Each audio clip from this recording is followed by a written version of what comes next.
2, 1, start exercise.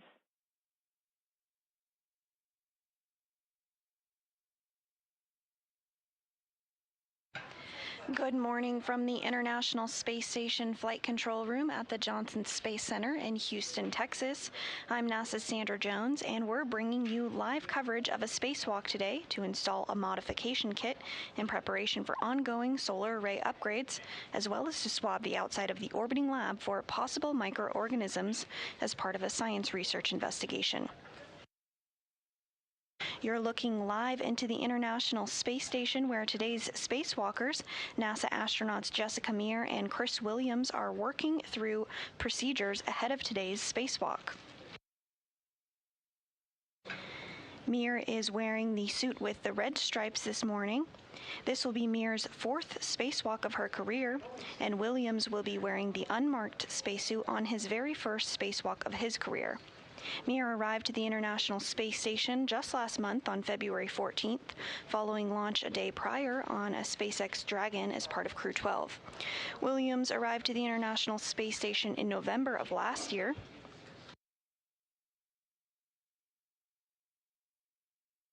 And this view on your screen here, you do see of NASA astronaut Chris Williams as he works to configure some tools that will be utilized during today's spacewalk. You also will see the crew moving their legs slightly. They are completing what is called ILE, or in-suit light exercise procedures. This helps to purge any excess nitrogen from the bloodstream.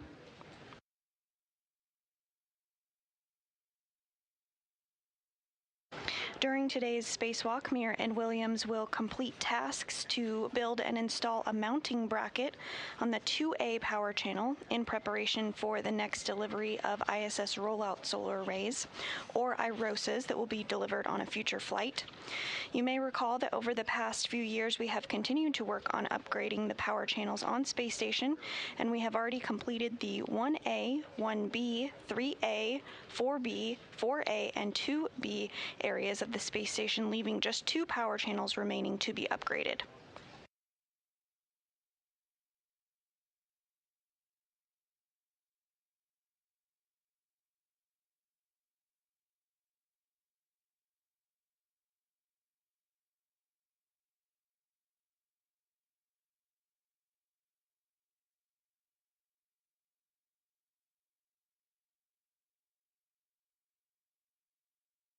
Assisting with suit up this morning were 2 other astronauts, European Space Agency astronaut Sophie Adeno, as well as NASA astronaut Jack Hathaway, who are our spacewalk support team today.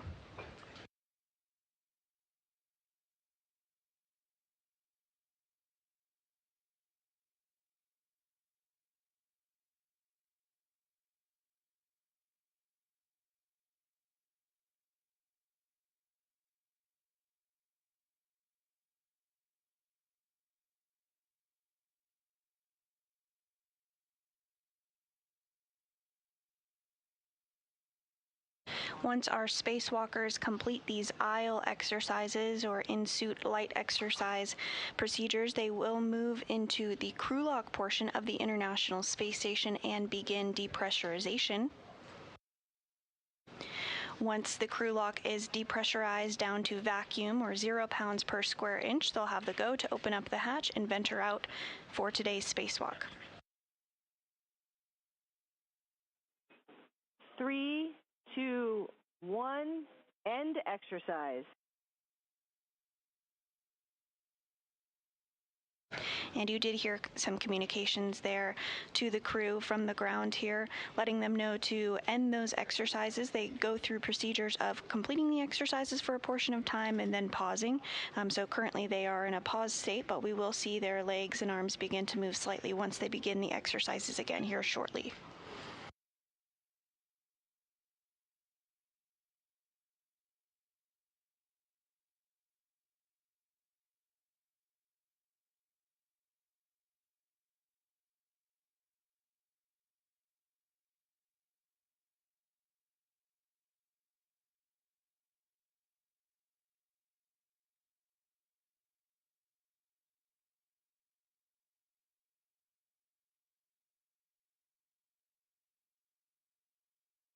3, 2, 1, start exercise, cycle 8.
You're looking at a live view of NASA astronaut Chris Williams as he continues to step through those procedures of the aisle exercises. And on the left of your screen, you can see NASA astronaut Jessica Meir as she continues to step through those procedures as well.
NASA astronauts Chris Williams and Jessica Meir continuing to step through procedures ahead of venturing outside the space station's hatch today.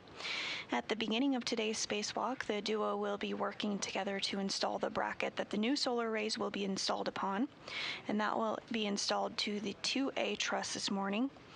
This bracket had previous work done to build portions back during a spacewalk last year with NASA astronauts Anne McClain and Nicole Ayers. 2, 1, end exercise.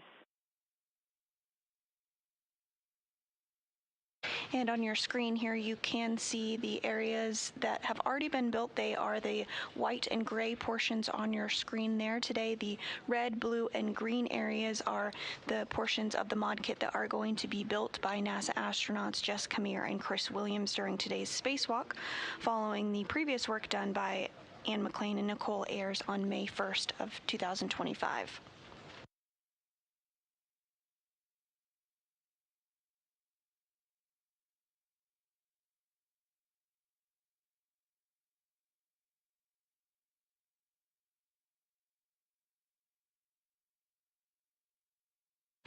And you can see a portion of NASA astronaut Jack Hathaway there on your screen.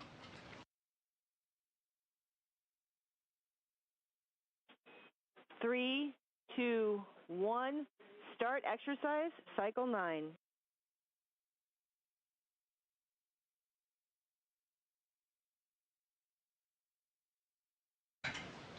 He is assisting NASA astronauts Jessica Meir and Chris Williams this morning, as well as taking some imagery of them currently.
Today's spacewalk will be the 278th in support of space station assembly, maintenance, and upgrades, and will be the first of 2026.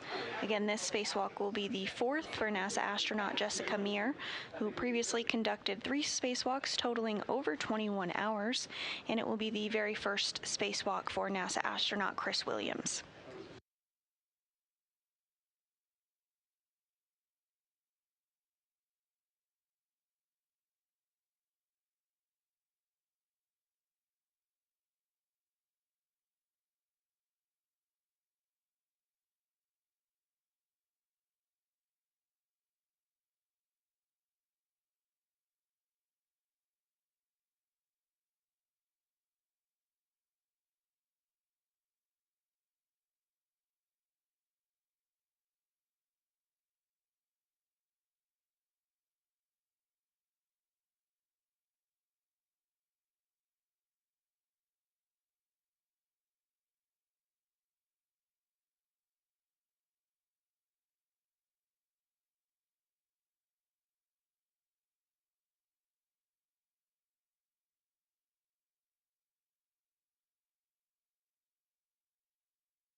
In addition to the 2A mod kit build, today's spacewalk will include sampling as part of the ISS external microorganisms experiment, which tests samples collected from life support system vents on the outside of the space station, as well as other areas, to examine whether the spacecraft may release microorganisms, how many, and how far they may travel. And here on your screen, you do see a location of the 3 areas that will be swabbed today as part of this ongoing investigation. This research could help determine whether changes are needed to crewed spacecraft, including spacesuits used to explore destinations where life may exist now or existed previously, and to limit the spread. 3, 2, 1, end exercise. Again, and to limit the spread of any possible human contamination. This will be the second sample collection for this investigation, following the first sample that was conducted during US EVA 92 in January of 2025.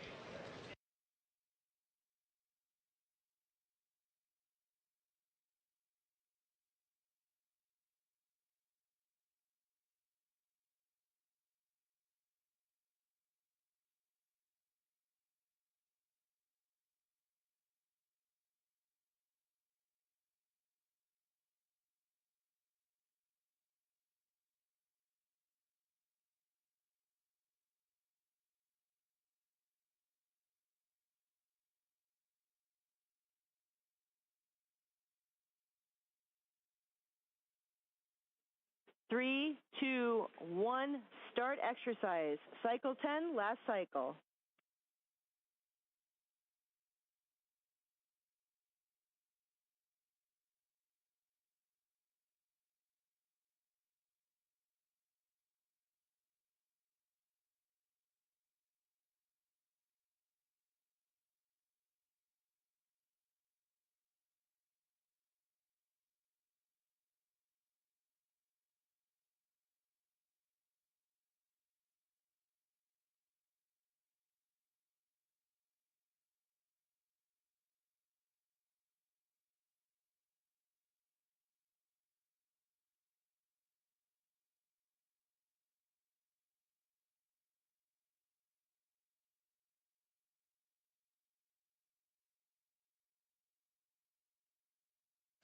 You're continuing to get views on your screen of NASA astronaut Chris Williams on the left and NASA astronaut Jess Camere on the right in the spacesuit with the red stripe on it as they complete their final aisle or in-suit light exercise procedure to help purge any excess nitrogen from their blood following the pre-breathing procedures of 100% oxygen that was completed earlier this morning.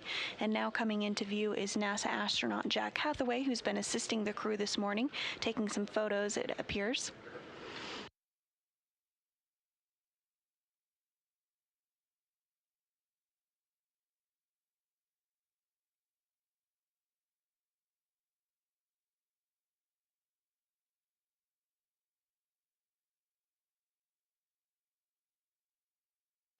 Both Mir and Hathaway arrived to the International Space Station just last month on NASA's SpaceX Crew 12 mission. And now coming into view is European Space Agency astronaut Sophie Adano, who's also been assisting with suit-up procedures this morning.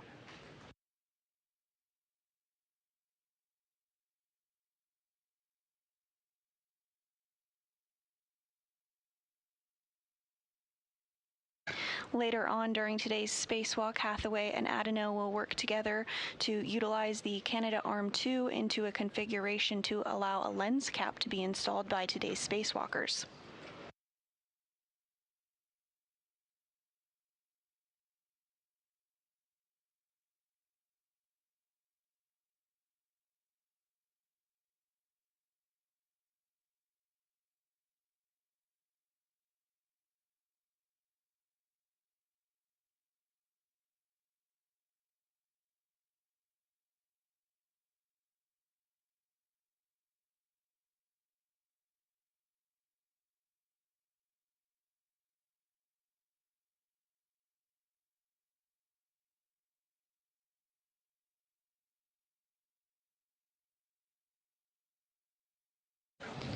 In addition to the 4 crew members you see on your screen here, there are 7 humans living and working aboard the International Space Station as we speak. That includes current Space Station Commander Sergei Kruzverchkov, as well as Roscosmos cosmonaut Sergei Mikheyev and Andrei Fedyaev. Fedyaev on your screen there taking some imagery of Williams, Adano, Hathaway, and Mir.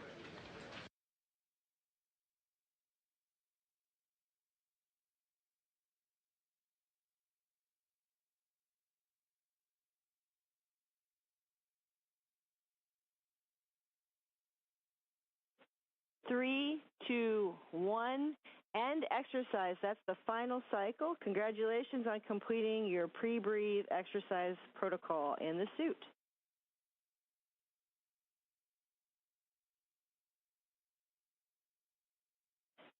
Copy, thumbs up.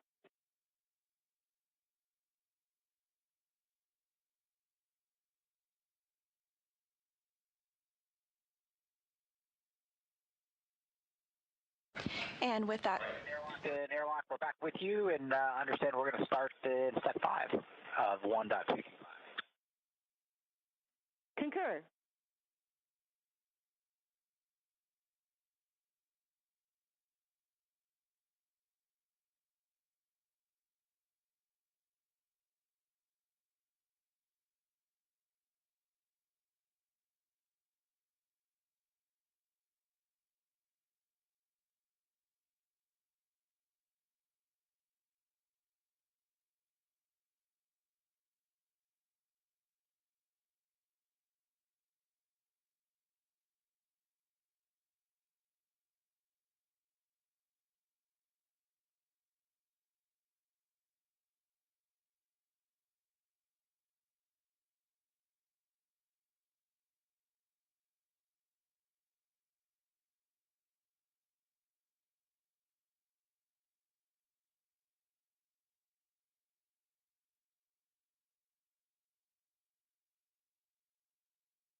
And a short time ago, we did hear the call that the aisle or in-suit light exercise procedures are complete. Now that this is complete, the crew, namely NASA astronaut Jack Hathaway and European Space Agency astronaut Sophie Adeneau, will work to get helmet cameras installed to both NASA astronaut Chris Williams and Jessica Meir this morning.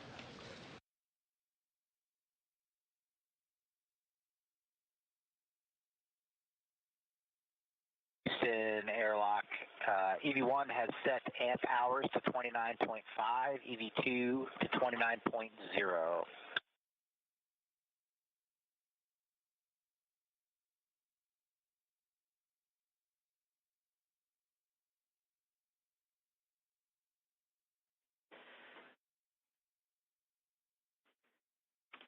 Copy that. Those are good numbers right there. And just let us know when you turn the HECAs on.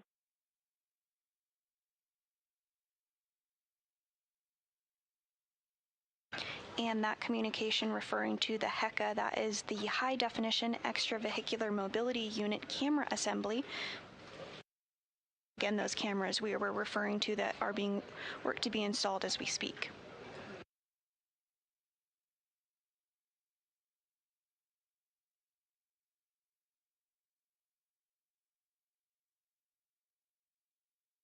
Houston, we have two green lights, one on each EV1 and EV2 for the HD EMU cameras for your step 7.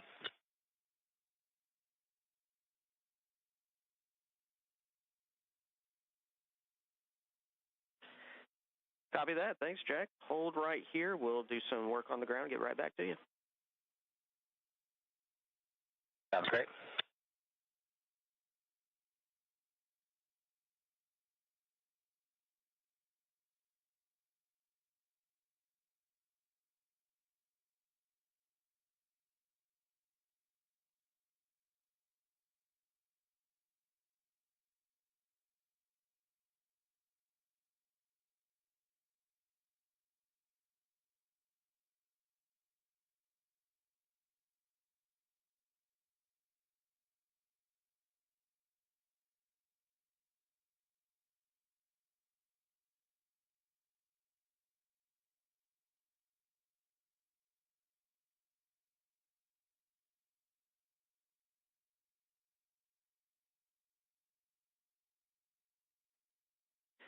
And Jack, back with you on here. While we're working on the ground steps in step 8, you are go to complete steps 9 through 15. Copy. We will put 9 through 15 into work. Thank you.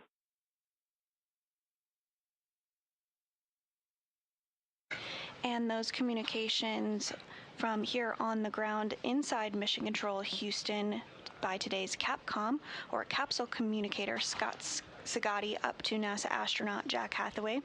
Scott will be prime for communicating with the crew inside the International Space Station once today's spacewalk begins, and while they are outside performing the spacewalk today, NASA astronaut Tracy Dyson will be the spacewalk communicator. And in addition to the spacewalk communicator and Capcom, there are several other team members here on your screen that are all being led by NASA Flight Director Deanna Trujillo during today's Orbit 2 shift.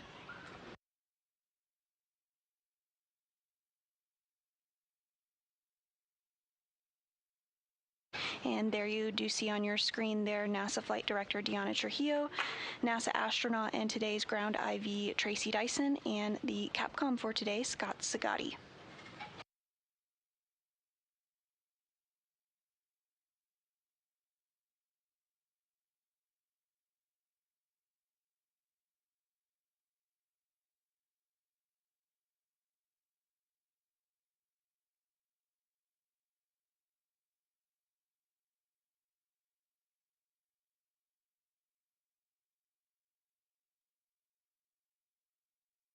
Houston airlock TCV setting for EV1 is now 6.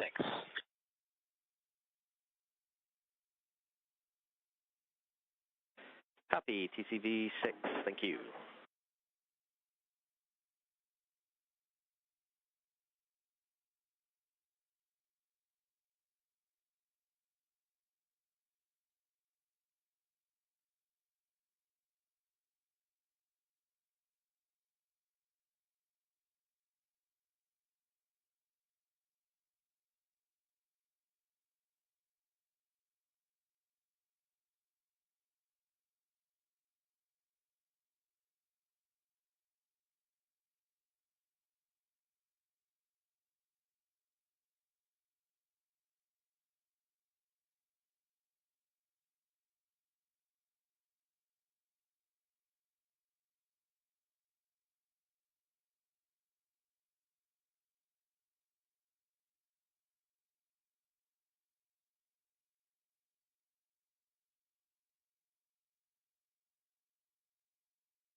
And you're looking at a view from inside NASA astronaut Jessica Meir's helmet cam as they work to continue configuring tools and tethers, getting everything ready to go ahead of today's spacewalk.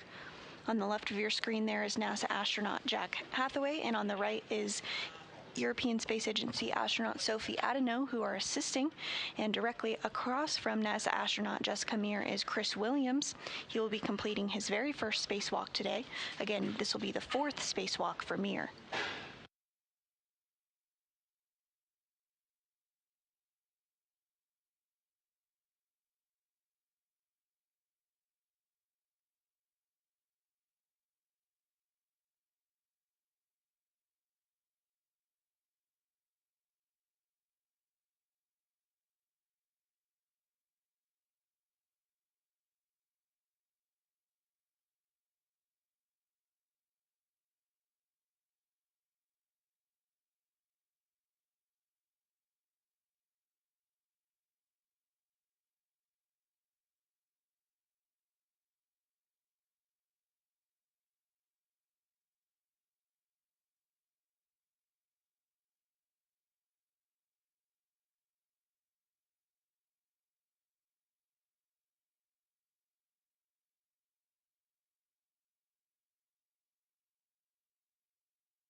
Houston Airlock, we are complete through step 15.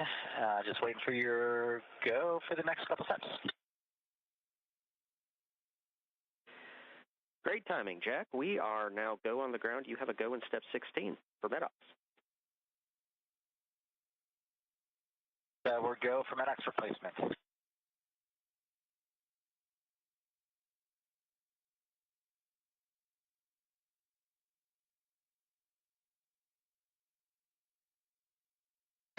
And you're getting another bird's eye view perspective, this time from inside NASA astronaut. We're just double checking our steps here. We think we also need to do step 8, where we're going to turn the HECA power buttons to off before we move on to the MEDOX. Is that right?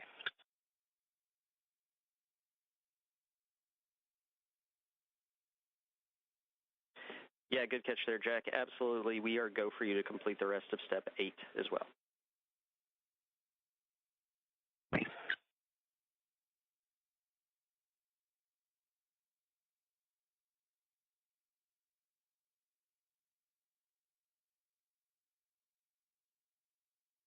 And we did hear some communications between the crew on the space station and the ground discussing MEDOX canisters. That is the metal oxide canister, which is used inside the spacesuit to remove carbon dioxide during spacewalks.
Houston Airlock, we're going to put serial number 1031 into Jessica. Copy that. 1031, that's a good number.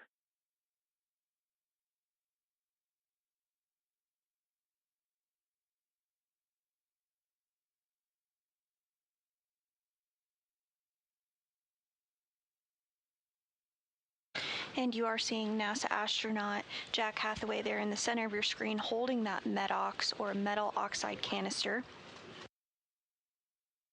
This is going to be installed, this MEDOX canister is going to be installed inside of NASA astronaut Jessica Mears' spacesuit. You can see they're turning her to get her into a good config to be able to place that MEDOX canister. This canister does remove carbon dioxide during spacewalks and can actually be utilized multiple times. Once complete with today's spacewalks, they can recharge the MEDOX canister.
And if you're just joining us, we are continuing to bring you live views inside the International Space Station as two NASA astronauts are suited up and preparing to venture outside the space station's hatch to prepare the 2A power channel for future installation of International Space Station rollout solar arrays.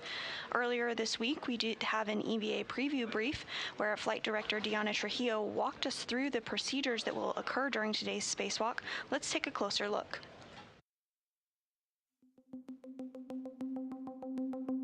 Once the hatch open, we're going to have Jessica coming out. First, she gets the strut bag, which is an 8-foot long bag, and then she gets the cable bag. Then Chris comes out. After they're both outside, Jessica will be the first one that will start translation to the P4 area where the mod kit is located.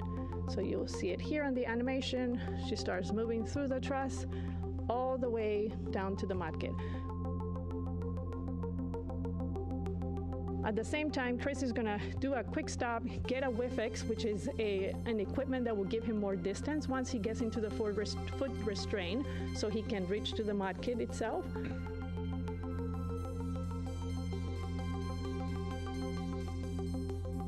Once they get there, they're going to cinch down the bags and then they begin the installation. So they start with the mid strut, and then Jessica gets the other side, the left mid strut and the lower strut, hands it to Chris, who's already on the foot restraint. Then Jessica goes around and Chris will then be turned so that he can be facing on the other side of the canister, where he will start now working with Jessica to put the mid struts themselves.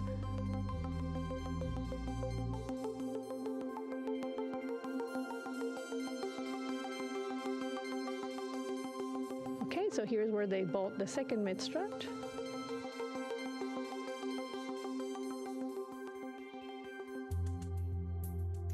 And after that, the whole assembly of the mod kit is now completed with the cables that will be required for later on. After that's completed, Jessica is going to go down on one side of the area where they were, put the DDCU jumpers, while Chris is moving now to the race ring, as I mentioned before, to take a snapshot of the current state. So here he goes. He takes a few pictures for us to understand the state. And then he comes back. Once he comes back to the same location where we had cinched down the two bags, He will begin now the torque reset. So open the cable bag, get the tool that he needs, and then he begins the torque resets for several of the boxes that you see here. Once that is completed, Chris is coming back to the airlock where he starts doing the microorganisms. So you can see that he has the canisters on his side. He brings in the tool, he does the swabbing, and then he puts it back into the tool. At the moment he puts it on the tool, he locks in the sample, and so he goes for the next sample. There's 7 samples that we're gonna go do. The minimum number for our activity this go around is 5 samples. So in this specific view, you'll see him going back inside the airlock to do 2 of the swabs that he has on his SEU.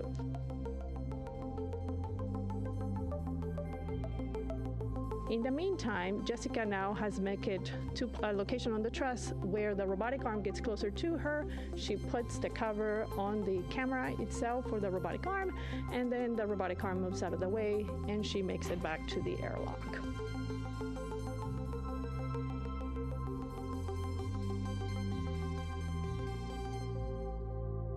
And here you see Jessica putting the cable back inside, and then back inside the airlock for the end of our EVA. And that will conclude EVA 94.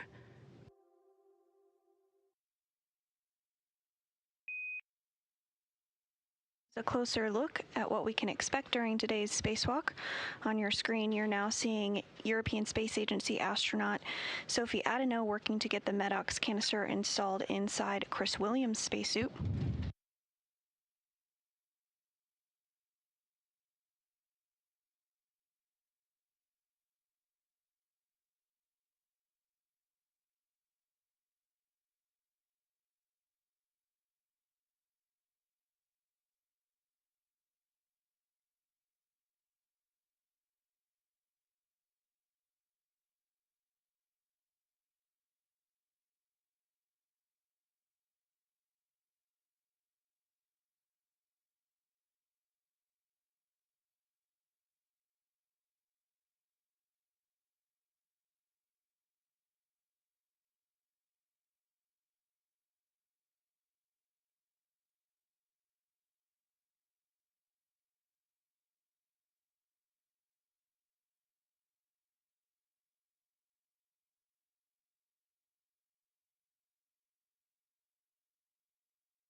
And we are in a brief expected handover between our satellites, but we'll regain views and communications here shortly with the crew. But you're currently looking live inside Mission Control Houston at the flight control team that is being led by NASA Flight Director Deanna Trujillo. Next to Deanna, you see NASA astronaut Tracy Dyson, who will be our ground IV and communicating with today's spacewalkers once the spacewalk is underway and the crew is outside the International Space Station.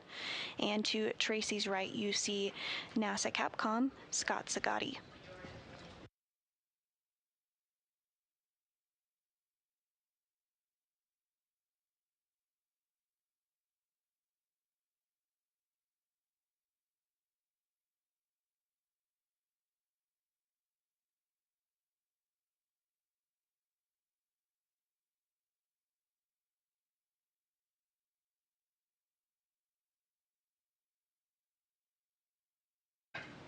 And the flight control team that you do see on your screen here is going to be working through procedures today as part of U.S. Spacewalk 94, where NASA astronauts Jessica Meir and Chris Williams will exit the space station's Quest airlock to prepare the 2A power channel for future installation of International Space Station rollout solar arrays. Once these arrays are installed, they will provide additional power for the orbiting lab, including for critical support of its safe and controlled deorbit. Additionally, swabs will be taken outside of the space station. We've installed 1031 into EV1, 1032 into EV2, and we've now paused the pre-breathe clock at GMT 1112 in step 11. So looking for your go to move on to step 12.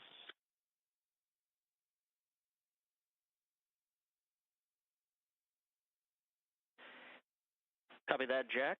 All good numbers right there. You are go to pick up in step 12.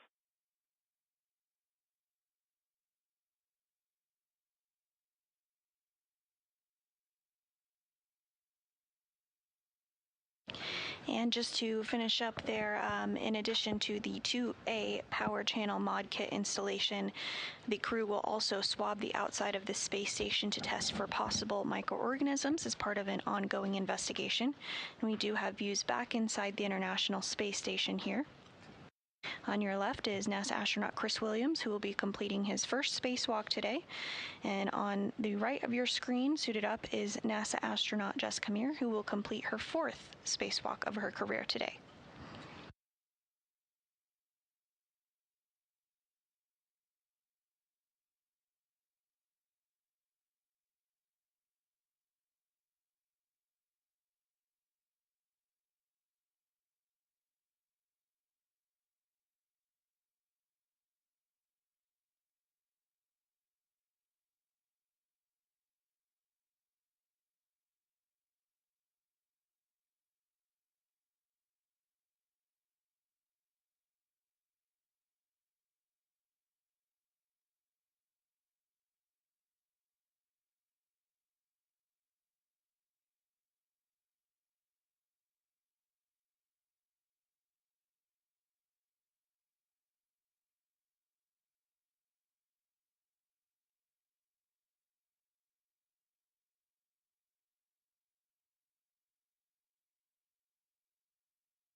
And a few more photos taking place as NASA astronaut Jack Hathaway and European Space Agency astronaut Sophie Adeneau continue to step through procedures ahead of today's start of the spacewalk. Stand airlock, step 18. We pulled out detox canisters 0 to 5.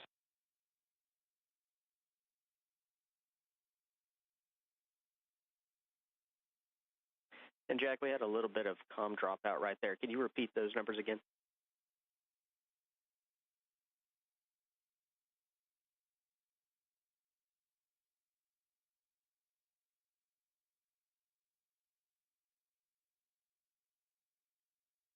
not being made fun of for saying Netox instead of Medox.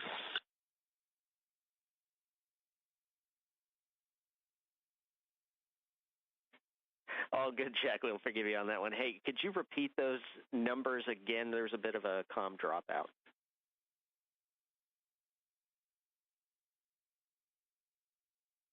All right, those serial numbers were 0005, and the second serial number 0010.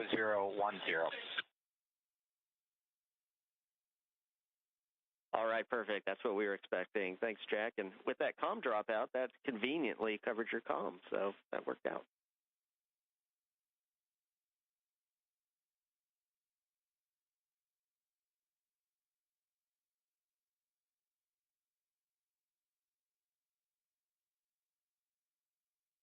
Sorry, Houston, we just stepped on you. Can you repeat your last?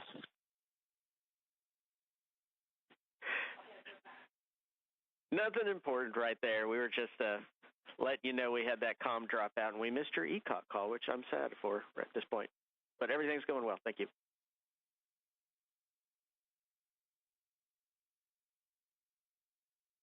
Sure, what kind of ECOC call I was supposed to make. So what are you looking for there? Nothing needed right there, so forget we even talked about it. Copy.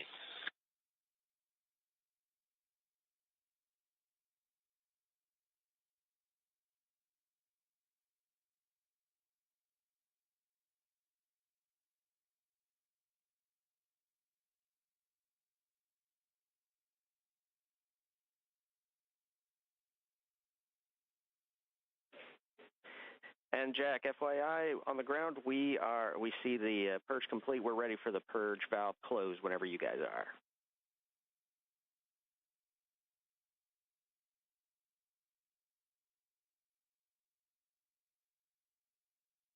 Airlock purge valves are now down and locked. EMU pre-breathe into pre-breathe clock restarted. GMT 1119. 1119. Thank you.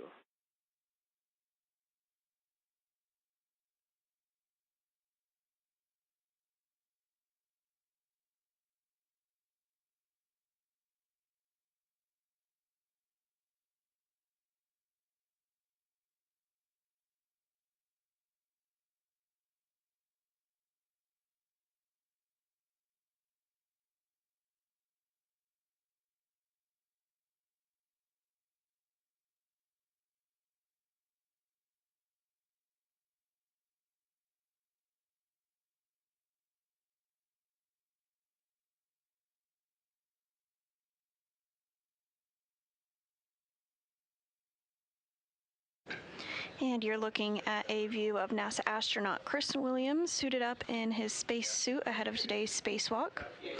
Our other spacewalker today is NASA astronaut Jessica Meir, who has previously completed 3 spacewalks. Prime for assisting today is NASA astronaut Jack Hathaway, as well as European Space Agency astronaut Sophie Adeneau. They recently stepped through procedures to install the MEDOX, or metal oxide canister, into both Mir and Williams' spacesuit. The MEDOX canister does remove excess carbon dioxide during spacewalks.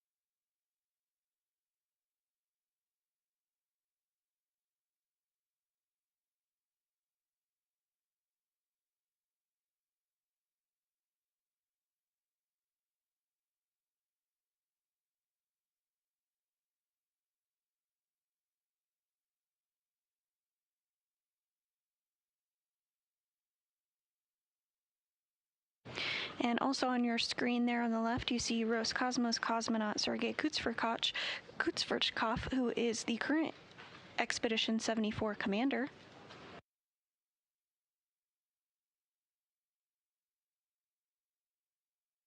Houston, airlock 2, good manual leak checks. We're back into step 17 of 1.225. We're going to start pulling them off ETAs and put the safers on them. Copy that, Jack. We see the same. Back to step 17. Thank you, sir.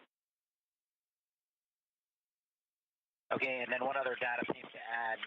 Chris has had quite a bit of trouble today moving his O2 actuator from off to press. He's been able to do it on his own, but we just want to give you a heads up that it's been sticky and it's been a little bit difficult for him to get it into that position. He's happy with it. We just want you guys to be tracking it.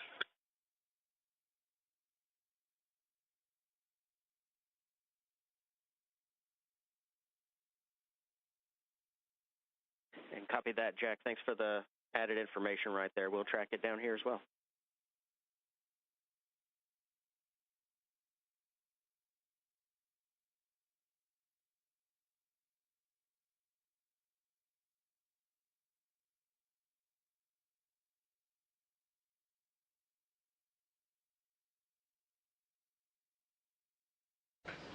And with those communications, the next procedures that NASA astronaut Jack Hathaway and European Space Agency astronaut Sophie Adeneau will help step through with the crew ahead of this spacewalk is getting their SAFERs installed. The SAFER is the simplified aid for EVA rescue and would be used in the unlikely event that an astronaut were to become untethered from the space station. The SAFER would allow the crew member to safely propel them back to the space station. Sometimes you may refer to it being called the space jetpack. So they're working together now to get those installed onto NASA astronaut Jessica Meir's spacesuit.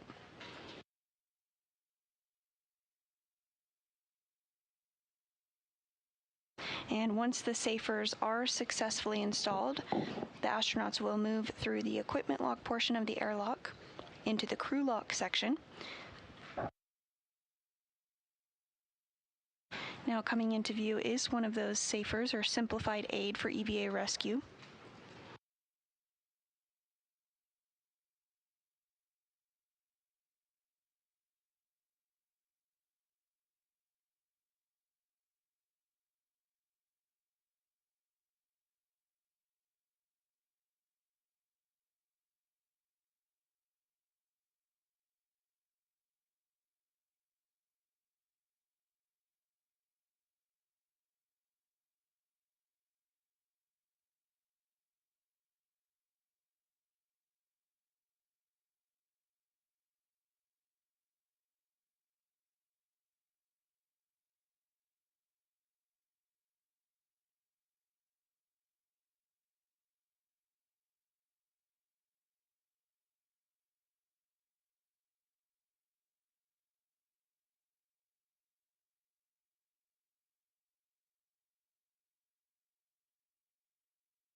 Adeneau and Hathaway continuing to work together to install the SAFER onto NASA astronaut Jessica Meir's spacesuit. This will be her 4th spacewalk of her career.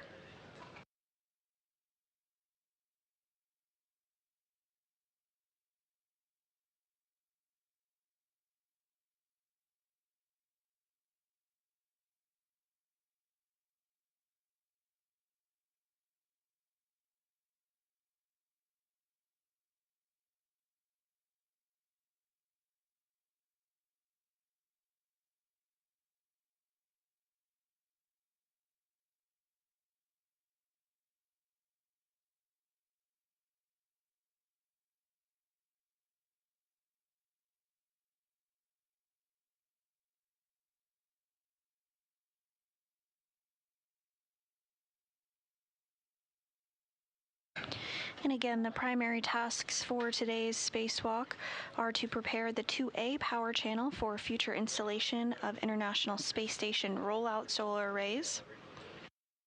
Once installed, these arrays will provide additional power for the orbiting laboratory. Additionally, swabs will be taken outside of the space station to test for possible microorganisms.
Adeno and Hathaway continuing to work to install that safer to Jessica Meir's spacesuit. Earlier this morning, the crew worked through procedures to pre-breathe 100% oxygen in order to purge any excess nitrogen from their bodies, and then they completed their in-suit light exercise or IL activities. These movements help acclimate the body to the lower pressure of the spacesuit and purge excess nitrogen from their body slowly to avoid getting the bends or decompression sickness, similar to what divers on Earth can experience.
Once Meir's Safer is successfully installed, she will be moved into the crew lock.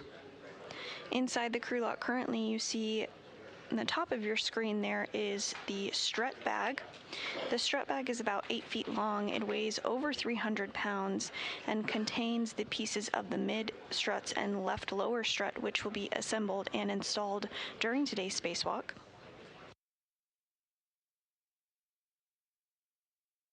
A portion of the mod kit has already previously been installed and built during a spacewalk last May by NASA astronauts Anne McClain and Nicole Ayers.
And NASA astronaut Jessica Meir now being moved into that crew lock portion of the International Space Station by NASA astronaut Jack Hathaway, who you can see there on the bottom of your screen, as well as European Space Agency astronaut Sophie Adno a little further back.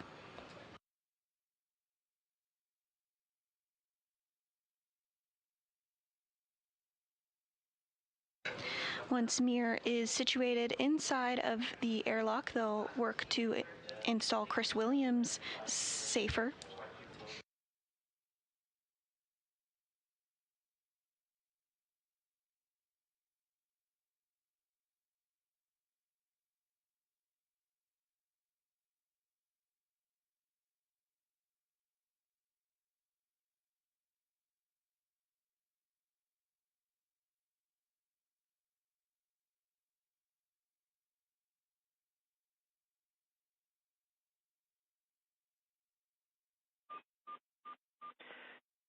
And Jack, Houston on 1 on here. We're watching the Safer Dawn on here just to make sure that we're all in sync.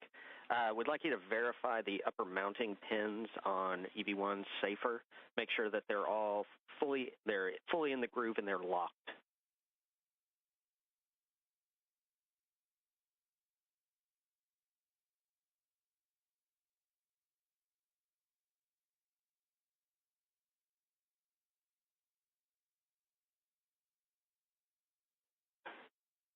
And Jack, if you are talking to Houston, I cannot hear you.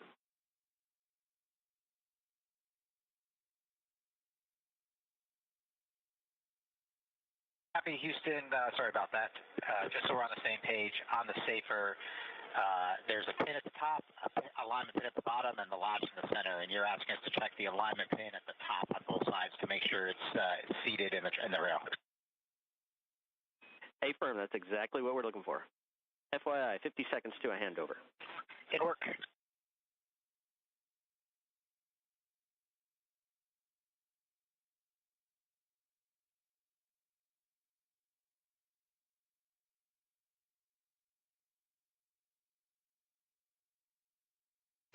Hathaway and Adno working to confirm that Mir's safer or simplified aid for EVA rescue is properly installed. Again, the safer would be utilized in the very unlikely event that a crew member were to become tethered from the International Space Station. If that were to occur, the safer would enable propulsion to safely get back to the space station.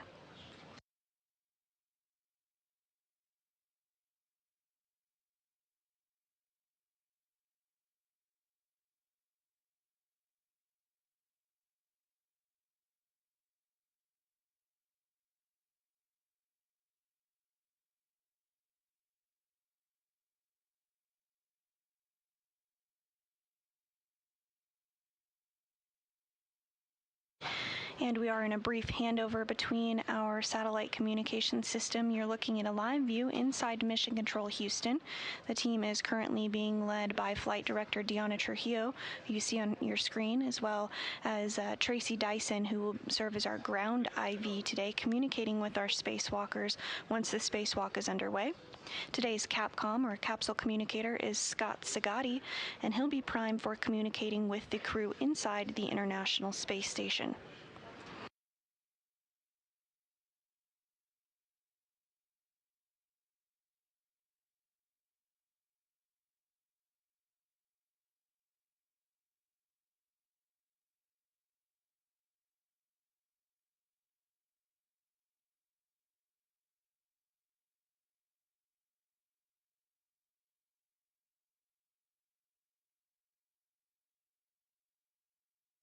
And a view back inside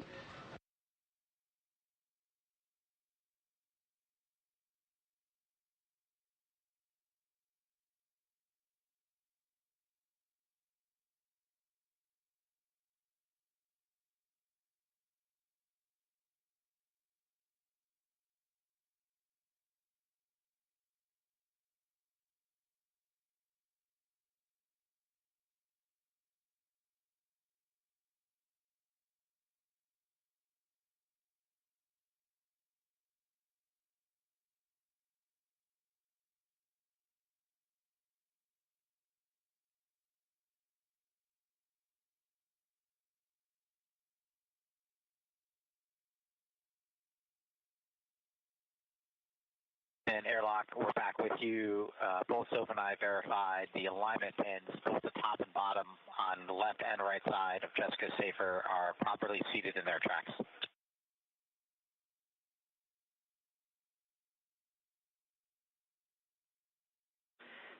Copy that, Jack. Thanks for the check on that. Go to continue.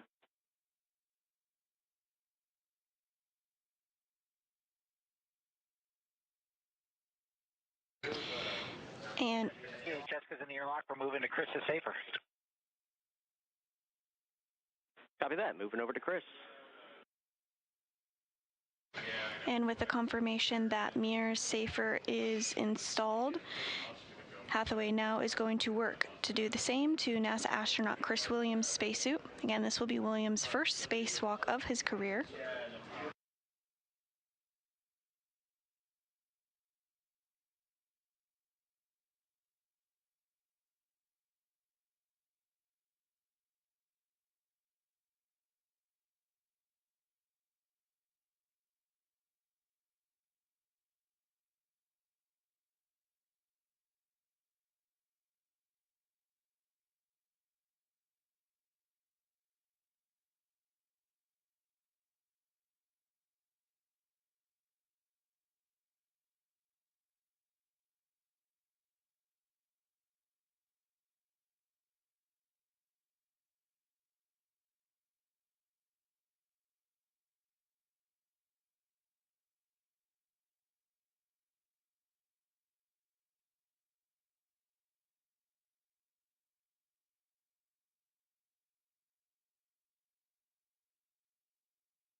And we are in another handover period between our satellites here.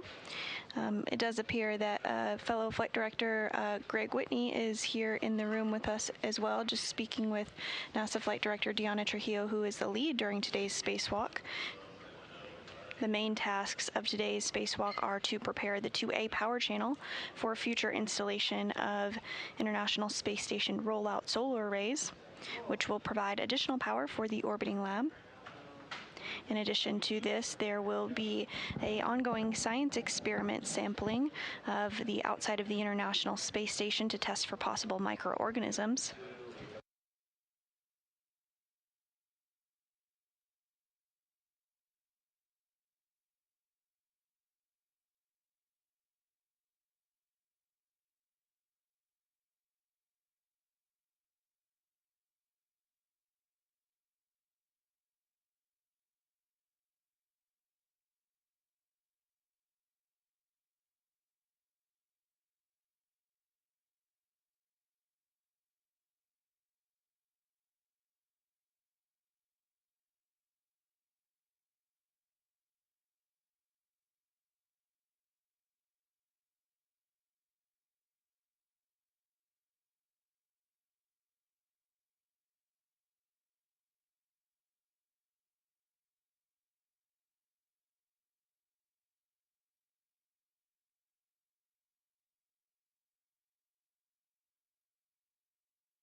And on your screen, you are seeing NASA astronaut Jack Hathaway on the left there, continuing to work to get the safer installed on NASA astronaut Chris Williams' spacesuit and then move him into the crew lock.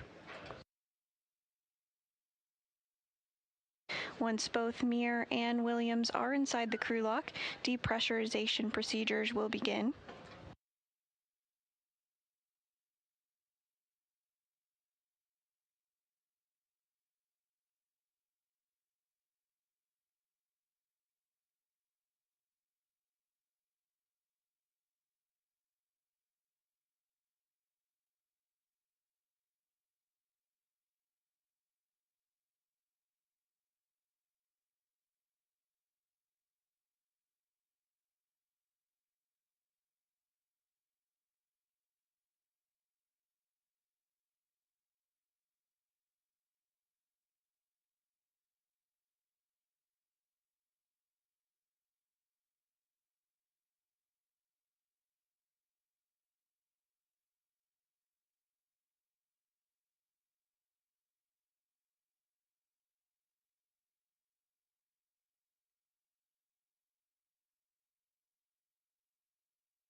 And we are seeing both Williams and Mir inside the crew lock now.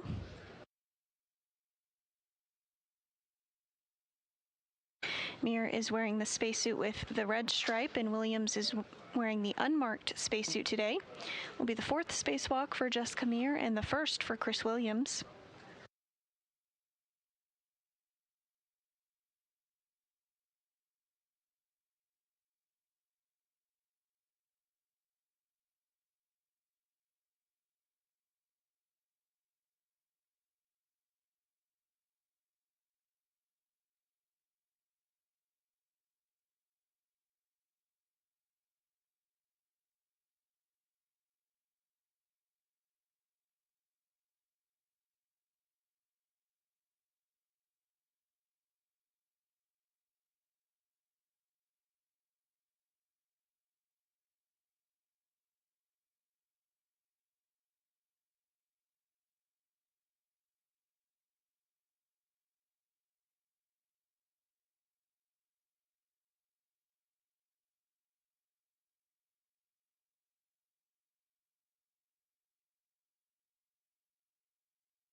And if you're just joining us this morning, we are continuing to bring you live coverage ahead of the start of a spacewalk outside the International Space Station, where NASA astronauts Jessica Mir and Chris Williams will exit the station's Quest airlock to prepare the 2A power channel for future installation of International Space Station rollout solar arrays. This will be the 278th spacewalk in support of space station assembly, maintenance, and upgrades, and the very first of 2026. This will be the 4th spacewalk for Mir and the 1st for Williams.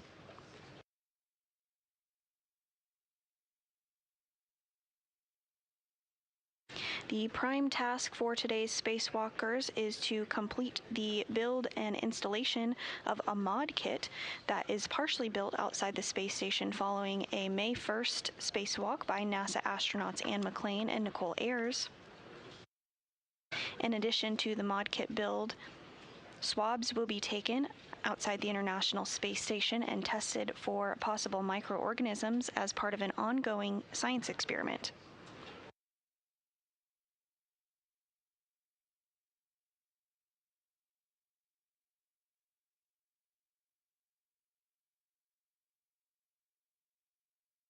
Station, we are reviewing this config, and we'll verbalize it to you, so follow along.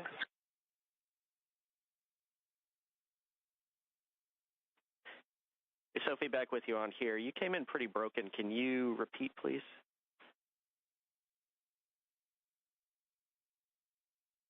We are starting now the tethers config, check of all of the tethers.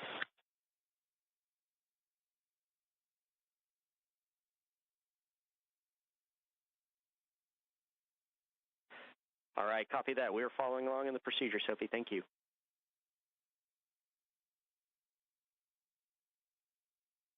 Copy. So to start with the airlock gearing extender, this is hooked to the big hook of the waste tether, which is to the right of Chris. This is gate closed, lock, black on black.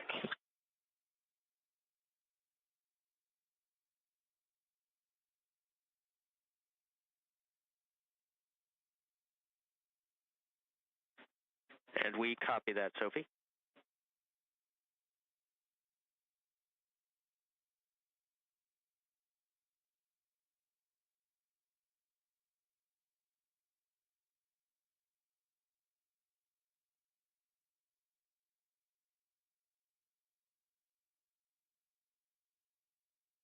Airline.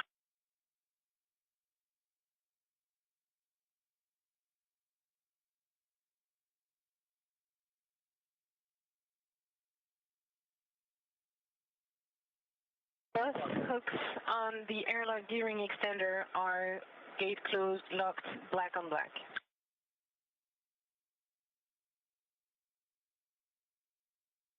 And I say both hooks because there is an extra waist tether for the airlock.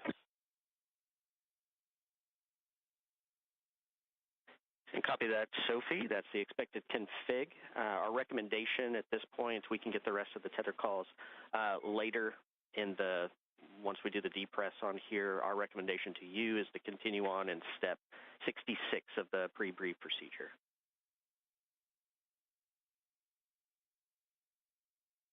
We're just assisting them a few moves with the tethers, and we'll move very soon. Copy that. Sounds great. Thanks for all the help, Sophie.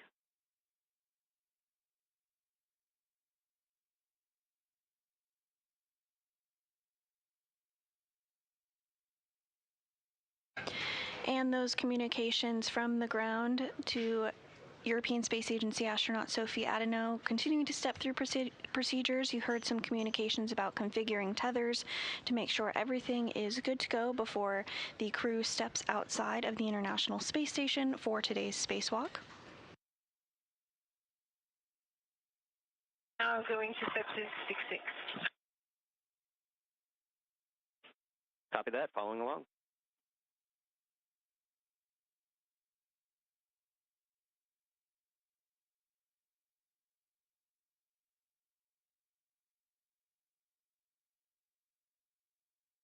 One of the next major milestones that we are looking ahead to this morning, once the hatch is closed, is depressurization of the crew lock portion of the International Space Station, bringing it down to vacuum.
And here in the room in Mission Control Houston, NASA Flight Director Deanna Trujillo is polling the team, go or no go, for today's spacewalk.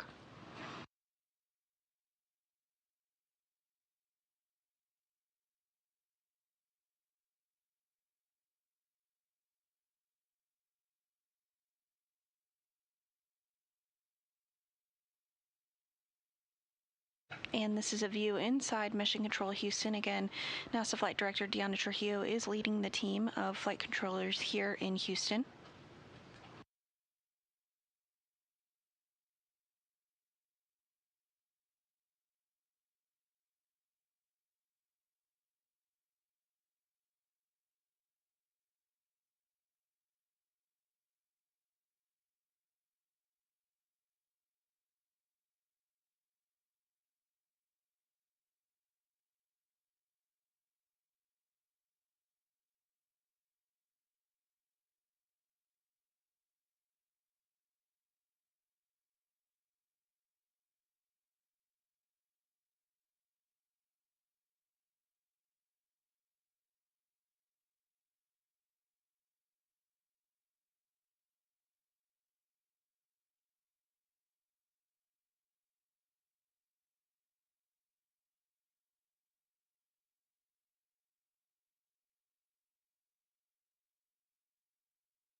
This view back inside the International Space Station with both Mir and Hathaway, today's spacewalkers, inside the crew lock portion of the International Space Station. On the left of your screen is NASA astronaut Jack Hathaway, and on the right is European Space Agency astronaut Sophie Adeno. They've been primed for stepping through the procedures to get the crew suited up and ready to go for today's spacewalk. Next up, they'll be closing the hatch and depressurization will take place.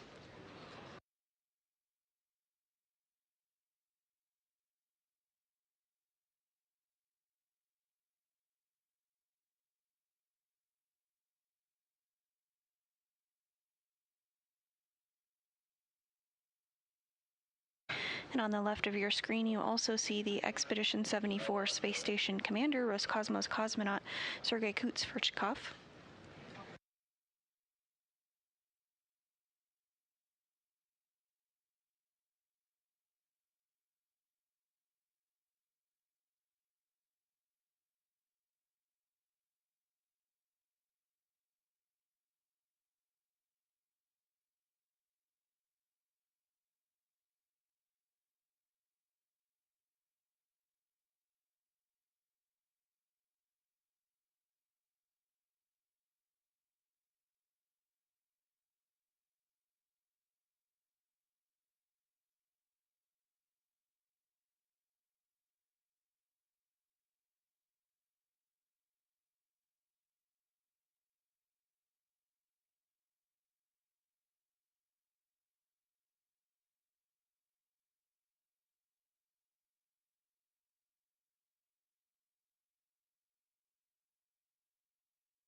And Adeno and Hathaway now working to get the hatch closed.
And Flight Director Diana Trujillo confirms the team here on the ground is go for today's spacewalk.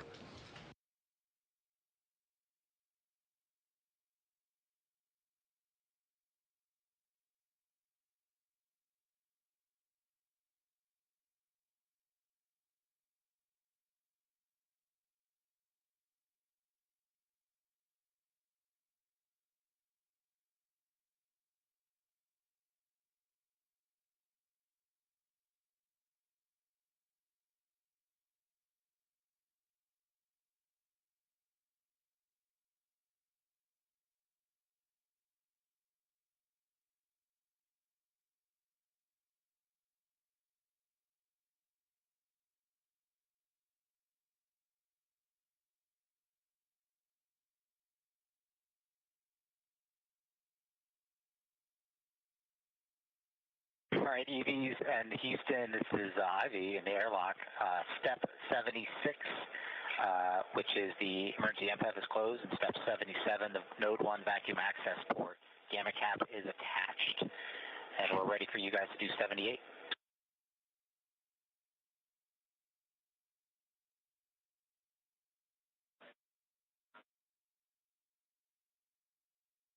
All right, Jack, thank you very much. Good job with all of that. We'll go ahead and take care of the next 3 steps and the procedure. Stand by. We'll let you know when we're ready for you to proceed. Copy. We'll stand by for you and for Jessica and Chris. The pre-read timer we have right here is 2 hours, 2 minutes. So that looks good, and time of day is 12:07, just for your essay.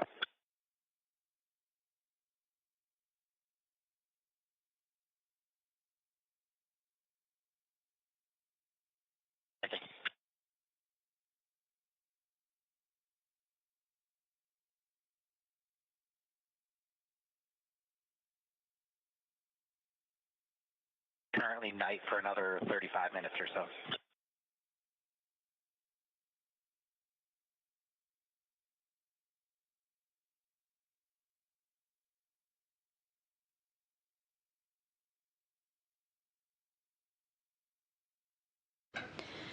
And on your screen, you are seeing NASA astronaut Jack Hathaway on the left, as well as European Space Agency astronaut Sophie Adeneau. The hatch is now closed to the crew airlock where NASA astronauts Jessica Meir and Chris Williams, today's spacewalkers, are currently located. Depressurization will soon occur, and once that is complete, once that portion of the space station is down to vacuum or 0 pounds per square inch, they'll have the go to open up the hatch of the Quest airlock and venture outside of the International Space Station to complete work to install and build a modification kit on the 2A power channel of the International Space Station.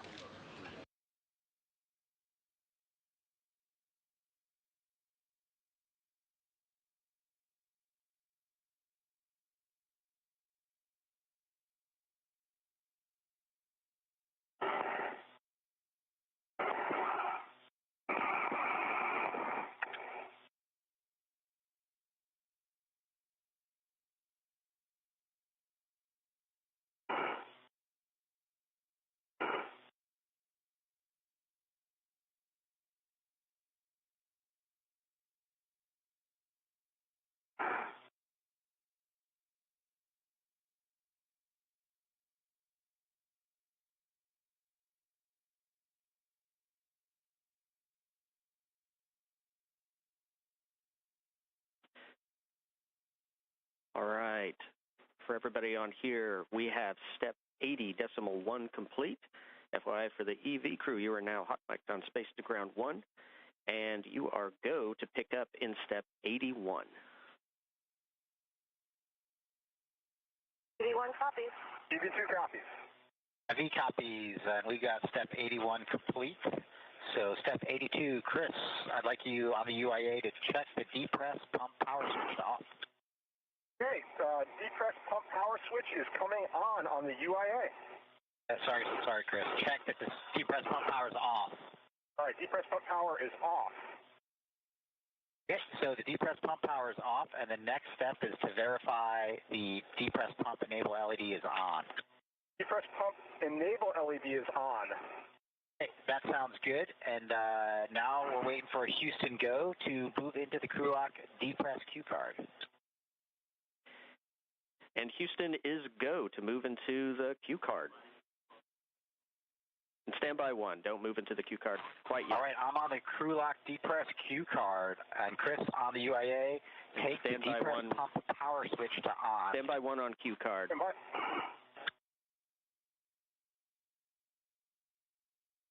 IV copy, standing by.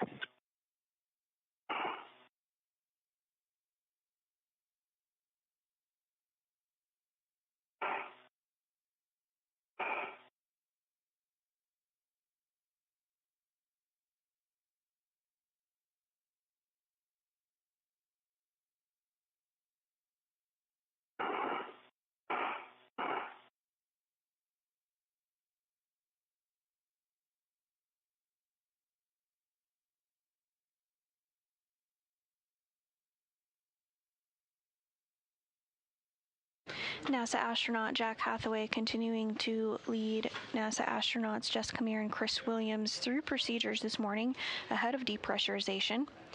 This morning, depressurization will occur in a two-stage fashion. First, the crew lock will be taken down to 5 pounds per square inch of pressure, at which point depressurization will be paused to perform a systems check, and then depressurization will resume to get the crew lock all the way down to vacuum. Once at vacuum, Mir and Williams will conduct suit checks and communication checks with Mission Control Houston before they put their suits on internal battery power. Say OFF. We're saying off just to differentiate in the, it's, a little bit harder to hear.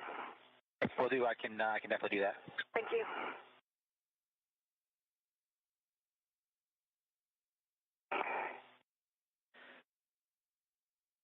Airlock Houston, thanks for your patience right there. We just wanted to double check the depress pump status on here. We are now go to proceed to the Q card per step 84.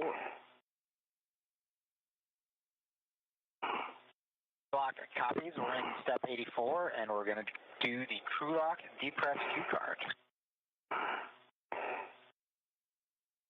All right, Chris, on the UIA, switch the depress pump power switch to on. Depress pump power switch is coming to on ON. Depress pump power switch has been switched to on. Okay, I'm looking at my timer for the 10 seconds.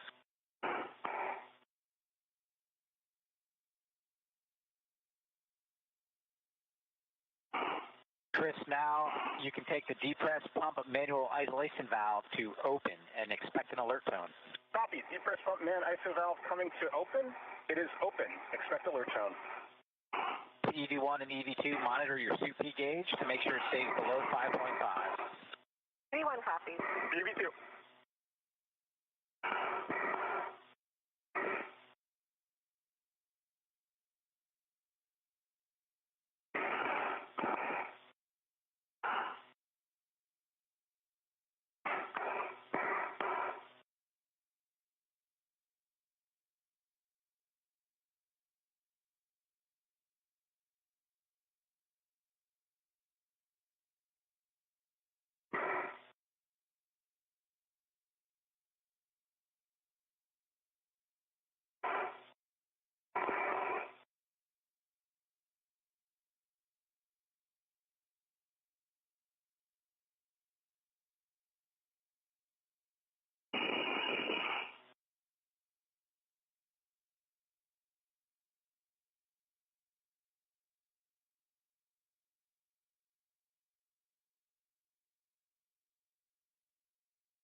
And if you're just joining us this morning, we're continuing to bring you live coverage ahead of the start of a spacewalk today.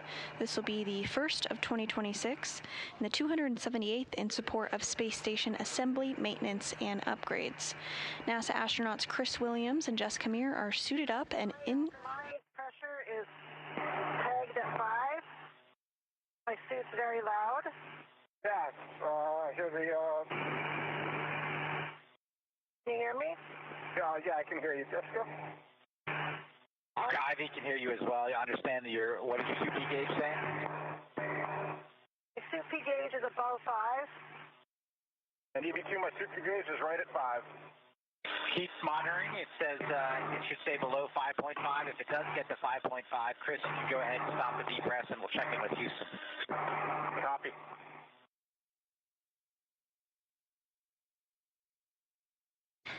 Again, NASA astronauts Chris Williams and Jessica Mir are inside the crew lock portion of the International Space Station that is currently undergoing depressurization, now at about 10.4 pounds per square inch.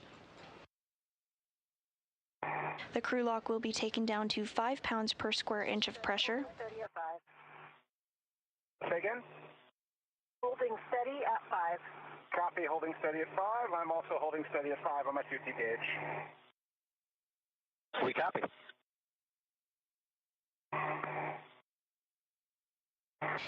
And now that the crew lock is at 5 pounds per square inch of pressure. There will be a pause for depressurization checks and system checks.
Once the crew lock does reach vacuum, Jessica Meir and Chris Williams will conduct suit checks and communication checks with Mission Control Houston before they put their suits on internal battery power, which will mark the official start of today's spacewalk.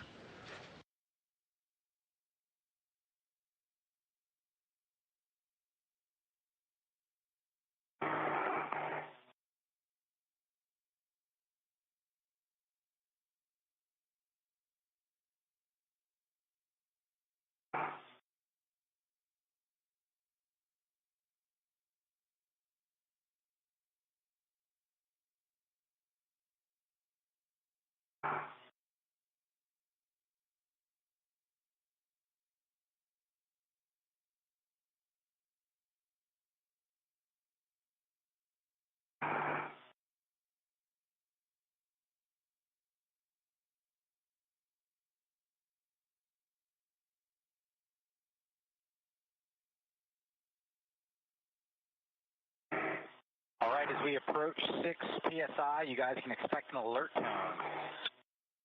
EV1 copies. EV2 copies.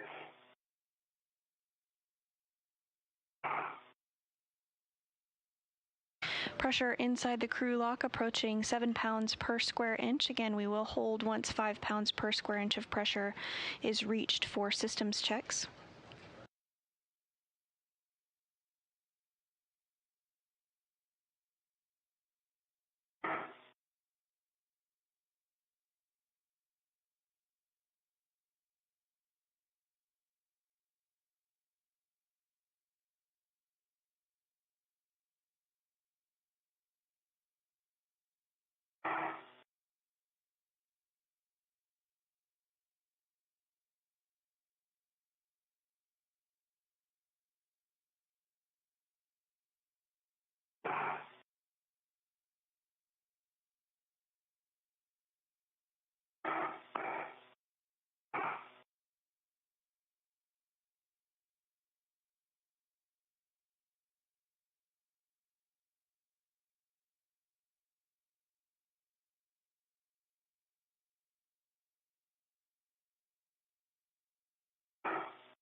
Crew lock pressure now at 6.5 pounds per square inch.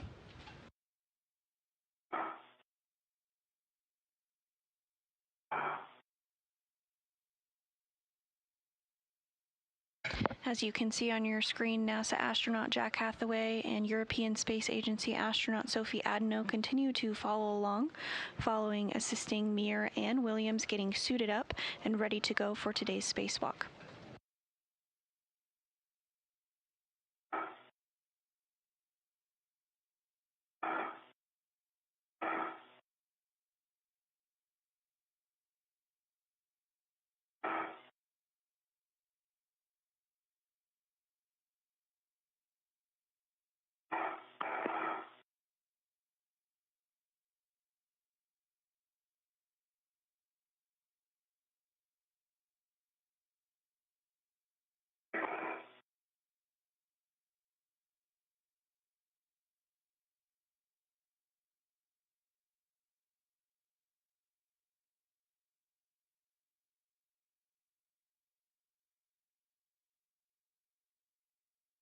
Pressure inside the crew lock nearing in on 5 pounds per square inch. Again, we will pause once that pressure is 5 pounds per square inch for systems checks and communication checks.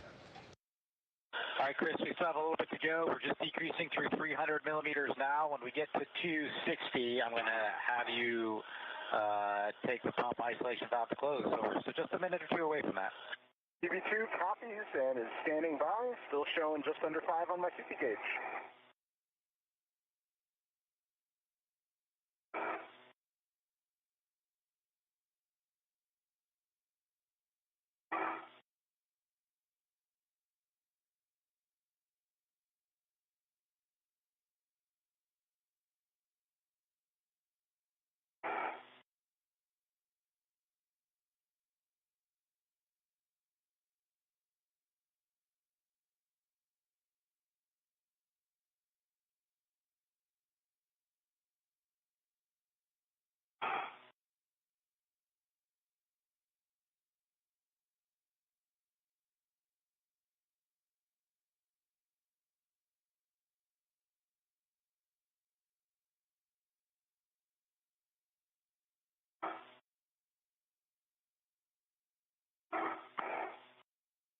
All right, Chris, take the depressed pump manual isolation valve to close. You'll expect an alert tone. EV2 depressed pump man ISO valve is now closed.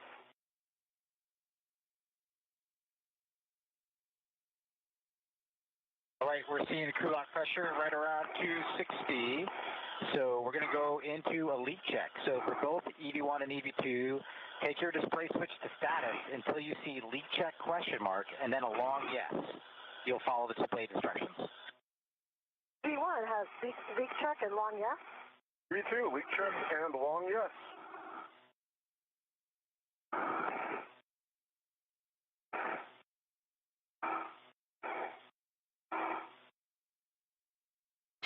And with the crew lock now at 5 pounds per square inch, those leak checks are underway.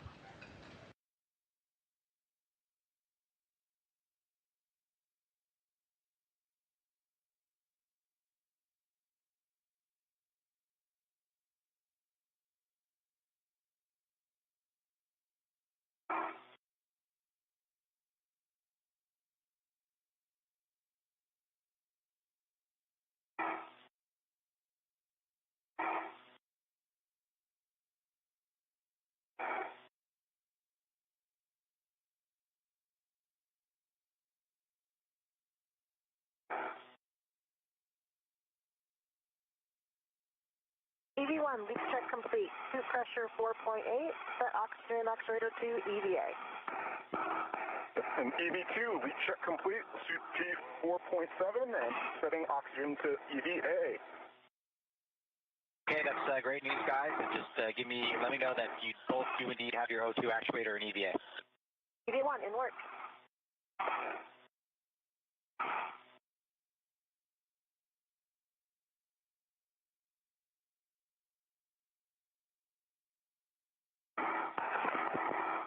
And we did hear confirmation of 2 good suit leak checks.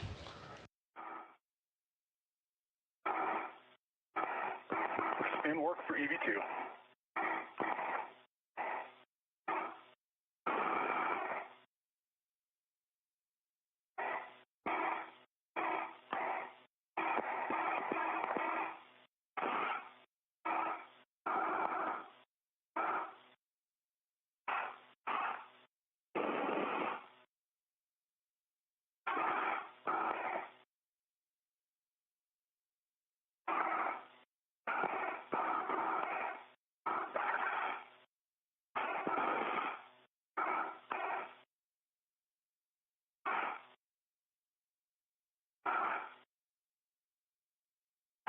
And EV2 is in EVA. Copy, EV2 is in EVA. In work for EV1. IV copy.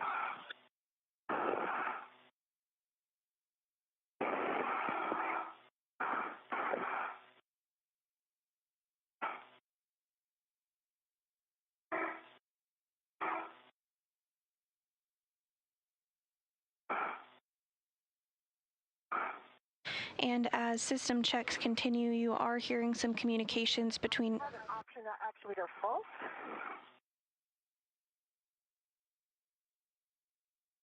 Sorry, we didn't quite copy that, EV1. I have an oxygen actuator fault currently. Oxygen actuator fault. Yeah, I'm back in press now. And it's getting a little bit stuck on EVA, still working on it. Are you saying you saw an oxygen actuator fault under DCM, or you're just having trouble moving it to EVA? No, I did have an oxygen actuator fault, but I think that was just because it was stuck in between positions for a certain length of time. I am now in EVA. Okay, copy. EV1 is in EVA.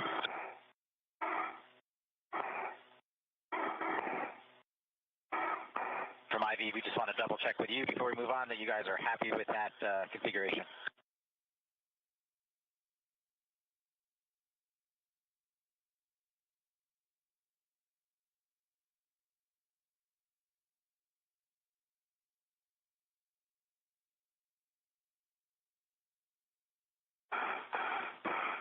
Airlock Houston, copy the calls right there. We are good with the config. Go to proceed. Airlock copies. All right, Chris, on the UIA, take the depress pump manual isolation valve to open. You'll get an alert tone. The depress pump man ISO valve is coming to open. Press pump man ISO valve is open. And Sophie's going to take the emergency MPEG to open out here.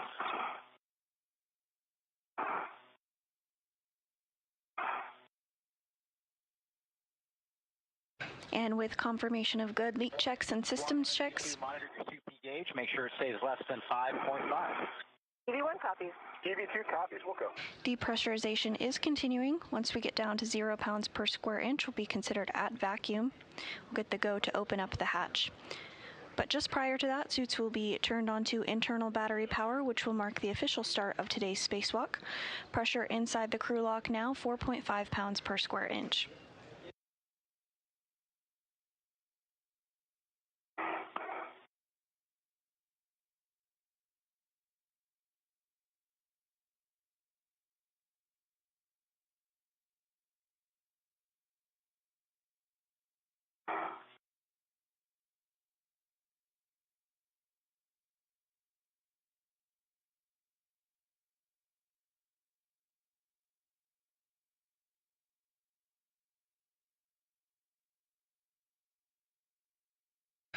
Now under 4 pounds of pressure per square inch inside the crew lock.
Pressure inside the crew lock now approaching 2.75 pounds per square inch.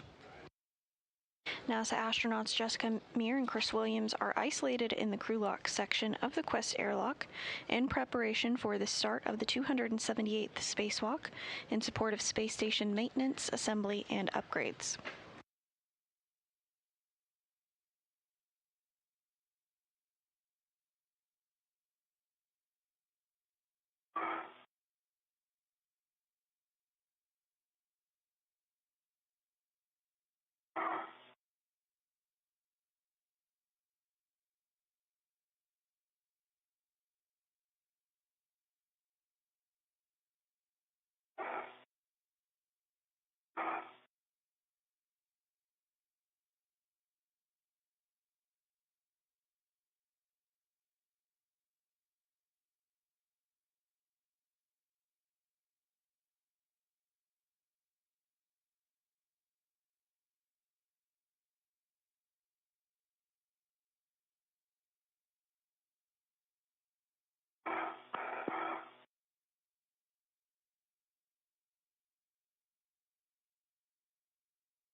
EV2 showing airlock T 1.9 on my DCM. EV2 from airlock, we're seeing about 2 psi out here, so you can take the depress pump manual isolation valve closed. EV2, depress pump man ISO valve is closed. Copy that, and on the UIA, switch the depress pump power to off. All right, on the UIA, depress pump power is coming to off OFF. Copy OFF. And it's been great seeing you guys up out there. Good luck out there. Take care of business, and we will pass you over to Ground IV in Houston.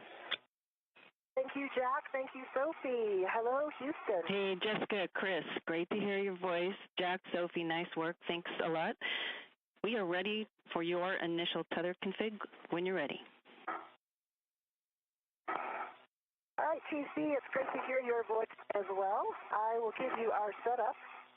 I will start with my right D-ring extender. I see my red hook is on my right D-ring extender, gate closed and sliders locked. My waist tether is also gate closed, slider locked on that same right D-ring extender. The large hook of my waist tether is just on my mini workstation, as is my anchor hook. And I'm looking at my green reel. It is currently unlocked. I can see I can see EV2s. Okay. I can see my yellow hook is on the green reel. That's gate closed and sliders locked. You can see my red reel is unlocked. It has the green hook on it, which is unlocked. It also has Chris's anchor hook, which is locked. And that's also on my red reel, as mentioned. I can see the extra waist tether that we have on the airlock D-ring extender. Gate closed, sliders locked. The big end is just freely floating. And then I see Chris's waist tether. I believe that is his right waist tether. Stay firm. And it is gate closed, sliders locked. Can actually see it all the way to him. Hand over. It is on his right D-ring. And we are in a handover between our satellites currently, but will regain communication and video of the crew here shortly.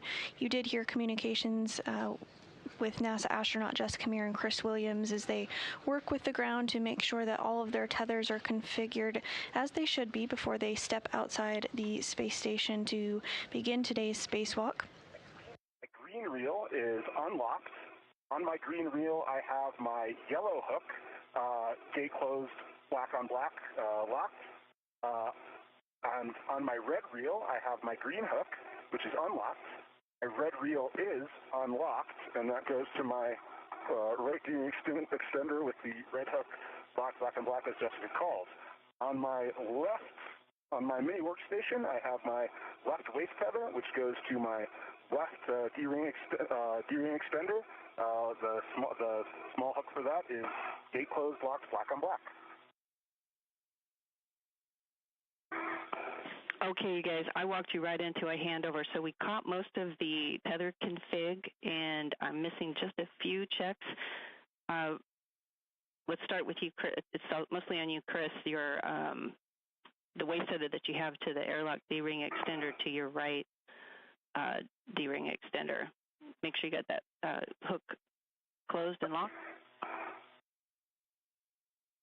Copy. I think Jessica can see that one. Yep, I reported both of those. It is closed and locked on his right D-ring extender, and closed and locked on the airlock D-ring extender. Okay, well, we didn't miss too much, evidently, so you guys got a great tether config.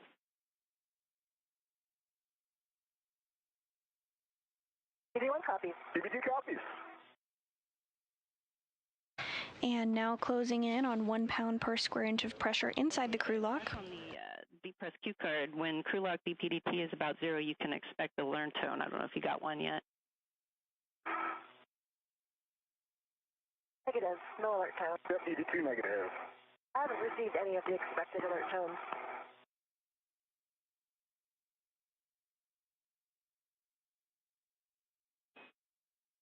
Okay, guys, we're going to hold here while we're waiting for the pressure to keep coming down.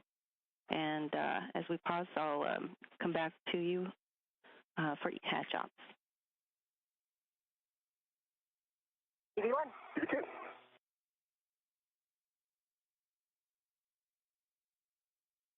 And as we await pressure to reach 0 pounds per square inch or vacuum, you are hearing communications where the crew is mentioning EV1 and EV2. EV1 this morning is NASA astronaut Jessica Meir. She'll be wearing the spacesuit with the red stripes. EV2 is NASA astronaut Chris Williams, and you'll be able to identify him because he will be in the unmarked spacesuit once we get views of them after they egress the hatch. For Meir, this is the 4th spacewalk of her career, and for Williams, this will be the very first of his career.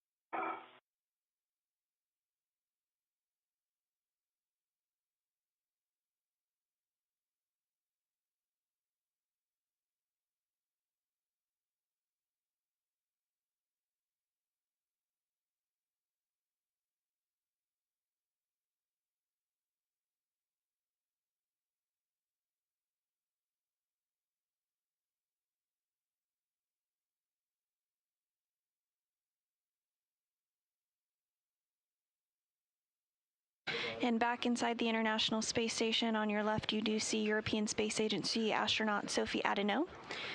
And on the right, NASA astronaut Jack Hathaway. They have been primed to get the crew suited up and step through procedures this morning ahead of the start of today's spacewalk. Once pressure inside of the crew lock reaches 0 pounds per square inch, some system checks will occur, and then the spacesuits will be switched onto battery power, which will mark the official start of today's spacewalk. Pressure inside the crew lock now less than 1 pound per square inch, 0.93 pounds per square inch currently.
And if you're just joining us this morning, we are nearing the start of today's spacewalk, U.S. Spacewalk 94, where NASA astronauts Jessica Meir and Chris Williams will exit the station's Quest airlock to prepare the 2A power channel for future installation of International Space Station rollout solar arrays. Once installed, the array will provide additional battery power for the orbital lab, including critical support of its safe and controlled deorbit. Today, NASA astronaut Jessica Meir will serve as Spacewalk Crew Member 1, or EV1, and will wear a suit with red stripes, while NASA astronaut Chris Williams will serve as Spacewalk Crew Member 2 and will wear the unmarked spacesuit. This will be the fourth spacewalk for Meir and the first for Williams. It's about 0.6 on the hatch pressure gauge. Copy. Copy that, Jessica. Thank you. We're still standing by. Copy. And as you just heard, the crew lock is continuing to depress down to 0, currently at 0.55 pounds per square inch, so getting closer. Once at vacuum, the crew will get the go to switch their spacesuits to battery power, which will mark the start of today's spacewalk.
All right, Jessica, big moment. Your suit data is nominal, both of you, and we are showing 0.5 PSI on the hatch. You verified for us 0.6 on the hatch gauge. You have a go to open and stow the EV hatch. Okay, copy. Go to open and stow the hatch.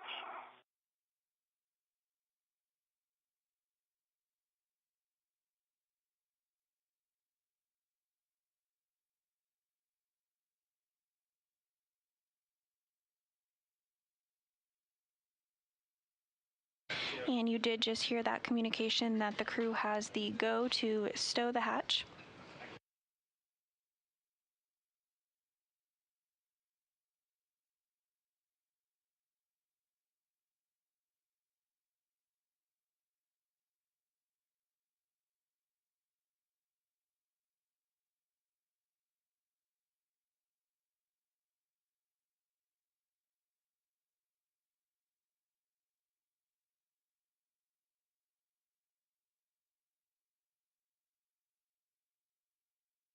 Nicely done, Jessica.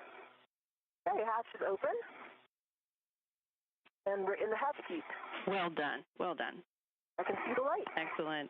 Okay, for Jack in the airlock, you can put step 15 into work, emergency MPEV to closed.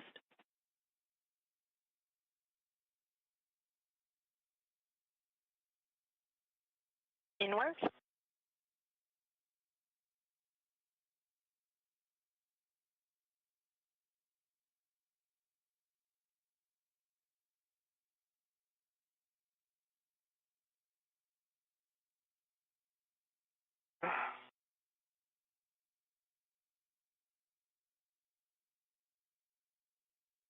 complete.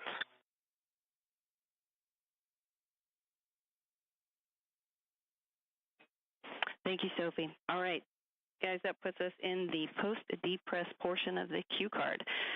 Now, before I have you switch those, I want to have you, Jessica, we heard you mention your alert tones that you weren't getting them. And so after this step, if you could for us, verify that you get the warning tone. Okay, copy. So with that, on your DCM, switch power to BAT, stagger your switch those, and expect the warning tone. Okay, copy. EV1 is going power to BAT. Power to BAT, and I do have my power restart message, the tone. EV2 is switching power to BAT.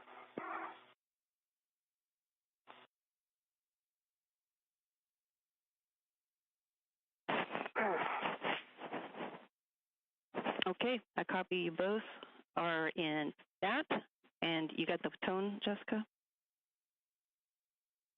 Awesome. Okay. And EV2 also has a 2P high that I just probed. Same expected 2P high message. Those are expected. You can pro, and in fact, that's the next step to switch your display to pro to verify a functional display. EV1 functional. EV2 functional. Excellent. Okay, Chris, for you on the UIA, you can switch power EV1 to 2 switches to off. Copy, in work, power EV1 and EV2 coming to off. EV1 off, EV2 off. And check power EV1 to LEDs, 4 of them are off. All 4 LEDs, EV1 and EV2 power are off. All right, switching to your DCMs, you can now disconnect your SCU from your DCMs, install the DCM cover, and stow your SCU in the pouch. EV1 copies in work. EV2 copies in work.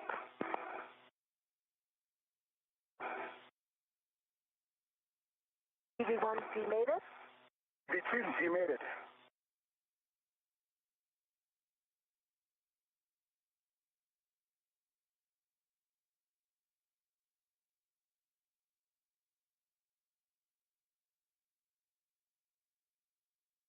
And with suits now on internal battery power, the next major milestone that we are looking ahead towards is seeing the hatch open. You do see on your screen there that circular structure. That is the space station hatch that we will see open here shortly. And I have my DCM cover in place. EV2 has SCU in the pouch and DCM cover in place. All right, well done, guys. For you, Chris, you can check that the depressed pump man ISO valve is closed. Pump man ISO valve is closed. All right, on your DCMs, take your temp control valve to max hot. In work? In work.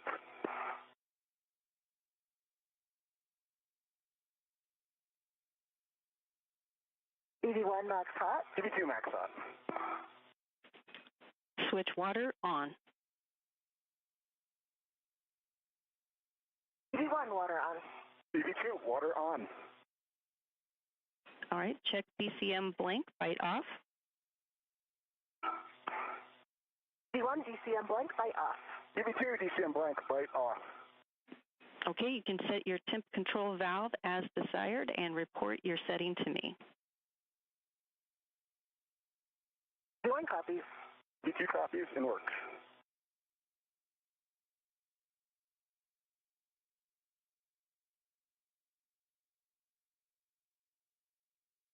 EV1's currently at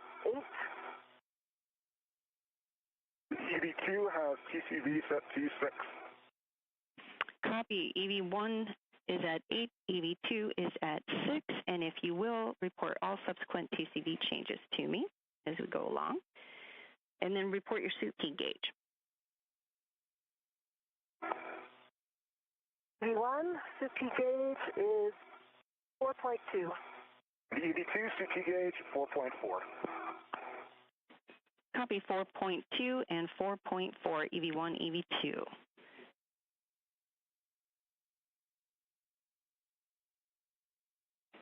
All right, you guys, we are just about there. You're right smack in the middle of a day pass. Your visor's set as required. Step 14 is not required. We will need from our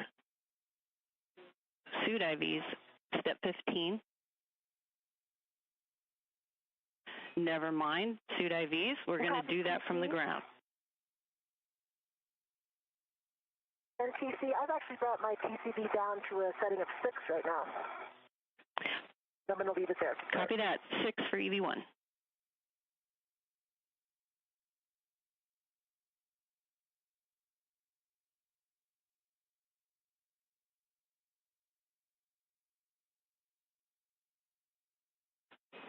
Okay, Jessica, Chris, we are ready to step into our timeline. You ready? V1's ready. EV2, ready to go. You sound ready. Okay, Jessica, you can open the hatch thermal cover and release the hook from the magnetic plate D-ring. You'll attach that hook to the stowage tether point there on the thermal cover, and then cinch the strap until it's snug, and we expect 6 lines visible. If you'll confirm that for me when you're done. Okay, copy. And the hatch, the thermal cover was open, of course, still held on by the hook. And I'm putting that into the stowage location now. The stowage location, and I see 6 lines. Perfect, 6 lines. Thermal cover is open. Excellent. You have a go to egress, and as you come out, if you can, when you're able, turn on your HECA. And as you can see on your screen, the thermal hatch cover is now open.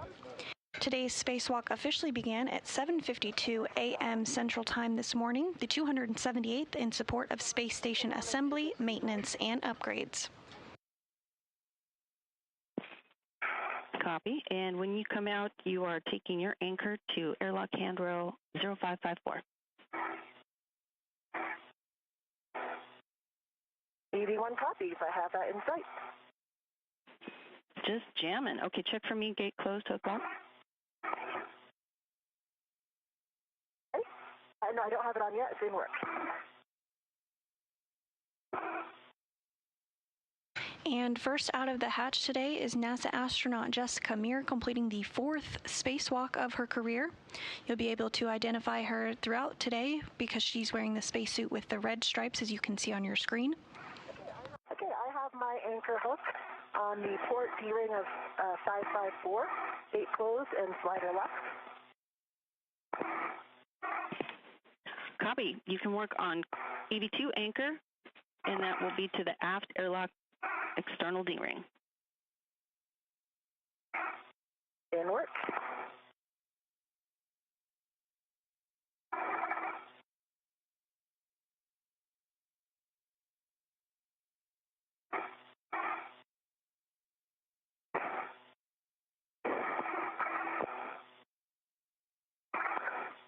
Okay, I have EV2's anchor hook on the aft D-ring of the airlock, gate closed and slider locked. Well done.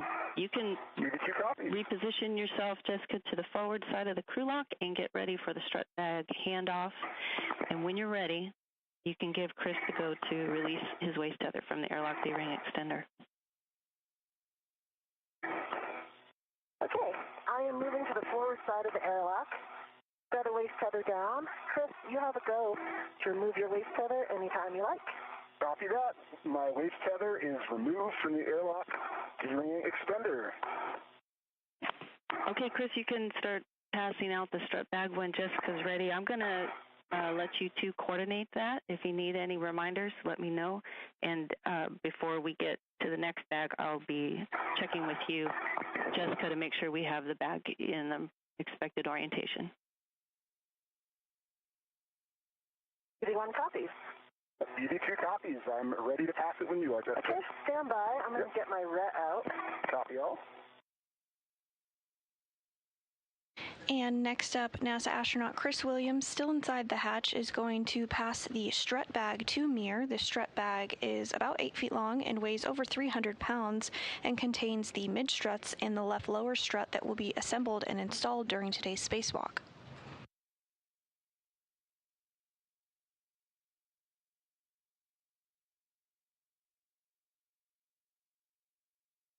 Okay, Chris, I'm ready for you to pass out the bag. Okay, strut bag is coming down.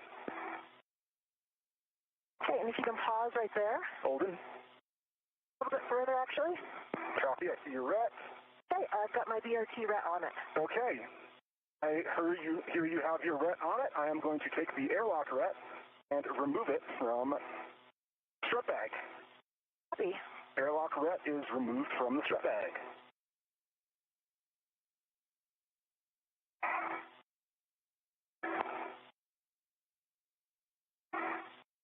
That airlock ret has been reattached to the airlock gearing extender. Okay, copy. And I copy as well. Nice work, you guys.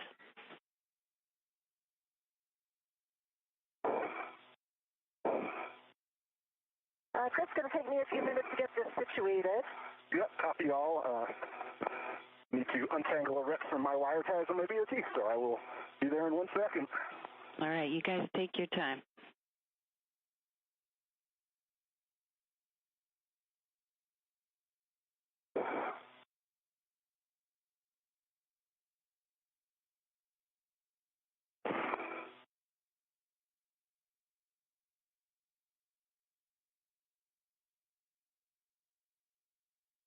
You see, I've got the adjustable that was on the handrail of the strut bag on the bag on my Windy workstation now as well. And I'm going to work on getting this in a acceptable orientation on my BRT. Excellent. And just a reminder, the tape goes toward your head. Copy, I've got the tape toward my head.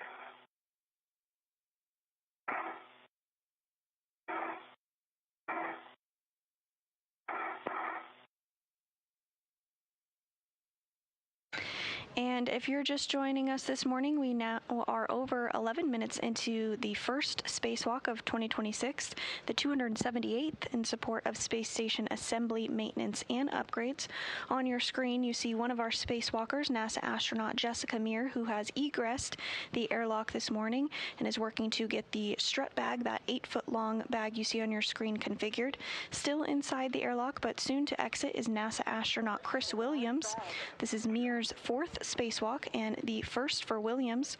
The duo will work together today to prepare the 2A power channel for future installation of International Space Station rollout solar arrays. Once installed, these arrays will provide additional power for the orbiting lab. Okay. Chris, I'm on the forward side, and I've got the strut bag. Copy. I think how I like it for now. Copy. And I see the cable bag coming out. Okay. Okay, stand by right there. Copy. Good location for me to take the red off, too. Okay, and I'm following along, you guys. I heard what you said, Jessica, about the strut bag, and I assume you got your mini workstation red to the non-taped end of the handrail. Negative, I decided to use my BRT ret there, so I have my BRT ret on the non-taped side. Yeah. I have my BRT on the handrail, and I have the adjustable on the taped side. That's right. You did say BRT. I got it written down. Okay, we got all your checks, and I see you passing out the cable bag. And do you need any words on this? You guys got the choreography? Got a ret on the cable. I think we got it. All right, you got a red on it? Chris, I have a red on it. Okay, I am just grabbing it for a second to take this airlock ret off. Okay, and I did use the bag ret? Yes, the bag ret that we talked about. It's released from the airlock, and its ret is back on the airlock gearing extender. Oh, copy. And from this view of NASA astronaut Jessica Mears' helmet cam, we're getting a nice peek inside of the airlock where NASA astronaut Chris Williams is still, but soon will be exiting.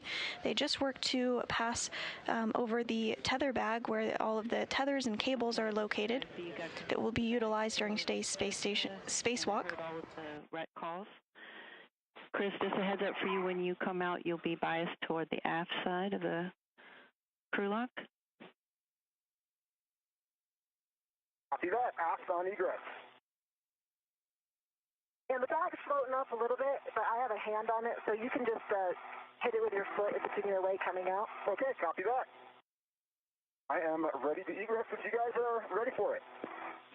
We are totally ready for it. Okay, I've got my visor down and I've got my HECA on. I see you coming Thanks, out. Chris.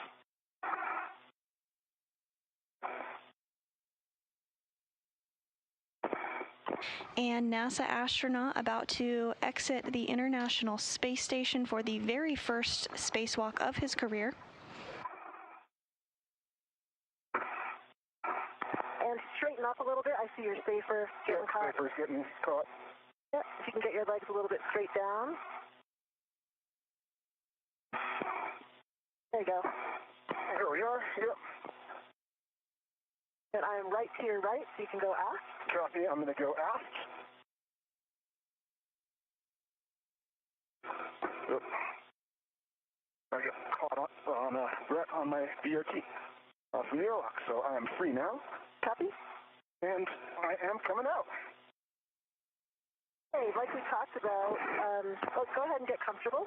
Copy that. Yep. I'm just going to get further down. Awesome. Base tether on the airlock.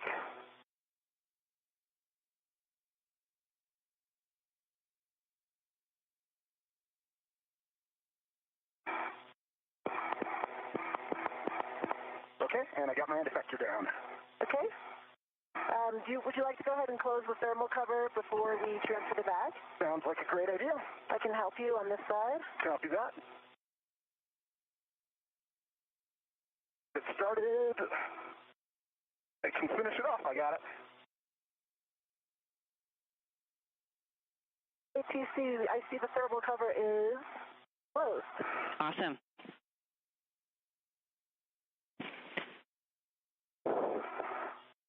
Okay, I'm coming over towards you a little bit to receive the cable bag.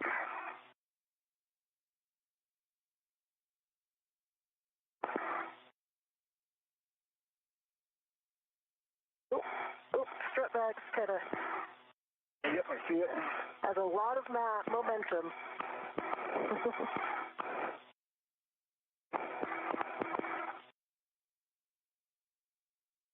Lock that out.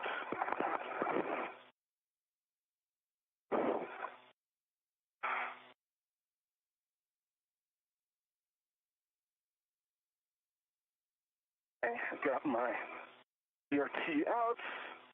Got my BRT right. And we are getting some spectacular views of the Earth from Jessica Mears' helmet cam. The International Space Station is currently flying 260 miles over Africa. And I'm going to take the cable bag. Okay. You have positive control? I have standby. I have positive control. Okay. And I've got a good BRT rep on the cable bag. And I'm just going to get this with the lid facing away. And you might want to move aft a bit again. My brother's right here. Copy that. Yep. Coming aft. Just get this on my BRT.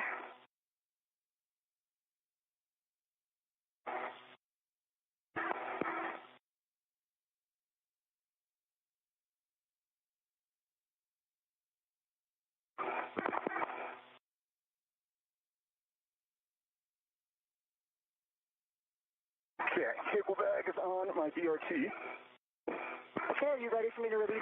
Do you have a bet on it? I have my BRT rep on the cable bag. Good connection. Okay, you ready to receive the bet back? I am ready to receive the back. I got it. Here it comes. Yep. Just let it go. Yep. Okay. Feather it back to the bag. All right, guys. Nicely done. Nicely done. And I see that you got the lid oriented away from your body, all the proper checks. When you guys are ready, you can perform your body checks, and we'll just be listening to what you're saying. And if you miss anything, I'll let you know. All right, Chris. All right, let me just get into a better orientation.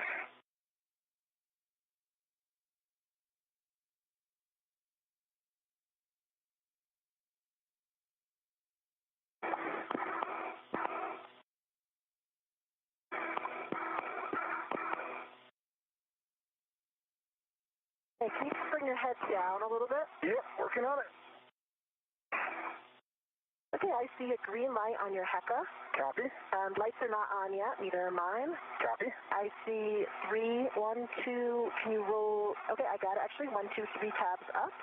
Copy. And actually your left safer handle is up. Copy, left handle is up.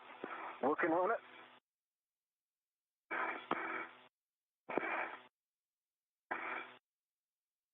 Okay, I think that might have done it. Right, turn, roll toward me a little bit.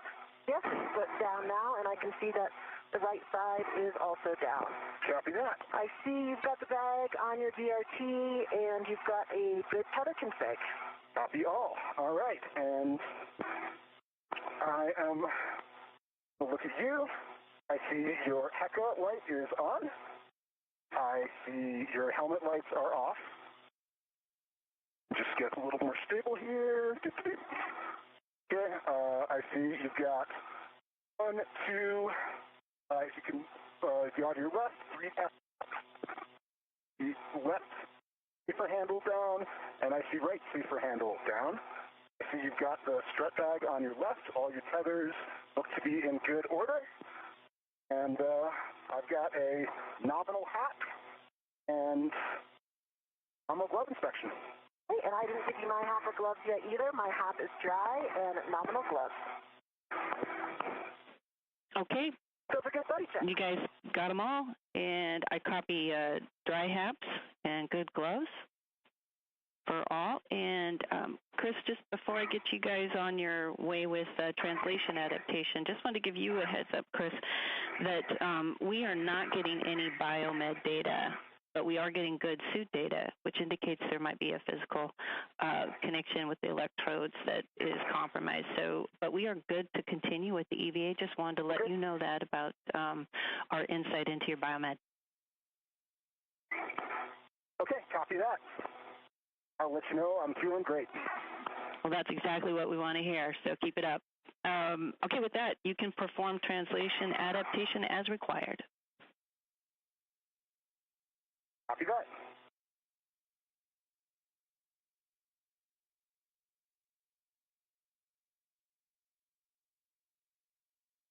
NASA astronauts Jessica Meir and Chris Williams did just complete what is called buddy checks, where they essentially take a look at each other's spacesuits, tethers, and tools, ensuring everything is configured and looking as expected. This will occur throughout today's spacewalk.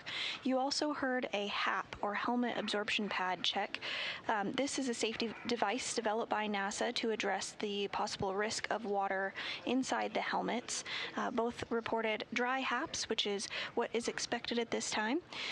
So now Meir and Williams will begin to translate or move over to their first work site of today's spacewalk. We're now 22 minutes into the first spacewalk outside the International Space Station of 2026.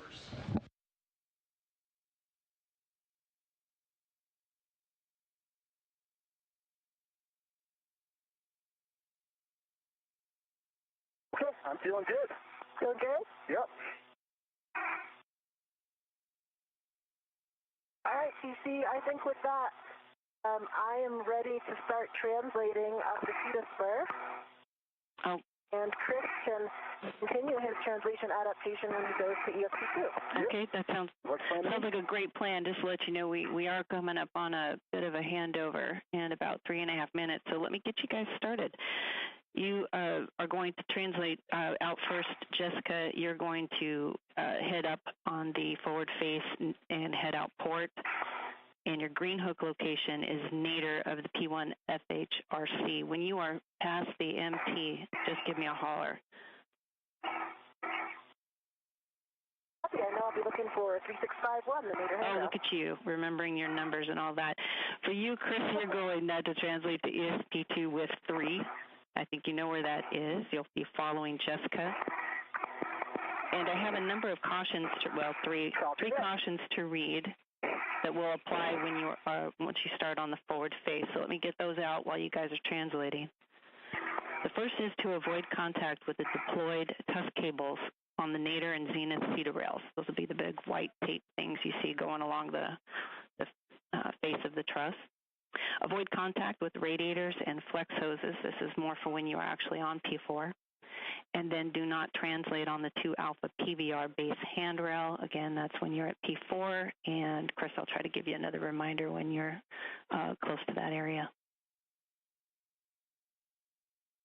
EV1 copies. EV2 copies well. All right. And with that, happy translating, and we are about 2 minutes from a handover. EV1 copies. EV2 copies.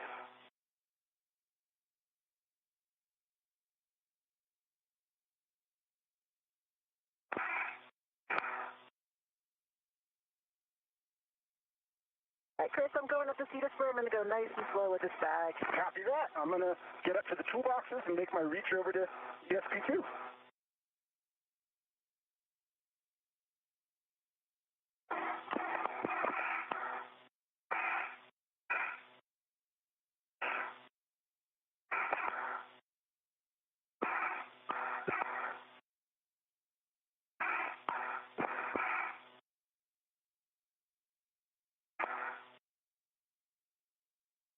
And both Williams and Mir now working on translating or moving to their next area of the International Space Station.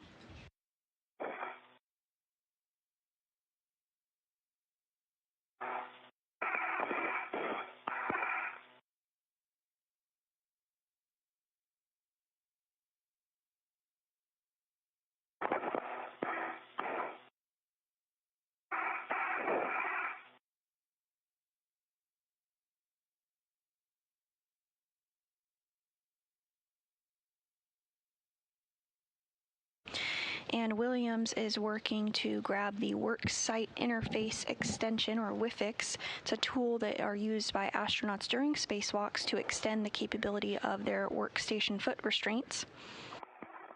In a short time, Williams will work to get inside of the APFR, or Articulating Portable Foot Restraint, and this WIFIX tool will help give him a better reach as Mir and Williams work to install the mod kit this morning.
Chris and Jessica, just want to let you know I'm back with you, and we see views through your HECA.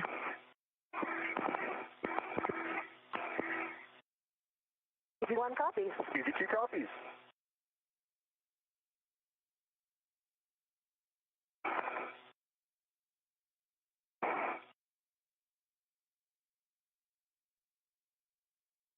And this view from NASA astronaut Chris Williams' viewpoint as he works to get the cable bag stowed. The cable bag will be utilized later during today's spacewalk, but is not needed at the moment, so he's going to stow it temporarily.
Okay, I have the bag ready to the WIFX and the WIFX removed.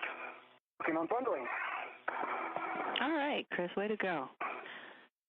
When you're ready, you can start translating to your green hook location, following Jessica.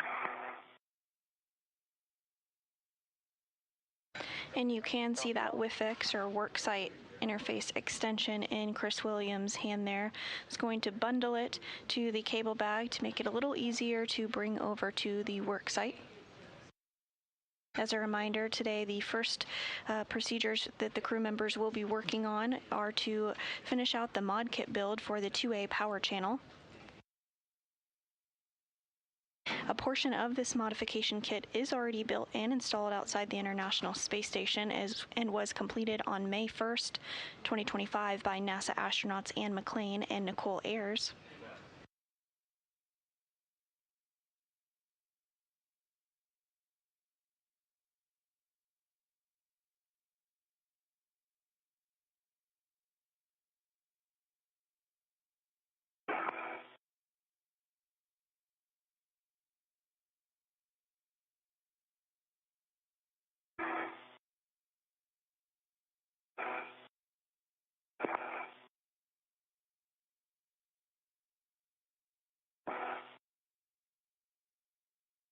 Okay, I'm just past the MT. That was a bit interesting with the bag, and I am at the FHRC. So I'll get ready to do my green hook. Copy, Jessica. Yeah, I saw you managing that big bag going under there. Good job.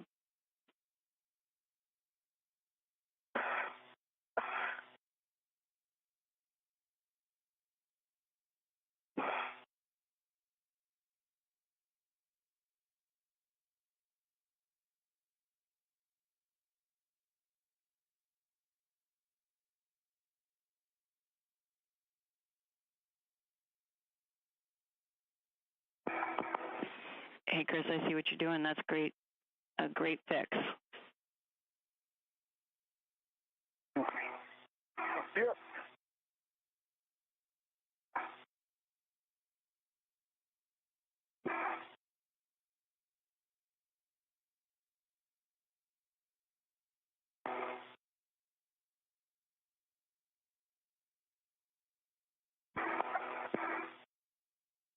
And we're continuing to get views of NASA astronaut Chris Williams during his very first spacewalk of his career. He was working to bundle that WIFX to the cable bag, essentially using a large wire tie to do so.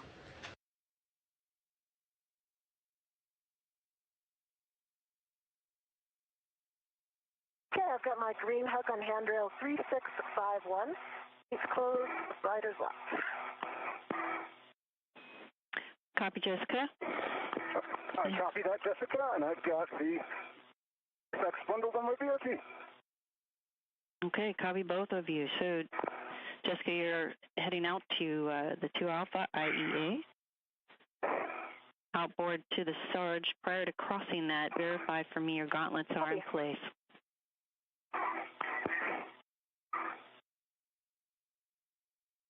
ED1 copy.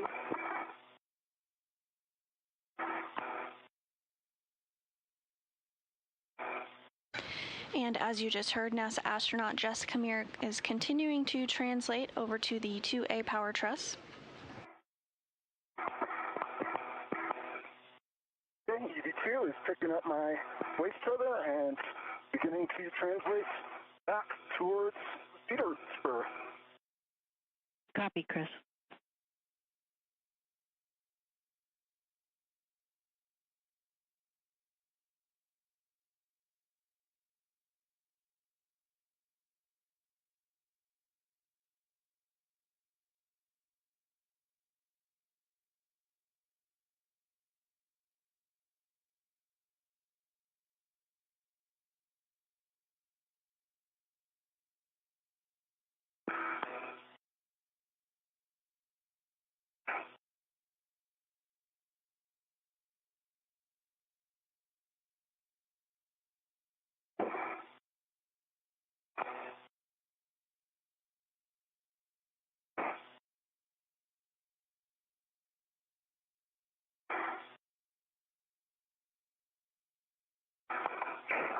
And this view of NASA astronaut Jessica Meir as she continues to translate. Jessica's safety tether. She does have the strut bag attached to her, and inside the strut bag are the mid struts and the left lower strut that will be assembled and installed today. The strut bag is about 8 feet long and weighs over 300 pounds. Of course, in microgravity, it does not necessarily have weight, but it still has that mass associated with it.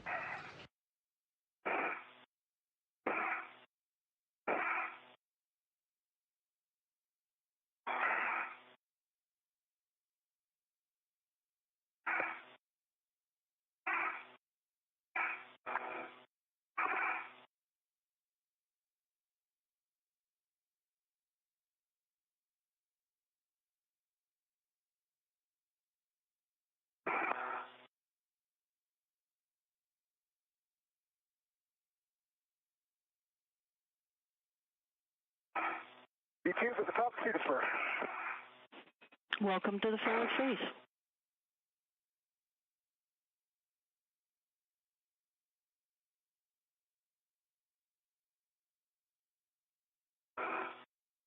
Jessica, verify for me your gauntlets are in place. Okay, my gauntlets are down. Okay. And then... Affirm, gauntlets are in place. All right, and you remember you're going nadir at Sarge to the keel side of the IEA. Yep, copy. Copy, nadir.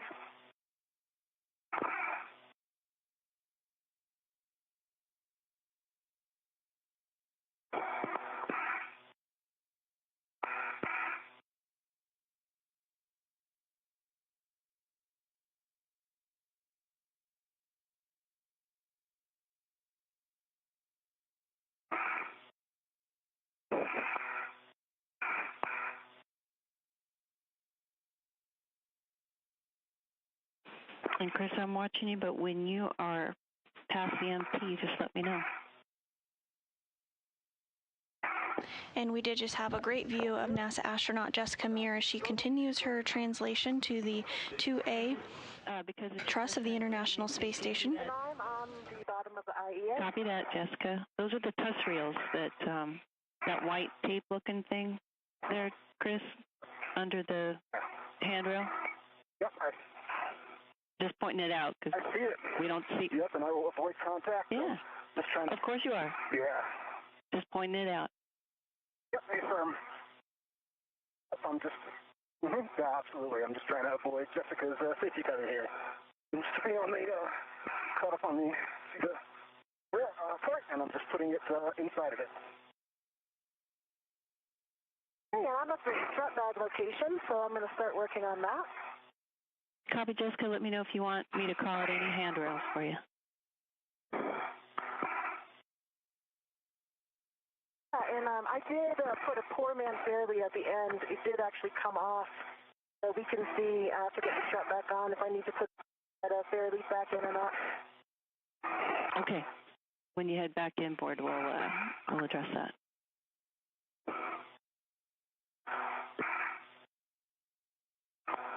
And Jessica Meir is now going to work to stow that strut bag temporarily. Once Williams joins her in this location, they'll hand off the cable bag.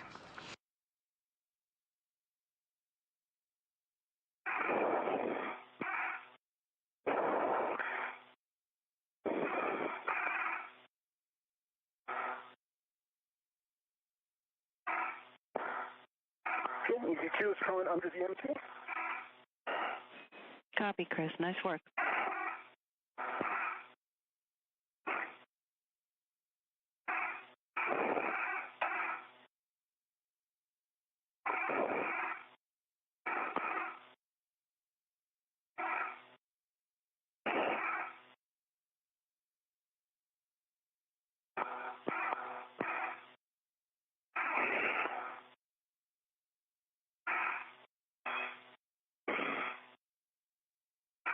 Okay, I've got the strut bag off my BRT.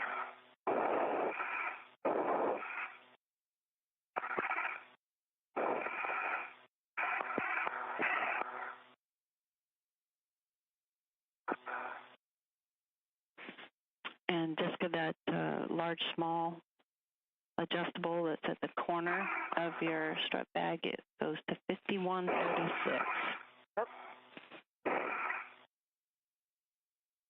Okay, copy. That is in work.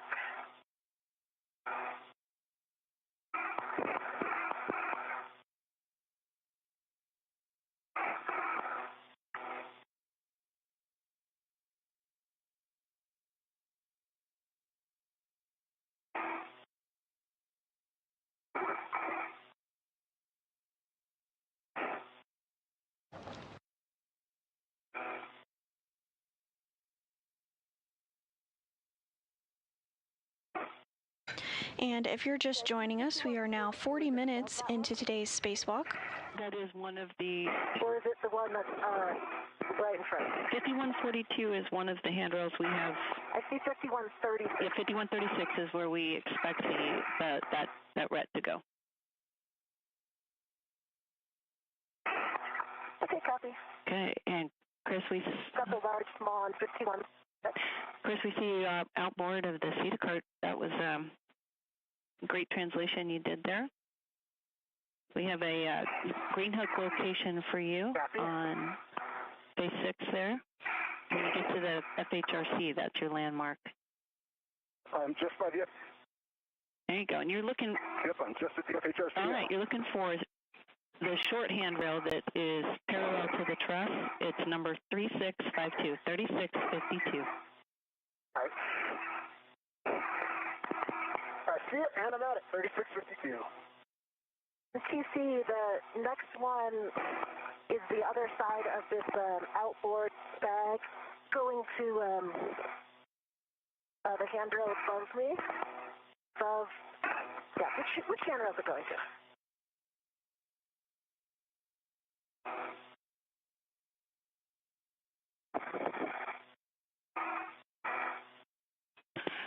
And Jessica, we're expecting a large small to go to 5142. And I believe that's the short one that is facing the BGA.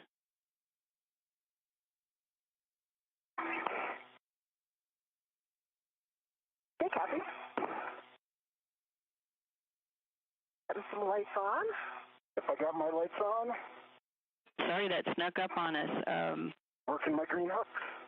And y'all can keep your lights on through the whole EVA if you don't want to have to manage that.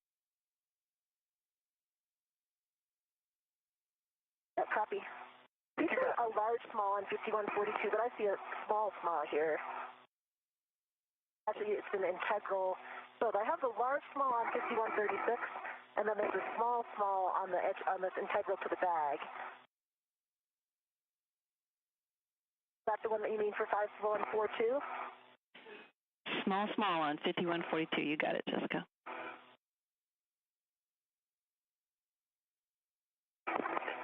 And I've got my green hook down on 3652, in a small handrail, and I am continuing outbound. Copy, Chris. And as you head outboard to the Sarge, before you cross, check that your gauntlets are in place.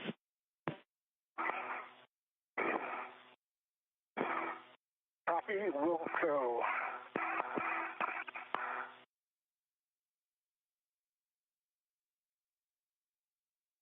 TC, I've got those two down. I'm going to go down to the inboard end.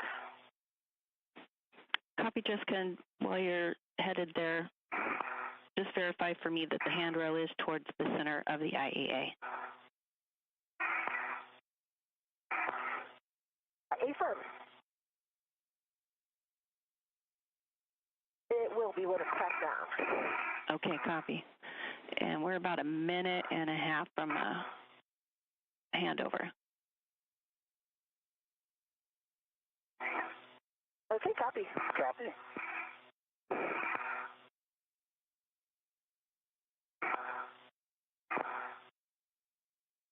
And Mir and Williams are continuing to translate to the 2A power channel location for the work that will be done today. At the start, my gauntlets are down. Awesome. Thank you. You did hear the call out that we are in an orbital nightfall, and of course you can see that on your screen here as well. The International Space Station does orbit the Earth every 90 minutes, which means the crew living and working aboard the space station sees a sunset and a sunrise every 45 minutes.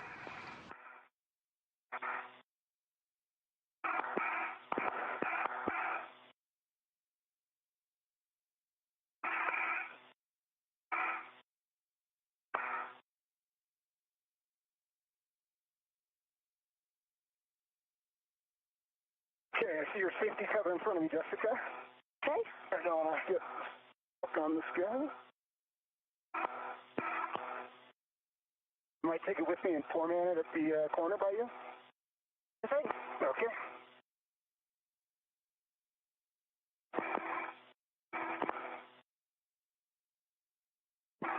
Okay, format's fairly down for you.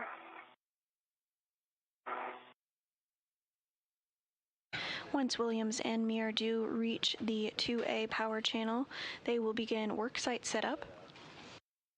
We are in a brief handover between our satellites, but we'll get views and communications back with the crew here shortly.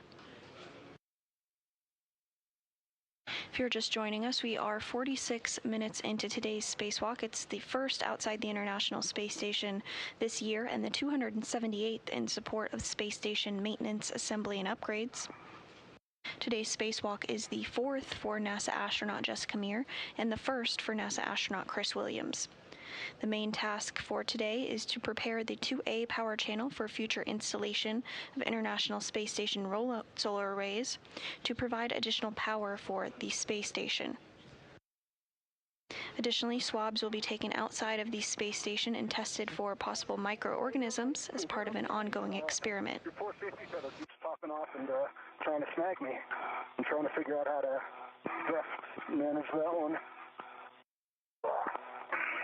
Let me see if I pull it a little bit. Is that going to help you? Let's see. Maybe you can try to do a little weave here. That might be a better option. Let's see. Okay. I've weaved it across here. It might stay now. Okay, copy that. All right, guys, we're back with you both in comm and video.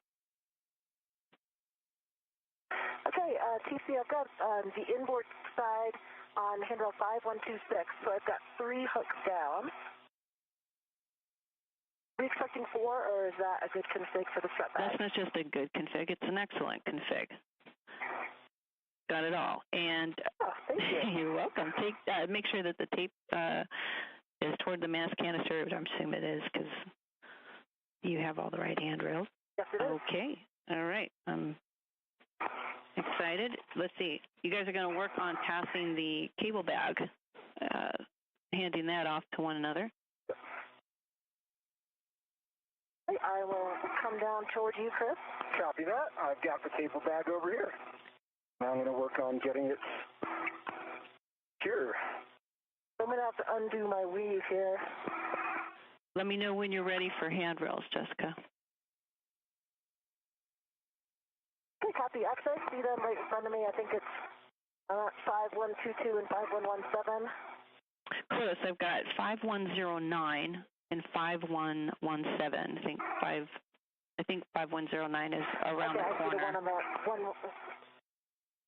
Okay, I see it. Chris is there now, so I will wait until he is gone before I get that one. Okay. So, and let's see, we're going to put it this way. Yeah, the hinge is going to go toward the center. All right, let me take my BRT off. I'll keep my BRT ret on. My BRT is disconnected.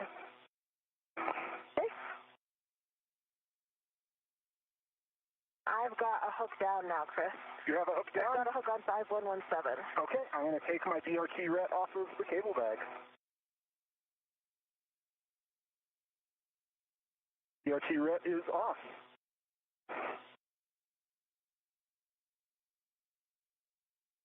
Any chance if you're right at that corner handrail, you can tack down the other edge of it? I am, and I can. Let's see. What do we want? Whatever that left corner is. Yeah. Oh. But yeah, anything on that side that's facing you. Let's do it, or... Maybe put it, well, if you can put it on the bottom on that side, I think it would help you because it'll clobber the ORU less. You're right. Do that.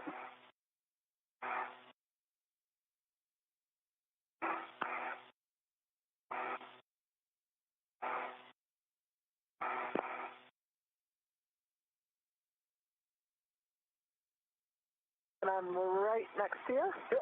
All right, I see it there. That's a good config. See, the cable bag is temp stowed, and I'm going to work on getting the WIFX.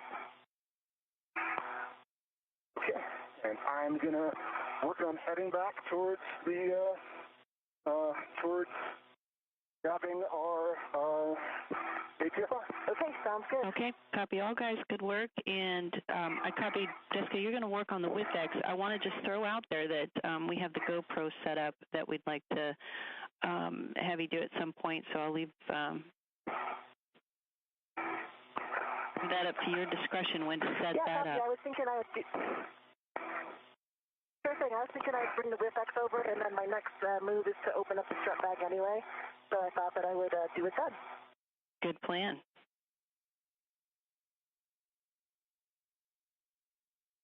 Very happy to have that strut bag off me. I bet.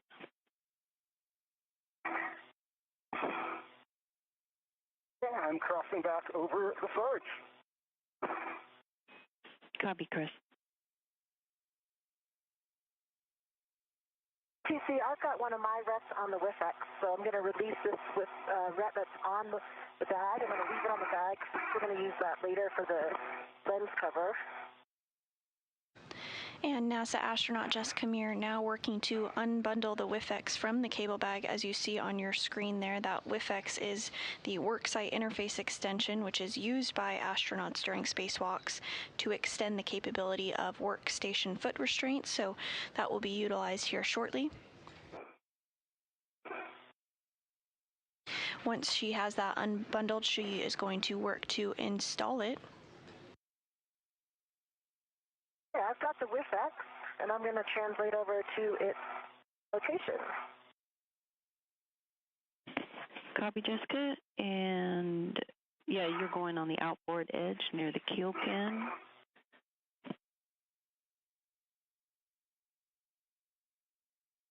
Copy.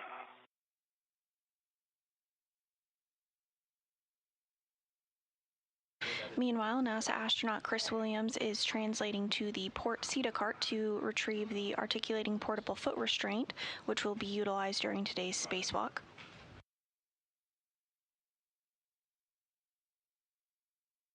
The primary goal of today's spacewalk is to prepare the 2A power channel for future installation of International Space Station rollout solar arrays. And as part of this, Meir and Williams will work together to finish the installation of a mod kit that is partially installed following a spacewalk last year on May 1st, 2025 by NASA astronauts Anne McClain and Nicole Ayers. So it looks like we actually stowed the cable bag upside down. Oh, sorry. It needs to be flipped 180. Would you suggest I do that now or go handle the WIFX and we'll come get this after? The consensus here, Jessica, is to get that WIFX out of your hands into the WIF and then come back and fix up the bag. Okay, sounds good. What's that plan?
EV2 is at the seat of carts APFR. I'm just going to work on removal. Okay, man. Take your time. You guys are doing good.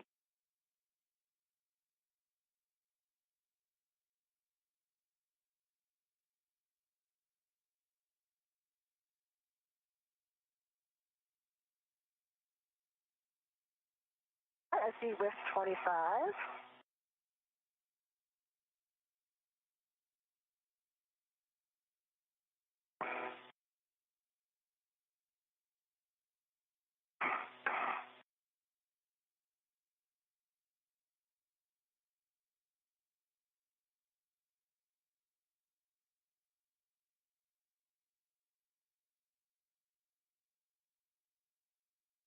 We're now 55 minutes into the 278th spacewalk in support of space station maintenance, assembly, and upgrades. This is the 4th spacewalk for NASA astronaut Jessica Meir and the 1st for NASA astronaut Chris Williams, who are our spacewalkers today. The primary task for today's spacewalk is to prepare the 2A power channel for future installation of International Space Station rollout solar arrays. Once installed, the arrays will provide additional power for the orbiting lab. When you're ready for the clocking. I think I got it. The clocking's going to be 6, correct? That's correct. Okay.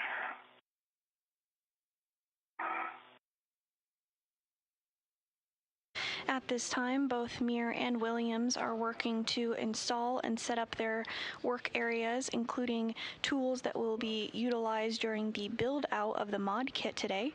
This mod kit is partially built and in a good configuration outside the International Space Station, ready for Williams and Meir to finish up the build and installation, following a spacewalk last year on May 1st to partially build part of the modification kit. You got it. You don't even need me, Jessica. You got it. Clocking is 6, golf. Oh, we need you. Maybe later, right? Okay, we need you. I'll hang out. I'll hang out with We you. need you. Thank you.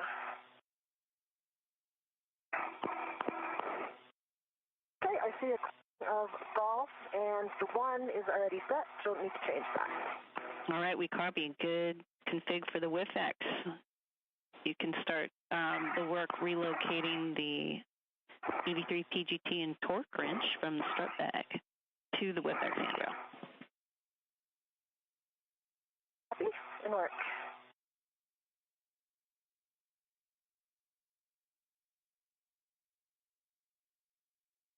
And you did hear some communications there from the ground here in Mission Control Houston. NASA astronaut Tracy Dyson is today's ground IV and will be communicating with NASA astronauts Jessica Meir and Chris Williams throughout today's spacewalk. You're like a pro already. Okay, you're going to translate once you, again, cross the Sarge. Before you get there, check your gauntlets are in place. Copy, Wilco. And Dyson is a spacewalking pro herself, having logged 4 spacewalks outside the International Space Station in her career.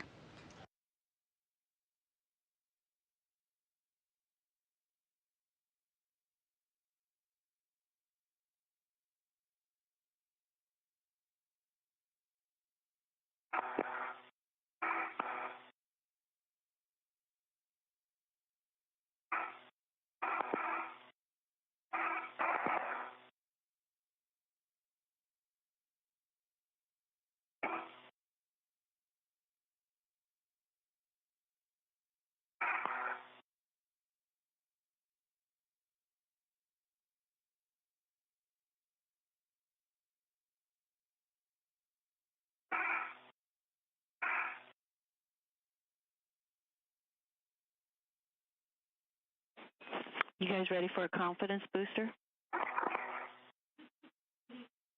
Yes, please. Well, your consumables are looking good, and you guys are doing really good on the timeline. Thank you. Thank you, thank you. Thank you.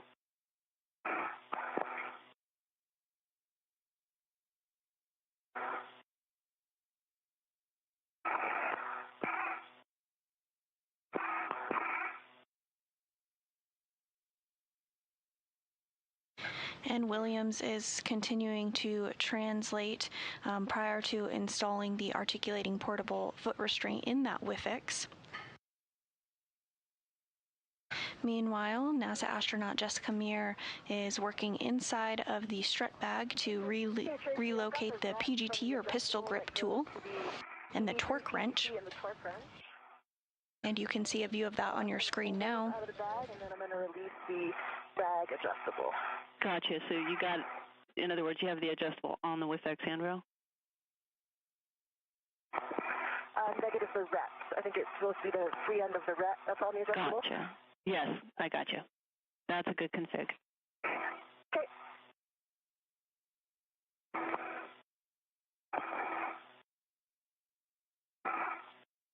And I release the other end from the bag. Okay. It's almost like you're reading the procedures, Jessica. I love this. Okay.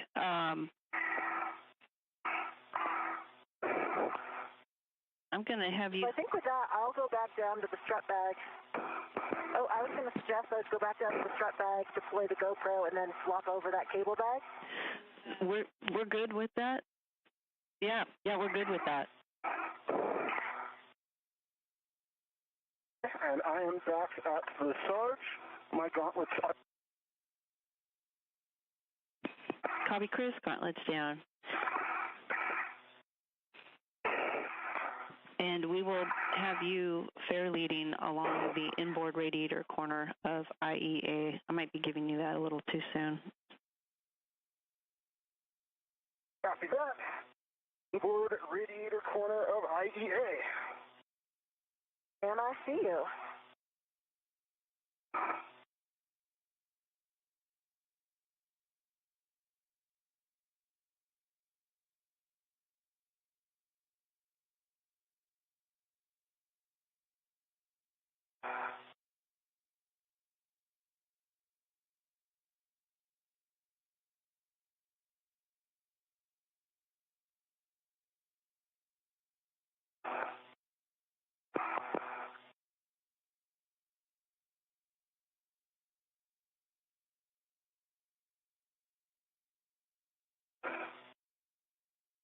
So in my head, we had the GoPro on the other end of the bag, but we actually have it on the far end.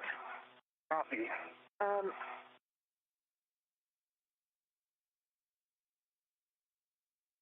I'll take a look at what I see.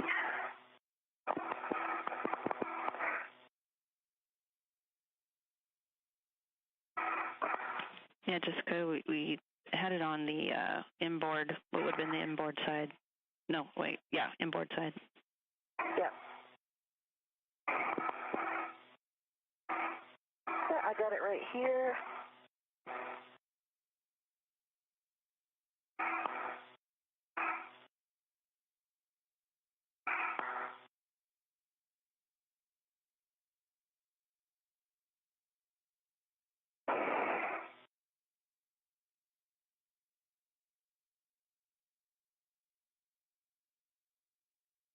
It was actually going to be like go into a receptacle. I think the nut was just going to go into like a whip.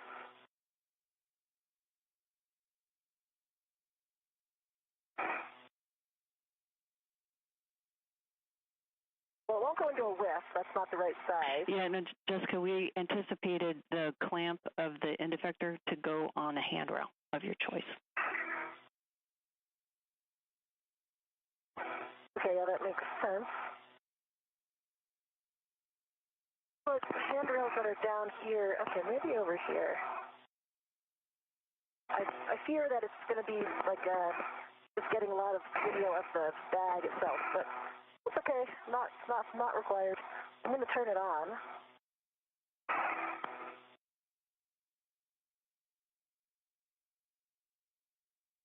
The blinking red lights are rolling. I'm waving to the camera, and I'm going to try to pan it over to Chris. I'm still working on trying to get this lead fair lead to stay. You still want to top off? Yeah, that was what I was saying. much different than the string ones. They tend to pop off. So if you really think it's going to keep popping off like that, you can consider a rich man if you like. Hey, guys, for you, Jessica. Copy that. Sorry to interrupt. Jessica, we have some handrail suggestions for the GoPro, and they would be more on the inboard side of the IEA, around 5109, 5110, or 5115. And that'll give a nice big picture of what you guys are doing. And those are at the outboard ends, or you were breaking up a little bit at the start there?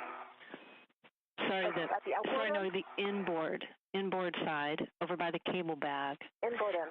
Okay. And those handrails are 09, 10, and 17, ending in those numbers. Okay, copy. And for you, Chris. So, and you think that Go ahead. You thinking to leave it on the bag, Rhett? Well, negative. Once you have it connected, you can red it to the handrail that you're clamping to.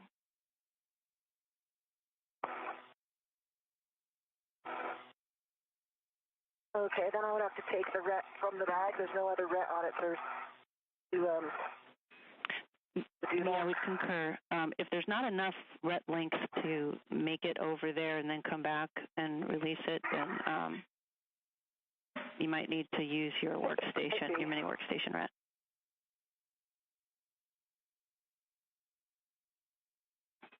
And Chris, I see you working on that fair lead. We actually have a name for that, and it's called the middle class fair lead. I see you weaving it. Middle class. Yeah, well, I gotta give Farouk credit for that one. He came up with it. I like it. I've got it nicely hooked, I think, around this handrail by the end here. So I think that will hold pretty well. Way to go.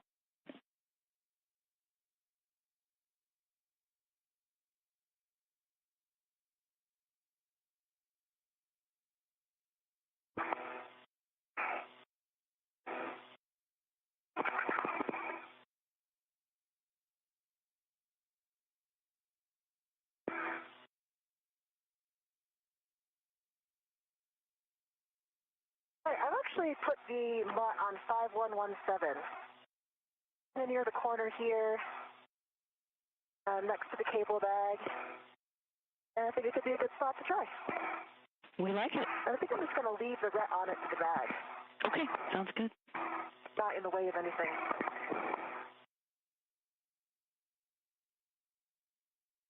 Okay, and the cable bag actually flips itself around. So because it's only on 2 tethers, actually that works out. I can put a third one down here to keep it in the orientation we want. Okay, and that stringing of the ret isn't going to preclude you from getting the bag turned around, you said? Oh, negative. It's actually turned around now. All right. That was a 2-for-1. We're in a good config. Okay, so you feel like you got the cable bag fixed and the GoPro set up? I think so. All right. When you are in a comfortable spot, I'd like to get from you a glove, hat, and gauntlet check. Okay. Stand by 1. And I've made it over to the width X, and I'm working on the APFR. Okay, Chris, you were looking for a clocking of 12. 12. So, Chris, so that you know when you come over here, the MUT end effector, there is a ret that's going back to the bag, just for SA. It's running straight down the side, though, so it shouldn't be in our way. Copy that.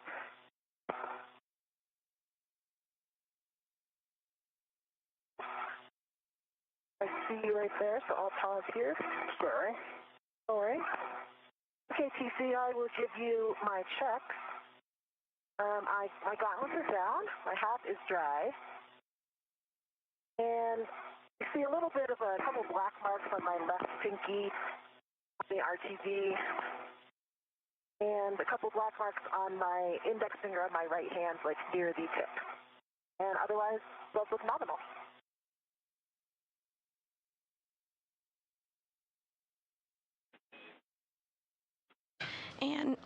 And NASA astronaut Jessica Meir did just complete a glove and HAP inspection. Meanwhile, Williams is continuing to install the APFR and the WIFIX. That articulating portable foot restraint will be utilized in the next steps as the crew works to build the mid-strut.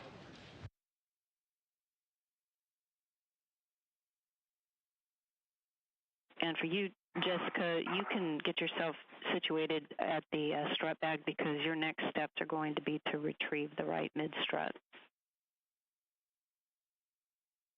Copy, in work.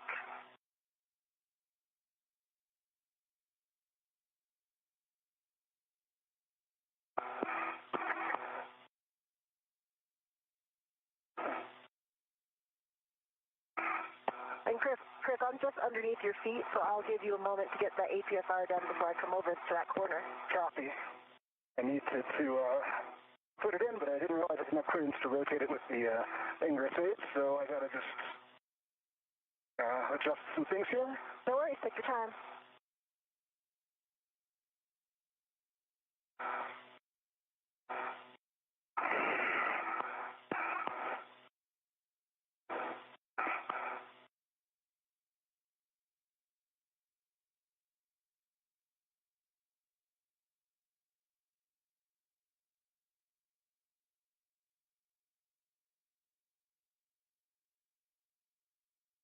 I'm just giving you guys a heads up. The sun will be coming up in about 5 minutes.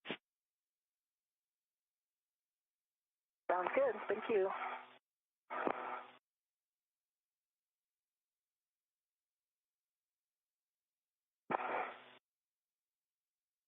Okay, I have the APFR installed in a clocking of 12. Way to go. Give me those checks, if you will. The locking collar, pull, twist test.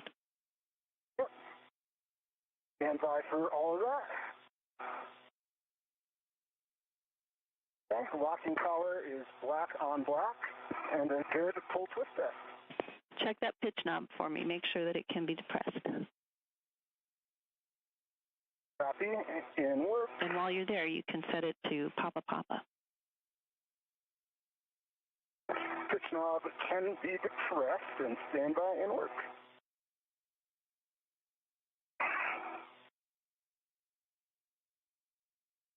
And we are at a pitch of Papa Papa. Pitch knob is up and can be depressed. All right. And then the next setting is Charlie for the roll and 12 for the yaw. See Charlie, go.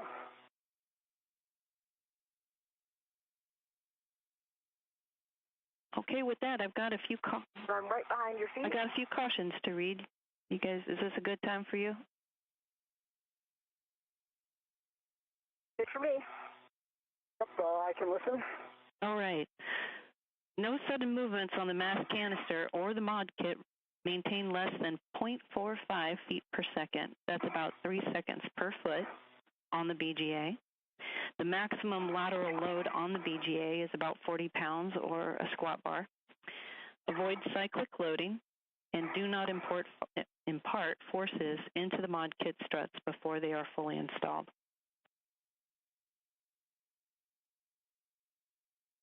Either one copies. 82 copies. Okay, I see. And I think you said, Chris, you're working on ingressing the APFR, and you may want to... Still getting the settings. Say again? I'm still working the yaw on it. Sorry about that. I thought I heard you had them set. No worries. And I'm going to come a little bit further outboard, Chris. Copy.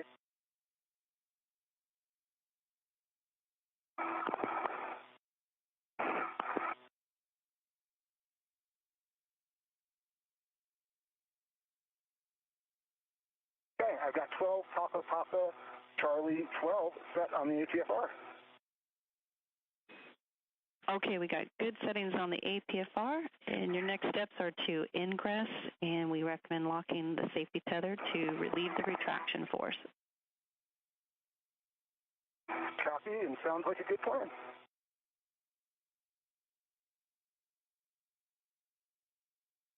And NASA astronaut Chris Williams is now going to work to get situated in the articulating portable foot restraint. Right mid strut. I'm gonna loosen the I'll leave it ready for the bag. Good plan.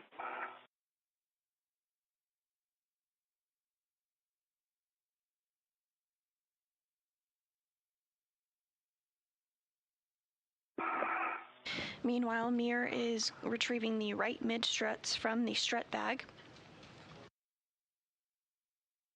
You can see this view on your screen there of Mir as she works to retrieve those struts.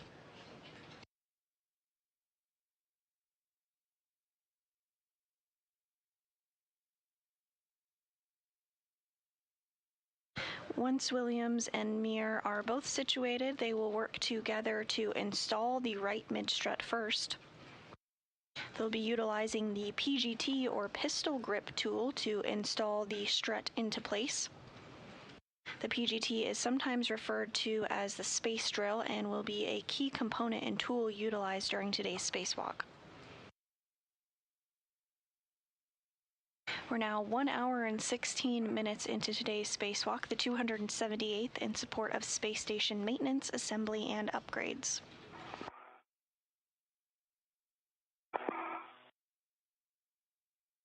Chris, I'm right off your right side. I see you. Let me know if I can help you at all. All right, well, let me just get the finger fade up. Try not to beat you out while I do. Gonna get my visor down.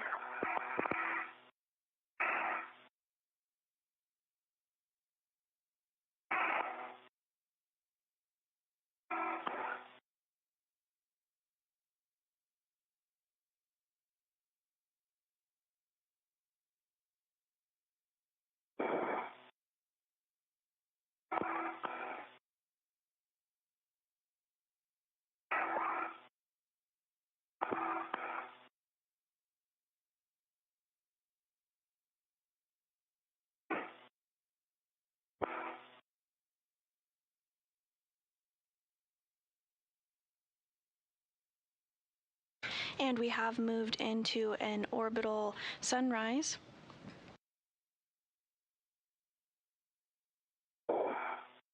Angle might be a little bit off on the GoPro. Might be looking towards the sun a little bit too much. Needs to come to the right a little. We can fix that later if you like. Copy. The International Space Station is currently flying 267 statute miles over the South Pacific Ocean.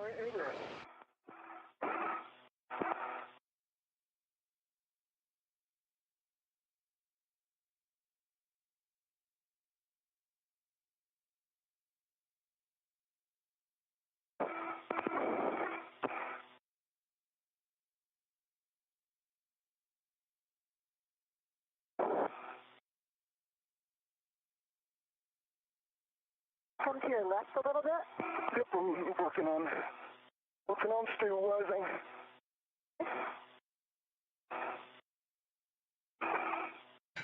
And in this view on your screen, you can see both NASA astronaut Jessica Mir on the top spacewalker there. She's wearing the spacesuit with the red stripes. And then on the lower portion of your screen is NASA astronaut Chris Williams. Williams is going to work to get into the articulating portable foot restraint, which you can see him doing there. He's going to lock his feet in, and he will remain in that placement to help him get in a good configuration to have good leverage to help install the right mid-strut alongside NASA astronaut Jessica Mir. Get my balance right.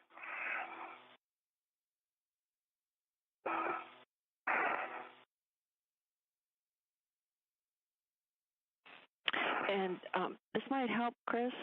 We're not sure if you locked out your safety tether, but that retraction force is pretty strong and could be working against you. Oh, yep, I did lock it out. Okay.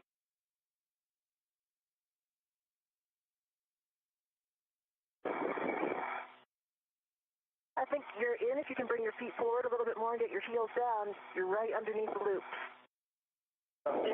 Skip. And you're canted a bit too much to, your heel's too far to the left. Trying to just feel that.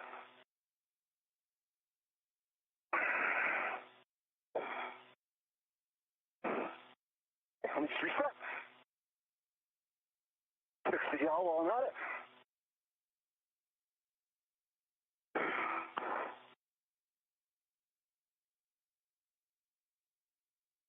Okay, let me know if I need to help tack you on. I think I just need to give it one more go.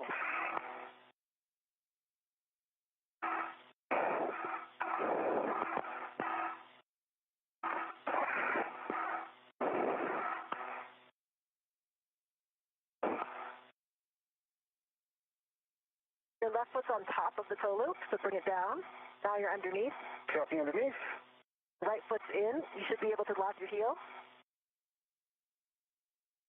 And as you can see on your screen there, Williams continuing to get in a good position to get locked into that articulating portable foot restraint. Forward before you rotate. Very close. You just sit back a little bit more. An even better view here on our screen, Williams is in that unmarked spacesuit. And I think you hit the roll pedal. All right. That's, so I think overall, it just move a little bit more slowly. And it was, okay, that was the yaw, and then you also hit the roll. Yep, I see it. Yeah, at the end of on the whip, that says a little bit more bounce than I was expecting, so I'm trying to just work through that. I think you just needed to get your foot a little bit further forward before you rotate your heel. Copy all.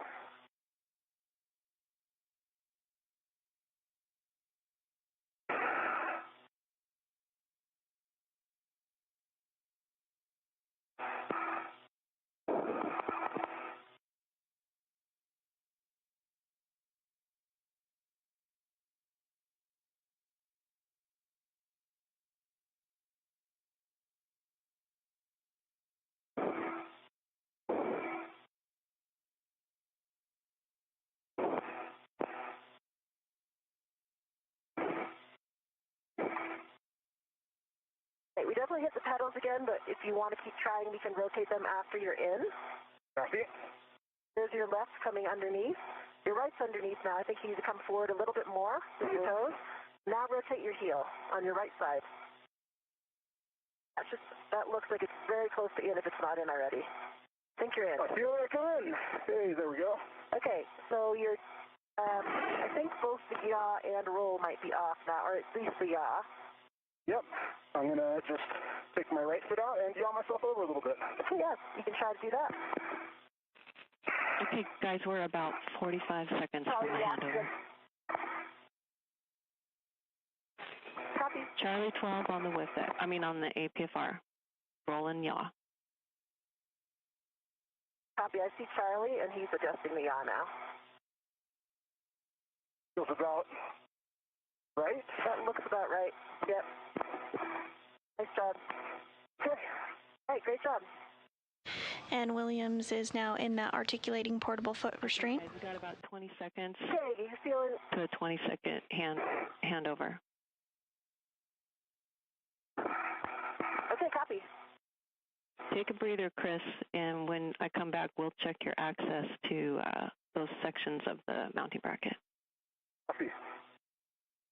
Copy all.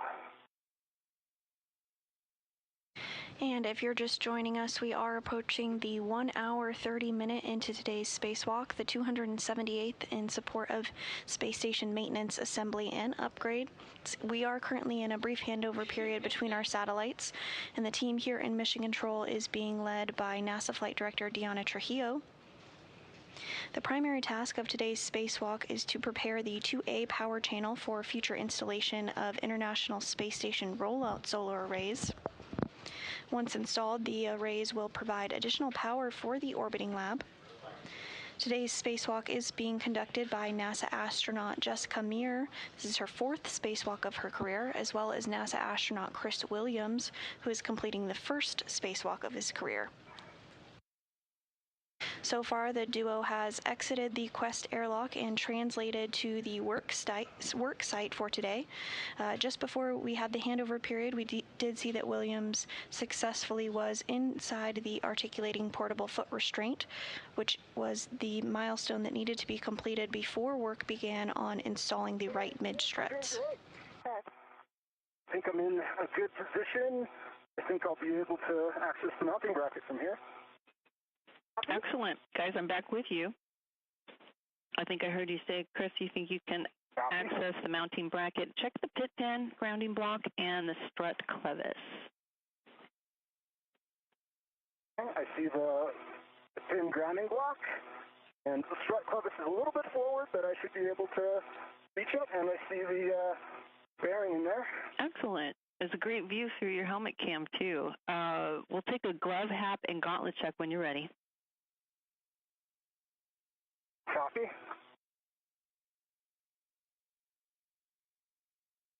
So for my gloves, I've got a little bit of braking RTV on my left fourth finger and a few little black smudges.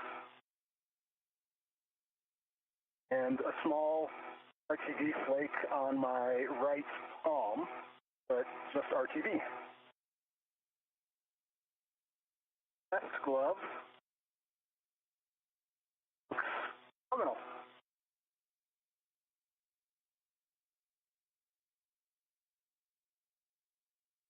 Okay, Chris, copy on your gloves. That's we're still good with those. What about hat and gauntlet?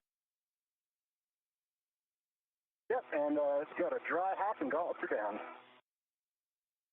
All right. Excellent, guys. So we are ready to install the right mid-strut. So if, Jessica, you can work on transferring the right mid-strut to Chris. Chris, you're going to receive the mid-strut and ret to the handrail stanchion closest to the side pad. Copy that. Chris?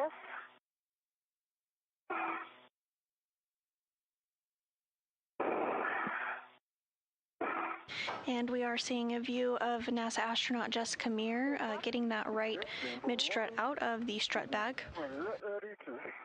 She's going to hand it over to Williams in that articulating portable foot restraint.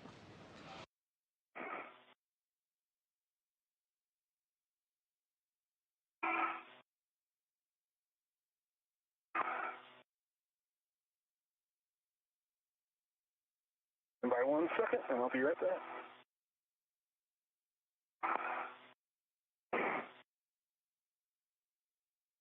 And TC, just letting you know, I'm fine with it for now, but my left glove, I think that I have padding on the back of my hands because the gloves are too large in the width, and I think it's a little bit too thick, so it's pretty hard contact point on the outside of on the back of my left hand. I'm okay with it for now, but I'll keep watching it because it does kind of limit my motion of my left hand a little bit.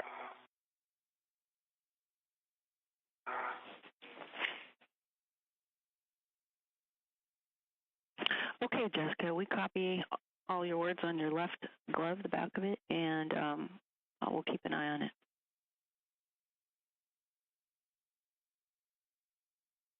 And just a question, if I know we don't often adjust our palm bars when we're pressurized. If I were trying to relieve, kind of loosen the palm bar, I'm assuming that should increase the diameter there, which might help it a little bit. Would I have a go to try that? Checking. And Chris, let me know when you're ready. We can start. I'm ready. Okay, here it comes. Okay, I've got it. Okay. I've got positive control. I'm working my ret. Copy. And Meir now working to pass over that mid-strut. I've got a ret on it. I can release this large. Okay. I'll get a hand on it. All right, it's coming down to you. Large hook. Okay. Okay, large hook's back to the bag.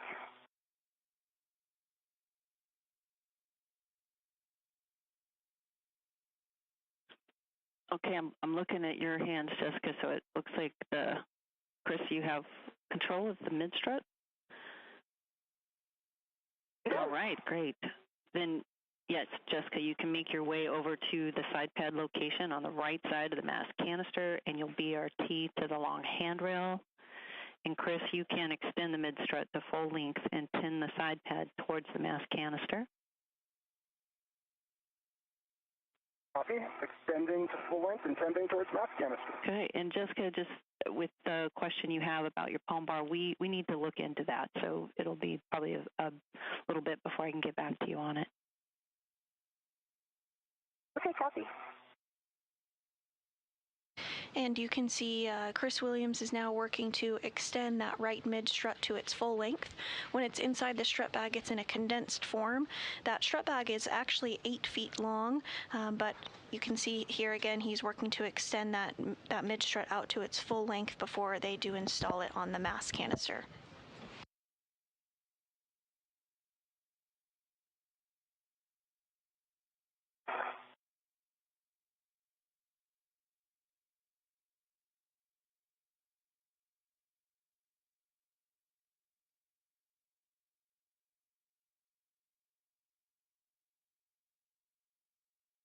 Yeah, I found the long handrail. You can see NASA astronaut Jessica Meir across from Williams. She's in that spacesuit with the red stripes. She's going to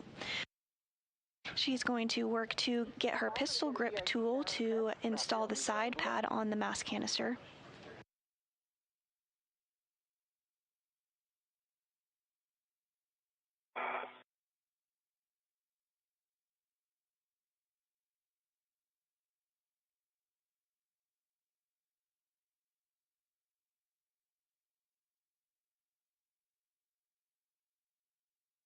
Okay, you see those connectors by your left?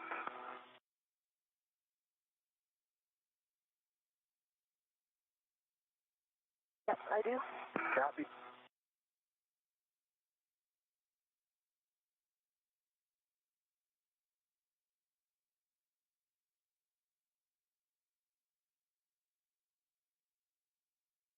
Okay, ready to receive the side pad. Copy, there you are. See the arrow is up. Okay, Jessica, there's a warning I need to read to you that there's a pinch point between the side pad and the mast canister. Copy. And for you, And my red is locked out. Thank you.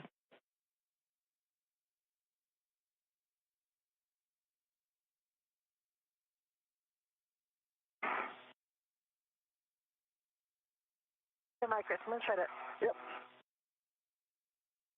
So now that this right mid-strut is fully extended, Meir is going to work to install it using that side panel. She'll utilize the pistol grip tool to do that. We did just have a good view of it a moment ago, and we will get another here shortly. But she's going to line it up with those holes and use the pistol grip tool to safely secure it. And there you can see that view again.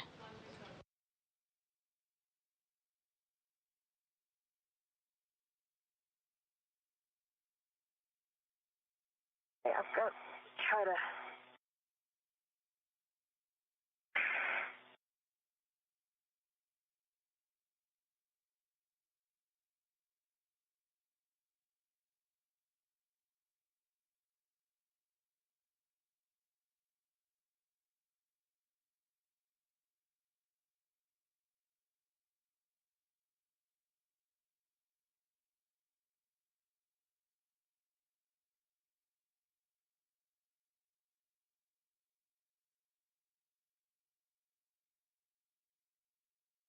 Hey, Chris, we'd like you to hold the strut not just by the bolt, but the clevis of the canister. Thank you.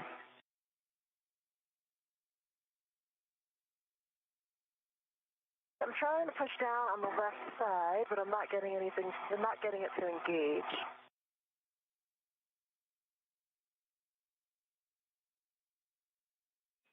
Copy.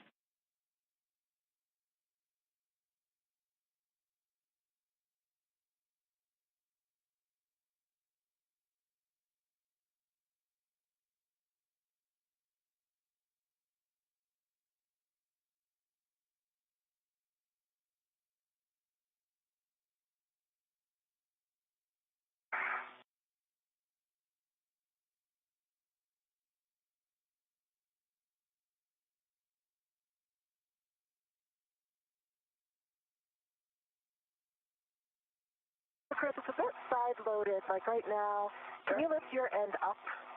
My end up, yep. Yeah, okay.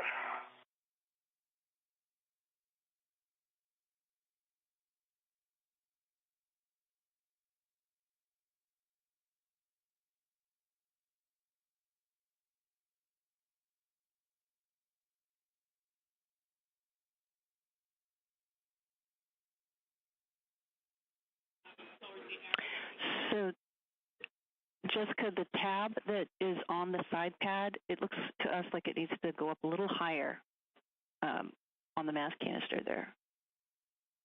There's more centered. Okay. There's ribs that are on the sides, and that tab goes between them. You probably can't see the tabs from here, but I see that. There you go, girl.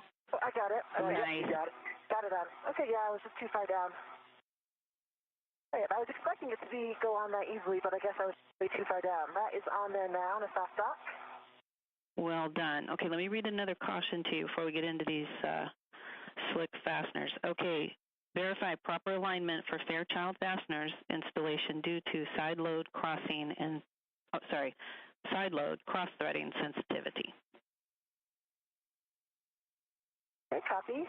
All right, get out your... And is the order does not matter? Correct. And we'll just get out your PGT. Let me know when you're ready for settings. In work. Okay, how are you doing, Chris? I'm doing great. I'm just holding this here.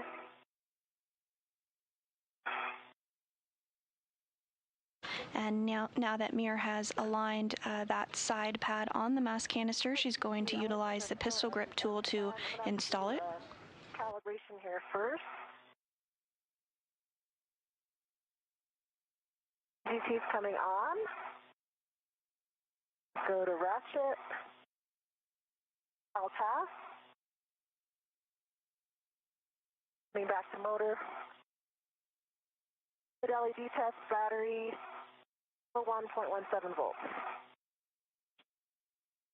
Just like they taught you. Nice work.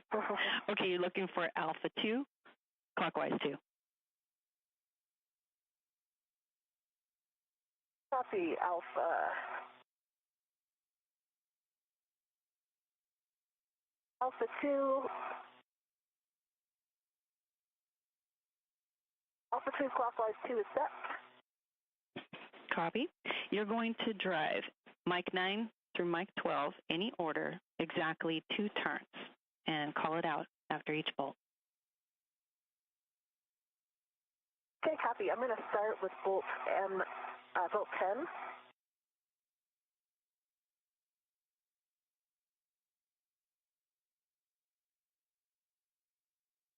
Mir now driving the first bolt.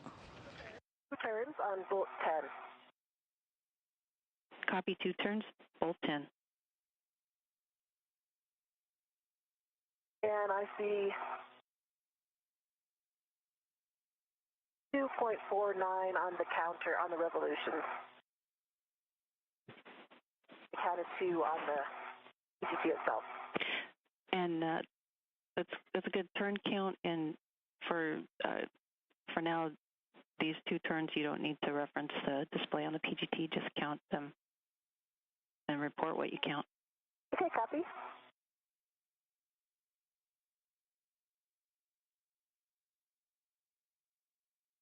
Now, ideally, I would kind of go to the left corner since I just did the right top.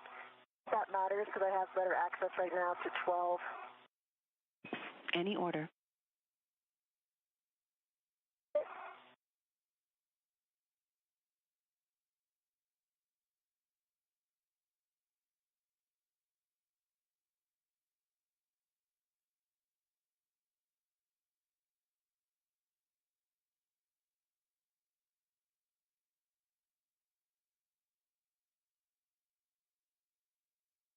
Turns on 12. Oh, no, that actually did not engage.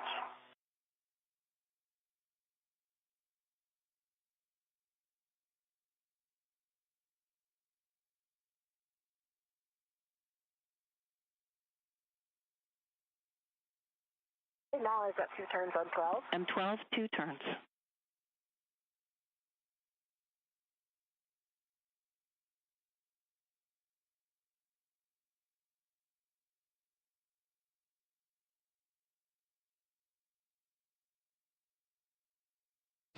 And if you're just joining us, we are now 1 hour and 40 minutes into the 278th spacewalk in support of space station maintenance, assembly, and upgrades.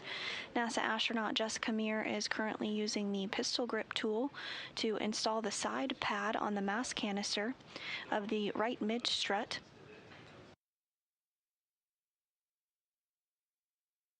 Today's focus on the spacewalk is to prepare the 2A power channel for future installation of International Space Station rollout solar arrays. And as part of this, the crew is working to build a mod kit. And that modification kit build is in work, as you see on your screen. A portion of this mod kit has already been built. On May 1st, 2025, NASA astronauts Anne McClain and Nicole Ayers worked to build a portion of the modification kit, and the main goal of today's spacewalk is to finish up the build.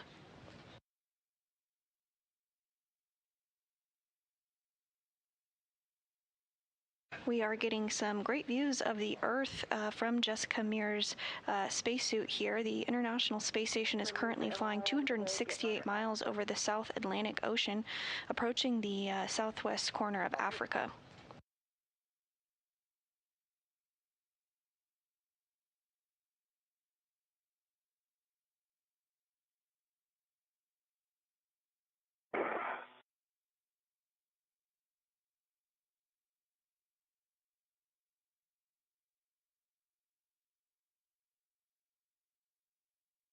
I've got 2 turns on M9. Copy, 2 turns on M9.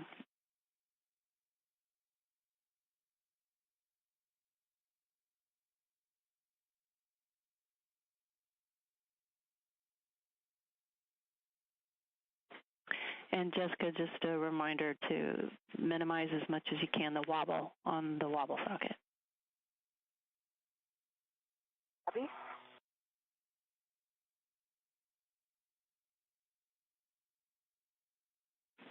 I know we're asking a lot.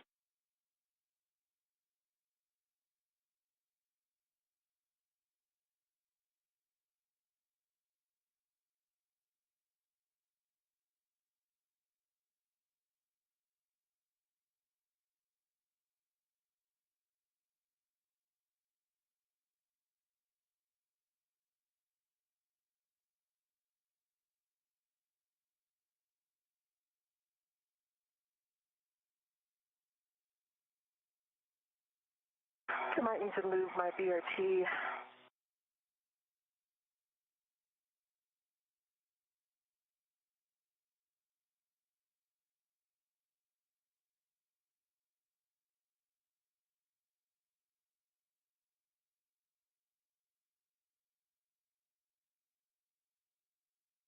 And this view of NASA astronaut Chris Williams as he continues to help support that right mid strut as Meir installs it using the pistol grip tool. This is Williams' first spacewalk and the 4th for NASA astronaut Jessica Meir in the spacesuit with the red stripes across from him on your screen.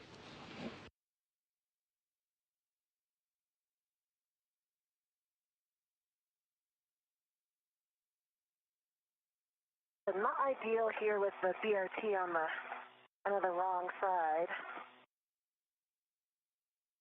I'll try to get a different body position here, TC.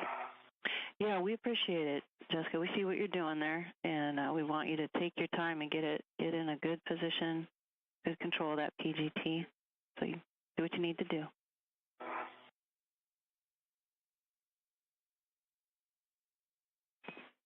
Nice position. That's like a great idea. A little bit too far away from it.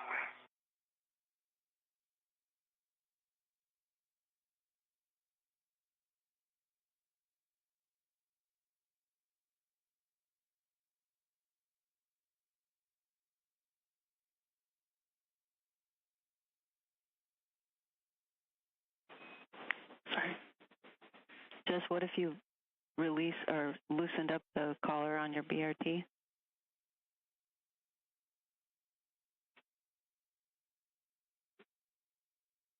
I think I'm in an okay position right now. Good.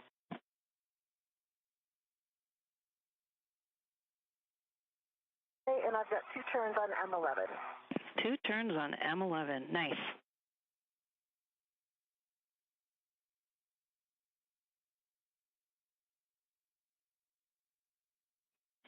Okay, well done. So after those initial turns on M9 to M12, I think, Chris, you already have the clevis, the mid-strut clevis aligned with the upper strut clevis. Awesome. Okay. So let me get you started. Jessica, first, you can drive M9 to M12 an additional 3 to 7 turns with the same PGT settings. And then, Chris, okay. I'm going to have you stand by. 3 to...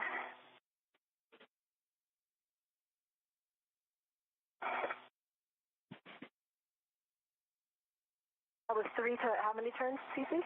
Yeah, you're going to drive to torque an additional 3 to 7 turns and give me the torque turns and light after each bolt.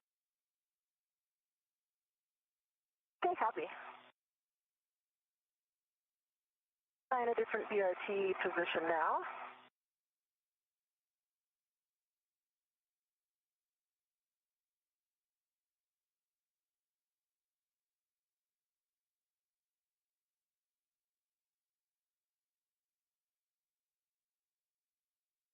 We're continuing to use the pistol grip tool to drive those bolts in securely.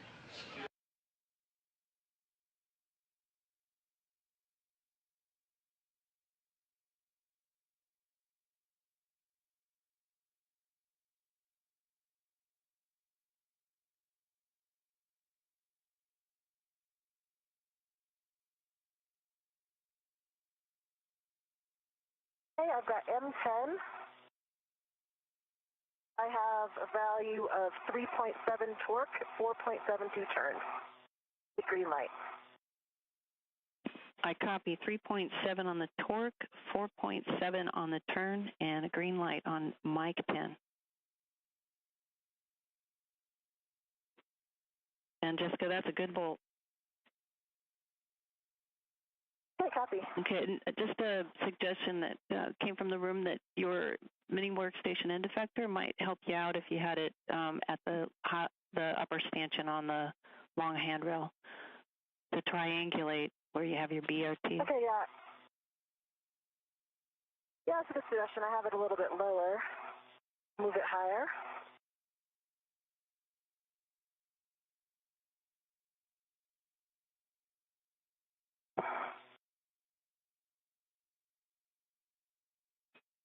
Okay, and while you're turning your next bolt, Jessica, for you, Chris, you can get out your PGT. Let me know when you're ready for settings. Copy. Getting my PGT.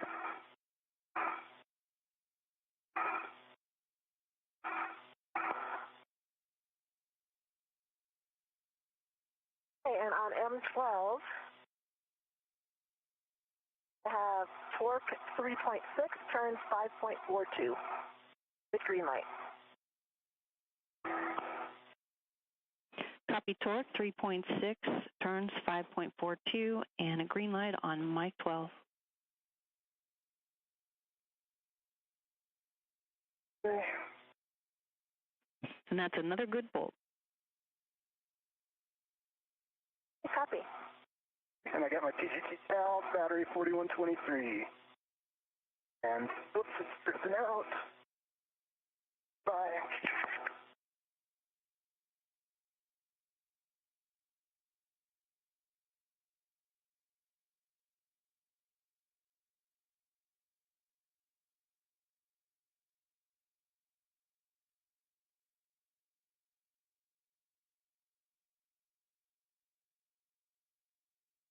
I am ready for settings, TC. Bravo 1, clockwise 2. Copy Bravo 1, clockwise 2. And TC, I've got mic 9. I've got a torque of 3.4, 4.65 turns, good green light. Actually, 3.7, sorry. 4.65 turns and good green light. 9.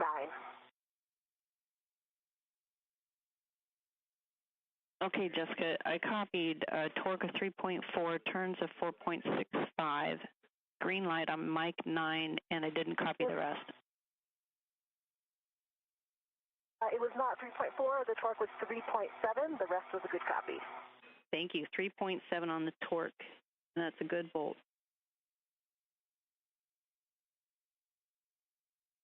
Okay, and I've got Bravo 1 clockwise 2 sets.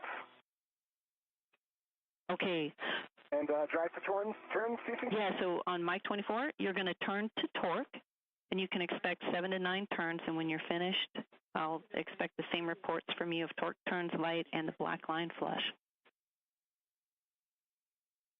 Copy. 7 to 9 turns, starting turns.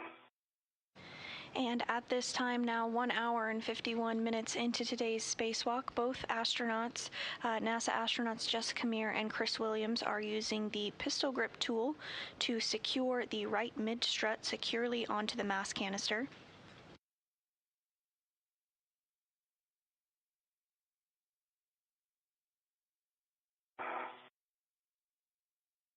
And I've got the bolt torqued out. I counted 8 turns, 8.5 turns, 12 on the torque, and green light. Play shows 9 turns. Okay. And I see a flush black line. Okay. I copy, you said 12 on the torque. I think you said 8.5 on the turns. A green light and black line flush. That is it. Confirm. And Tracy, I got on mic 11, I have 3.6 torque, 4.53 turns, and a green light. Copy on mic 11, you've got 3.6, 4.53 on the turns, and a green light. Sure. All right, guys, we got good bolts on mic 24 and mic 11. You guys can stow your PGTs. Copy. PGT is stowed. And as you just heard there, that right mid-strut bolts have safely and securely been attached to the mass canister. The grounding pin is in the block, and I'll get the MLI back in place. See, you don't need me. I appreciate it. Cut those checks. And you release the rets from... We need you. Oh, that feels good. And then... I have not released the ret. Okay, whenever you get to that, just let me know. I am going to release the ret right now. Copy. Ready to receive it? I think it's locked, Chris. Yep, standby 1. And TC, I've reduced my TCV to 4.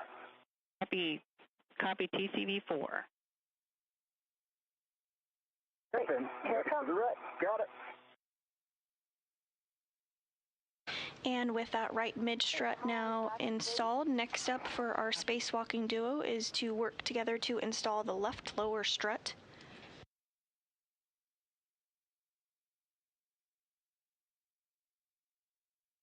And for EV2, do I grounding pin up here as well? Okay, copy. You're getting the grounding pit pin installed? Yep, I've got it. I'm ready to install it if I can go for that. You got to go. Copy, go. And these views of the Earth from NASA astronaut Chris Williams' perspective here as the International Space Station flies 264 statute miles over Ghana. Hey, and TC, I've got my BRT off. I think I'm now heading back to the bag. Hey, Jess, before you leave there, give me a glove, hap, and gauntlet check. Okay, my hap is dry. Gloves, no change from previous report on the left, and no change from previous report on the right.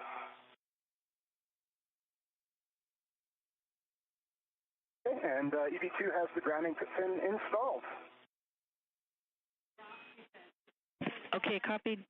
Jessica, your glove, I missed your hap and gauntlet, and Chris, if you could check that the mounting bracket upper surface is clear, minus that adjustable that's in the middle. Copy all. My gauntlets are down, hap's dry, and the glove check was no change from previous. And TC, the mounting bracket upper surface is clear except for the adjustable in the middle. Copy, Chris, copy, Jessica.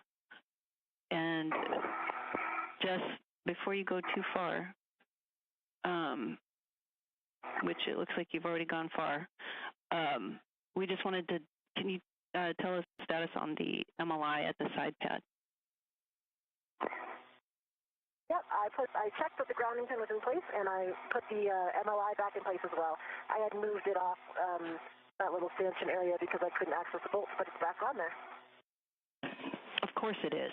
Thank you. No worries.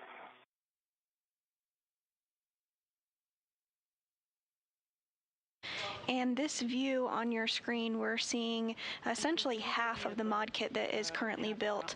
The Duo is going to work to mirror that on the other side with the remaining struts that are yet to be installed. So my gloves are no change from the previous reports.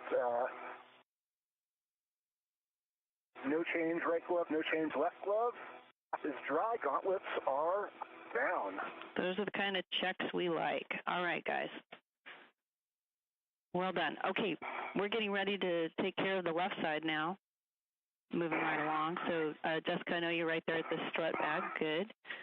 You'll be getting the left mid-strut first, and Chris, you will be receiving the left strut, and your BRT ret will go to the handrail stanchion nearest the side pad as before. Copy that, handrail stanchion.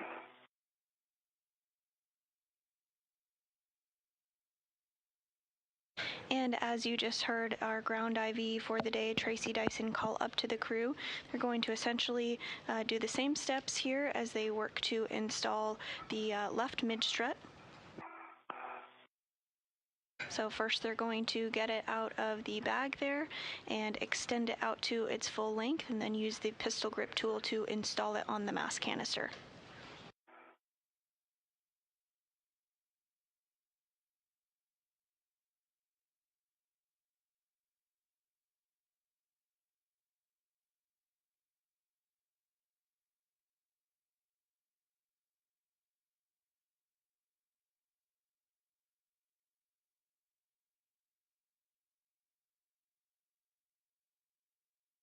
Okay, I see the lift left mid strut.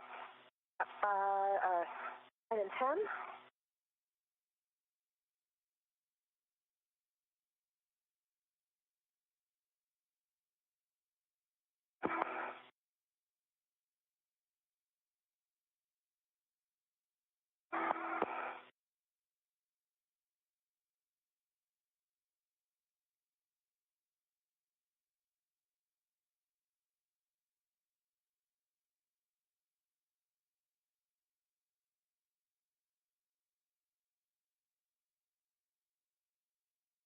How's it going, Chris?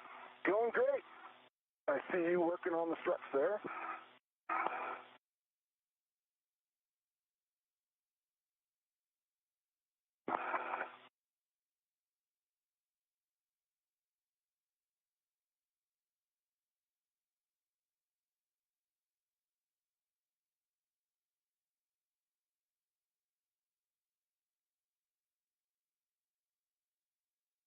Hey, can you grab this one? Copy. Credit. Hey, I have control of it. Stand by while I get my BRT and ret on it. Anybody?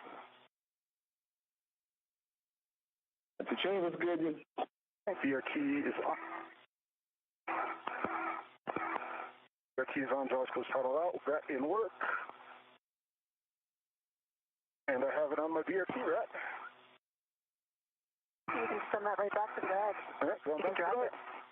I see it back in the bag. Copy. Look up. It's very beautiful right now. Must be Africa. That looks like the, yeah. Full. Where are we right now, TC? Jessica, you'll be retrieving the left strut and then handing it to Chris when he's ready. I actually meant where are we on Earth? It looks like Africa.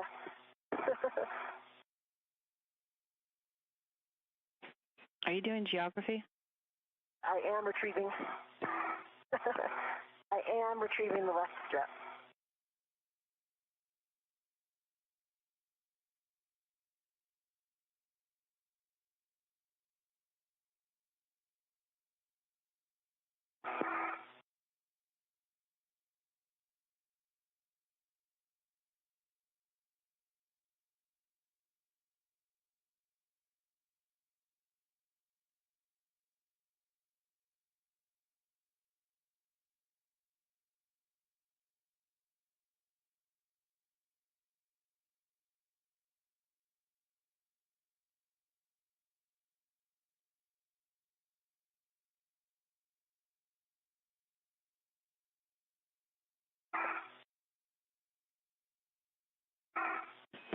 Hey, Chris, just a heads up for you. When you receive the lower strut from Jessica, you're going to rut to the handrail stanchion that's closest to the clevis.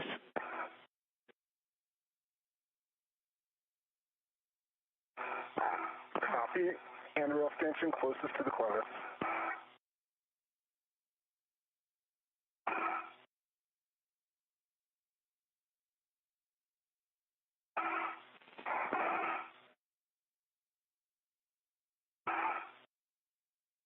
Caught in the strut.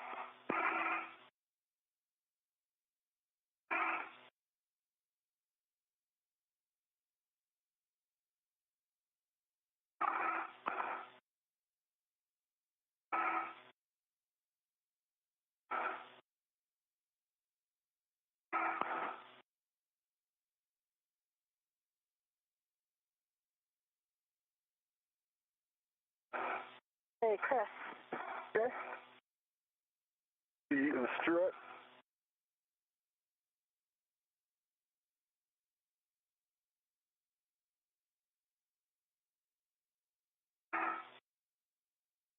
Am I going to release this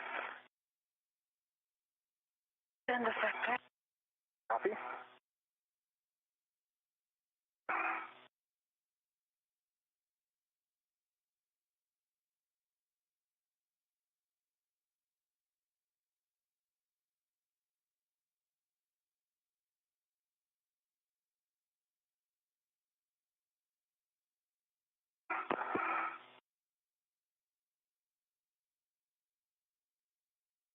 Okay.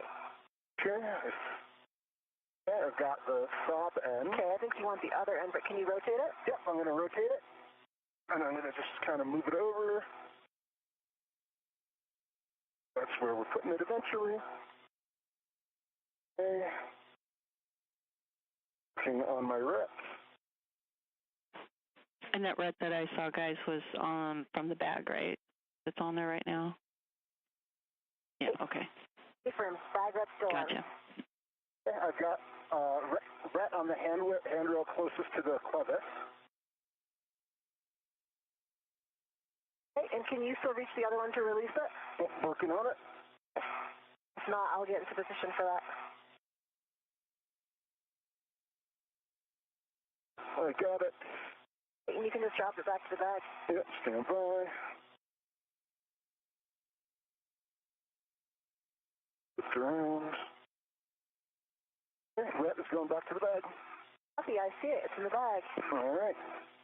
Okay, well done, guys. We are about a minute and a half from another 20-second handover. Now that we've got the left struts on Chris, Jessica, you can translate to the APFR, and we recommend inboard around the IEA, cross over the top of Chris's safety tether. It'll be uncrossed after you come back from that area, but we'd ask you to fair lead along the radiator side and then come onto the keel frame. And I'll give you settings when we come back. Okay, copy.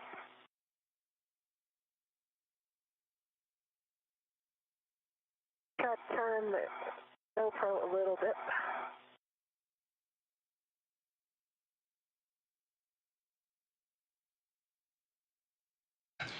The next major task that Mir and Williams are going to work together to complete is to install the left lower strut on the mast canister.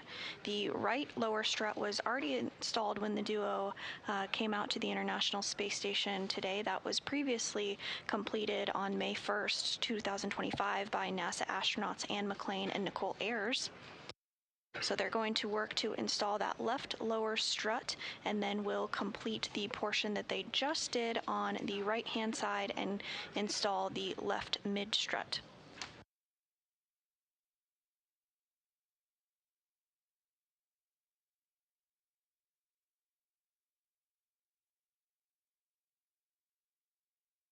Chris, I see your tether. I'm coming up this side now.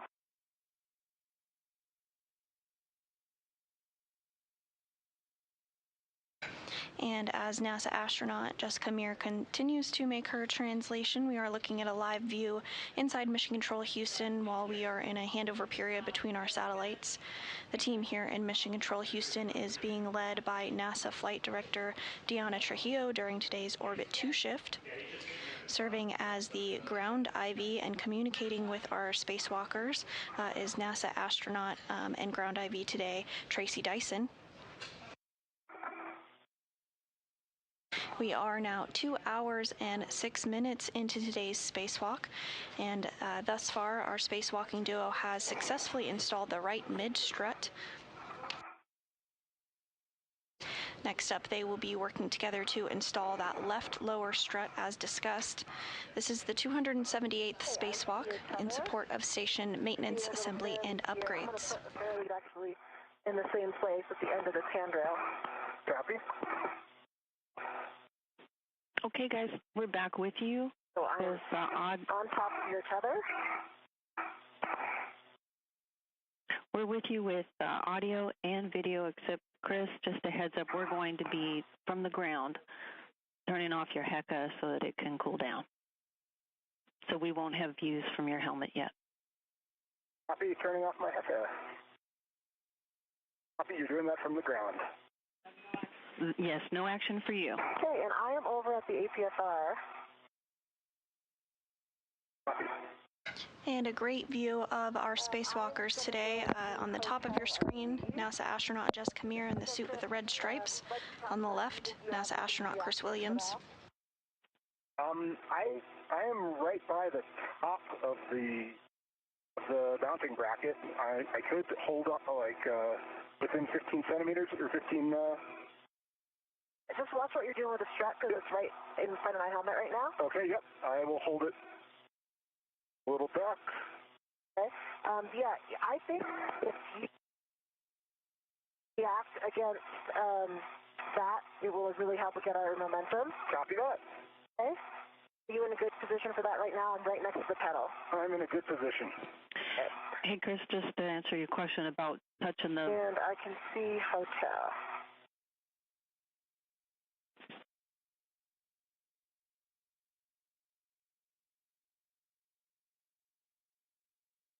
Can he do that, TC? Sorry, so, okay, you've already got him at a setting of hotel. Copy that. And, Chris, we were just going to say that we're... Negative. I have not rolled. Say again, Jessica? Negative. I haven't rolled him. I haven't rolled. Oh. I have not rolled him yet. We were waiting to hear your response if he's okay to react against the mounting bracket. Okay, great. We just asked that you not hold on to the mounting bracket until you're at the full swing. And at the end of the mounting bracket, 15 inches toward the center is the area that you can react against when we get to the clevis operations there.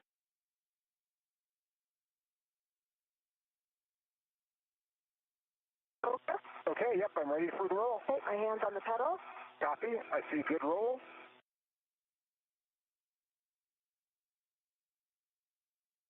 And Chris Williams getting into good position now to install that left lower strut. Double check the settings. I see hotel. I should be able to access everything I need from here. It looks actually like it's just short of hotel. It's going back to golf. Okay, stand by. I'm going to keep you coming. Yep.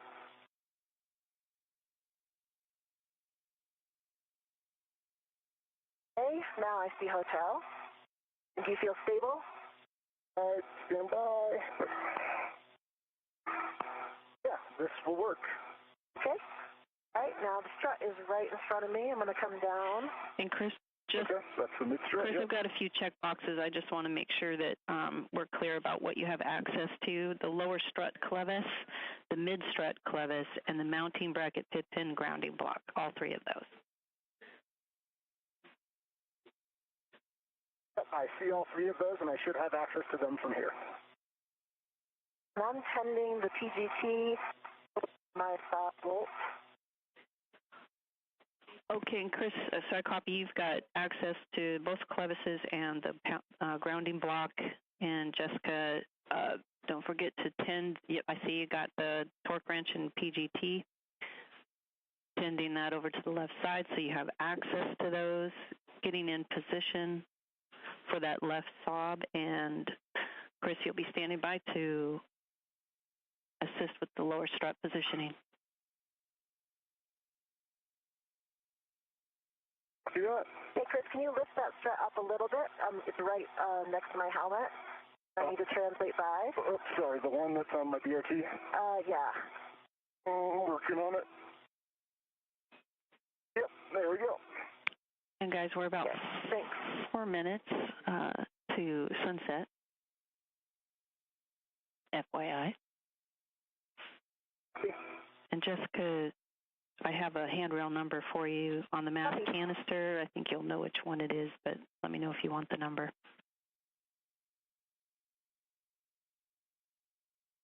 Okay, yeah, I see it, 5170.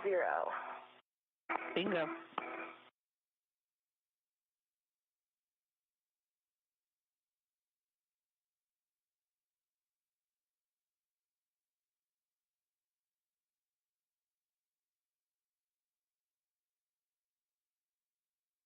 And we are approaching an orbital nighttime. The International Space Station orbits at 17,500 miles per hour, which means every 90 minutes the space station orbits the Earth. So a sunrise and sunset occurs every 45 minutes. Before we lose views here while we're in the daylight, you can see our two astronauts, NASA astronaut Jessica Meir and Chris Williams, as they work to get that left lower strut into position to be able to install on that mass canister, the circular portion right in the middle of your middle top of your screen there. Once this mod kit is fully installed, the ISS rollout solar arrays will be installed onto the modification kit and be placed over the current solar arrays, which you see on your screen. Top bearing. Yeah, I've got my BRT down and I see the bearing. Excellent. Jessica, I got a warning for you. And I can... You ready for it? Okay. I've got a warning for you. Are you ready? I'm ready for it. Pinch point. Keep your fingers clear of the lower strut pad to the BGA interface when driving the bolt.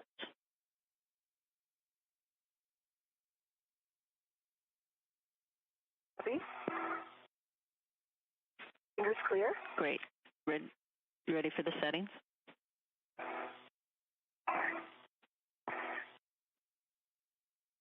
Yeah, I don't have it lined up yet, but I can get the settings. Okay. I don't think it's my soft dock at first, like I can give it a little hand. Chris, it needs to come to your right. Yep. A roll. A roll. Diagonal right now. It's not like square on.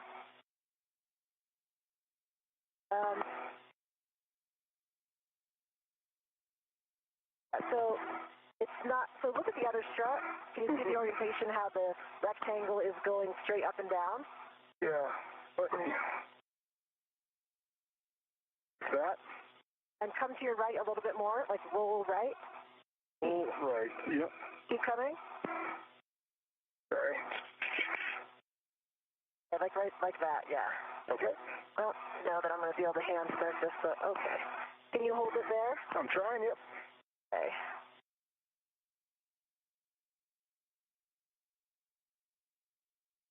TC, going to calibrate this one first. Copy. Calibrating. We will be about a minute and a half from handover, so I'd like to get you the settings before we do that. Okay, cow. Okay, cow passed, but I've got a collar error. Copy, collar error. I took it out of motor and went. I'll start over, tricked cow. Now I'm going back to motor. And I've got another collar error.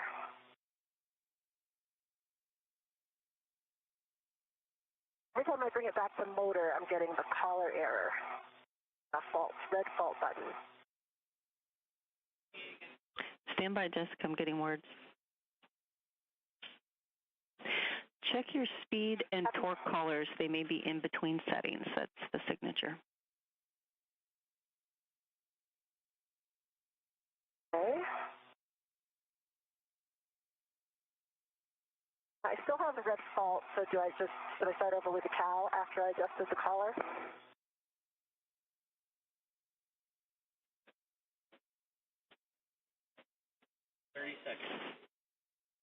And actually, I think we're good now. I see LED test, and I see all the LEDs, and a battery 41.22 volts.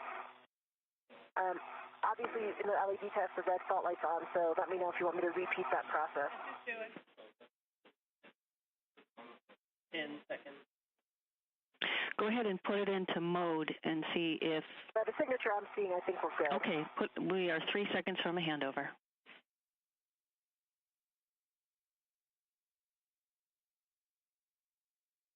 And we are in a handover period between our satellites. NASA astronaut Jessica Meir is working to get her pistol grip tool configured to the proper settings ahead of utilizing it to install that left lower strut as part of the mod kit build out today. We are now 2 hours and 17 minutes into today's spacewalk. I'm sorry. Yeah, I have a little numb spot on my left hand, but it's nothing to write home about. All right, we'll watch it. Yep.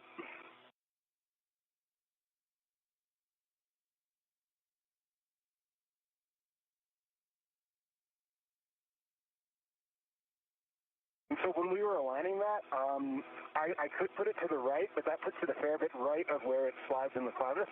But I think if we get it lined up for you and started, then I can, Yeah, because I got to make sure it's lined up, or otherwise it's gonna. Yeah. And once you get it started, I have a long lever arm to position it. That sounds good. Okay, we're back with you guys. All right, TC, I think that we're in a good config because I got the LED test. The collar error message went away, but let me know if you want me to repeat the cow.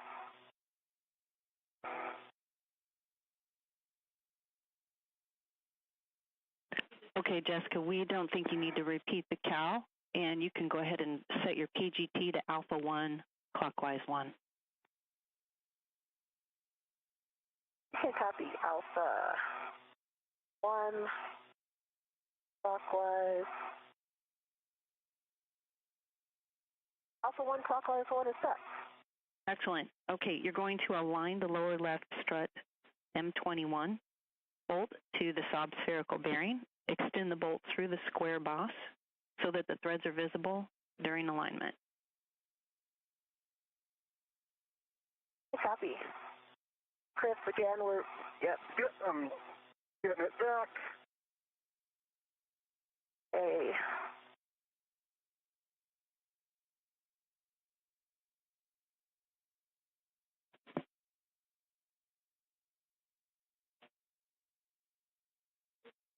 Can you rotate more to your right? Oh, so again.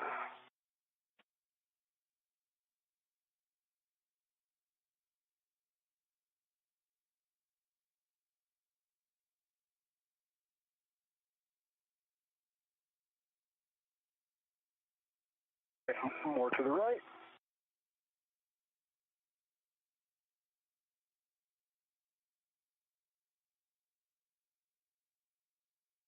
Come up, left. Come left.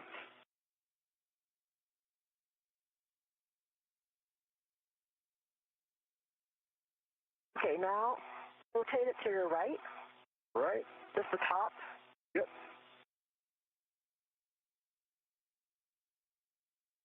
Right, and TC, how many turns am I going to start with? 4? Exactly 4.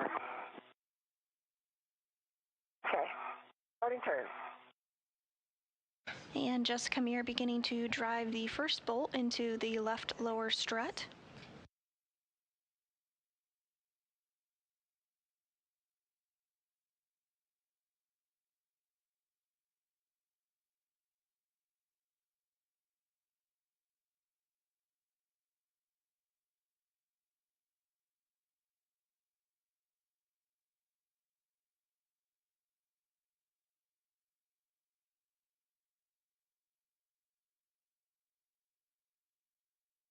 Okay, that's 4 turns. Copy. 4 turns on Mike 21. You don't have to give me torque turns. I mean, the display. Okay, copy. Okay, we're going to change your P. It does look like it's... Go ahead. Just checking. The bolt, they definitely drove well. Now it should be able to move a little bit right and left. Like the rectangle is not engaged yet. Yep. It is not quite straight vertical. Is that okay for now? That's expected. Okay, copy. You ready for your next settings? I am. Bravo 7, clockwise 2. Oh boy, here we go. And for you, Chris, now that we've got 4 turns on the saw bolt, you can align the lower strut clevis with the mounting bracket. And then just check that the pit pin. Okay, I got the clevis aligned. Excellent. Check that the tip pin, that's how you say it, is free of the clevis. Pin is free of the clevis. I've got Bravo 7, clockwise 2 set. Copy, Jessica. And for you, Chris, you can get your PGT out, and I'll have settings for you. As Mir works to drive this next bolt, Williams is going to get his pistol grip tool out to begin doing the same on the other portion of the left lower strut. And Jessica, just a heads up, I'm going to have Chris drive his bolt before we have you go to torque. See. I got my PGT out. All right, Bravo 1, clockwise 2. Copy. Bravo 1, clockwise 2 is... Copy. You're going M22, exactly 2 turns. M22, exactly 2 turns. Copy that.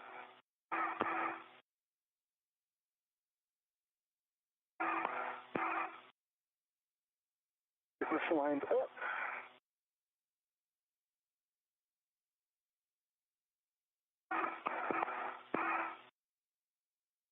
Okay, I've got it lined up. Exactly 2 turns. Copy, 2 turns. Mike 22. Turns. 2 turns. Okay, Jessica, you can turn Mike 21 to torque, and that'll be an additional 8 to 9 turns.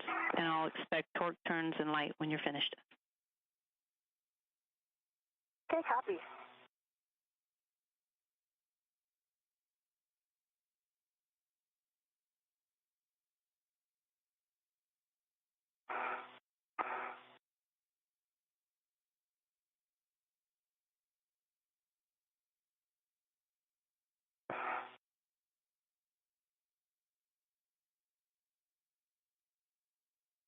Okay, I'm going to adjust my body position a little bit here.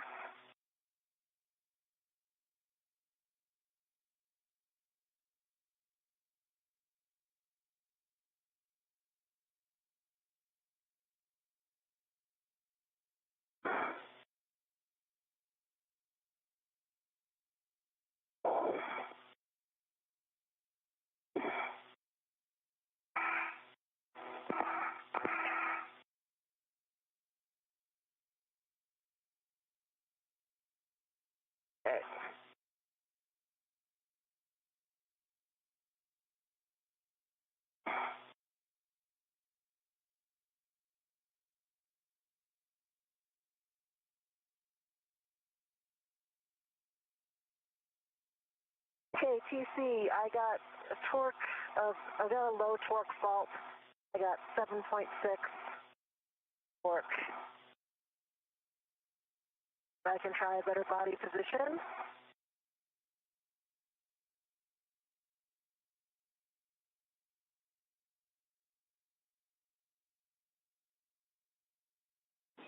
Jessica, so you said 7.6 on the torque. Can you tell us how many turns?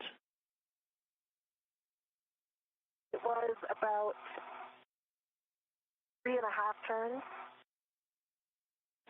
You said... I don't have a turn count on the PGT. You said about 3.5 turns? Yeah, maybe 4. I can see that the black line is not quite flush, but it's very close. Okay, we'd like you to hit the bolt again. Not really hit it, you know what I mean? Just turn the bolt. Try it one more time, see what we can get with those same settings. Copy. Copy, and work. And NASA astronaut Jessica Meir continuing to use that pistol grip tool to get that bolt in a good position. We're now 2 hours and 26 minutes into today's spacewalk. It torqued out right away. And I got a torque of 25.6, and it was a 0.44 turn. It looks good, good green light. Okay, I copied 25.6 on the torque, 4.4 on the turns, and a green light. And negative, that was 0.44 turn, so it was less than half a turn, and then it reached the torque.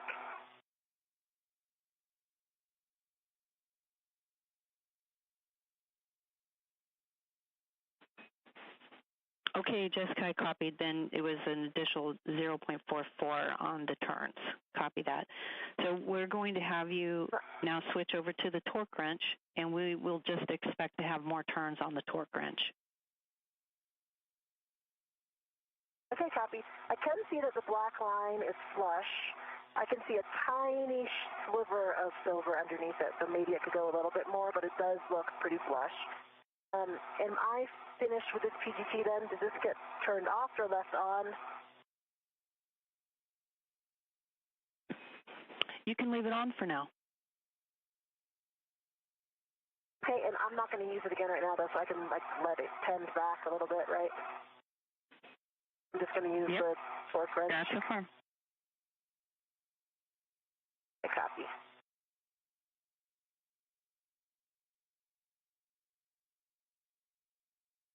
Okay. We're going to now use the torque wrench to get that bolt securely fastened. And while you're setting that up, Jessica, for your anticipation, we think it'll be about 4.5 more turns using the torque wrench. Okay, wow. My turn count may have been off, FYI. That's the initial turn count that I gave you. Okay, and look, and keep in mind we're looking for the torque wrench to break over 2 times, so keep track of that. Copy.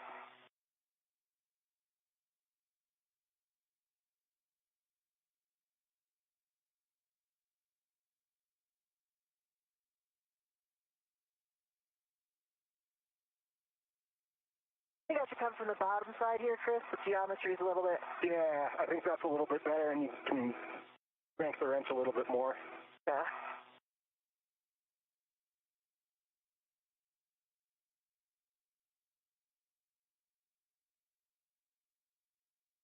Yeah, it looks like a great body position and great leverage.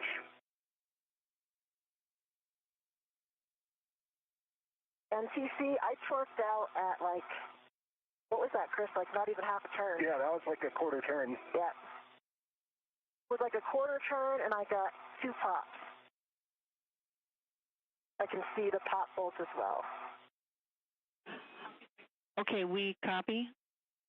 And about a quarter turn, and it broke over twice, and we're checking.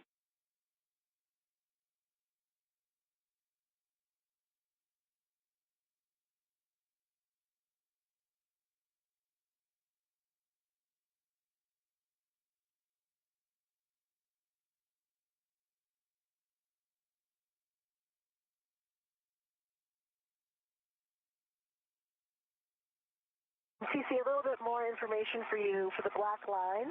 If I line up perfectly so I'm looking straight on the side, the black line is flush. If I come, now if I have parallax and I'm coming more towards the front of the bolt, I can see like a tiny sliver of silver beneath the black line. But again, when I view it straight on from the side, the black line is flush and it's parallel. Okay, we copy that. That's a good check. We would like you to verify on the torque wrench that it is set to 60 foot-pounds, and then we will come back and get as many of these checks on the bolt as we can, and before we take any other measures.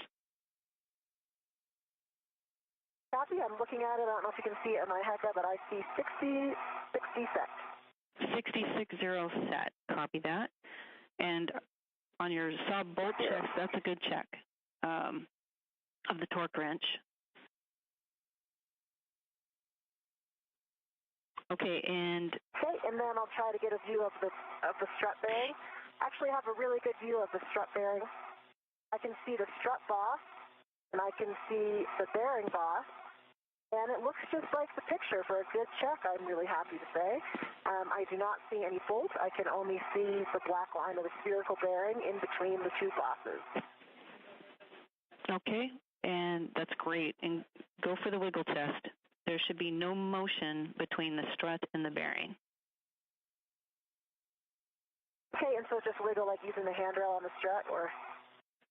That's affirmative. Okay, I'm on it, and I see no motion.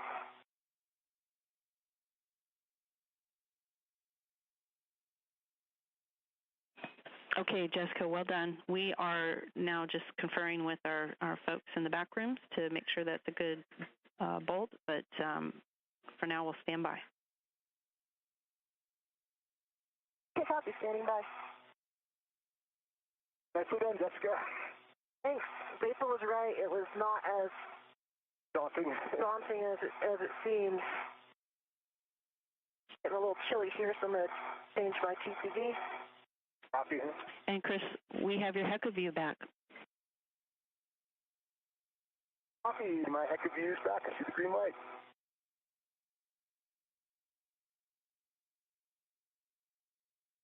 And TC, I have brought my TCV down to a setting of 3. Copy, Jessica, EV1 suit to a TCV of 3. And drum roll, Mike 21 is a good bolt. Well done.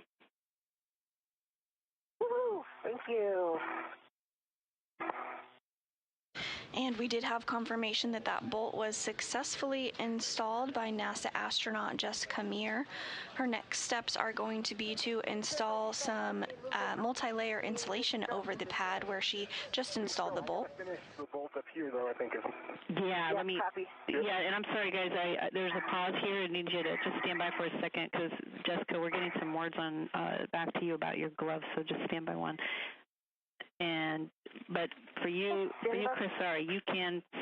You've got the same settings, and so stand by. Yep. See that? Bravo 1, clockwise 2 is set.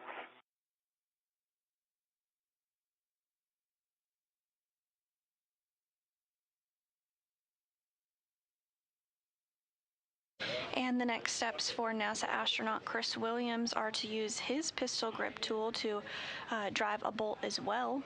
This is all part of that left lower strut installation that the crew has been working on. Now, 2 hours and 34 minutes into today's spacewalk, the duo has already installed the right mid strut on the modification kit and are continuing to work towards the completion of the left lower strut before they move on to the left mid strut installation. Okay, thanks for your patience, guys. For you, Chris, you can drive M22 to torque. It'll be an additional 5 to 7 turns. I'll expect the torque turns light and black line flush report. And for you, Jessica, if you could make sure that the lower strut MLI is over the pad. Lower strut MLI is over the pad. And EV2 copies will be driving M22 to torque. Putting turns. Good readback. Chris Williams now driving that bolt utilizing the pistol grip tool.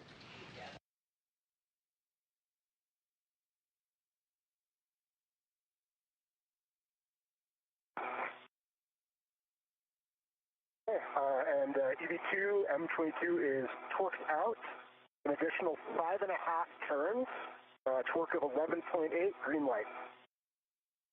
And I've got a black line flush. Okay, Chris, great. I copied a torque of 11.8, turns additional 5.5, green light, black line flush. I'm hearing that's a good bolt too. Stay firm.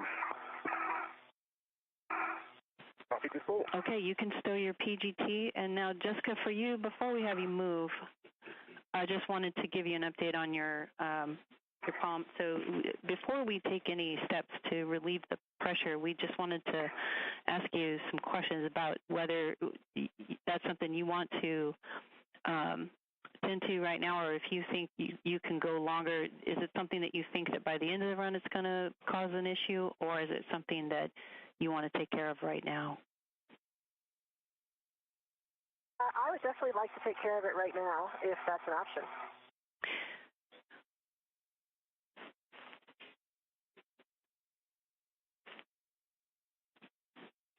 Stand by.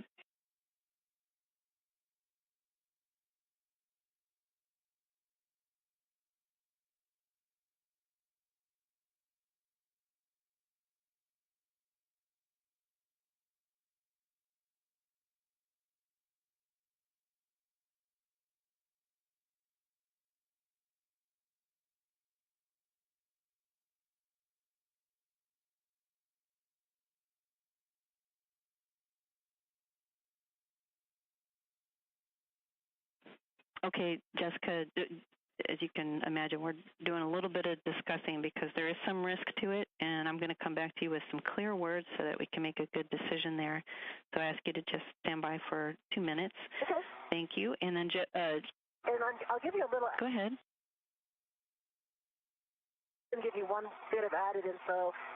My palm bars are not very tight, so I think it would be a very small change to the overall glove, but one that would like loosen it up a little bit.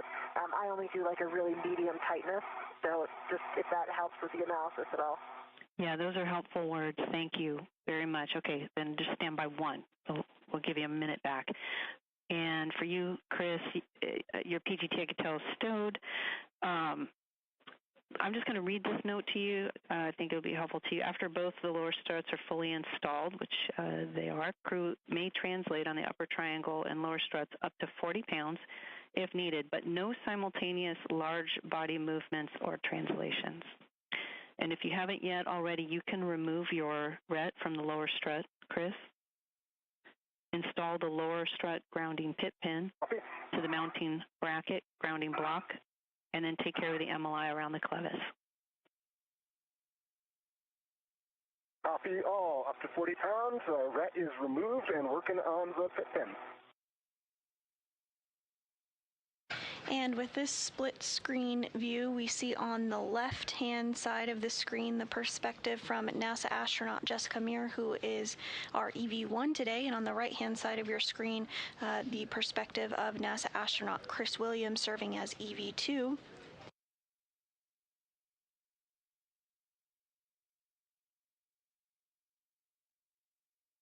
The left mid-strut has successfully been installed. The left lower strut, rather, has been installed, and the crew is going to work on the left lower strut next.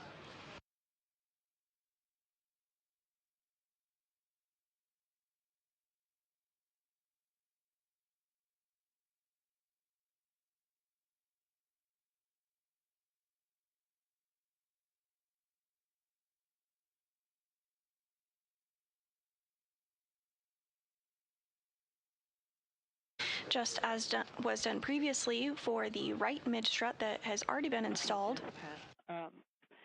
What I'd like to do is have you move on to the next task, which is the mid-strut. We're working on a plan on how to relieve the pressure on your glove, but our hope is we can get through the mod kit task and then address this before you get into the DDCU activity. How do you feel about that? Okay, sure.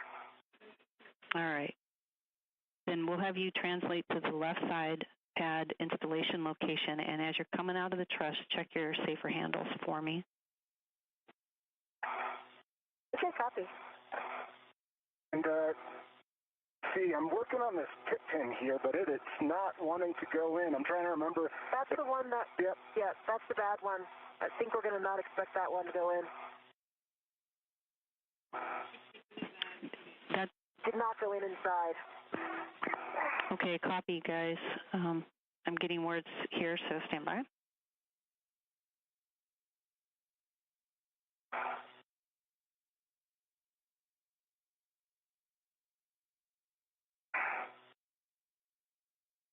Okay, and it looks like it's actually partially in, but I'm now not able to get it out. Copy. Okay, you said that the pit pin is in the mounting bracket, but you're not able, sorry, not the mounting bracket, but the grounding block of the mounting bracket, but you're not able to get it out? Yeah, it is partially in. It is not fully installed, and I am not able to get it out either. Well, I'm working on it, but it appears to be stuck partially in.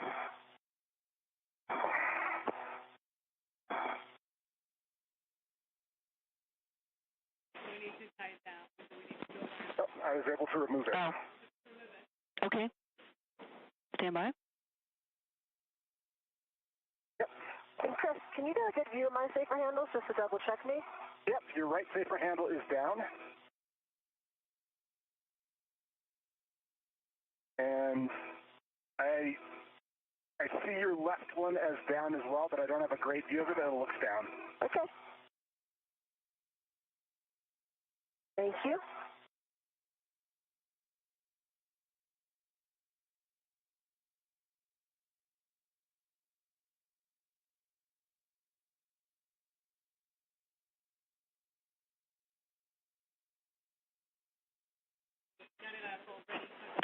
Okay, Chris, since you already got that pit pin out, what we're going to do is we will not try to reattempt the install. We will just tuck it into the MLI. Copy, tucking it into the MLI. Yeah, I tried both holes on the grounding block and no joint on either. Copy that. Good effort.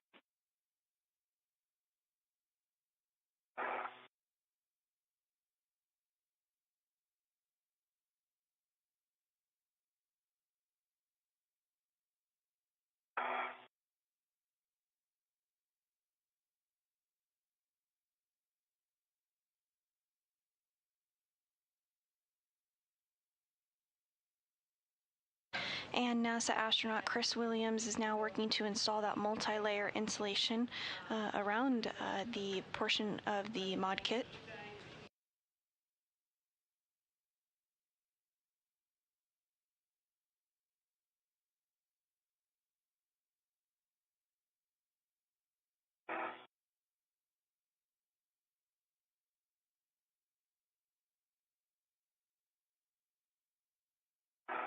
Okay, the MLI has been tucked around the clevis, and the pit pin is tucked in the MLI. Okay, copy that, Chris. You can now start working on retrieving the left mid-strut from your BRT, extending the mid-strut to full length with the side pad toward the mass canister. Copy that. I'm in a good position to receive. Okay, I got looks like it's spun behind me a little bit. So I'm just trying to bring it out. And just get your BRT, I think I can see that. Is that right? I am BRT to the long handrail. Gotcha.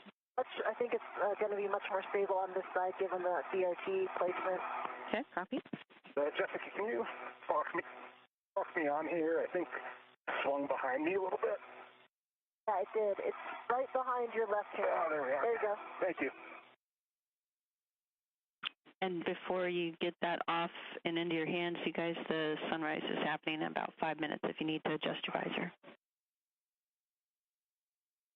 Copy. Copy, 5 minutes.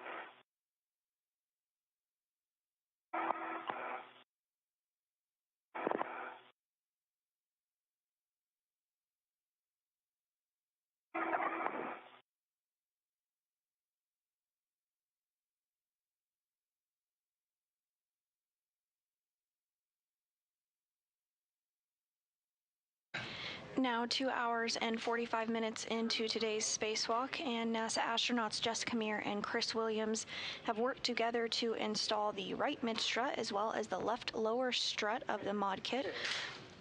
Next up, they're going to work together to do the same on the left mid-strut. All right, Chris, watch the connectors. Yep, watching the connectors. Okay.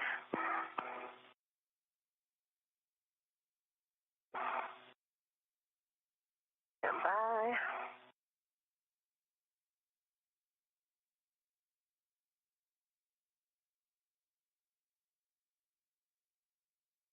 Okay, we're on soft dock.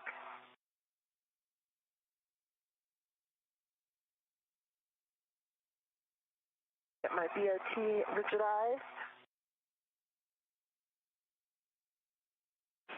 Okay, Jessica, did you see you had it soft dock? Confirm, I've got soft dock, and I've got my BOT in a pretty good position here. This side is a much better body position given the location of the handrail respective. Oh, look at that, soft dock. Hold on. Do you want me to lock out my ret? Yes, I was just getting to you. Yeah. And all right, ret is locked out. Got that. Ret locked out, and when you're ready for PGT settings, let me know, Jessica. Okay. I'll get my PGC.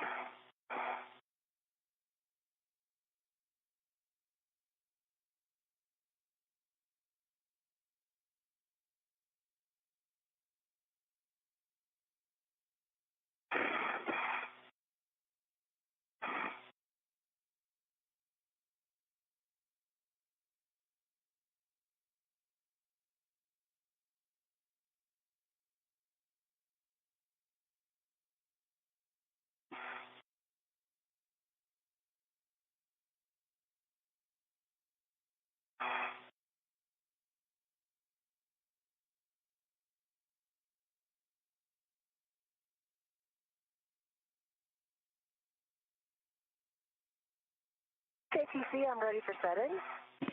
Alpha 2, clockwise 2.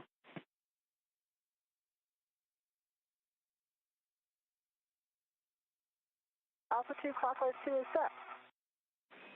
Okay, you're going to turn M1 to M4, any order, exactly 2 turns. And actually, it turned off. Do you want me to give you another cow? I see a need to cow, so I'm going to give you another cow. The PGT speaks. It does. I'll pass. The good LED test battery 40.88.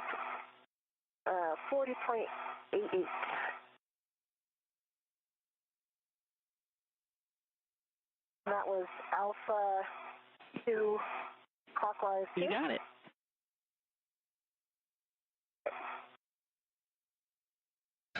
And Meir now using the pistol grip tool to drive 4 bolts into the left side panel of the mass canister as part of that left mid strut.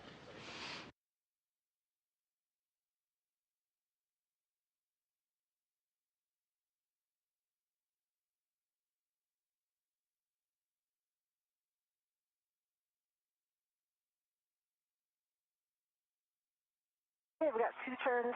Oh, that did not quite engage.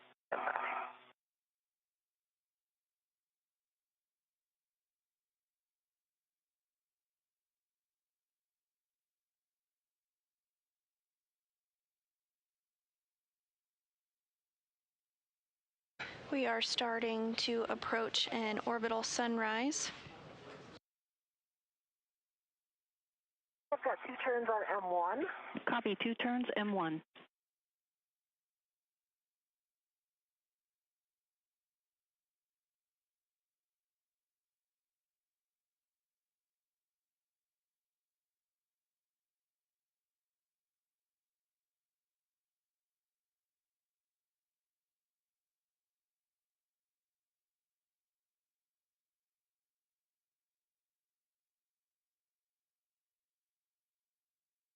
Turns on M2. 2 turns, M2. And NASA astronaut Jessica Meir has driven 2 bolts, 2 remaining on this section.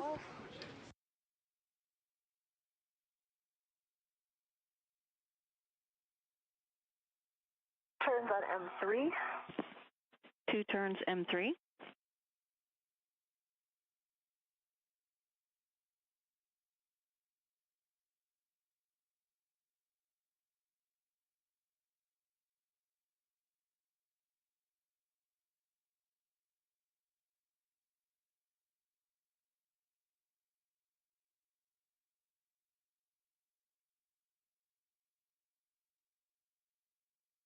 Turns on M4.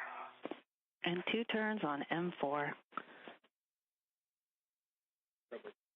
Okay, after this, Chris, for you, you can align the mid strut to the upper strut. Looking for L8 is the label you should see. And when you're done with that, you can get out your PGT. Copy, L8/M28. And getting out my TGT. Okay, for you, Jessica, you can drive M1 through M4 to torque, and it'll be an additional 3 to 7 turns, and I'll expect all the checks. Torque, turns, and light. Copy. And from this view on your screen, you can see both NASA astronaut Jessica Meir and Chris Williams as they work to use their pistol grip tools to drive different bolts respectively as part of that left mid-strut installation. And TC on M3, I have a torque of 3.8 and 3.49 turns. The green light. I copy on Mike 3, you got 3.8 torque, 3.49 on the turns, and a green light. Confirm. And as you're looking at the view on your screen, on the left-hand side is Jessica Meir's perspective, and on the right hand is Chris Williams' perspective. You can expect 7 to 9 turns, and I'll expect the same checks, including the black line flush. Mike 28 torque, 7 to 9 turns. Copy all. Starting turns. TC on M1, I have 3.6 torque, 4.51 turns. Good green light. Copy 3.6 on the torque, 4.51 turns, green light on M1.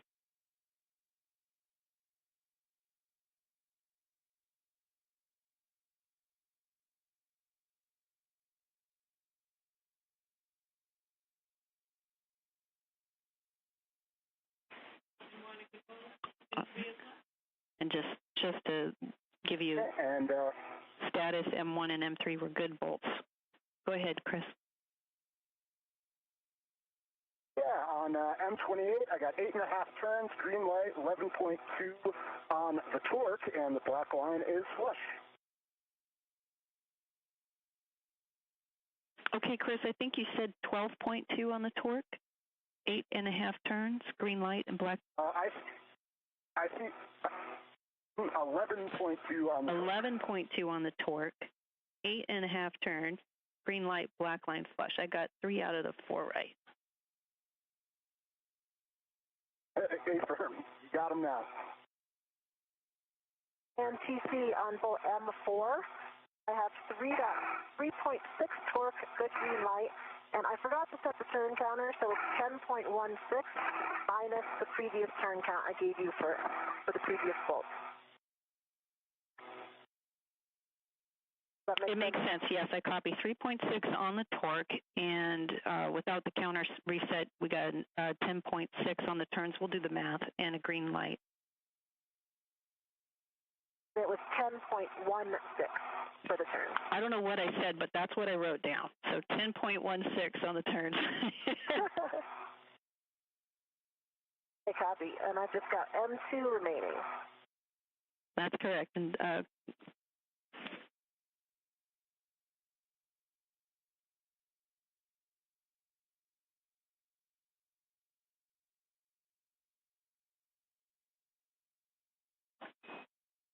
And Jessica, you can count manual turns for us if you want. And then for you, Chris, M28, good bolt. Copy, good bolt. I've got the pit pin if that's next for me. Copy, you got the pit pin, and I assume you stowed your PGT.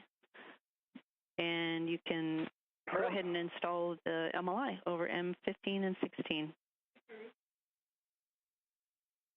Okay, I'll get the pin installed just to confirm. Yes, sorry, I thought you said you had it installed, but you can install that now. Copy that.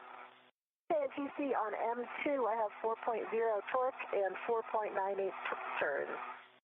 And a good LED. I copy 4.0 on the torque, 4.9 on the turns, green light, and that's a good bolt on Mike 2. We're still waiting for words on Mike 4 from the ground, so stand by on that. And this view of NASA astronauts Jessica Meir and Chris Williams. Meir, in the suit with the red stripes, is working to wrap up driving 4 bolts using her pistol grip tool. Excellent. And I will work on the MLI. Excellent. And also the ret, whenever you get to it, you can release that. But keep out your PGT. Copy. And TC, I've got the grounding pin installed, and the MLI is already over Mike 15 and Mike 16. Excellent. And if you could check the mounting bracket upper surface that it's clear, except for, of course, the adjustable. Yep, mounted bracket upper surface is clear except for the adjustable. Hey, Chris, I'm ready to receive the rep? Yep, I'm ready to receive it. Wait, let's see if it's through the middle. Yep.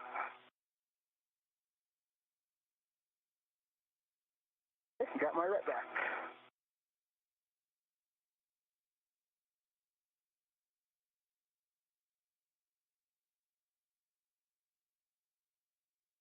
Okay, I wasn't sure. Okay, guys, sorry, Jessica, if you could, I saw you working on the MLI there, and we need it tucked a little bit more snug around the bolts there at the end. Okay.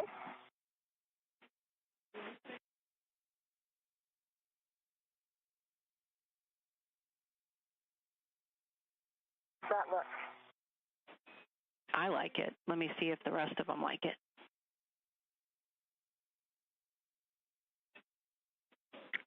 And we're 2 minutes from a handover. I'm supposed to be covering the...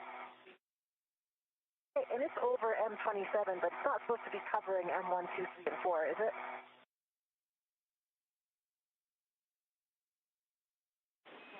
it? Stand by, checking.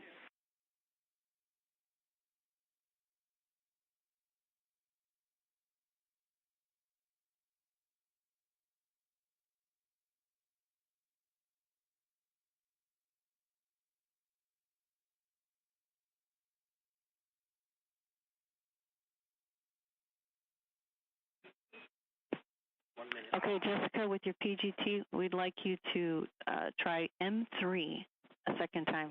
Just turn it and see if we get any turns. Okay, copy, M3.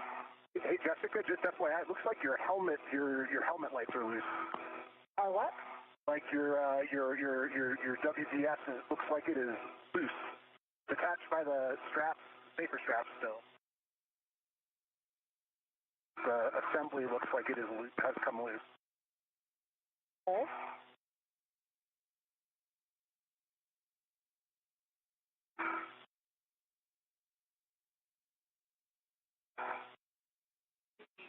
Okay, guys, we're about 30 seconds from a 20-second handover. We copied your words, Chris, on Jessica's helmet. We've seen this before. We're not too concerned. That's why we have the straps in place, but we'll give you more words when we come back from the handover. Yeah, it feels pretty secure right now. Yeah, I mean, it looks like it's held well by the straps.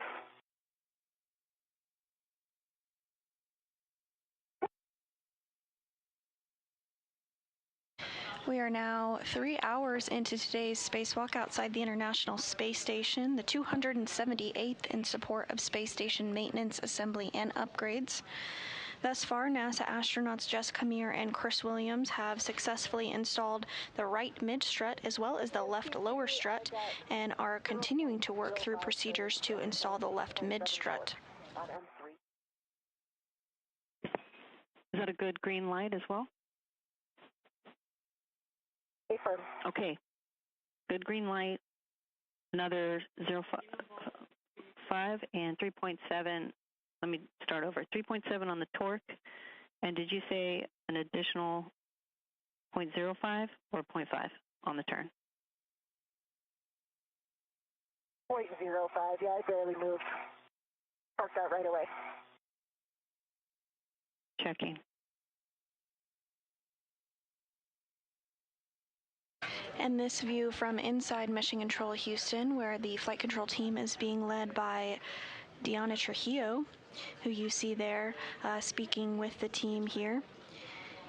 NASA astronaut and ground IV today is Tracy Dyson. She is the voice that you have been hearing communicate with NASA astronauts Chris Williams and Jessica Meir, today's spacewalkers. And now a good view of our spacewalking duo coming into view. Meir is on the right-hand side of your screen wearing the spacesuit with the red stripes, and Williams is on the left-hand side of the screen in the spacesuit with no markings on it. Today is his very first spacewalk, and today is the fourth spacewalk for Meir. The primary goal of today's spacewalk is to prepare the 2A power channel for future installation of International Space Station rollout solar arrays. There are currently 8 ISS solar arrays, the original solar arrays rather. They are about 115 feet long, as you can see on your screen there. The new IROSAs, the ISS rollout solar arrays, are much smaller, only about 60 feet in length. Today's spacewalk is to install the modification kit where the IROSA will be installed.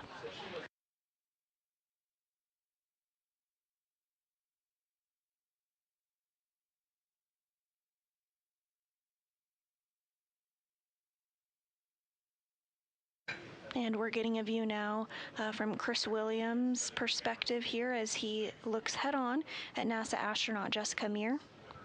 Again, they're working together to finish up the installation of the left mid-strut on the modification kit.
Okay, you two. Thanks for all your patience. Jessica, before we move on anymore with the mod kit, just wanted to let you know that the option is on the table to loosen the palm bar. However, we believe that the adjustment, though, could be difficult and potentially affect your grip. And so I think you know this, once you loosen the palm bar on the glove, we'll not be able to retighten it in this environment. And so our preference would be that we finish the mod kit all the way through collars, cables, and MLI, and then tend to this. But we want to hear your thoughts on that because it's your left hand. Yeah, I'm fine with that. I don't think it's going to, I think loosening it will just open up the circumference a little bit. I'm never really that sensitive for my palm bars. Like, they don't really, adjusting them doesn't make a huge difference to me. So I think that it would be worth trying to alleviate the pressure, and I don't think it would have much effect on my grip. Okay. We copy. We hear you. And let's get through this. I'm fine waiting for now. Okay, you're a trooper. I appreciate it. We're going to get through this mod kit, and then we're going to take care of your palm bar. Sound good? Sounds good. All right. Thanks for being a sport. And Chris, I've got some words for you. Stand by. Copy.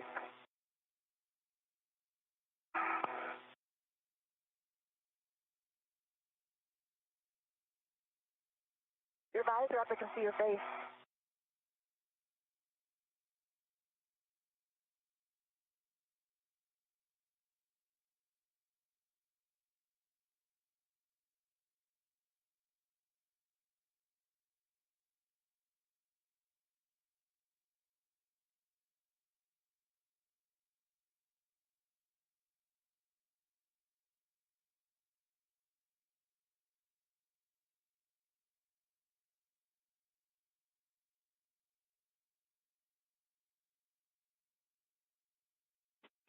Okay. I'm going to move to you, Chris, real quick. We heard a comment that you made right when we were... Stand by. So we heard a comment that you had made as we were coming back from a handover, that you had a numb spot on your left hand. We weren't sure if you were intending for us to hear that or not, but of course all ears were perking up. So can you give us a bit more of a description as to the location, and if it's due to a pressure point, and if it's affecting your ability to perform any actions? Your voice sounds like you're in good spirits, but we're just wondering if you're grinning and bearing it. Yeah. I'm feeling pretty okay. Like, basically, it's just the tips of my left thumb and left index finger feel a little bit. I feel like I just got a little pressure point at one point, but it doesn't appear. It's not really affecting me at all.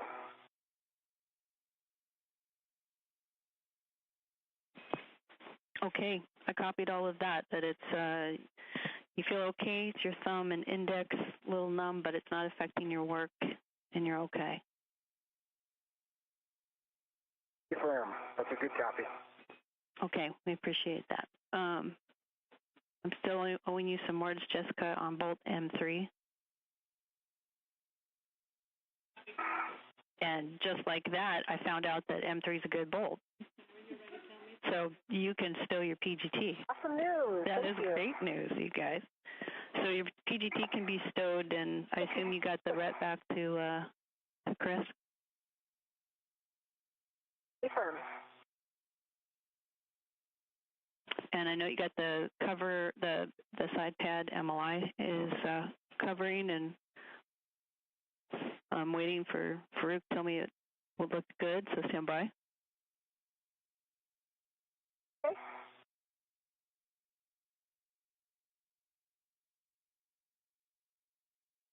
MLI is good. Okay. Next thing I've got is the glove hap and gauntlet check from both of you. All right, EV1, my glove, I see the same black mark. I see one little tiny white flake just slithering my pinky finger. It came from the top side, but I don't see anything there. The glove looks nominal. And the right glove looks no changes, and my hap is dry. Gauntlets are down. And for EV2, I still have a little small, what looks like RTV flap on the back of my right fourth finger. The little fleck of RTV on the right palm is gone. So that looks like that little piece got liberated. Left glove looks nominal. Eye hat and gauntlets are done.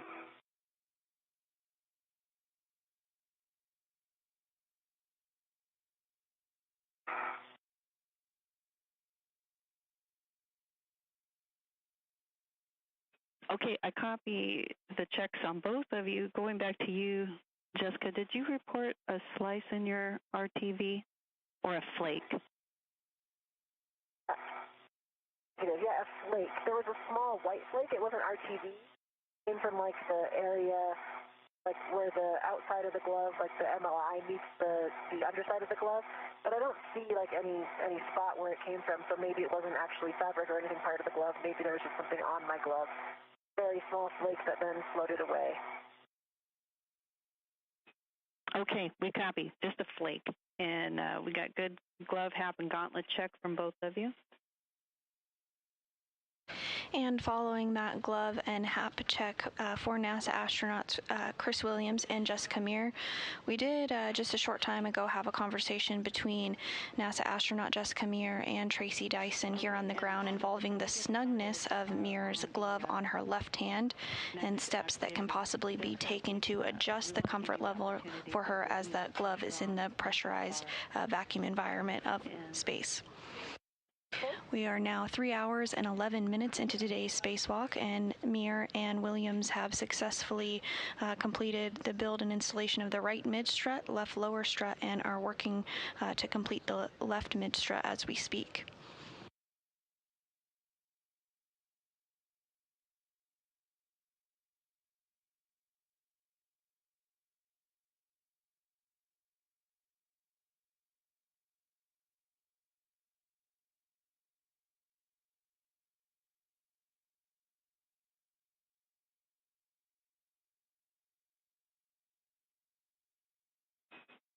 And Jessica, the strap, you push it, or you'll pull it toward your pinky to relieve the pressure away from you, toward your pinky.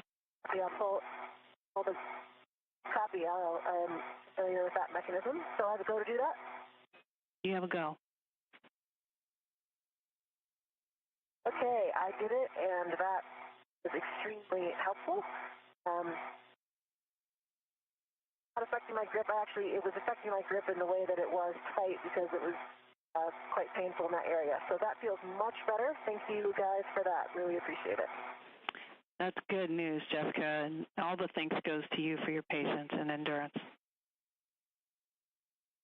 And those words from NASA astronaut Jessica Meir, letting the ground know that the adjustment on her glove was successful.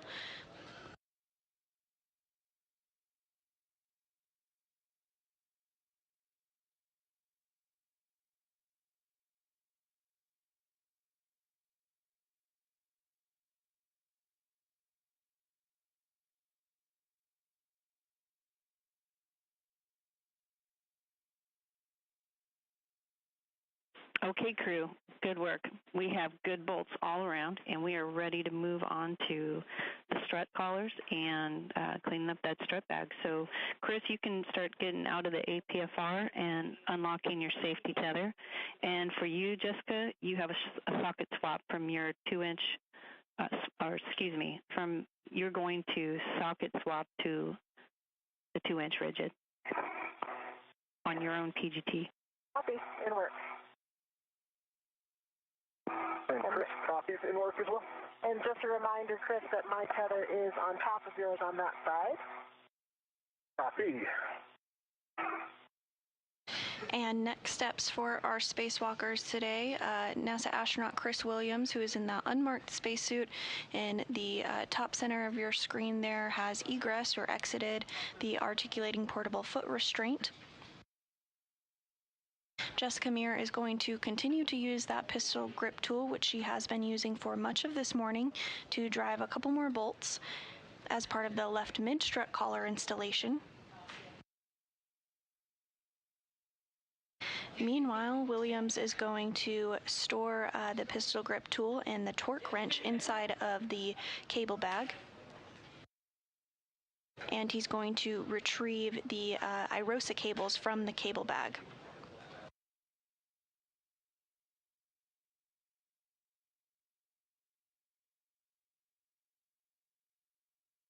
And from EV2, I've egressed the APFR, I've unlocked my safety tether. Recollections, I should be gathering the EV3 PGT and work wrench. Yes, but before you do that, we'd like you to roll the APFR back to center, so that would be a setting of Foxtrot. Yep, A-firm, that has been completed. APFR is at Foxtrot. Way to go. All right, then yes, you can retrieve the adjustable and put the, so you're going to get the adjustable to the PGT torque wrench, and then take that. I'm reading notes, you can totally tell. The adjustable free hook is going to go to your mini workstation as you translate back to the cable back. Copy that.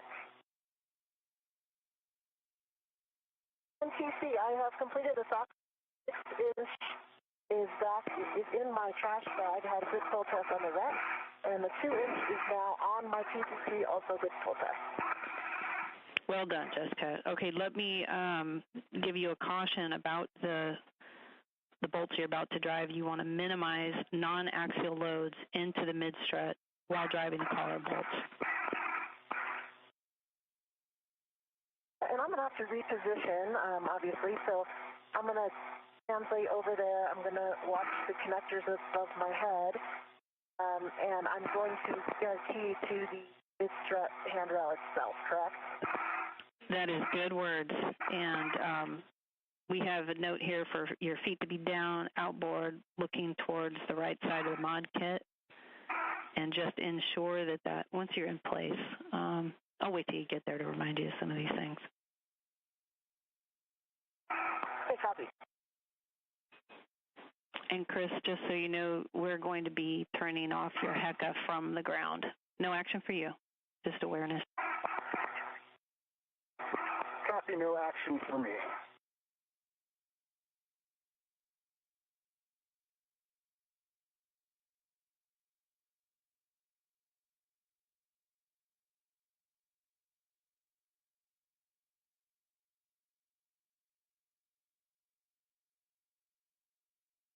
And if you're just joining us, we are now 3 hours and 17 minutes into today's spacewalk.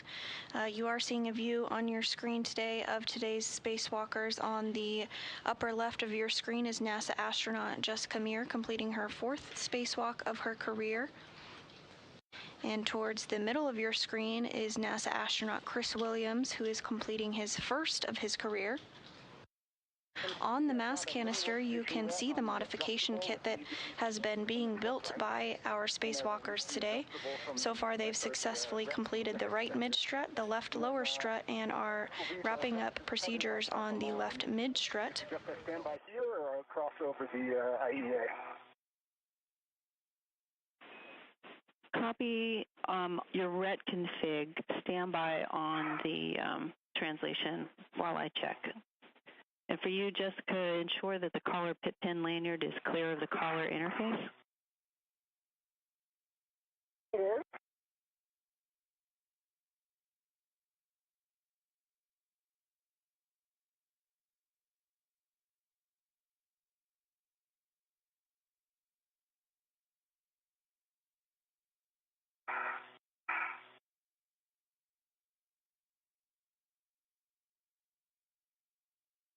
Once the modification kit is successfully installed, it will be ready to receive an IROSA or ISS rollout solar array after it's delivered to the International Space Station and be installed during a future spacewalk. Cable bag and back to your location before Jessica starts coming back inboard, and that the crossing of the tethers will be okay for now. How do you feel about it? Okay, yeah, I copy that. So I will walk around to the cable bag, and we'll just keep an eye that I'll have my tether kind of double back here. Yeah, that's good words. And then as you make your way back with the cable bundle and all of that, we'll make sure we pay close attention to snag hazards and things like that. Copy that.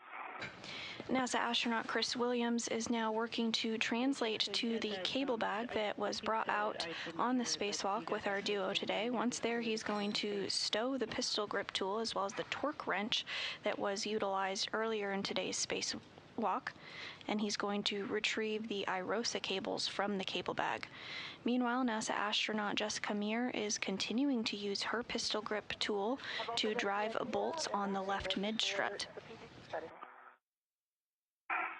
Okay. Hey, Jessica, before I give you the settings, can you ensure that the collar pit pin lanyard is clear of the collar interface? Yep, I gave you an A firm on that one as well. It's clear. Sorry, I didn't hear it. Okay, your PGT settings are Bravo 7 clockwise 2. Copy.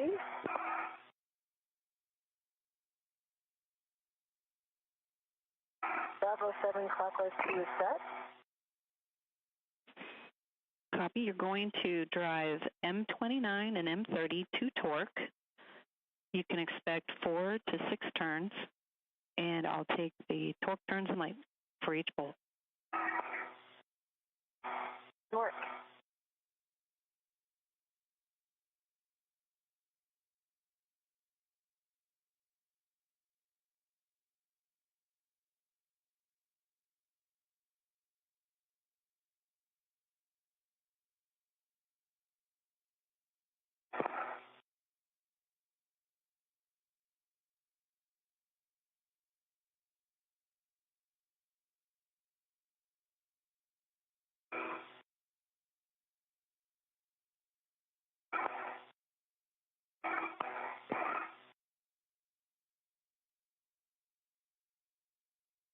And Meir continuing to drive bolts. ATC, I drove Mike 29. Just so you know, I did see some stuff like some flakes of something being liberated from that bolt interface when I drove. They're floating away. They were kind of yellowish. I don't know, kind of like rust or something that may have been on there. And I have a torque of 25.4. 7.1, 7.72 turns, and a good green light, M29. Okay, Jessica, I copied 25.4 on the torque. I think you said 7.1 on the turns, a green light, and your words on the flakes that were liberating from the collar were yellowish as you started to turn the bolts. Yeah, and the turns were 7.72. Thank you, 7.72. We go for M30.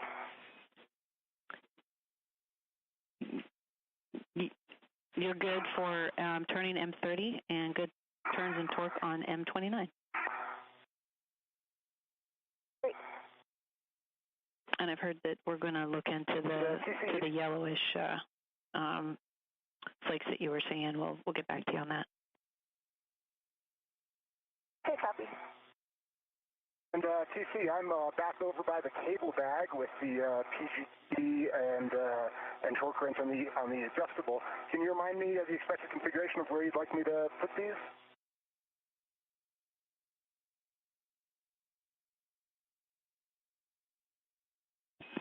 And you can put that on any open hook on the fish stringer. And I think we had the fish stringer on the layer below the cable bundle, conveniently for you right now. Copy that.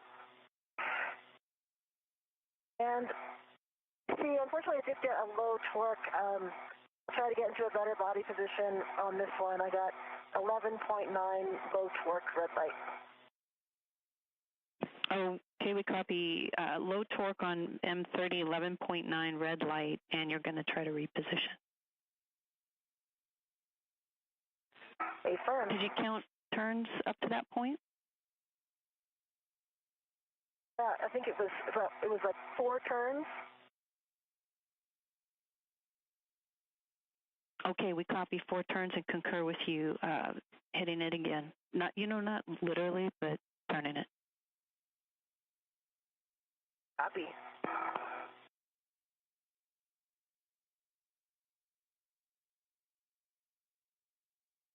Meir continuing to drive bolts on the left mid-strut as Williams stores the pistol grip tool and torque wrench inside the cable bag.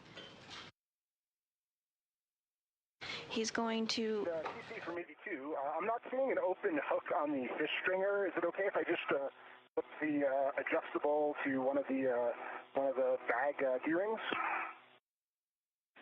Absolutely, Chris. All right, and work. I'm going to use the rep that's on that adjustable to attach to one of the bag D-rings. Good plan. And Williams working to configure tools inside of that cable bag. He is also going to retrieve the iROSA cables from the cable bag, which will be installed later on during today's spacewalk. And TC, I'm getting the same thing. I think I'm in a good body position, but it keeps actually, I think it torqued out that time. Okay, I thought it was just skipping, but it got a good green light, and it got 25.3 torque, and it was just another 0.4 turn. Okay, Jessica, copy on M30. It was 25. I missed the 10th place. Point what?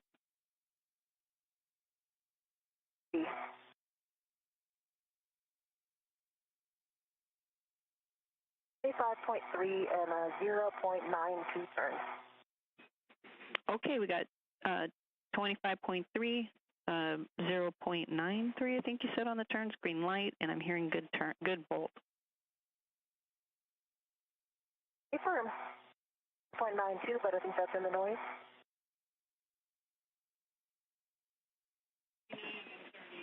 We got...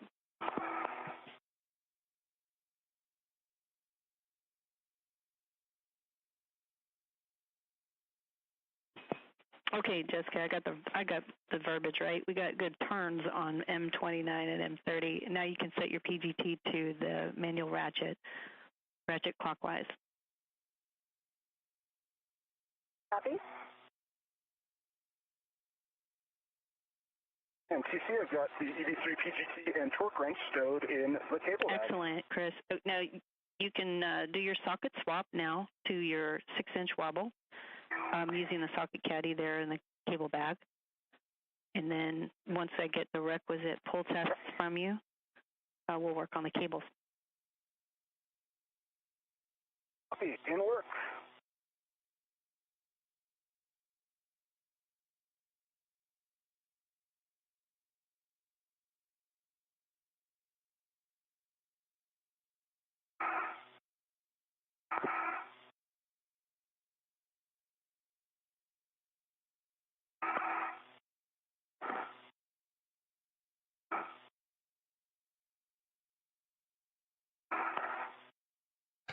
And we are approaching the 3-hour and 30-minute mark in today's spacewalk. This is the 278th spacewalk in support of space station assembly, maintenance, and upgrades, and is the first outside the International Space Station of 2026. This is the 4th spacewalk for NASA astronaut Jessica Meir, who is wearing the spacesuit with the red stripes today, and is the very first for NASA astronaut Chris Williams, who is wearing the unmarked spacesuit.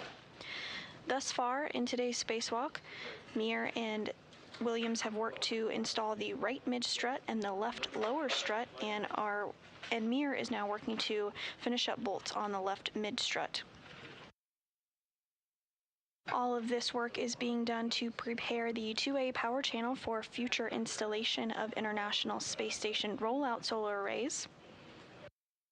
And once installed, the array will provide additional power for the orbiting laboratory.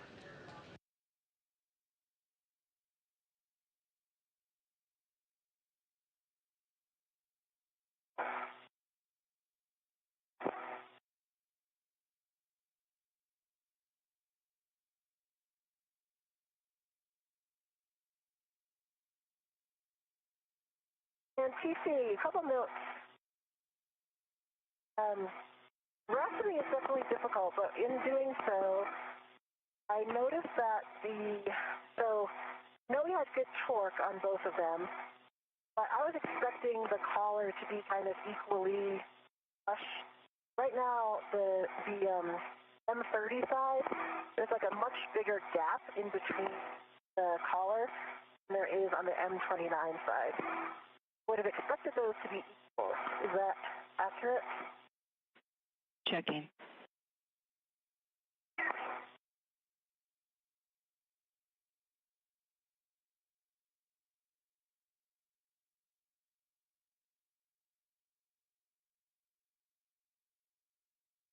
I will enjoy this gorgeous view.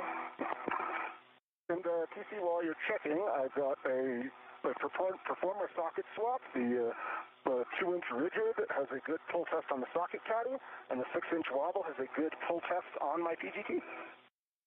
Well done, Chris. Thank you. And so once you've cleaned up from that, you can retrieve the cables, and we expect mini workstation ret to the adjustable of the cable bundle. The mini workstation ret to adjustable of cable bundle in work. And Jessica, I'm getting words for you on that difference you're seeing in the collar bolt between the two, the collar between the two bolts.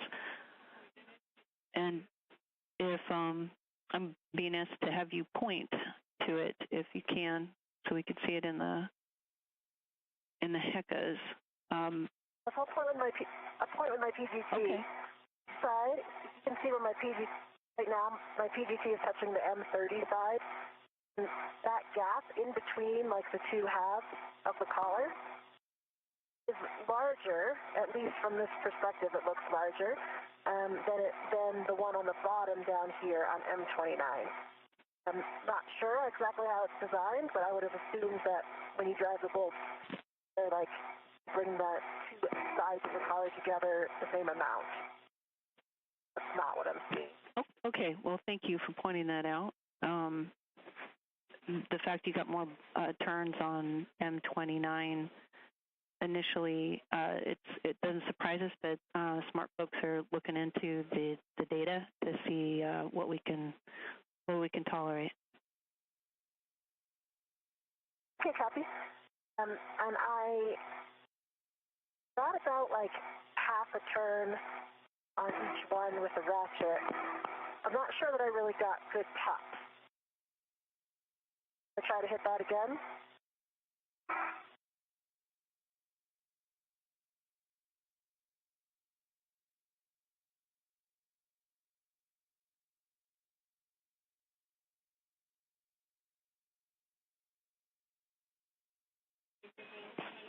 Okay, Jessica, we're going to, we got to go to try the ratchet again to get pops. Keep turning until you get pops and start with the M30.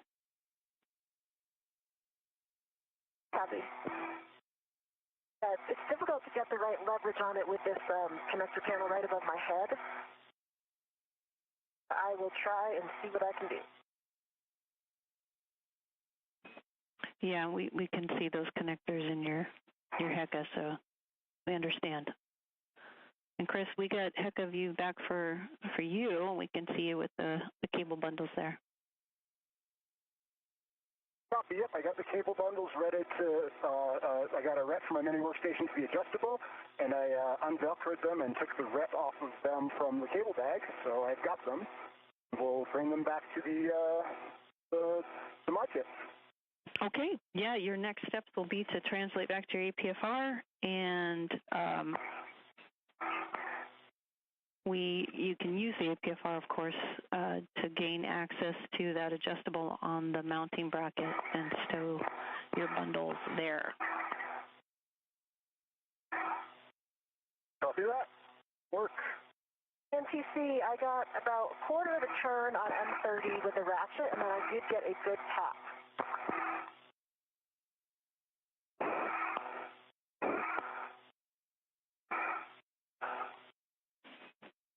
Okay, Jessica, copy that. A quarter turn, a good pop on M30. You have a go to do the same on M29. Okay, and just remind me, is that supposed to get two pops or just one? Two good pops. Okay, I'll try. Should I try to get the second one on M30 while I'm in good position for that? Yeah, sorry. I misinterpreted your pop to be two pops. there's a second pop. Okay, 2 pops on M30. 2 pops on M30.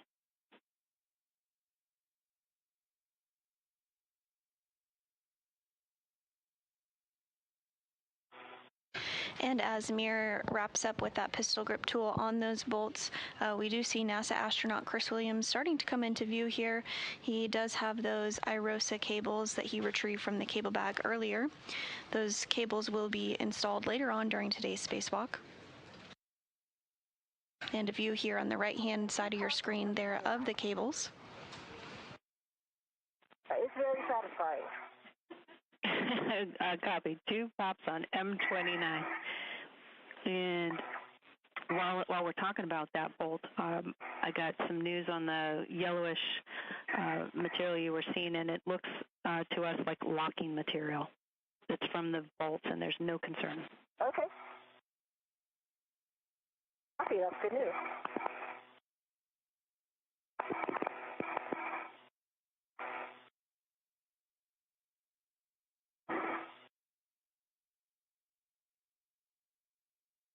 I'm back over at the APFR and am working the cable bundle still. Copy, Chris. And for you, Jessica, we heard the 2 pops on M29, but did you get any more turns on it? Negative. There were no more turns on M29. It popped right away.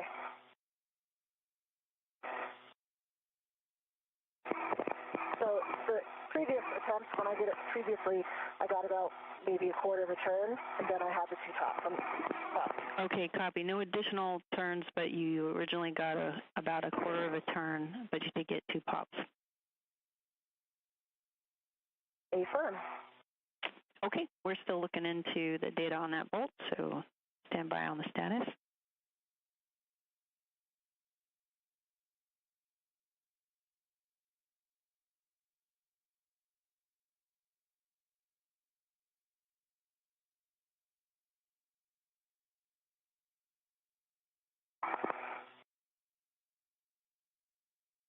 And Williams has made his way back to the mounting bracket and has gotten back into the articulating portable foot restraint. You see he does have those cables that he retrieved from the cable bag moments ago. Here you see I've got the cable bundles on the adjustable on the that bracket in the center. Well done, Chris. All right, we'll have you just kind of hang out for a little bit. Copy that.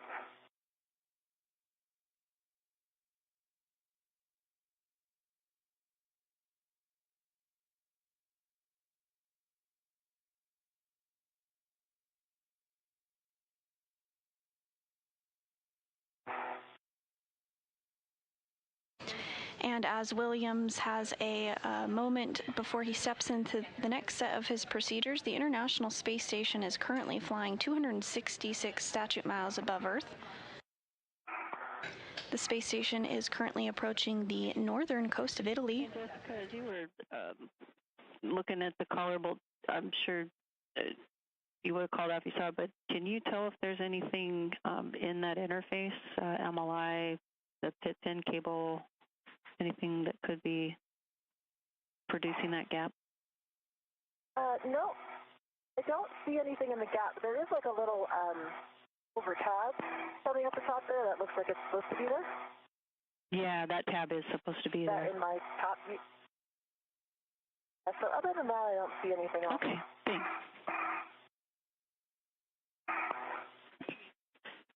I can't get a direct view though from this angle. Okay, yeah, no problem. I think if I change my location to work on the tip pin and stuff, I might be able to get a better view.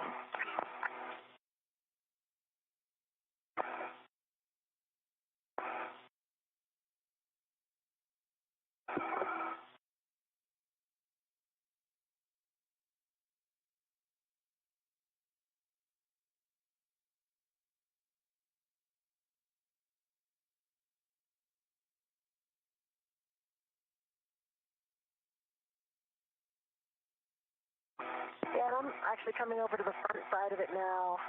You guys see my HECA? Yeah, we've got a... But definitely there's a wider... We've got... definitely a wider gap at the M30 side. Okay.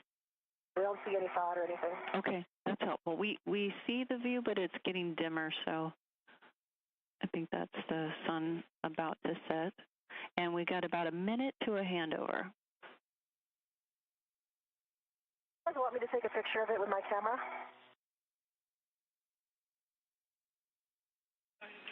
It sounds like a good idea. We'll take you up on that. Okay.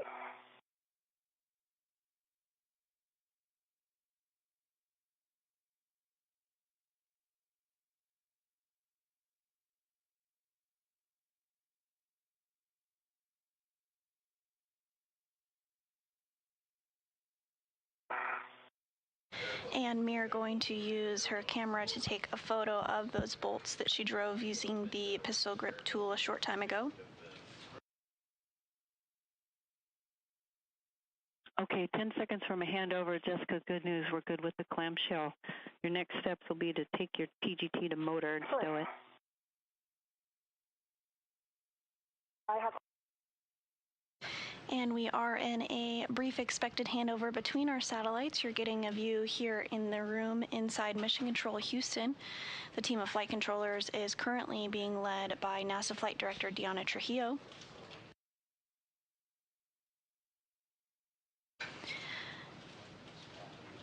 The current ground IV for today is Tracy Dyson. She is the voice that you have been hearing interfacing with NASA astronauts Jessica Meir and Chris Williams. We're now 3 hours and 42 minutes into today's spacewalk. So far, Meir and Williams have installed the right mid-strut as well as the left lower strut and are working to complete the left mid-strut collar. Once this is wrapped up, they'll move on to the right mid-strut collar. Today's spacewalk is the 278th in support of space station assembly, maintenance, and upgrades. That collar bolt being wider than the top, is that it? The top, well, I wouldn't know what you're deciding top and bottom, but the side on my right side is narrower and the side on my left side is wider. Yeah. They seem okay with it. Yeah. Interesting. Yeah. And we're back with you, and yes, we are see if the other side looks like okay that? with it. Well, we haven't driven those, but... Yeah. All right, Jessica, get me caught up. Is your PGT in motor and stowed?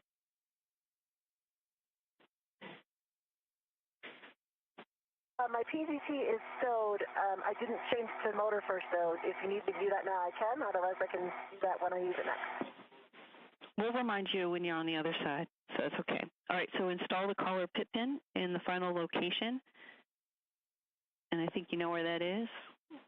I can tell you more words if you need them. What? The lanyard will be at full extension. That's right in front of me.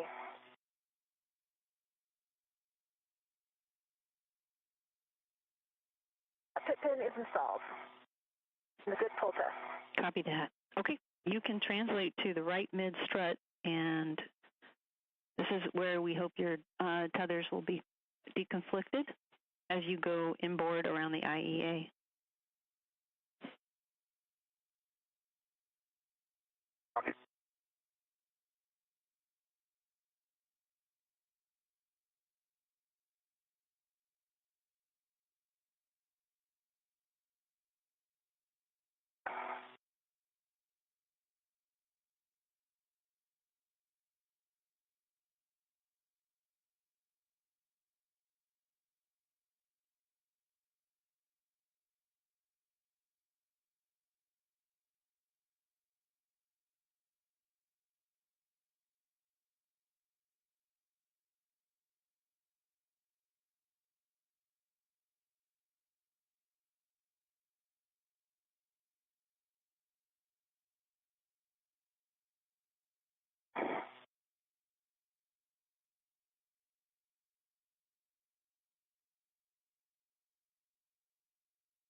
And you're looking at a view as NASA astronaut Jessica Meir translates to the right mid-strut. Jessica, just for your heads up, looks like your right gearing extender is kind of caught inside your PG swing arm. Okay, yeah, I saw that, and I got it out once, I thought, but... Oh, I see that. Okay.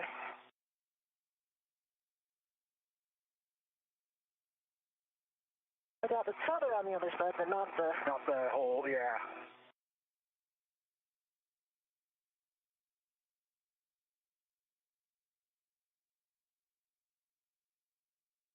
And you can see Jessica Meir coming into view on the top of your screen there. She is wearing the spacesuit with the red stripes and is designated EV1 today. You can see Chris Williams there. He's EV2 and he's wearing the spacesuit with no markings on it today.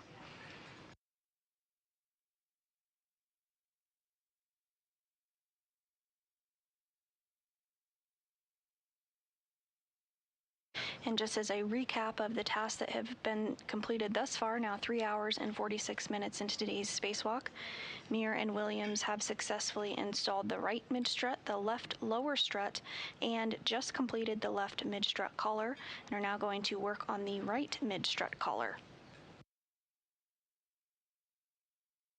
Meir will utilize the pistol grip tool again, which has been used frequently during today's spacewalk to drive additional bolts as part of this installation. And guys. So I need to go this way, right? Yep, if you go that way, yep, go over that way, that will then do it. It might be obvious to you guys, but we have sunset coming in a couple of minutes.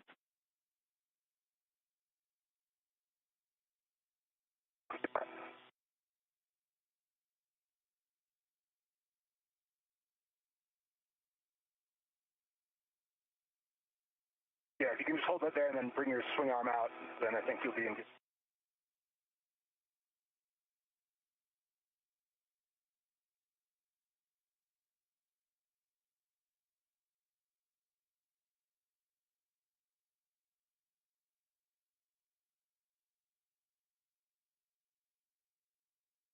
The PG2 rat is. Copy. And this view as we enter into an orbital sunrise. The International Space Station orbits the Earth every 90 minutes as it's traveling 17,500 miles per hour. So that means the crew living and working aboard the space station sees a sunset every 45 minutes as well as a sunrise every 45 minutes.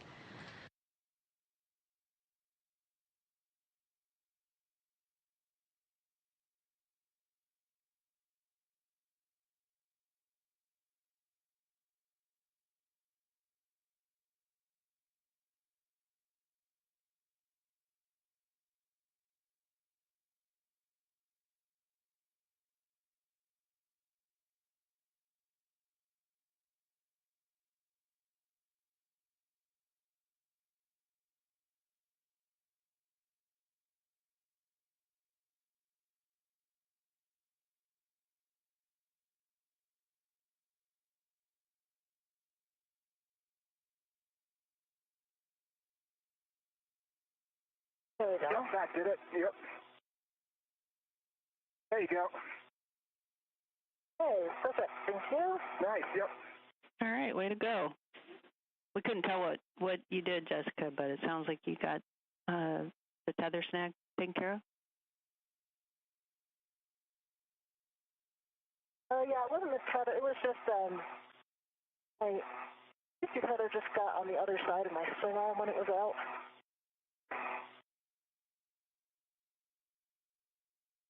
This bayonet fitting is really... Yeah.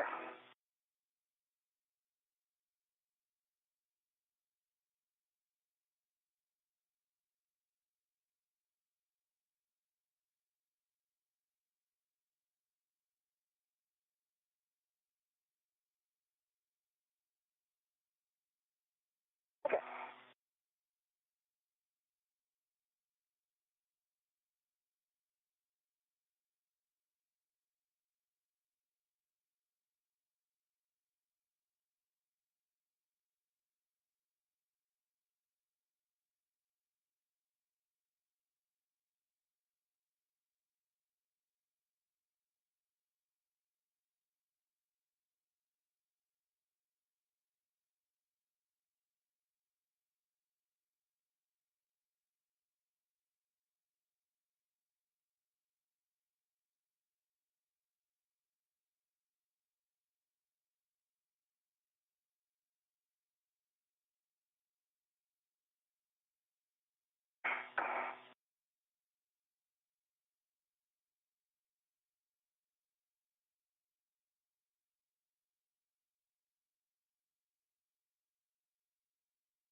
And you're looking at a view from Jessica Muir's perspective as she continues to translate to the right mid-strut collar.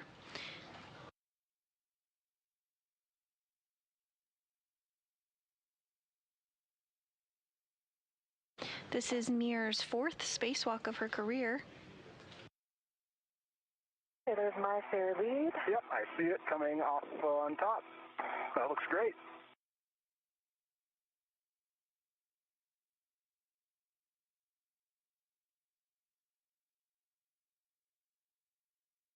I'll just stay in the middle here.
And if you are just joining us, we're now 3 hours and 52 minutes into today's spacewalk as NASA astronauts Jessica Muir and Chris Williams continue to make good progress to prepare the 2A power channel for future installation of ISS rollout solar arrays. Thus far, the duo has completed the right mid-strut build and installation, as well as the left lower strut, left mid-strut, and is now working to begin work on the right mid-strut collar.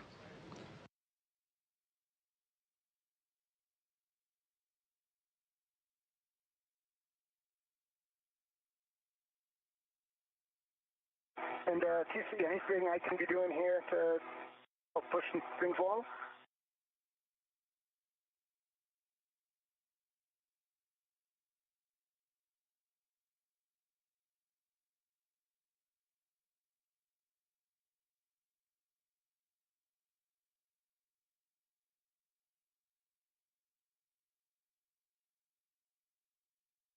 I heard you, Chris.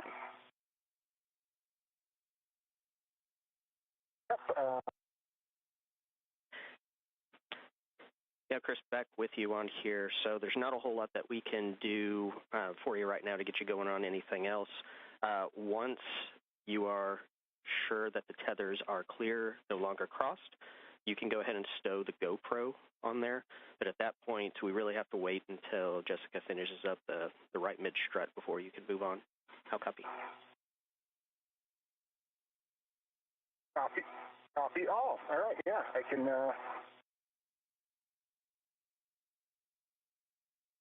work on that. I just went right by it. Sounds good.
Hey, Jessica.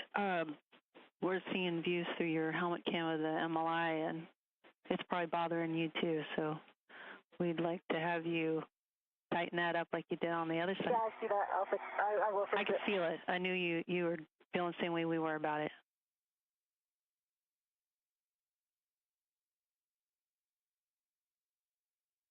Yeah, remind me to check it again when I exit this area, because I think I bumped it on there better before. So, yeah, just to remind me after I'm done with this bolt.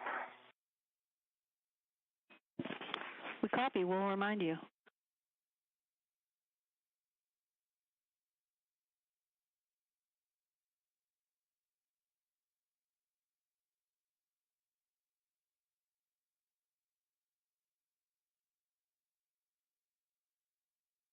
Yeah, I've got my BRT down here, and I'm going to get my PGT.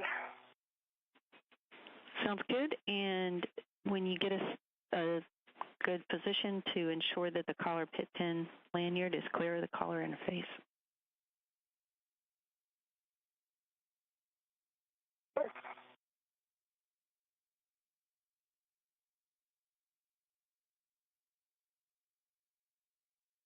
And remind me, these connectors, were they hot on both sides? I thought I was remembering that they were only low touch and hot on one side, but they look exactly the same, so I'm guessing they're the same on both sides.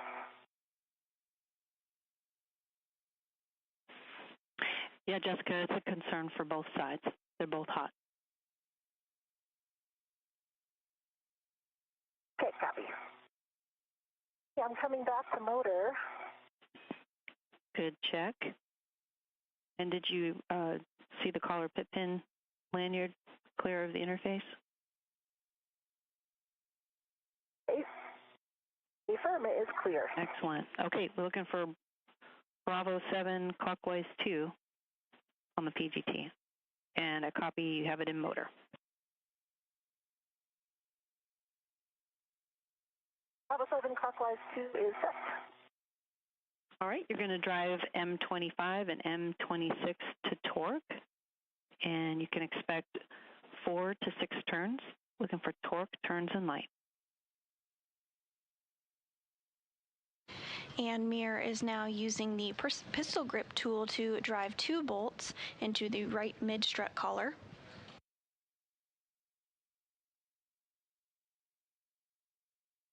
Okay, that was M25. And I got a good 55.4 torque and 6.2 turns.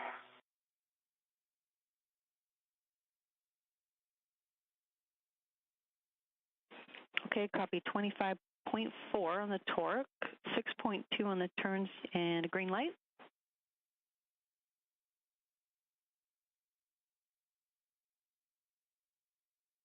Affirm, that was for M25.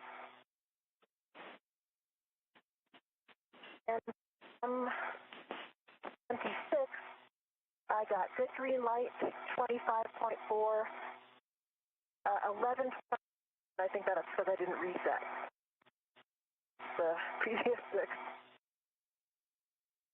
You said 11 point what on the turns? And I understand you didn't reset it. 11.55. Okay, 11.55 on the turns on M20. Just really. Say again? Affirm.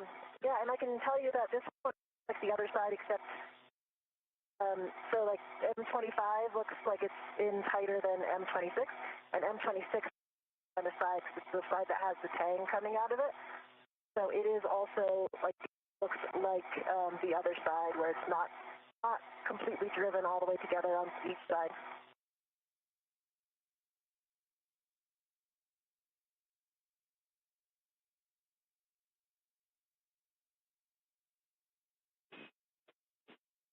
Okay, Jessica, I'm hearing good torques on M25 and 26. You can take your PGT to ratchet clockwise.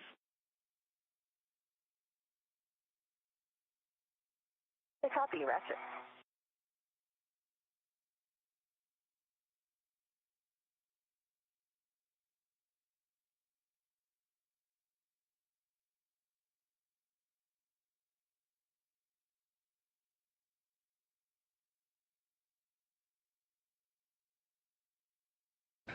And Mir continuing to utilize the pistol grip tool to get a tight and secure bolt for both of those bolts on the right mid-strut collar.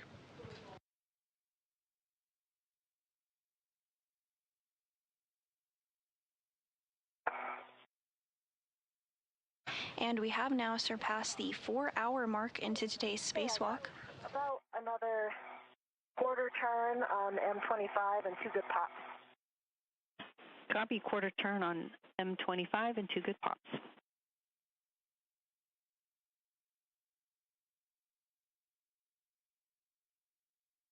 And EV2's back at the Mutt GoPro. I was just, looks like it's still tethered to the strut bag. I'm just going to take it off and send it back to the strut bag if that works.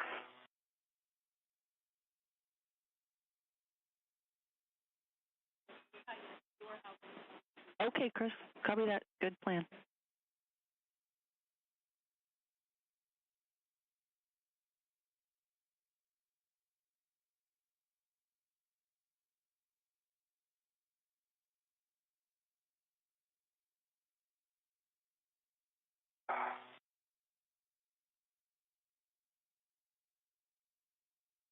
An eighth of a turn on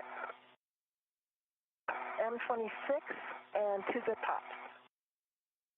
That's work.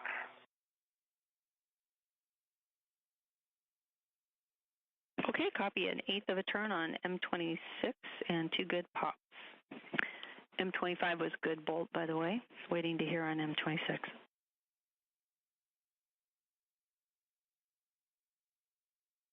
Copy. All right, M26 is a good bolt. You can set your PGT to motor and stow.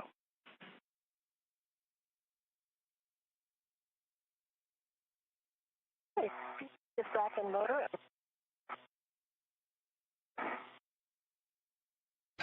And with those words, all of the bolts have successfully been installed in the mod kit for today's spacewalk.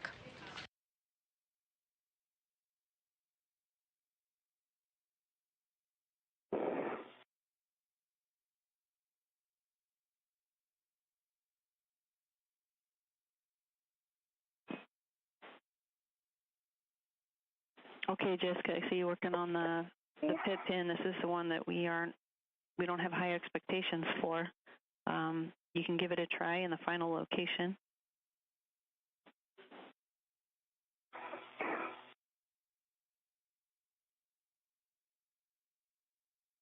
Yeah, the other side went in really easily. This one is like going in for now. It's a little bit stuck, but it's not popping down all the way. It is in there, though, just not all the way. Okay, Jessica, you can go ahead and pull it out. If we can't get it in all the way, we'd rather it not get stuck. So can you pull it out?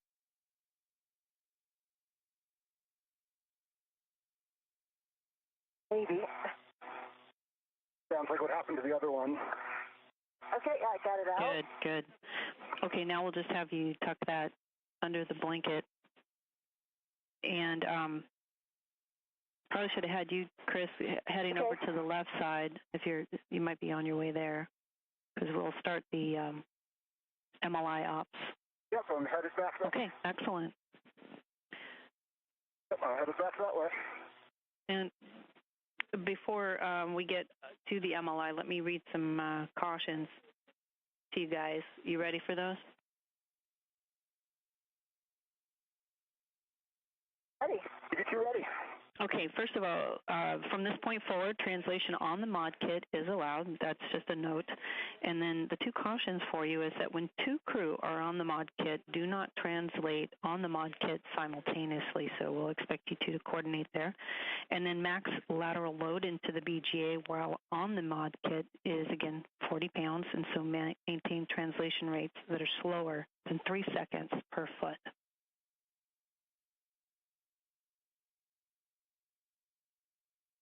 One copies. EV2 copies. And TC, I've taken my TCV back to a setting of 6. Copy, TCV of 6 on And with the mod kit now successfully built and installed, both Mir and Williams are going to work on installing MLI. MLI is multi-layer insulation and is used to help protect hardware against mainly temperatures, as the temperature outside the space station can range from plus 250 degrees Fahrenheit to negative 250 degrees in the shade. Mir will work on installing the right mid-strut MLI, while Chris works on installing the left mid-strut MLI. Again, that MLI is multi-layer insulation. I thought I remembered I would just be pulling up and this would kind of telescope out. Yeah, so just you're going to untwist the single pre-integrated wire tie stiffener that's bundling it to the mid-strut and then unroll it toward the mounting bracket. Can you? There you. I think you got it. Yep. Yeah, it's hiding on the other side.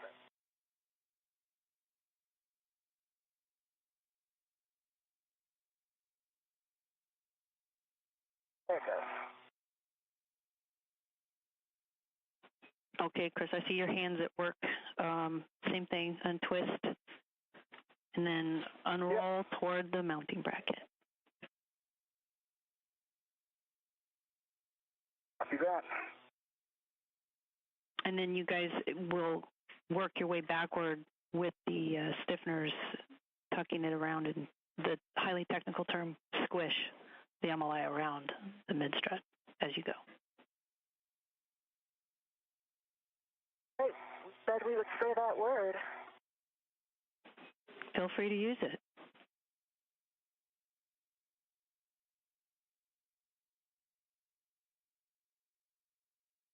And as you can see on your screen, both Mir and Williams working to install that multi-layer insulation.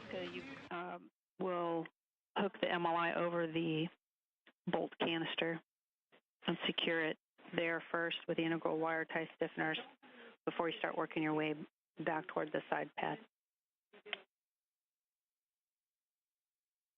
Yeah, I'm trying to get it. It's not quite reaching.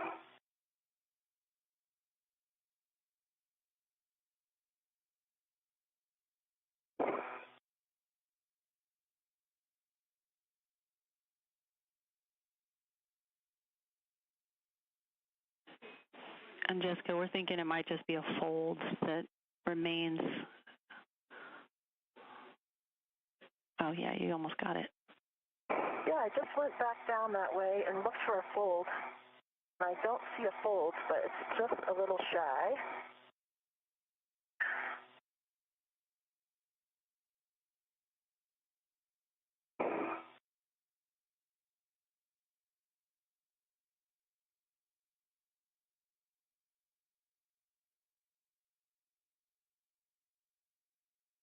Mine is quite tight also.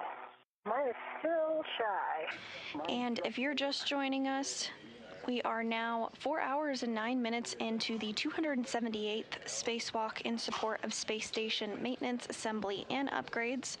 NASA astronauts Jessica Mir and Chris Williams have successfully built and installed all of the struts on the 2A mod kit that were remaining. They are now working to install multi-layer insulation on the areas that they built, and after that we'll move on to routing cabling. Everything proceeding as expected during today's spacewalk. This is the 4th spacewalk for NASA astronaut Jessica Mir and the 1st for Chris Williams. Hope so.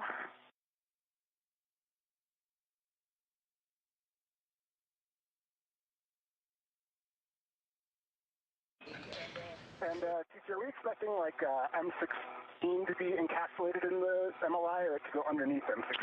Let's see, and before I give you information... The bolt, like the canister for that bolt. Yeah, first of all, I want you guys to make sure you're coordinated and that only one of you is translating at a time on the mod kit. And Chris, I'm looking, so you're hooking over the M28 bolt canister, which you already did. And you're asking about 15 and 16? Does the MLI just get tucked underneath them, or does it try to go over those as well? You can tuck them underneath. not copy that. Okay, finally got it. Nice. Way to go.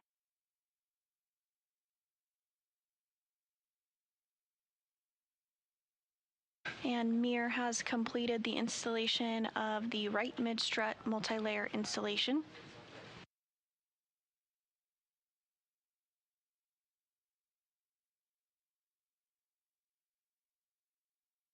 Williams is working to complete the left mid-strut MLI. That MLI is mainly used for protection against extreme temperatures. It is about 250 degrees Fahrenheit in the sun and negative 250 degrees Fahrenheit in the shade outside the International Space Station.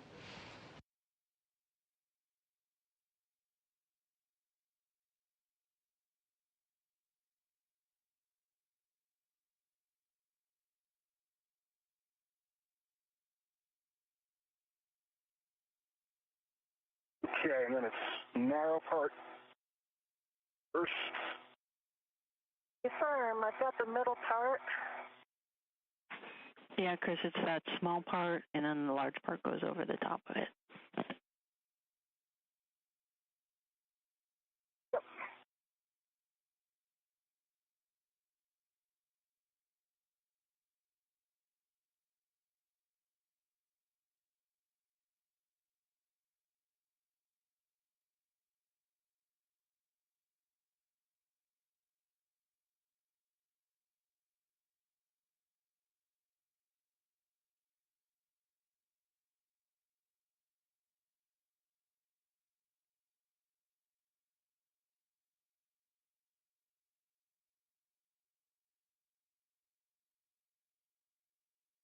Continuing to get some good views as that MLI is installed. Copy, good squish.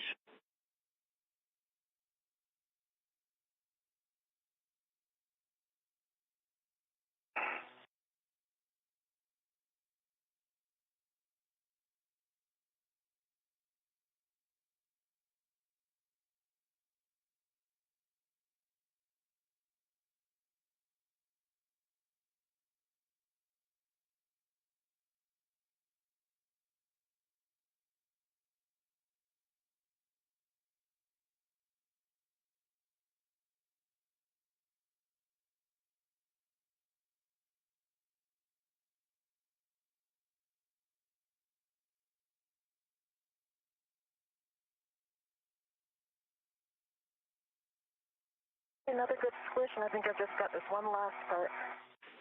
Okay. Copy, good squish.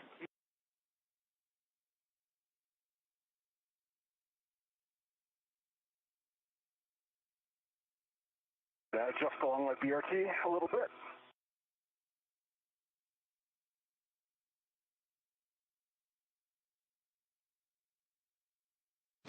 Once Mir and Williams complete the installation of this multi-layer insulation, they'll move on to routing IROSA cables. IROSA is that International Space Station rollout solar arrays that will be delivered during a future flight and installed during a future spacewalk. Take a look. Copy, 3, good squish. I haven't heard any squishes from this Chris. side, I see that mine... Had a couple good squishes here. Does everything look okay, or am I a little... I don't see anything exposed, Chris. Yeah, some of these spinners... If you could squish a little bit more on the one towards the top. Towards the top? The first one you did. Copy that. You pull the side that's over toward me, the little strap over toward you, and just tighten. Yeah, that right there. One more up. One more up. Sorry. Let me just get this one first. And then... Yeah, that one. Yeah, that one could use... Can you get it down over that? It was over the flap, and now it's not. Let's see. Yeah, there you go. Pull that back up a little bit. Nope. Nope. I can't see that. So, see that underneath your left hand is holding a piece of MLI. If you pull that further up before you wrap the top, there you go. Like that. Yep, except now there's a little bit... Yeah, if you can squish that very tippy top in, I think you're good. Copy. Let me just get this nice and squished at the bottom. How does mine look on your side?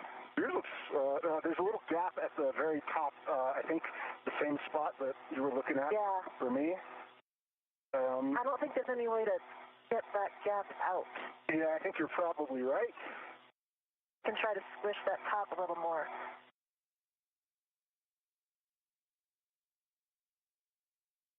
That help? It kind of looks like it's kind of open facing towards the, well, nadir or up. Looks like it's sort of open at the top.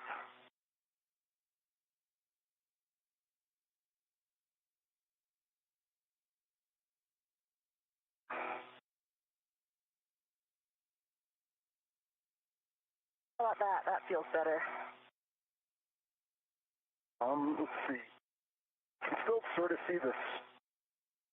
So it looks like, okay, yeah, I think, so there's, to the right of your right hand, there's a little flap. That flap could go underneath that front stiffener. Yeah, that was the same. Yep. Okay. Yeah, and there's actually the same thing. There's another flap on the backside away from you that is on top of the stiffener that might benefit from going underneath it. Yeah, right there. I think it's the same thing I had, actually, yeah. Better? Better, and then I think if you give a good squeeze at the top, like around...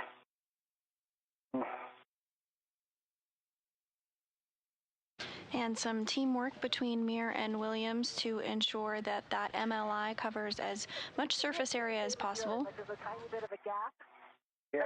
But I don't, there's no stiffener there. There's no tie. Yeah. And I can't see through to the metal. Yeah, let me move a tiny bit and see. And I can see the backside of the bolt if I come up. I think we're looking at the same thing on either side. Yeah. I don't know if you can see anything in my HECA.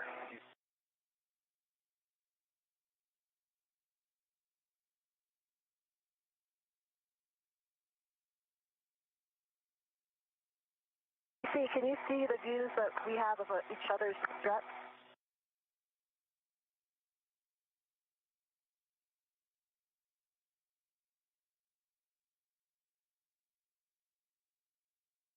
Hey, contract. Sorry, Jessica, we were talking about your fine work there and the merits of putting a wire tie there. And you guys are about 4 minutes from sunrise, and we would like you to put a wire tie on, Jessica, on your side there, between the bolt and the mounting bracket, right there at the top where the MLI is kind of flared out.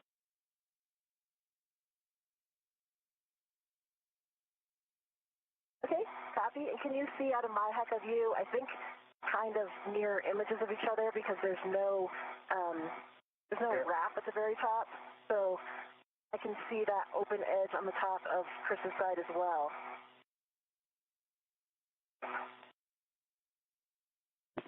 We're looking. I think you mean putting a wire tie above M24?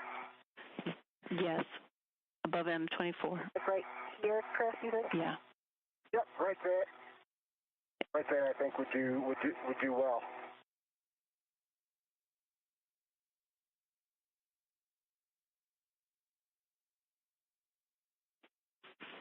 And for you, Chris, if you see a gap there, if Jessica's noticing a gap on your side, then we would recommend a wire tie there as well.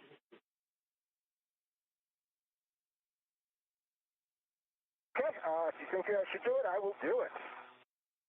Do you think that's like a wire tie, or? Yeah, I think it's the same on both sides because there's just no tie there.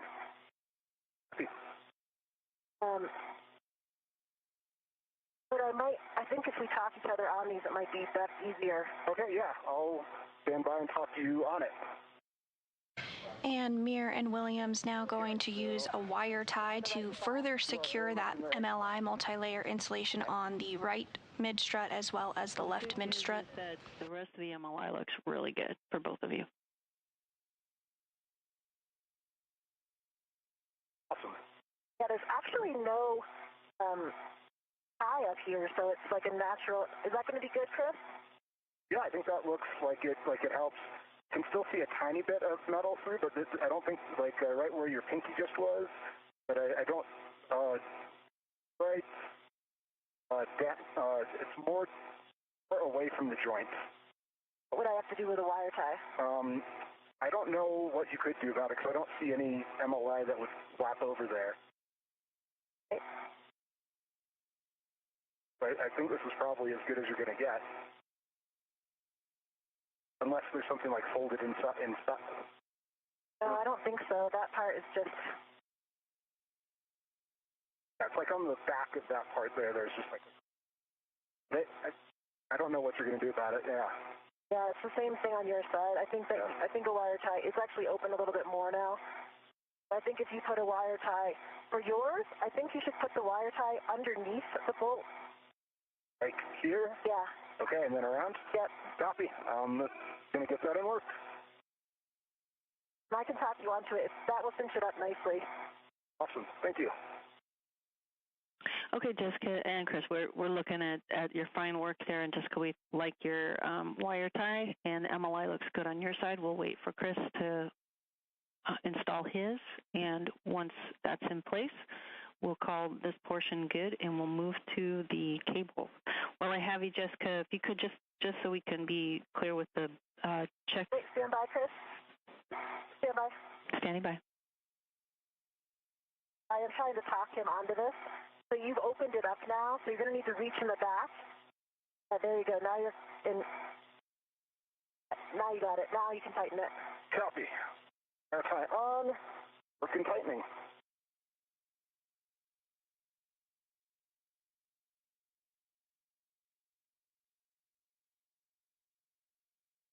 Looks good.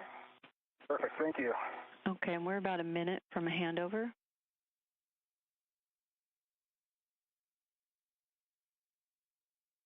Copy.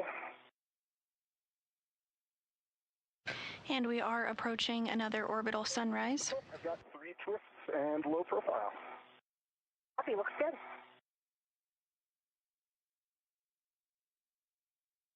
And she said that they looked good, so I'm assuming we can... Yeah, you guys are good. We're still with you for a couple more seconds. Here. And so everything looks good, the MLI. Okay.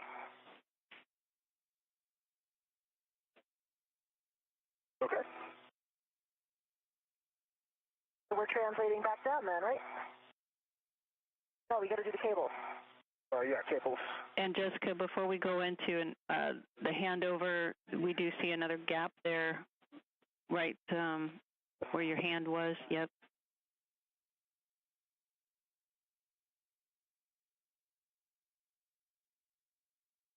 And we are in a handover between our satellites now 4 hours and 24 minutes into today's spacewalk. At this time, NASA astronauts Jessica Meir and Chris Williams have completed and installed all the struts on the 2A mod kit, and they are currently working to wrap up the installation of multi-layer insulation on the left and right mid strut. They're nearing the end of that MLI installation, and then we'll move on to cable routing. Today's spacewalk is the 278th in support of space station maintenance, assembly, and upgrades, and as the 4th for NASA astronaut Jessica Meir, who is EV1 today in the spacesuit with the red stripes, and today's spacewalk is the 1st for Williams. Do you think I'm going to be able to reach it from where I just was, or at my desk and move my BRT? You might be able to reach it. I'm back with you guys. I see it. I'm not going to be able to reach it. Hey, before we get to the cables, I'd like to do a systematic check of the MLI with you guys, respectively. So if you're ready for that. Make sure that the MLI is covering the clevises. On your side, Jessica, it's the M24 clevis. On your side, Chris, it's the M28. Confirm? Copy. I see it covering. Okay, and that it's fully closed around the telescoping end of the strut. Fully closed. One.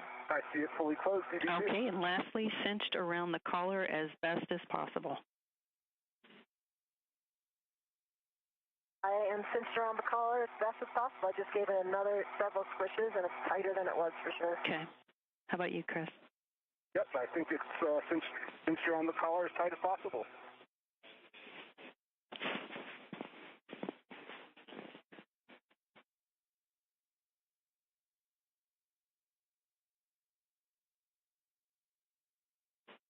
Okay, Jessica, I'm we're seeing a integrated wire tie close to the mounting bracket near your hand that we'd like a little more low profile, if you can make it.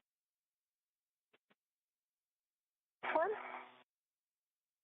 And this view here of both of our spacewalkers today, Williams and Mir, as they work to further install and tighten that multi-layer insulation around the left and right mid-struts. Yeah, you can get that nice. Yeah, that looks better. What do you think, Chris? Can you see that flap that Jessica just laid down flat? Is it look good on your side? Yeah, that flap looks great. Okay, you guys. That's great. We're ready to move to cables, and you are on your respective sides. You're going to, Jessica, did you say that you could reach the cable bundle or no from where you are? No, I'm gonna have to take off my DRT. And with that call out, we did hear that the MLI, or multi-layer insulation, has successfully been installed in both the left and right mid-struts. Mir and Williams now going to move on to cable routing. Okay.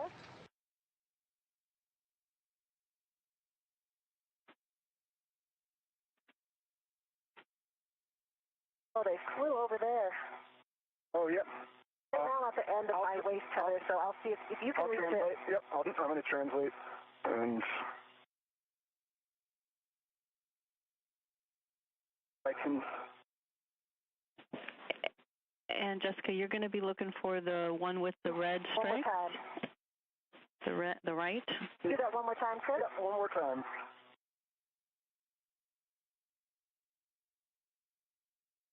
I've got the one with the red light. And they are staying on this tether that's on the mounting bracket, correct? It's standby. Right. Okay, sorry guys. So you want to release one twist on the wire tie to release a coil, and then at the alignment mark on the cable, you're going to secure it in the pre-positioned wire tie on the lower strut handrail. 3 twists, both of you. In work.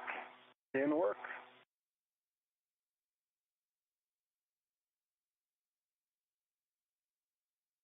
Time to bust, and I got the one twist undone.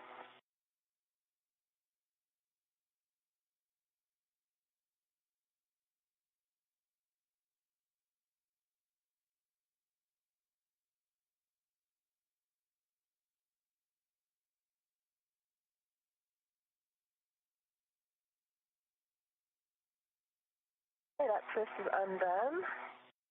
I have 2 Sharpie marks that are about 6 inches apart. I assume just somewhere in between those.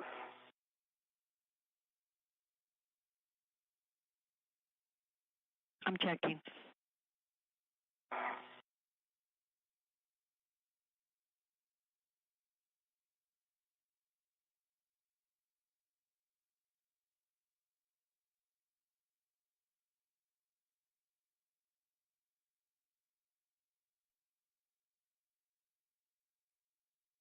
I don't see Sharpie marks on my side. I have 2 little Sharpie marks. It's about a meter from the end of the connectors that are there. I've got a piece of tape. A white piece of tape, but no Sharpie. White piece of tape, and then the Sharpie is like... Okay, I understand. You're seeing 10 centimeters further along. A white piece of tape and a Sharpie mark? Is that what you're seeing? That's on Chris's side. I see a white piece of tape, but no Sharpie marks. Yeah. So I do see the Sharpie marks, but they're all the way at the second wire tie. Okay. And second set of twist. Yep, and I see Sharpie marks, but it looks like the Sharpie marks on, there's one on each, they look to be about maybe 20 centimeters apart from each other. The cables are taped together, so I'm not sure how they would slide apart from each other, but I assume I can just put the wire tie sort of between those 2 Sharpie marks. Yeah, Chris, Jessica, I'm just stand by. I'm getting words for you on which mark is your target. Hey, copy. Yeah, my black Sharpie mark is right at the end of, like, I basically get to my next set of wire ties. So it would look like this if I tack it down here. Gotcha. The 2 marks on mine are right here and here. See that? I think that's because if you look at the ends, you have where one of them's pulled in more. It is, but they're also taped down. They're also taped to each other here. I see that. I see that.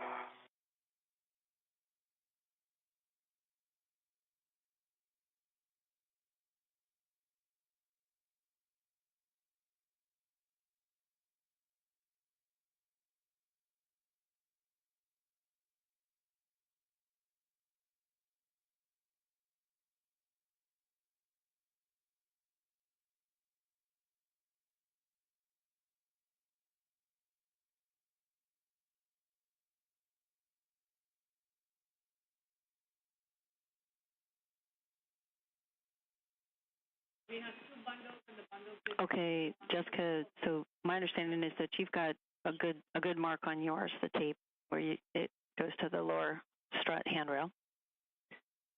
And for you, Chris, I have the same thing as Chris. I have a piece of tape. Yes. Then I have Sharpie marks. And the Sharpie marks are like right at the next set of twists. So are we going for tape or for Sharpie marks? Sharpie marks. And Jessica, yours is good. For you, Chris, it seems as though the bundles may have slipped under the tape. And so anywhere between the 2 Sharpie marks is a good place to secure. Copy anywhere between them. Awesome.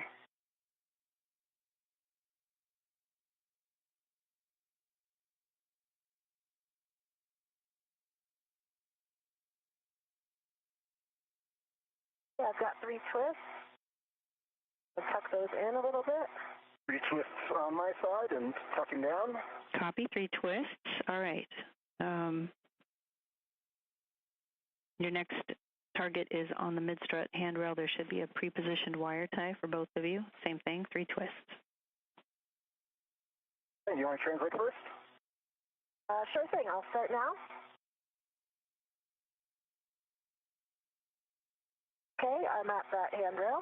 Okay, I'm going to start moving. Nice coordination, you guys. And Mir and Williams are continuing to route the IROSA cables. We're still looking for Sharpie marks because I don't see another set. This follows the successful completion and installation of all struts on the 2A mod kit. Jessica, you guys are just looking to pick up the slack between the first tie that you did and this one. Copy.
Yes, I'm translating over to the long handrail.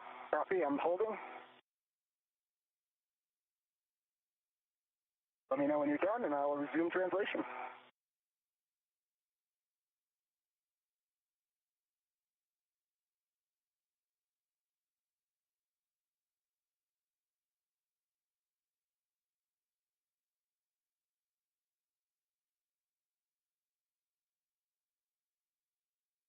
Sorry, I'm back here. I got to untwist more first. No worries.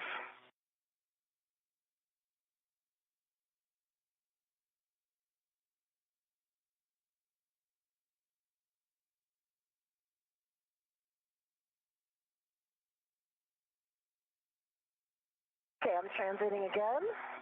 Copy. And I've reached the And on the left of your screen there, you do see NASA astronaut Jessica Meir as she continues to work through procedures to route those cables. NASA astronaut Chris Williams is doing the same on the right-hand side of your screen. Meir is wearing the spacesuit with the red stripes on it, and Williams is wearing the unmarked spacesuit. For Jessica Meir, this is her 4th spacewalk in her career and the very first for Williams. We're now 4 hours and 36 minutes into today's spacewalk, and all struts have been installed on the 2A mod kit. And the duo is working now to route that cable on the left and right mid struts, for the IROSA cables rather.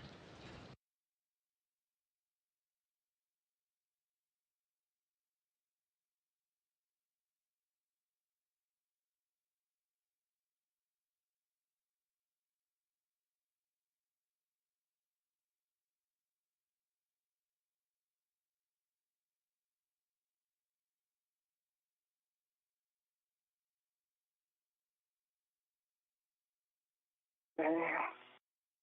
Working on my middle handrail here.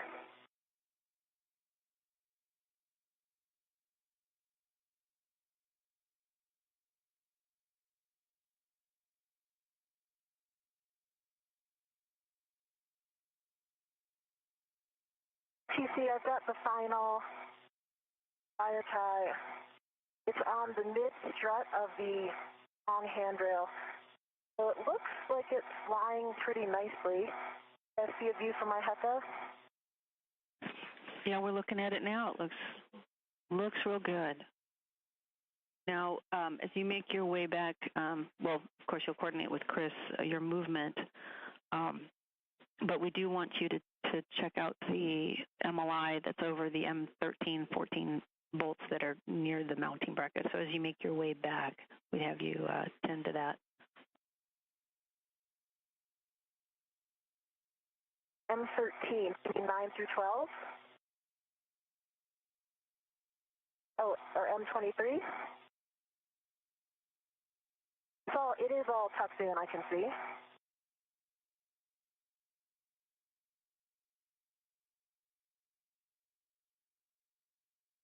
Okay, I'm going to start moving towards that long handrail, Jessica. Okay, I'll remain still.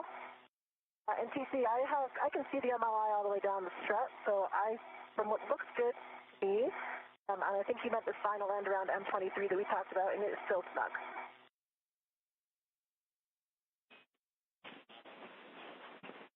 Yeah, it's actually on the upper strut, Jessica, to the mounting bracket, M13 and 14.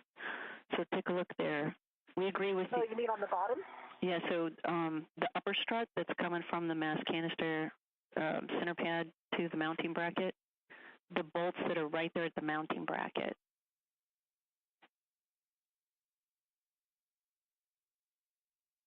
Okay, so the other end from where I am, where I started, you mean? No, I'm already back at the long handrail. I think once you're on the other, when you get to the midpoint of the mid strut, looking at the mounting bracket, you'll be able to see the area that we're talking about. Okay, but I was going to translate down the mass canister. You want me to translate back out onto the strut? Yeah, that's affirmed because we're going to get a HECA scan from both of you. So we'll need you to... Okay, copy. Okay, good. Chris, can I translate? Yeah, I'm holding in position on the long handrail.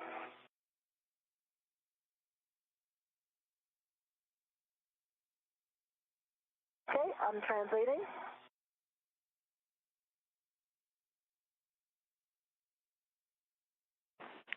I undid, this had like three twists, and I'm tying, it's kind of like a big loop. I'm tying the end of the loop to the middle stanchion. Okay, guys, we're about... That's kind of what you did, Jessica? 30 seconds from a handover.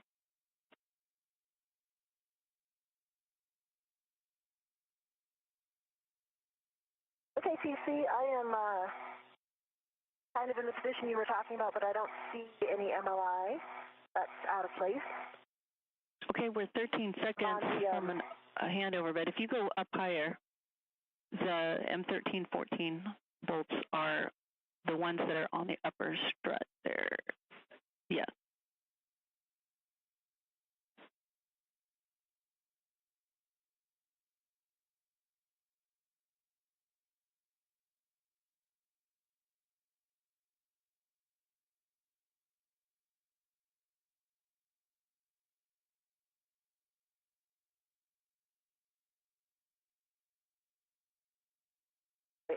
That's a good to translate.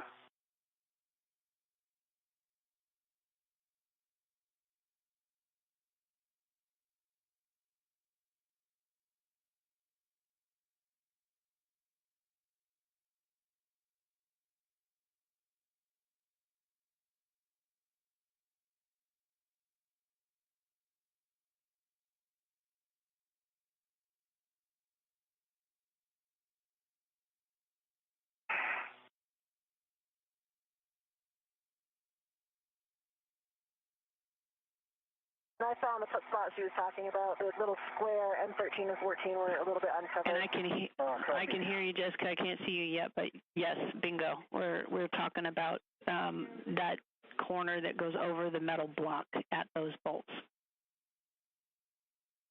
I've got the MLI over the corner now. Sweet. All right, you guys. Excellent work. We have to just do some glove hap and gauntlet checks, and then we'll call it good. All right, EV1, my hat is dry. I'm looking at my right glove. I don't see any changes. Changes to the left glove either. And my gauntlets are down. Okay. And EV2, no changes to my, actually looks like those little flaps of RTD have just disappeared on my right glove. No other damage or anything noted on my left glove or my right glove. Hat is dry, gauntlets are down. Okay, I copy good checks on both and the details from your RTV, Chris, and stand by. And Chris? Mm-hmm. The Velcro on your PGT? Yeah. Okay. Saw that and I'm trying to Looks good. fix it. It keeps wanting to pop back up, though. I don't want the battery to... It has, I mean, those things do have that memory pop up. Yeah. But as long as the Velcro's there, you're good. And it looks good now. And after taking a second look at the MLI, the ground confirms that everything looks good with that installation. And we did get confirmation that the cables were routed successfully for the future iROSA installation. And no changes for me. Excellent. Glad you guys are feeling good. Okay. We're going to step into the next phase here, so give me just 1 minute while I coordinate. All right, Chris, yeah, you've got the same thing that I had. I do. The recoil doesn't help, so if you loop the whole reel around your arm, I think it might help, because Okay. Yeah. you can get it up.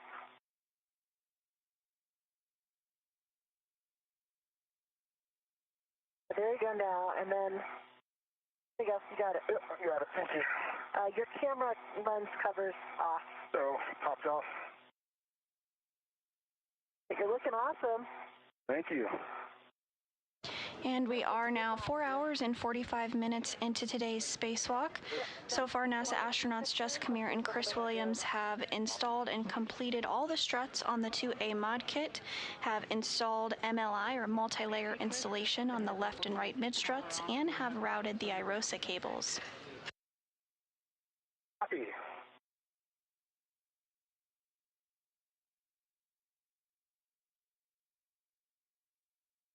Really playing favorites with your Hecka. I know.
another wire tie on the bottom of the handrail. What's that one there? That must have been from the prior EVX. No, that's right, because this was their strap. Mm-hmm.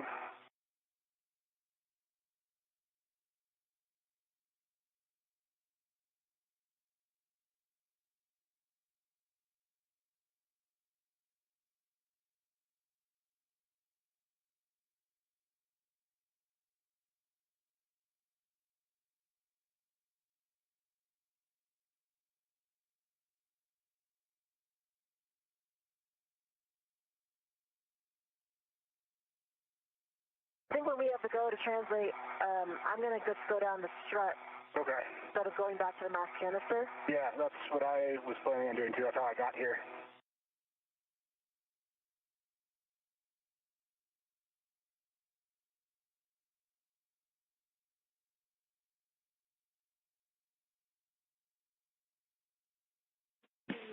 All right, guys. We're doing good. And our next tasks are, as you expect, the DDCU jumper and the port sarge imagery. So I'm going to get you guys started on those. Let's see. Your next steps, Jessica, will be to retrieve from the cable bag the Canon connector tool, etc. So let's have you translate there. I heard you guys trying to coordinate your movement to your respective work sites. So your next steps, Chris, will be to, and you've got your camera, or is it in the bag?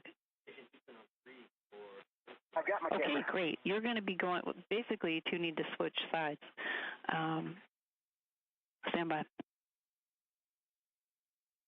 So. Yeah, I'm just going to come back to my corner and go over the... Yeah, I'm going to go to the cable bag, and then I'm going down to the behind me.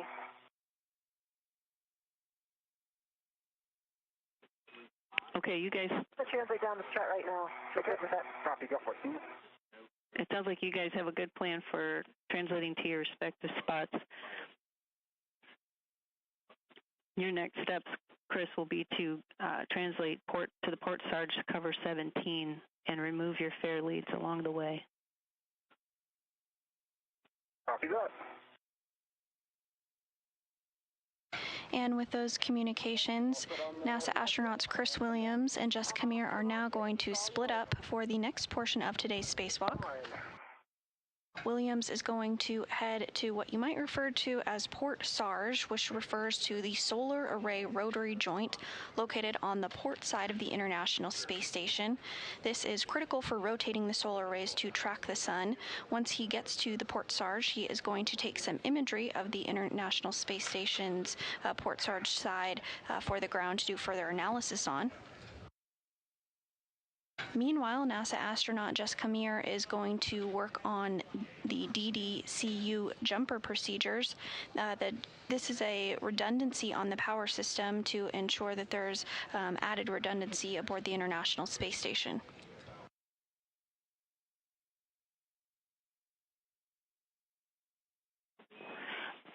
And Chris, just to give you a heads up as you make your way towards the Sarge, a caution for you is to not use the Sarge cover for stabilization or maneuver because it may deform the cover. I know you're a little ways from there. Copy that. Copy all, and we'll knock.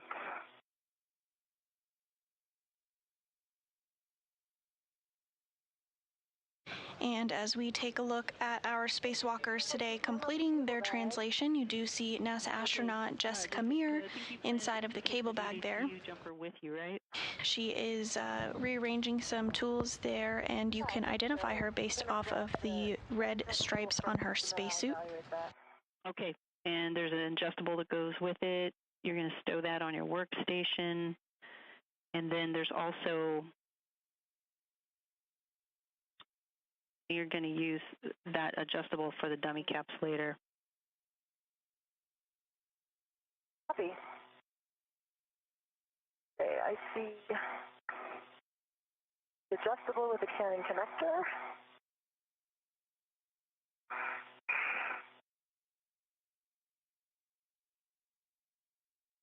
And Williams, on the lower middle portion of your screen there in the spacesuit with no markings on it, is continuing to translate to the port side of the International Space Station to take a look and inspect the solar array rotary joint, as well as take some imagery of that area.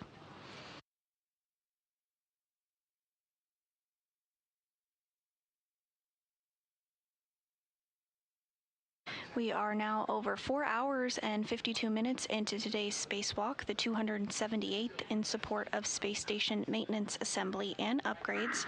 Today's spacewalk is the first outside of the International Space Station for this year, the fourth for Mir, and the first for Williams. So far, our spacewalkers today have successfully installed all of the struts on the 2A mod kit, as well as installed multi-layer insulation on the left and right mid struts and routed cables for future IROSA installation. And I have crossed back inboard of the Sarge, and I'm going over to phase 3. Copy, Chris.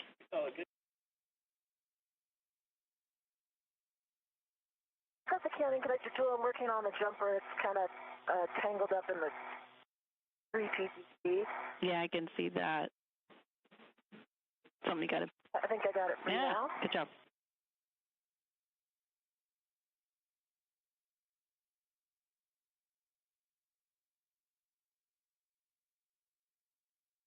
And I'm going to take that adjustable with me so I can temp fill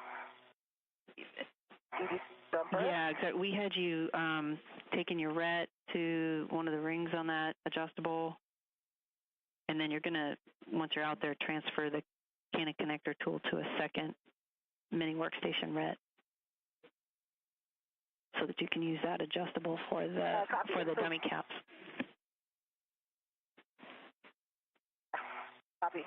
Can work.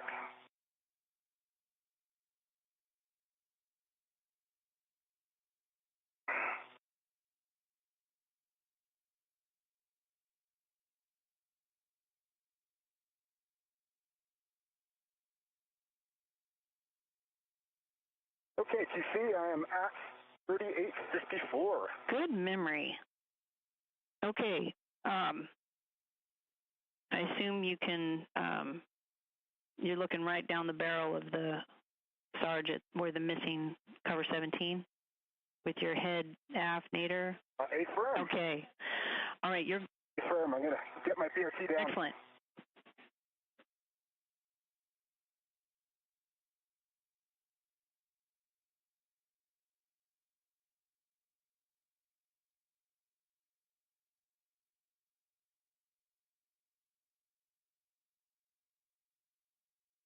Yeah, I've got both the jumper and the Canon connector tool.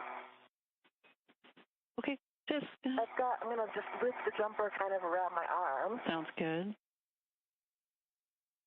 And you'll work your way outboard. I have a... And NASA astronaut Chris Williams has arrived at the Port Sarge area. Again, that refers to the solar alpha rotary joint located on the port side of the International Space Station. This is critical for rotating the solar arrays to track the sun. Williams is going to inspect the Port Sarge as well as take imagery of that area.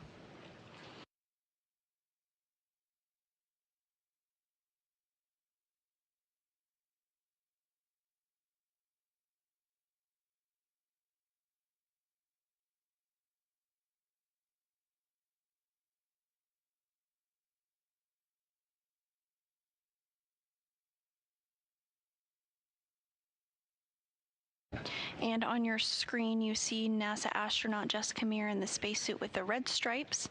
She has received the tools that she needed from the cable bag and has stowed them on her mini workstation and is now going to work to translate to the non-radiator side of the P4, P5 interface ahead of that DDCU jumper.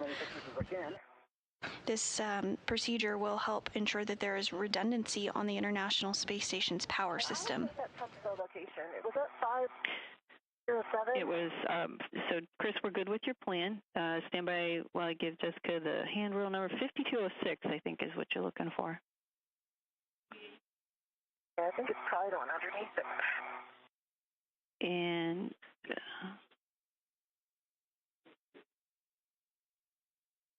once you've got an ID on that handrail, Jessica, let me know, because I'm going to switch over to Chris for some words. I'm on 5206 right now. Okay, that's where you're going to temp stow I got it. And then once you temp stow the jumper, you'll position yourself at the center panel, and I have some warnings for you. Go ahead, Chris. Okay, copy. Yeah, so I'm looking at the Sarge, and at the, so I see the outer canted surface, and it does appear to have some lubricant berms. It looks sort of a darkish gray in color, and it's kind of a little bit splotchy or speckly, so it's not like a smooth berm. It's kind of like chunks here or there, and there looks like to be some flecks that sort of the outer canted surface, and then sort of a flat surface outboard of that, and it seems that there's sort of flecks on that as well. On the datum A, there are again the same sort of darkly colored berms that are sort of a little bit gloopy and discontinuous, so not kind of a smooth line.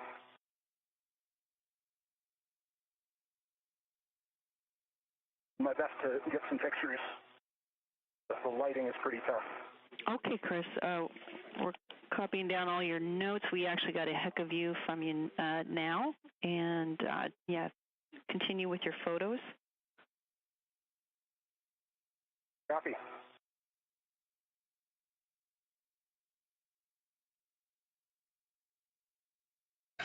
And Williams now moving on to photographing that area following his inspection and report out here to the ground.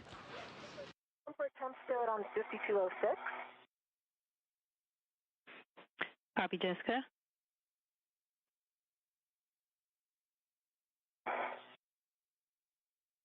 And I have the Canon connector tool, so I think I'm coming down here to get the caps first. And I see them. Yes, let me read some cautions to you first. Actually, it's a warning. Two of them, pinch hazard, Canon connector, rotating housing, as well as the EVA connectors may become hot if left uncovered, so handling may need to be limited to prevent plug damage. And also I want to remind you the interesting tether point on those Canon connectors. You remember those? I do. Yeah, you have to go like at sideways in order to get the adjustable on there. Yeah, you got it. Okay. You're going to use that adjustable to tether to the dummy caps and rotate 90 degrees counterclockwise to white on white to remove, and you're looking for J43 and J44. I copy. I see them.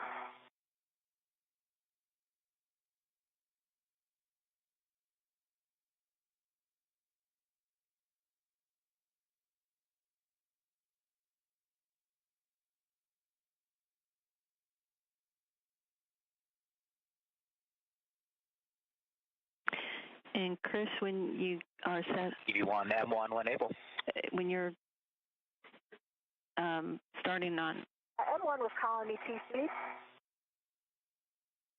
Okay, stand by. I'm going to stand by on comm for a second. EV1 from M1, just a heads up, we're beginning our geocast from the park position to the lens cover go no go position. 1 copy.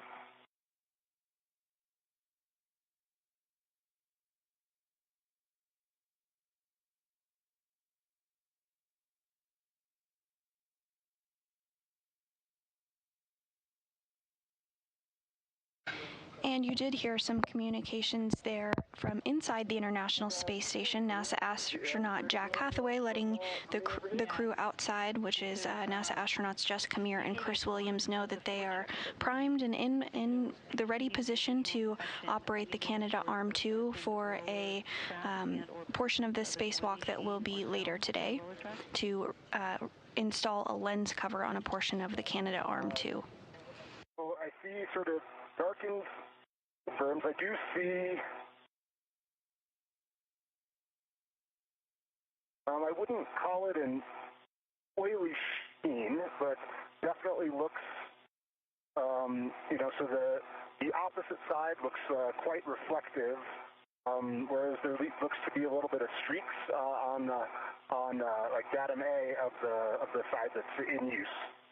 I wouldn't call it a sheen, but kind of streaks. Okay, that's good. And so next is to compare the surface condition of the outboard race ring with the unused inboard race ring. Yeah, I would say overall, the surface condition in terms of or damage or anything looks the same. They both look in good condition. There just seems to be this sort of dark material, which I presume is the lubricant that is sort of flecked over the outboard surface. But I don't see any particular damage or any obvious signs of intensive wear. Maybe the corners look a little bit more rounded on the teeth of the outboard ring than the inboard ring, but they look pretty comparable to me. Okay, Chris, sounds good. Now report any debris similar to metal filings if you see any.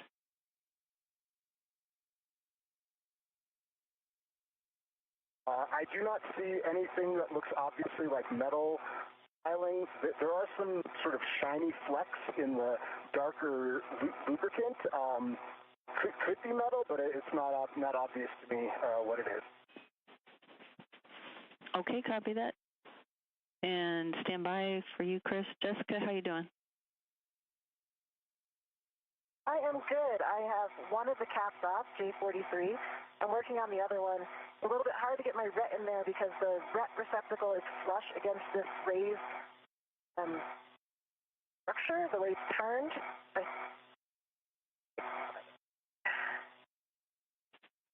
I don't know if my ret will actually close. Oh, okay, it did. Copy. Okay, and I've got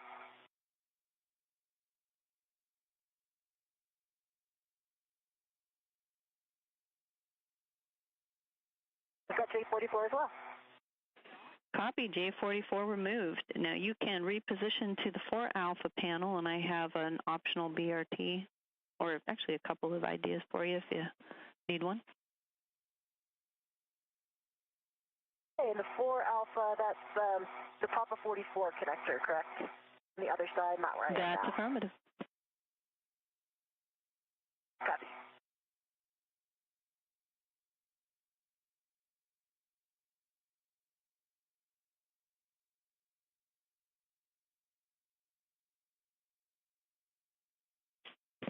Okay, Chris, how do you feel about the pictures you took? You got them all? Yeah, I took as many as I could. The camera, unfortunately, because of like the lack of sort of contrast in the dark areas, was not auto-focusing and taking. I got as many as I could. Okay, we're good. Great work on that task. We'll have you translate back to the cable bag. Heading back to the cable bag. And with that, Williams has completed the port SARJ inspection. Again, that refers to the solar array rotary joint located on the port side of the International Space Station. He reported his findings down to the ground and took some imagery that will be analyzed later. At this time, he is now translating to the cable bag. Cautions and warnings to read to you. Once there, he will stow the camera that he just used to inspect this port SARJ, and will also retrieve a racket wrench that will be utilized during the next portion of today's spacewalk. And a warning, do not inadvertently demate Papa 45 or 46. Those are the thicker diameter cables that are adjacent to the target connectors that you're going for, due to arcing and sparking hazards. How copy? I copy all. I'm looking right at P44. I have a very good view of both of those cables, and I understand I will be mating P44. Okay, let me get a go for you before you demate. And in this view, you do see the Canadarm2 being moved from inside the International Space Station. NASA astronauts Jack Hathaway and European Space Agency astronaut Sophie Adno are primed for Canadarm2 operations today. Okay, copy. I'm going to demate. So I'm going to put my connector tool in.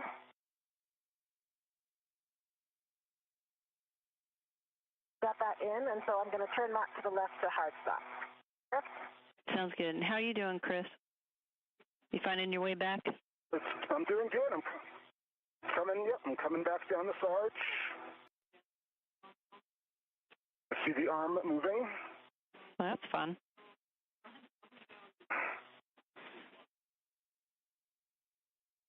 Mir is continuing to work on the DDCU jumper.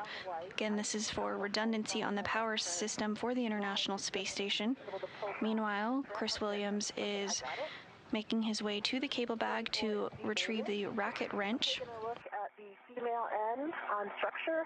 I see good sockets, Pythium I-band, no FOD. Copy. After he works on the cable bag, after he works to get the tools out of the cable bag, he is going to work on the next portion of the spacewalk called the ORU torque reset. Now you're going to route that old... Essentially what Williams is going to do is remove the torque and release it, then retorque it at a lower value. This is to allow future robotic operations if needed. At this time, the torque on these areas is a bit higher than the capability of the robotic arm, so once Williams resets the torque, future robotic operations should be able to occur. It looks like the shortest route would be to go underneath the hot cable J46. I don't feel like it's going to actually make it there. I'm checking. Does it look like you need to go under a strut too, or just the cable? No, just the cable, but even doing that, I don't know that it's going to actually reach J44. I can try it, and I see top down. Oh, that's not top down structure. I do see some A clamps further back near handrail 5202 that could be released, but that'll at least know that it'll reach. Okay, I'm checking.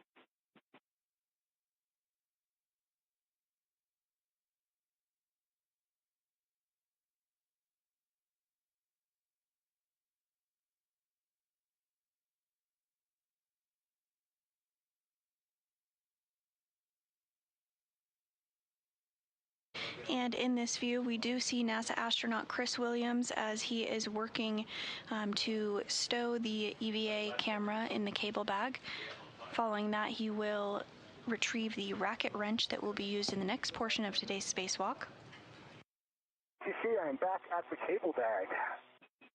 I see that, Chris. Good job. All right, you're going to stow your EVA camera as you wish, and then you'll retrieve the ratchet wrench with the 7/16 6-inch wobble. See that? In TC, I was able to feed it behind this other cap, and I think it will reach.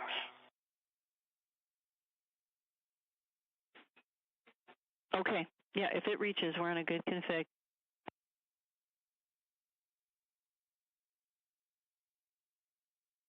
Do I have a go to make that on the J44 dummy plug? Yes, you do. And you already gave me the no FOD good pins, and you'll turn it 9 degrees clockwise to a hard stop. Okay, copy. And Chris, we're turning off your camera, just so you know. Good. Copy that. Jessica, just for your awareness, I'm trying to manage your safety tethers. I'm just barely leading it up the corner by the cable bag. It keeps kind of popping off. Okay, copy.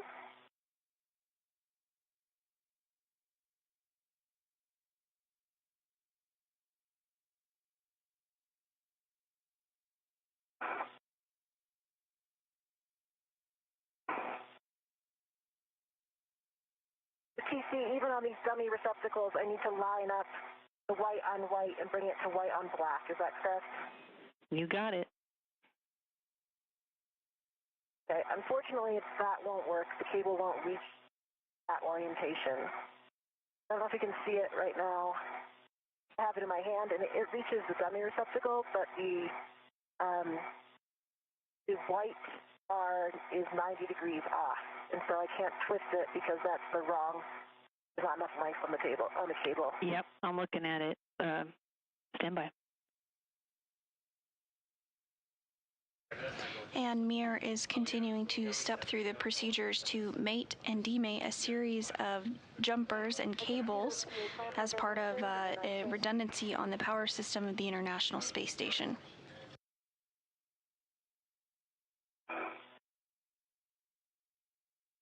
I think if I loosen those, it might have a chance. So, let me know. Jessica, what I'm hearing is that we think you have it in the right orientation, that if you push it on, you'll be able to rotate it to the right position. It definitely won't be white on white when I push it down. It will be lined up with nothing. It's basically 90 degrees off from the white, and then the black is 90 degrees off from the other side of the white.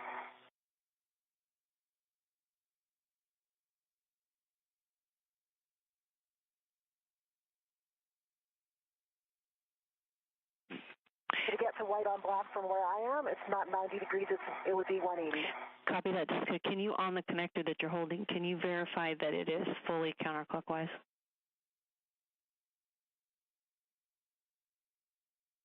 The yeah. shell. Yeah.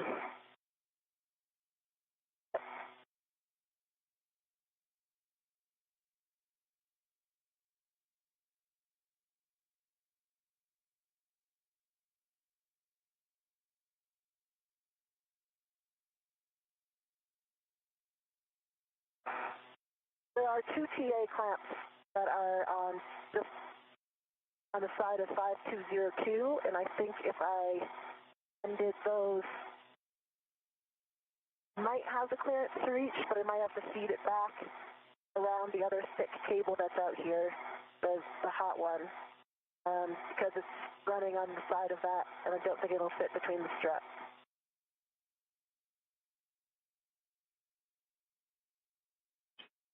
I'm listening to you, Jessica, but I'm also listening to Farouk giving some details. So let me check with him. Copy. V1 M1. Go ahead. We are going to JOCAS to the lens cover clear position now. Okay.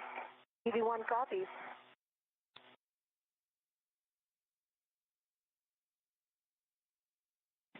Hey, Jessica, just a quick question. Which lines are you looking at? Are you looking at the one at the back of the shell that is the alignment for the tool, or the one that's at the base of the connector that mates with the jack?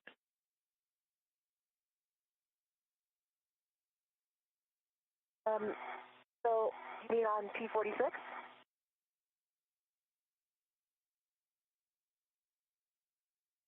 On the old cable, the P44 that you are taking to the dummy receptacle? Yes. So just looking at the cable that you're saying has the wrong orientation, we just wanted to verify which set of lines you were looking at that you said were rotated off from what the alignment is on the jack. Is that at the back of the connector? Oh, I'm looking at the dummy plug, and on the dummy plug, I see a black line, and then 90 degrees to the left of it, it has a white one. I'm assuming for the Canon connectors, the dummy plugs work the same. You need to line up the white with the white, and then turn it white to black. So those are the markings that I'm talking about. Can you see it in my heck? I'm looking straight down at it right now. Yeah, we can see the dummy plug. My understanding was that you were saying that the connector itself on the cable, though, that you're saying that wasn't lined up to where it could reach and line up with those markings on the connector. Excuse me. Yeah. Yeah. So we just wanted to verify that. So there's two markings on the Canon connector. There's the marking at the back where the tool goes in, and there's a marking at the base that lines up with the jack that you're going to. And we just wanted to make sure that the missile... Oh, I see that. You see it? I see it now. Yeah, you're right. I was looking at the top. so I think that it will work. Whew, that was a close one.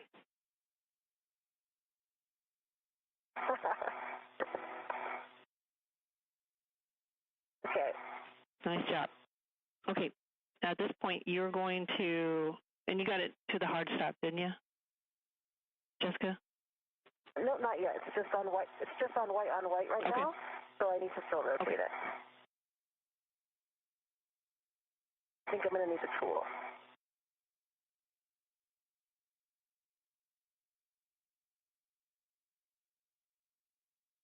Chris, how are you doing? I can't see you.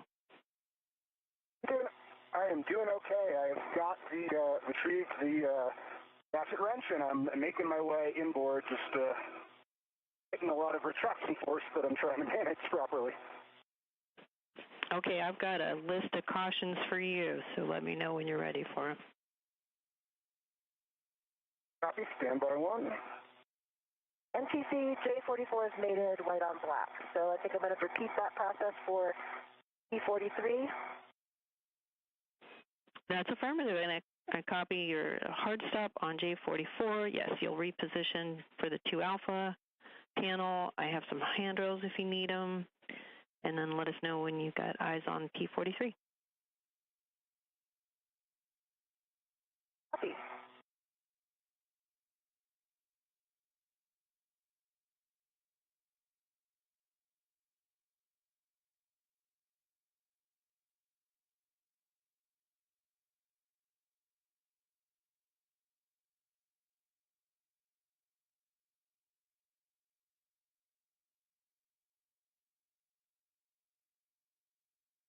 I see P43. Perfect. All right, you can demate P43 from J43, and then same thing. We'll route the cable to the center panel. And we are now 5 hours and 19 minutes into today's spacewalk with NASA astronauts Jessica Meir and Chris Williams. So far, all struts have been installed on the 2A mod kit. MLI has successfully been installed on the left and right mid struts. Cables have been routed for future iROSA installation. There was also an inspection of the port Sarge completed, as well as photographs taken of that area. At this time, NASA astronaut Jessica Meir is working to route and reroute some jumper cables as part of a redundancy on the space station's power system.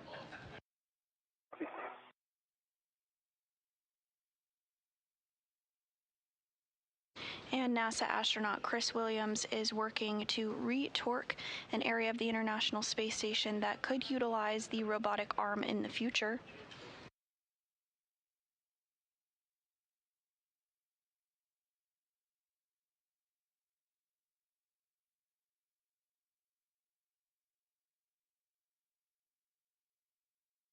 Today's spacewalk is the 278th in support of space station maintenance, assembly, and upgrades, and is the 4th for NASA astronaut Jessica Meir and the 1st for Williams. This is also the first spacewalk outside of the International Space Station of the year. So far, everything continuing smoothly, as the main objective of today's spacewalk was to get the 2A power channel prepared for future installation of the International Space Station, roll out solar arrays, and all of that work has successfully been completed. Okay, let me first get a status from you, Jessica. You got that P43 demated?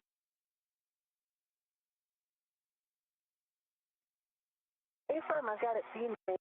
Bring it a look. Okay, and for you, Chris, are you ready for some? I see good pins, no FOD, good EMI bands. Copy.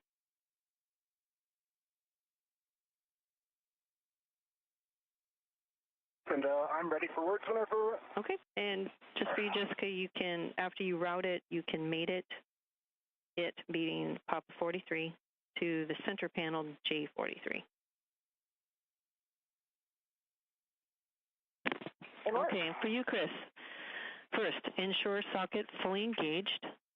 that ensures anti-rotation device tings are fully disengaged before you turn the bolt to prevent bolt damage. Second one is torque is broken when the motion is felt on the bolt head. To prevent bolt damage, do not exceed a half turn on the release.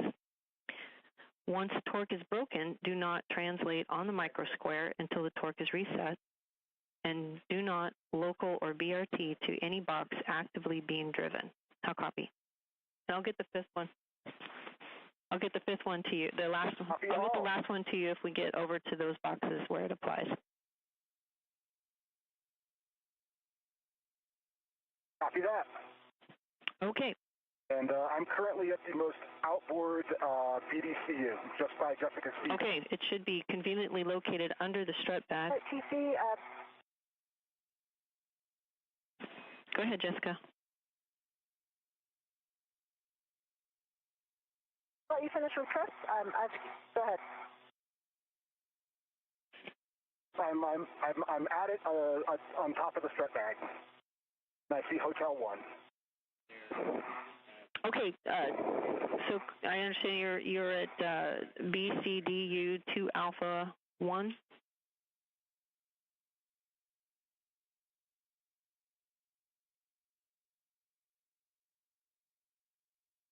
And checking, but I believe that is correct.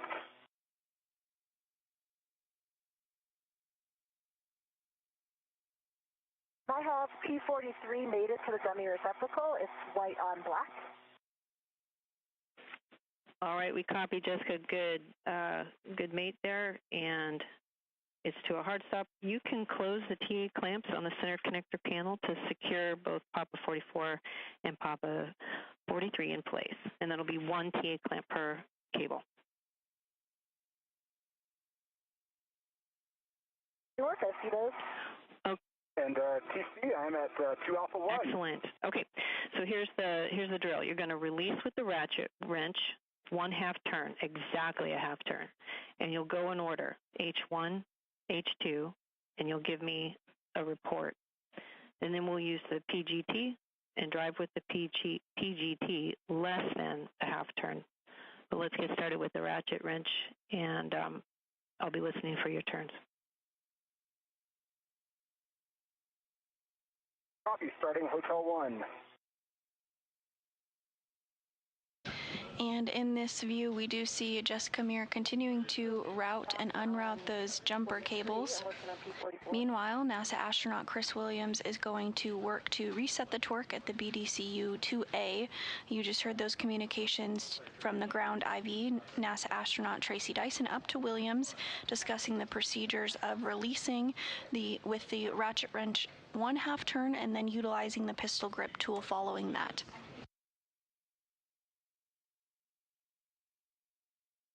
There are several boxes that Williams is going to remove the torque on, so he's going to release the torque and then retorque it just at a lower value. And the intent here is that will allow us in the future to do robotic operations on these boxes if we wanted to move any of them in the future.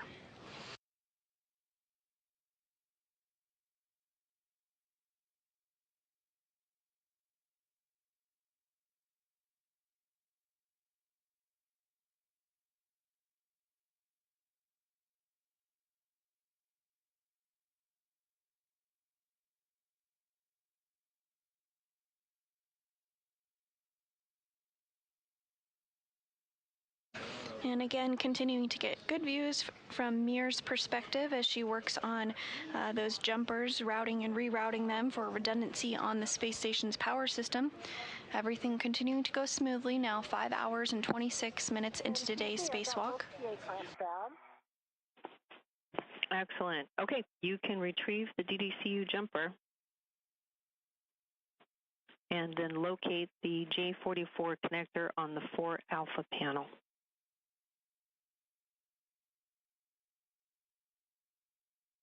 Copy and work.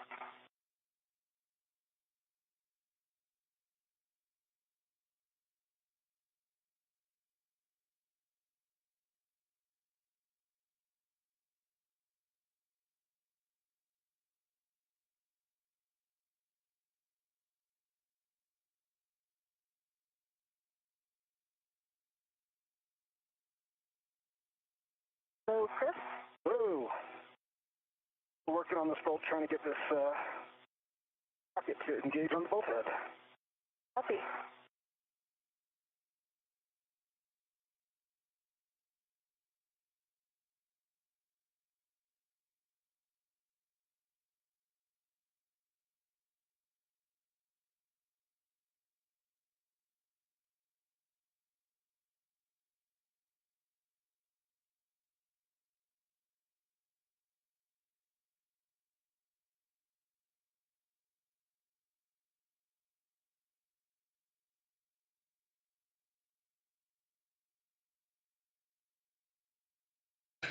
And we're looking at some live views as the International Space Station is orbiting in a orbital nightfall at the moment. On the left-hand side of your screen is the viewpoint from NASA astronaut Jessica Meir as she conducts her 4th spacewalk. She is working to route and reroute some jumper cables to provide redundancy on the space station's power system. And on the right-hand side of your screen is NASA astronaut Chris Williams, who is completing the 1st spacewalk of his career. He is working to re-torque to a slightly looser setting some boxes for future use by the robotic arm if needed. This is the 278th space station in support of space station assembly, maintenance, and upgrades.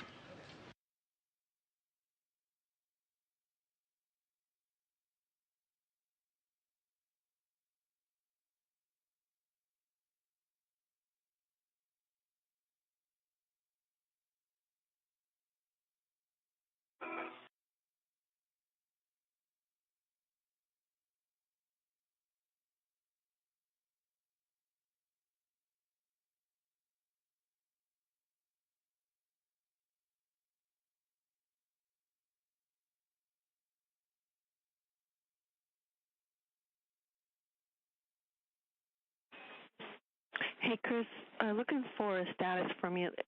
From here, it looks like breaking torque on those boxes is a little tough. Did you manage to get it? Yeah. Not yet. I'm struggling to. It's been challenged to. I'm just working on trying new body positions to get good enough bracing, but also to try to get this. The wobble seems to be a little tricky to get into the anti-rotation. Yeah.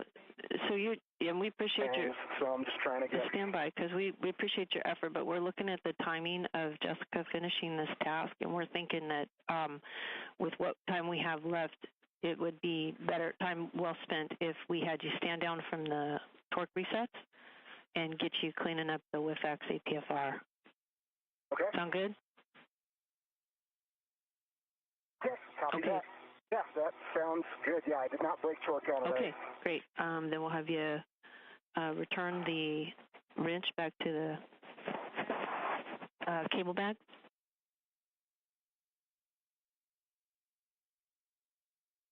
Copy that.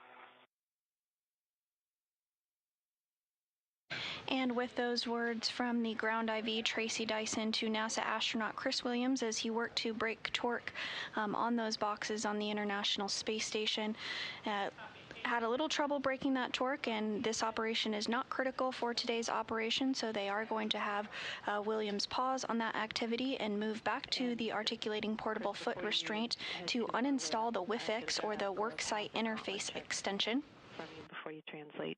Again, the main task of today's spacewalk was to prepare the 2A power channel for future installation of International Space Station rollout solar arrays, and all struts were installed on the 2A mod kit, successfully completing the main task of today's spacewalk. Anything that looks like it's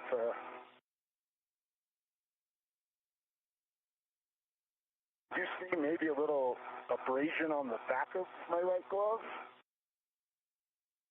Hard to say. On the palms, no other change other than the black marks. And then on my left glove, a few more black marks on the RTV, but no evident other damage. got a dry hop, and my gauntlets are done. Excellent, Chris. We copy a good glove, hop, and gauntlet check. You can continue translating and stow the ratchet. I assume you left the square scoop in the bag. You didn't take that out?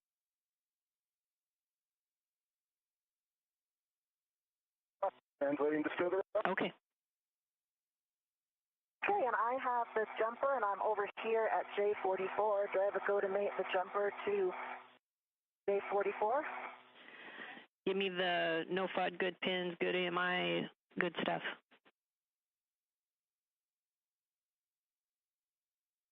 Affirm, yes. On the jumper end, I have the same config. I have pins, no FUD, good EMI band, and the receptacle still looks unchanged as the previous report. Excellent. Yes, you have a go to mate.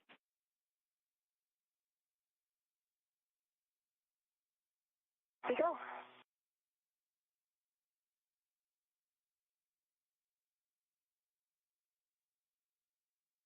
Down and that by hand. Okay, and you got it rotated clockwise to a hard stop? Affirm. Okay, and then making your way, you can route the cable to the 2 alpha panel and just confirm that your safety tether is not trapped by the jumper cable.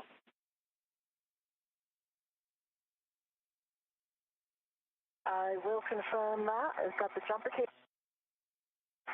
It is all underneath each other. So I think I'm in a good config. Copy, good config. And as Mir continues to route cables and jumpers as part of a redundancy on the space station's power system, Williams is making his way back over to the articulating portable foot restraint that was used during the installation of the 2A mod kit earlier this morning.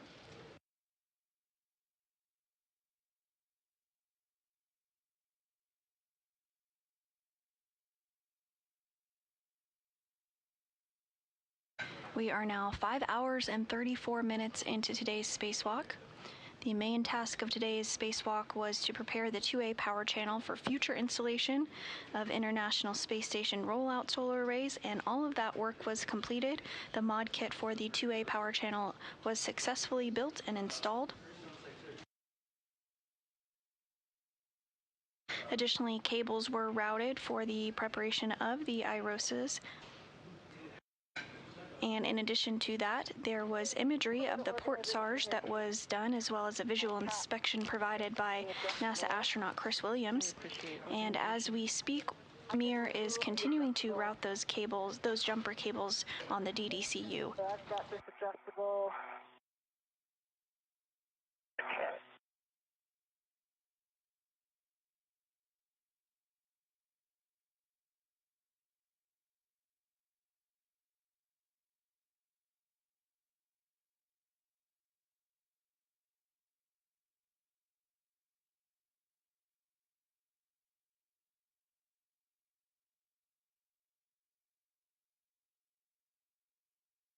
So I've now got the adjustable on my mini workstation that has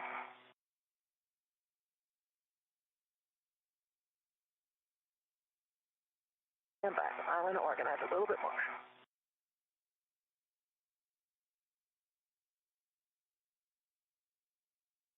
Move some bits around.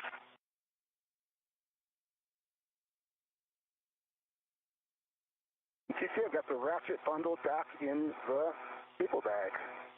Back on the fish stringer. Excellent, Chris. All right, that's great. We're going to have you move on to the APFR with X that's in with 25. And big picture, you're going to, I know you know this, I'm just going to say it out loud. You're going to retrieve the APFR with X bundle, and you're going to stow all of that on your BRT, and then we're going to start the translation port toward the CETA cart. And then once we get there, I'll give you more words. Copy all. Copy all.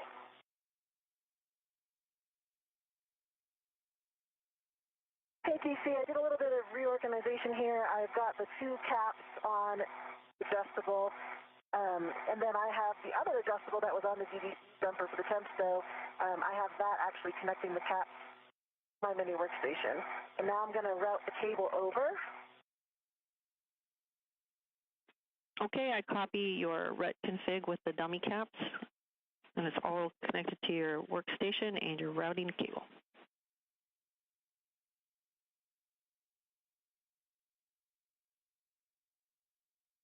Ephraim, I have nothing on, don't have anything on the mated cable right now because since that end was mated, I assumed I could release the adjustable from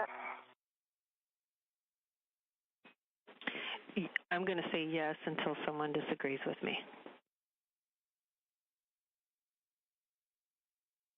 Okay, copy. That was the adjustable I wanted to use for the cap so that they weren't hanging down on a rack.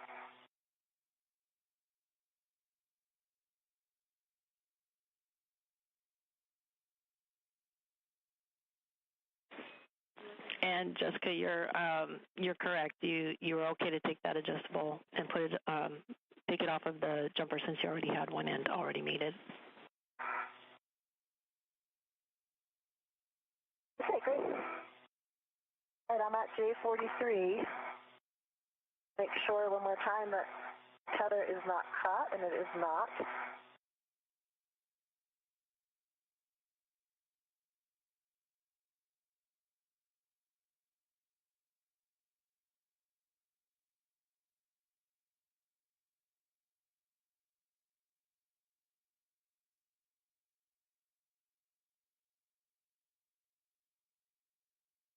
And I've got good pins, no fog, good EMI band on the J43 side. Copy. Go to mate.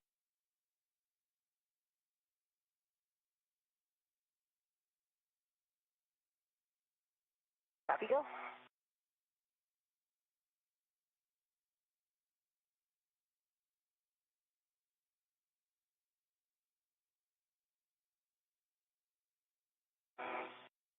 And have a desired configuration for this APFR WIFX. I was going to try to make it as low profile as possible for translation.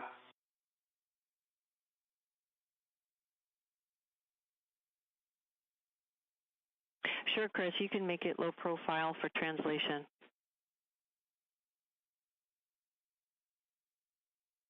Do that.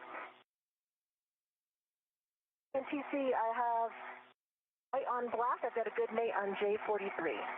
Excellent, and it's to a hard stop. That's what your marks mean.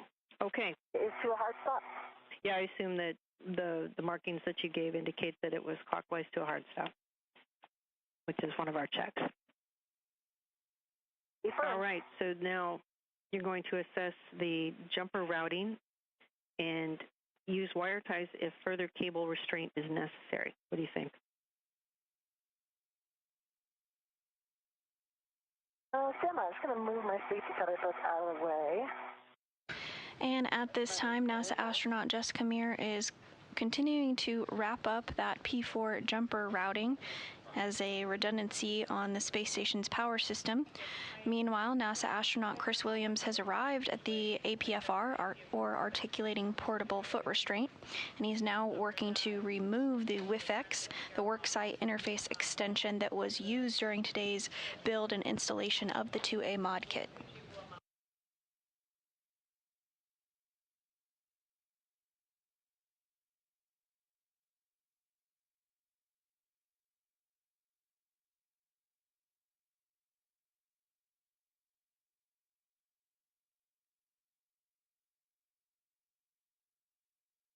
Okay, it looks pretty clean to me. I mean, it's just lying here.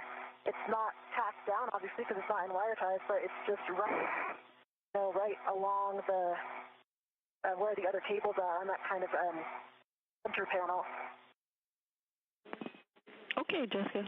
I have some wire ties on it. I don't know that that's necessary, but let me double check. Okay. Yeah, it looks like it's in a good config to me.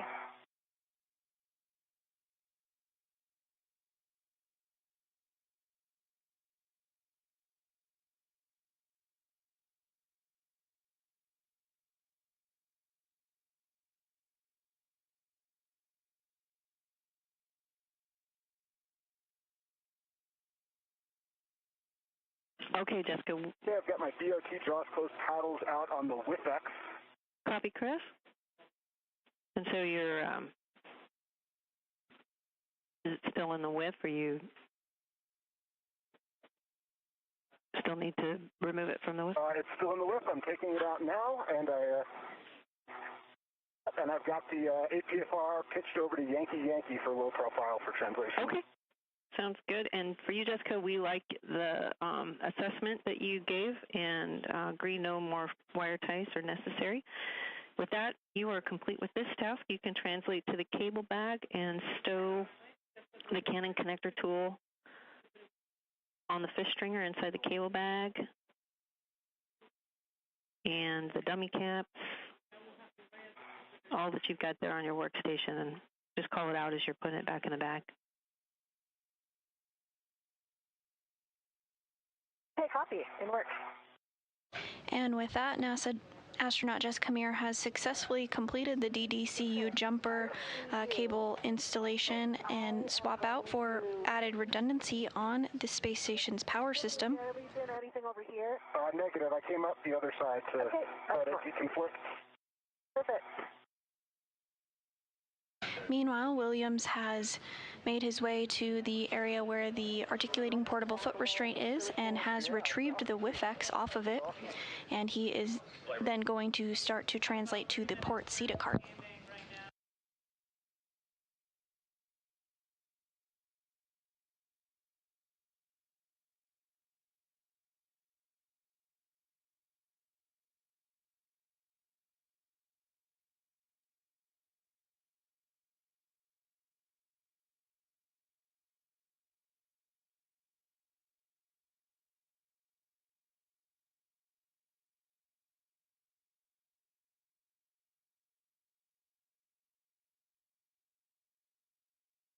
Okay, I'm back at the cable bag. Copy. It looks like you route my other underneath the cable bag. Just if I see it's underneath the hook now. I didn't move the hooks or anything. I just notched it around the edge. Apologies if I got it in a bad config.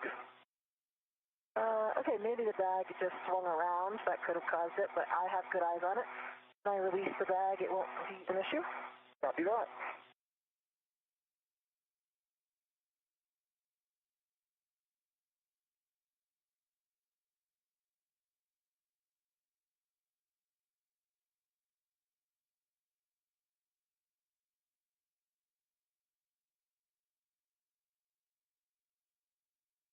Okay, I'm going to start translating back towards the port CETA cart. Okay, copy. And a copy, Chris.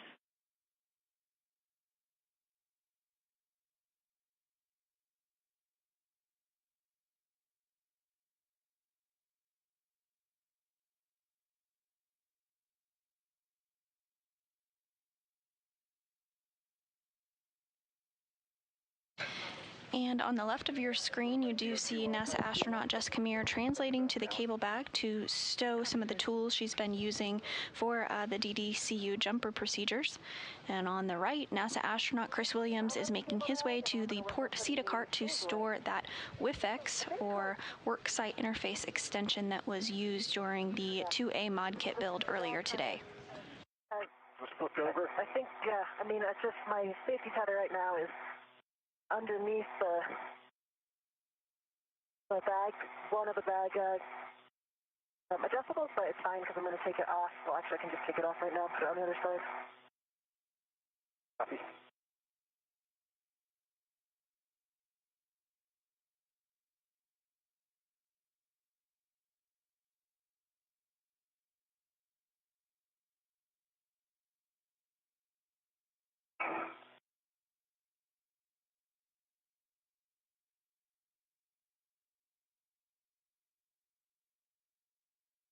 Okay, you two troopers, while you're busy doing other things, I'd like to give you the big picture for the remainder of our time outside. You ready for it? Ready. I thought you might be. Okay, so we are about 10 minutes from a 6-hour PET. And so with the time we have left, our idea is to clean up.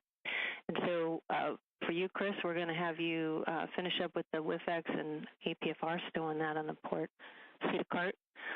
And then we will have you head back to the airlock. And then, Jessica, we're going to have you clean up at the P4 and have you come back in to the airlock as well. And we'll move you guys in concert to make sure that you're not separated by too much.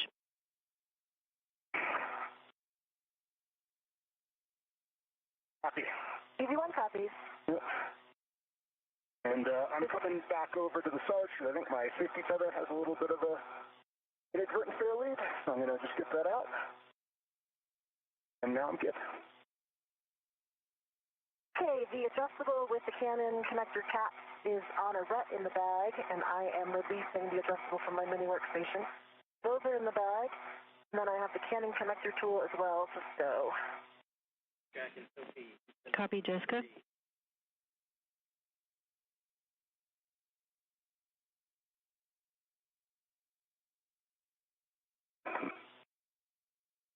And with those communications from the ground and in the room here in Mission Control up to NASA astronauts Jessica Meir and Chris Williams, letting them know the go-forward plan after taking a look at today's spacewalking time. We are 5 hours and 48 minutes into today's spacewalk.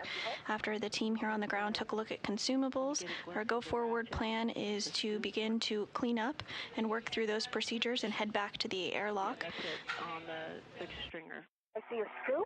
Given the timeline, the ISS Microorganisms 2 swab experiment will not take place today, nor will the CLPA lens cover install on the Canadarm2. Both of these operations were not mission critical and can be completed during another spacewalk in the future. I'm assuming then I'm going to leave the lens cover in the bag. The main task of today's spacewalk was to prepare the 2A power channel for future installation of International Space Station rollout solar arrays, and all of that was completed successfully. All struts on the 2A mod kit are successfully installed and built. You inventory the strut bag here in a minute. Copy, and then the strut bag. I'll still bring the strut bag over here to put in the cable bag. Yes.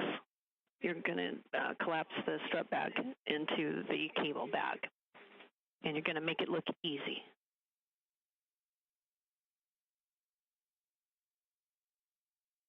Well, I don't know about that, but I will do my best. And that's all we ask. And then we'll have you... Good. I just got back to the FHRC.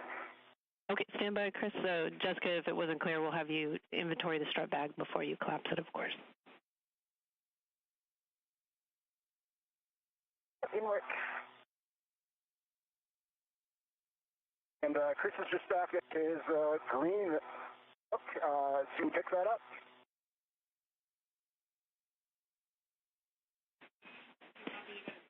Chris, say again. Tracy, I am looking at the strut bag. Stand by, Jessica. Say again, Chris. I'm back at my green hook. Would you like me to pick that up now?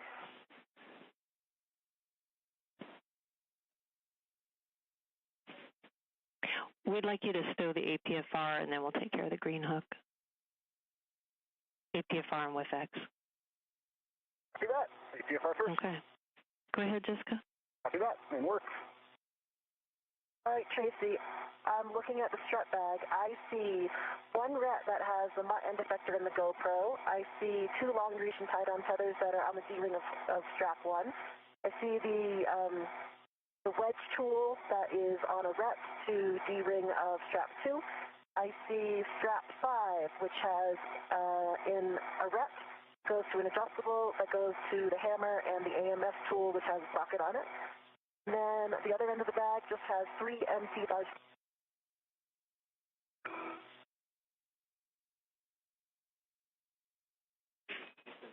Copy, Jessica. I'm checking. Okay, Jessica, good inventory on the strut bag. And so you can now work on stowing the strut bag inside the cable bag.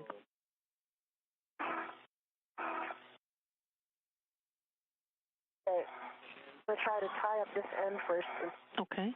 And Chris, for you, all this stuff is bouncing around. For you, Chris, we have you removing the APFR from the WithX and stowing the APFR, installing it in with 3. And that's the Zenith most. With 3 for the APFR. You got all. it. And then I have said it would be a clocking of 12, and I've got the rest of the settings when you're ready.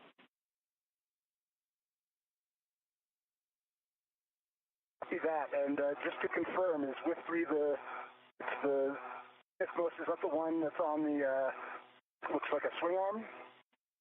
Affirm. Copy that. And Chris, if you need to adjust the pitch to install in that swing arm, you're welcome to do that. Copy that. Yep, we'll need to, and I will do that. Have a desired final pitch? Yeah, and I should have been more clear that we were talking about the pitch on the APFR, and that's a Papa Papa. Papa Papa, copy that.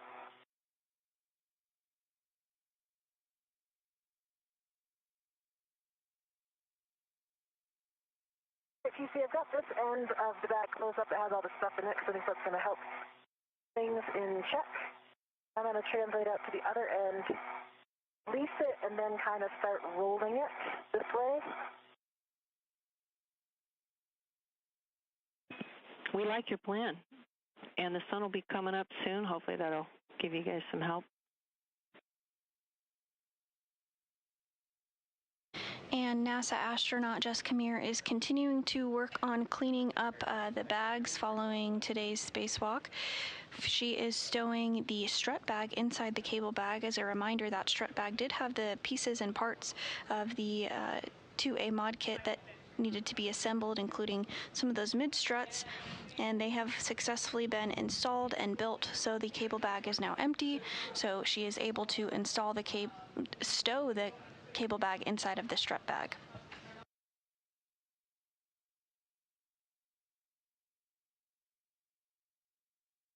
Meanwhile, NASA astronaut Chris Williams is working to remove the articulating portable foot restraint from the worksite interface extension that was critical for building and installing the 2A mod kit today. Once he finishes that portion, both crew members are going to head back to the crew airlock and begin ingress and pre-repress procedures.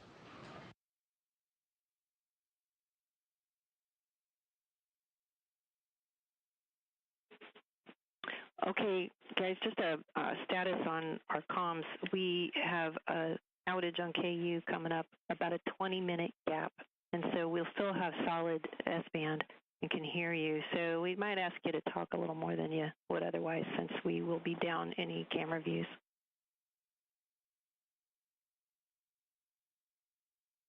Copy that. Copy. And those words from NASA astronaut Tracy Dyson up to NASA astronauts Chris Williams and Jessica Meir, letting them know that we are expecting about a 20-minute long loss of video. This is expected and happens from time to time as we hand over satellites here on the ground. So we won't have video for the crew members for about 20 minutes during that time period, but we will have good communications with them, so we'll be able to communicate with the ground and up to the crew members conducting this spacewalk as they wrap up today. We're now 5 hours and 56 minutes into today's spacewalk, and all the critical objectives of today's spacewalk have been met. Again, that was to prepare the 2A power channel for future installation of International Space Station rollout solar arrays. There you can see that fully built mod kit right in the center of your screen.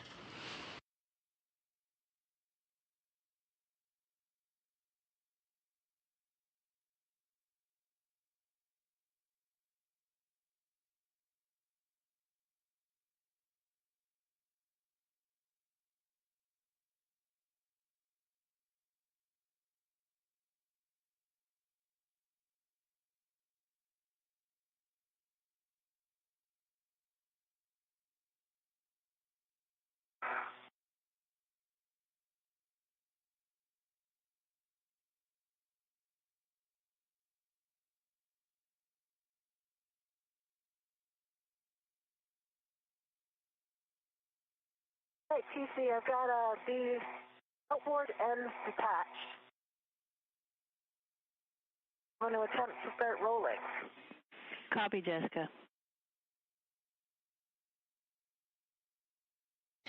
And before we do lose video, as part of that expected outage, we are seeing NASA astronaut Jessica Meir continue to clean up the strut bag and place it inside the cable bag.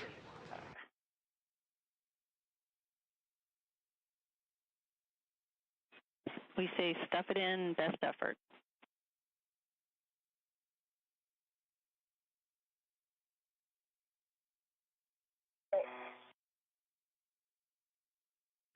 EV1, M1. 10 seconds from handover. Right, we're about to take the arm back to the back off position. It looks like there's EV2 on the front face.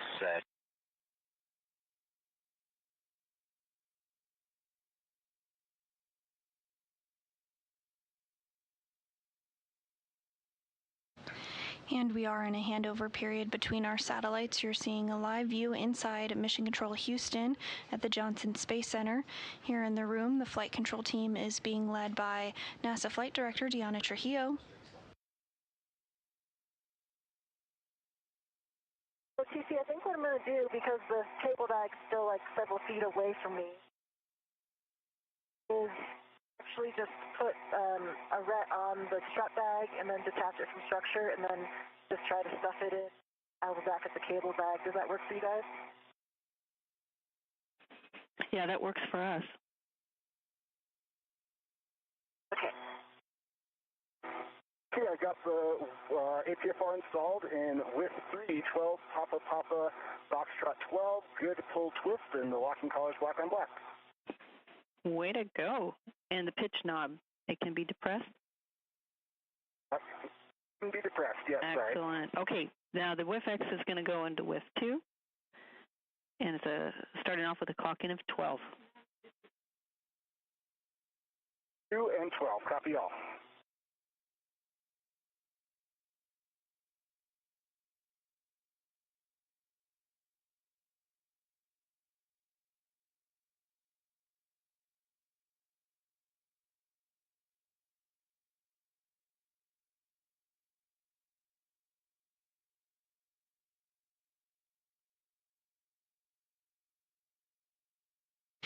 And we have just surpassed the 6-hour mark in today's spacewalk, the 278th, in support of space station maintenance, assembly, and upgrades.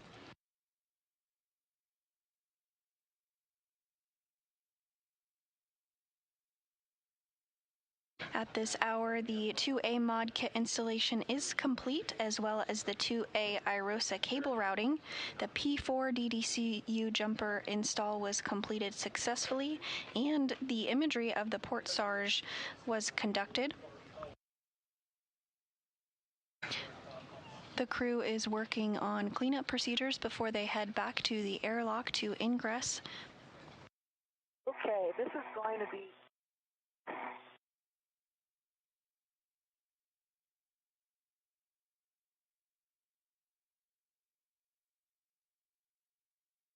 WIF-X installs, 6 on the double line, 12 on the single. Good pull twist, locking collar black on black. Copy, Chris, and we'll take a setting of Golf 1. Copy Golf 1, which is already is in. All right, superstar.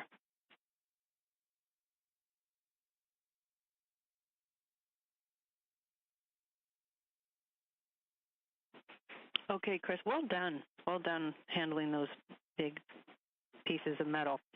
We're going to have you hang out here on the CETA cart until Jessica starts making her way toward you, and then we'll have you pick up your green hook and head back. Sound good? Copy all. Sounds like a plan.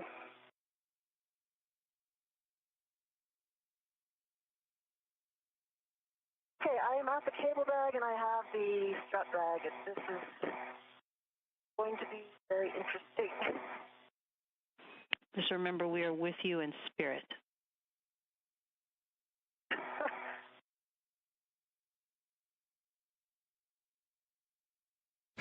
And we are again in a handover between our satellites. EV1, M1. Yes? This will be our last JoeCast. We're moving the arm to the park position. It's coming down in front of node 1 to nadir of station. Right, EV1 copies. You did just hear some communications from inside the International Space Station. That was NASA astronaut Jack Hathaway, who is working the Canadarm2 to move it back into its prior location.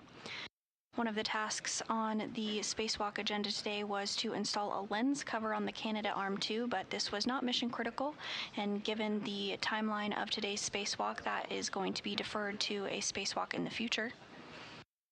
So at this time, Jack Hathaway and European Space Agency astronaut Sophie Adano are working to move the Canadarm back into its nominal config.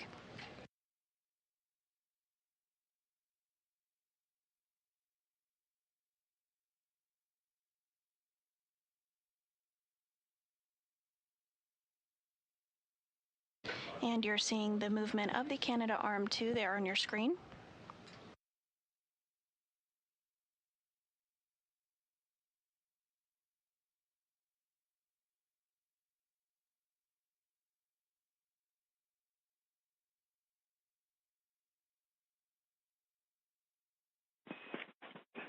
Hey, Jessica, we know that misery loves company. Would you like Chris to come and help you with that?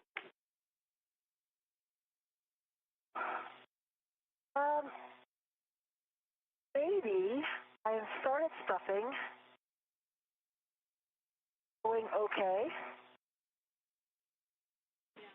I think it's a good idea. I remember Wheels and I in our EVA had to stuff bags, and we did it together there on the seat of cards. So I recommend, Chris, if you're up for it, could you head back over to P4 and lend a hand? You know what? I actually think I'm almost done. I think I almost got it. You just needed a motivator, didn't you?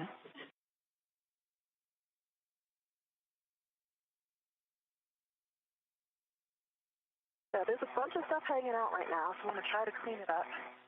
It is in there. And Mir is working to stow the strut bag inside the cable bag now that the strut bag is empty following the build and installation of the 2A mod kit today.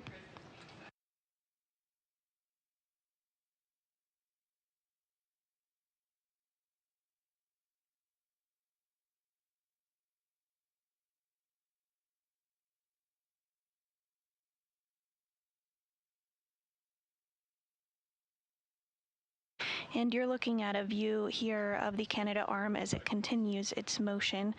This view looking down the Canadarm2. The Canadarm2 is a 17-meter long robotic arm, and it is used to support and move heavy equipment, can be utilized in spacewalks, as well as can be used to capture visiting vehicles. So, yeah, where are you exactly? I'm on the port seat of card. Okay. Yeah, why not? Okay. Head it over. We copy. Good plan.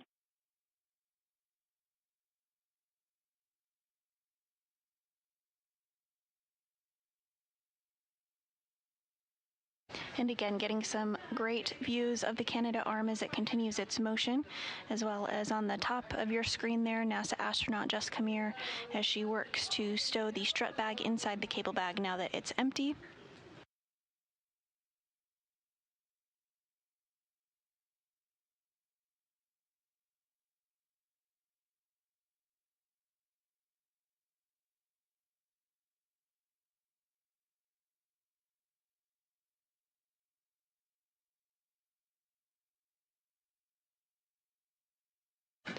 Another view from the Canadarm2. The International Space Station is currently flying over the South Pacific Ocean off the coast of New Zealand.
Gauntlets are down, coming back over the Sarge.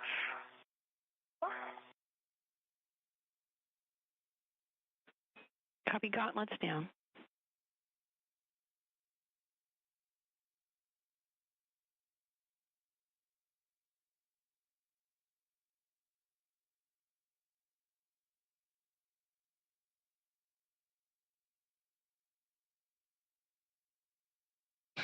And this view now of NASA astronaut Chris Williams as he makes his way over to Jessica Meir to help give a helping hand to sew the strut bag inside the cable bag.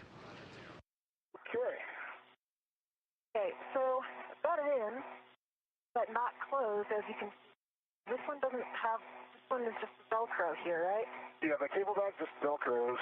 So that's why it's so difficult. I think that what we should do is I put one red on it, this red that is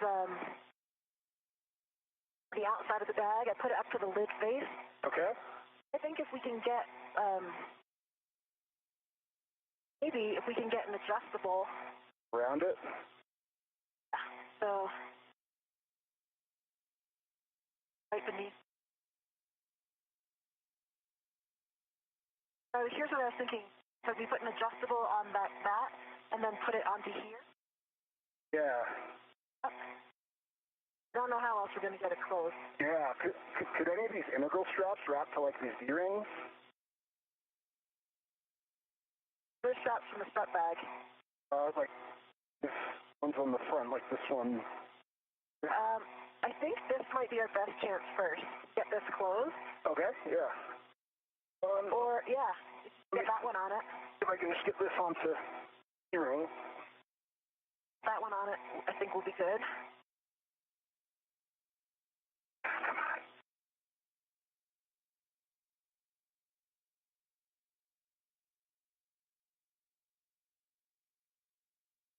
I have to get another one on this side. Yep, let me just put this up.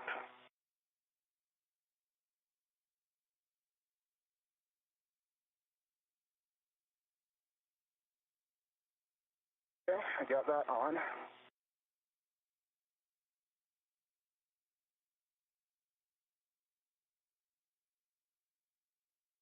Okay, so what if we take one?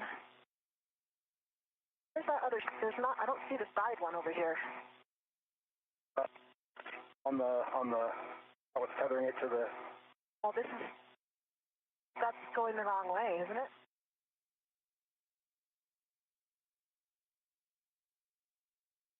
And I think it's just one of these ones. Let's see the long one. What if we undid this one? I just undid that one, and if we just undid that one and went to like the middle handle. Yeah. Okay.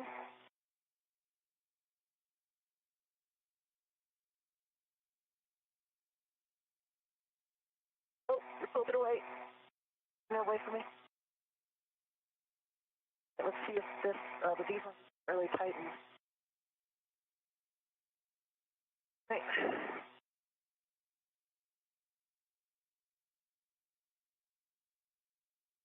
It's all the way tight. Got a wire tie right here too we could use to help keep it closed. Yeah. But this is a messy bag, huh? Oh my God, it's ridiculous. And then that should go in this hook should go inside. You can hook it. Yeah.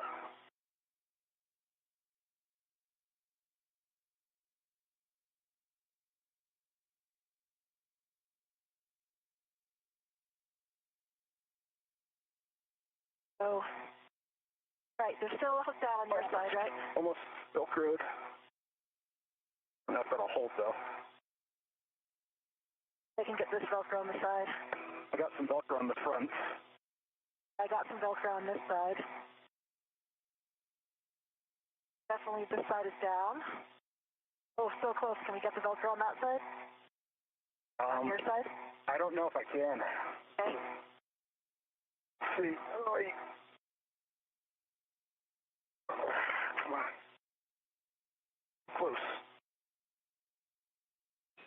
Hey guys, we're Partially. We've got a view of the bag. I think it might be. And we feel like it's good enough if you guys... We got it. I think it is too. I mean, there's stuff kind of hanging out, but I'll tell you, it's going to be not as bad as transit. Yeah, everything's tethered, and you guys did a great effort on getting that lid as closed as much as we can, and we consider it good. Get your green hook already, Chris? I did not. All right, Chris, so I would suggest put canvas back. Yep, and get to the green hook. And I will work on getting... It was very interesting. Copy that.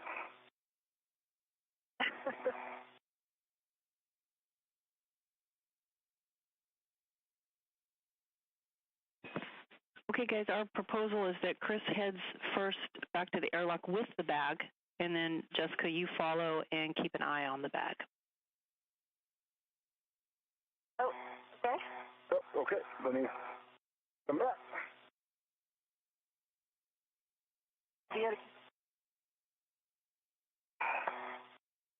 Sorry, Chris. No, no worries. Chris, aren't you glad you came back to the P4? Absolutely. It was. I mean, I had it in, and like this bag doesn't have like that. Like it kind of needed for us to press to get Velcro down, and we hooked up another assortment of hooks around it. But Chris, I can release this side if you want. It's still tight over there. It's still tight over here. So yep, go for it. And this side is released. Copy that. I'm gonna my DOT.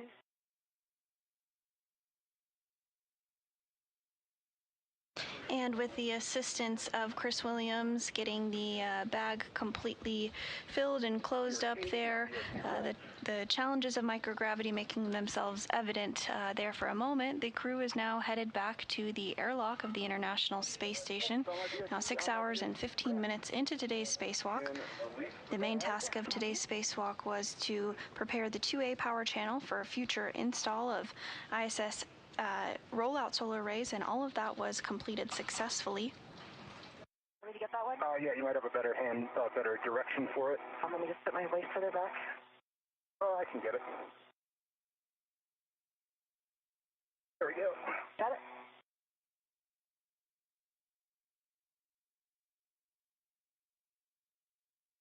Okay. All right, nice and slow here. Yeah. We concur. Nice and slow. Slow is smooth, smooth is fast. Absolutely. Definitely. Taking a look at our work site, and it looks pretty... Yeah, good call there, Jessica. See a nice, beautiful mod kit? Nice. Yep. For mod kit? Yes, admire your work. We are about a minute and a half from a handover. Copy?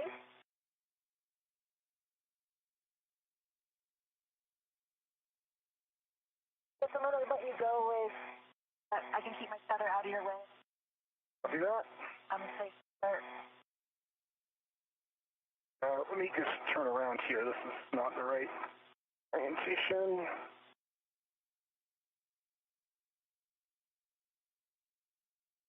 Okay.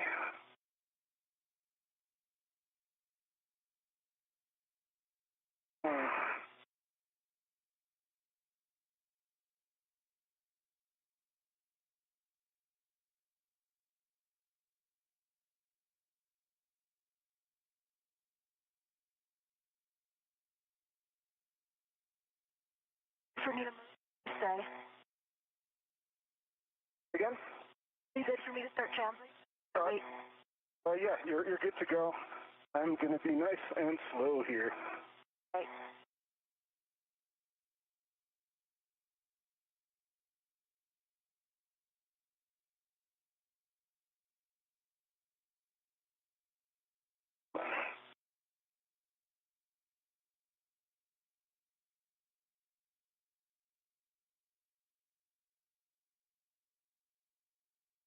Mir and Williams continuing to make their way back to the airlock.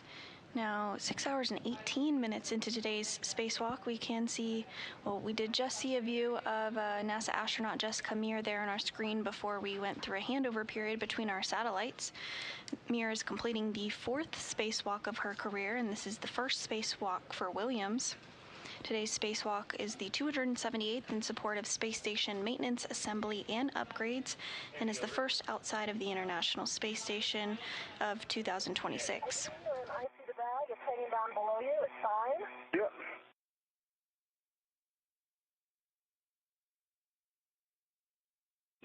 We're back with you after the handover with with audio. Not yet with video. Copy audio. And just a reminder. Copy. I've got an eyes on Chris. Awesome. And I'm sure you guys remember you got green hooks to pick up at underneath the FHRC. The FHRC? Yep, we're just there now. Or I'm just there now. Right, Chris, I'll park here and give you space so that my tether doesn't get in your way. Copy that.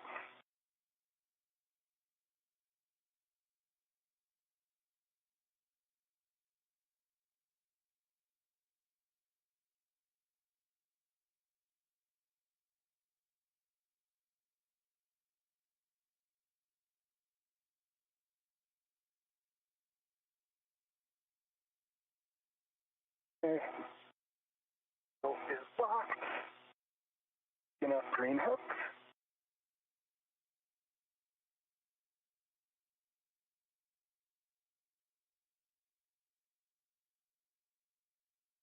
Green hook is on the red reel. Green reel is getting re-unlocked. Copy.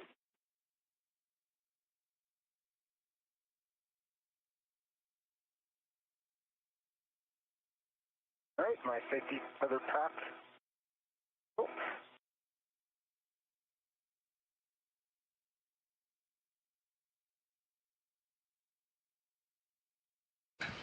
And we are getting a pretty spectacular view there of our home, planet Earth, as the International Space Station is flying 268 miles above. All right, I'm headed down to the line. Copy. The space station is currently flying over the South Pacific Ocean, approaching the northwest corner of South America.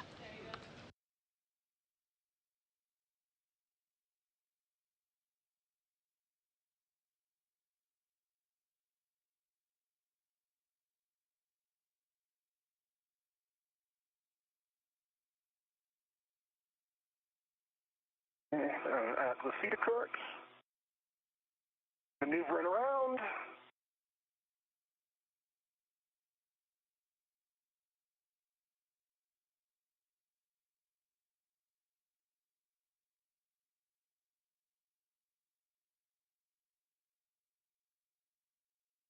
I'm at my green hook TC. Copy, Jessica.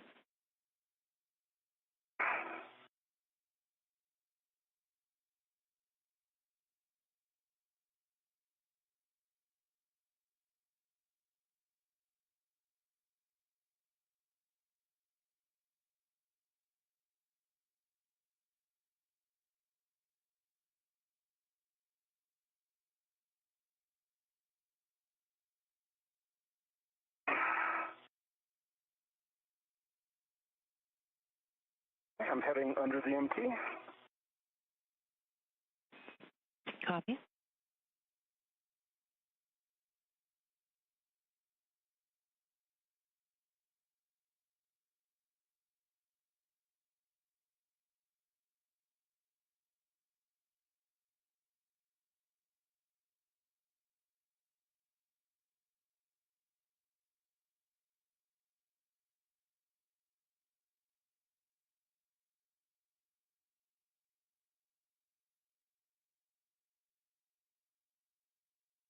I've got my green hook back on my red reel. Copy. Copy.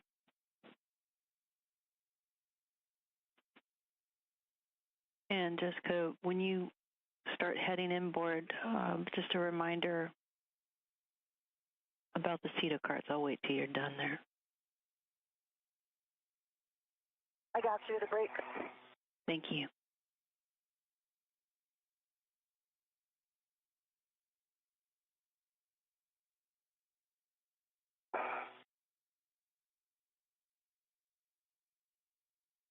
Okay, I'm clear of the MT and CETA carts. Well done.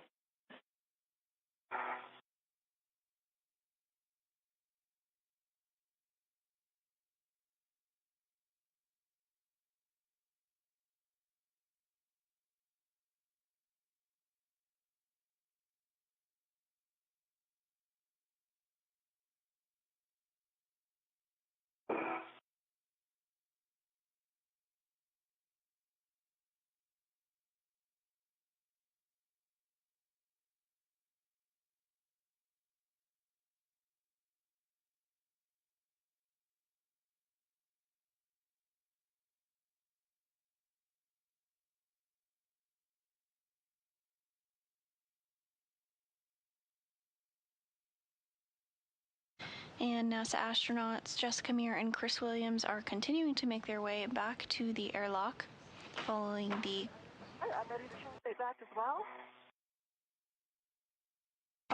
successful installation of the 2A mod kit aboard the International Space Station.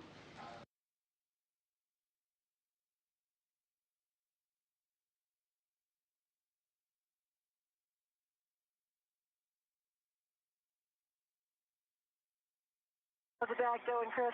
It's going okay. My favorite thing in the world, but making peace with it. And Tracy, I'm at the cart, and I only have to do the other side, right? Yeah, we recommend the inboard on each cart.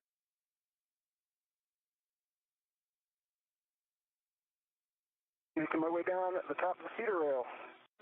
Copy, Chris. Did you copy that, Jessica? The inboard set on each cart? Okay. I did it. I am at the inboard set for 2 good pushes.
And we are now closing in on the 6-hour and 30-minute mark of the 278th spacewalk in support of space station maintenance, assembly, and upgrades. NASA astronauts Jessica Meir and Chris Williams are making their way back to the airlock, and we did just hear that Chris Williams is back there himself. This is his very first spacewalk. This is the 4th for Meir, and she'll be joining him at the airlock here shortly.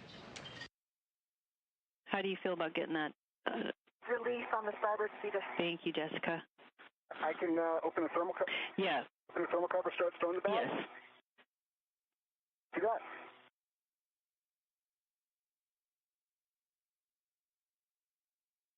Thermal cover is open.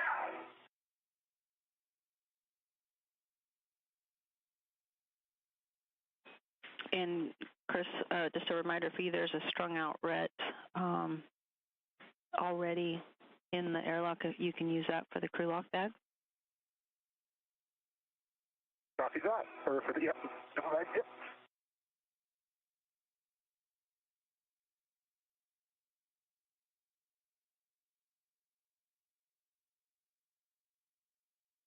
And Williams has made his way back to the airlock.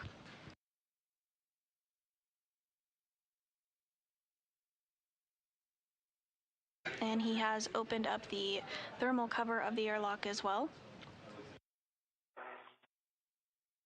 And I'm at the seat of spur. Copy, Jessica.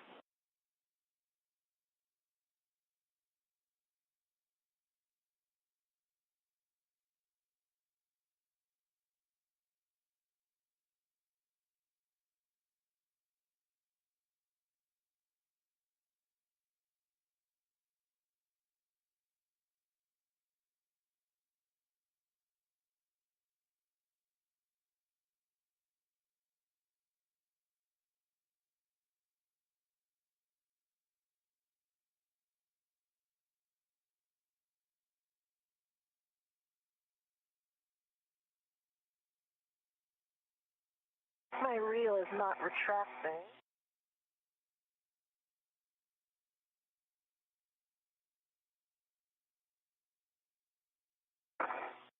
Let's see, my green reel is unlocked but not retracting. Try to cycle it. Yeah, I see that. Stand by.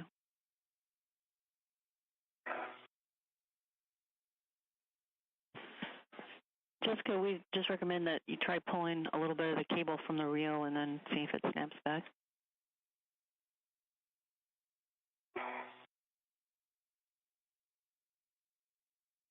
Worked. Sweet.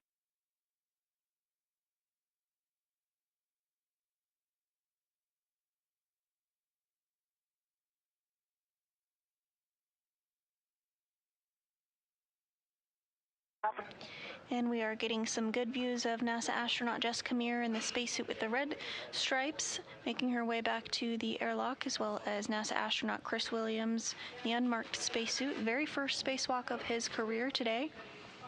You do see that hatch thermal cover that is currently open. Kind of swung over toward your leg, but it's clear now. Copy that.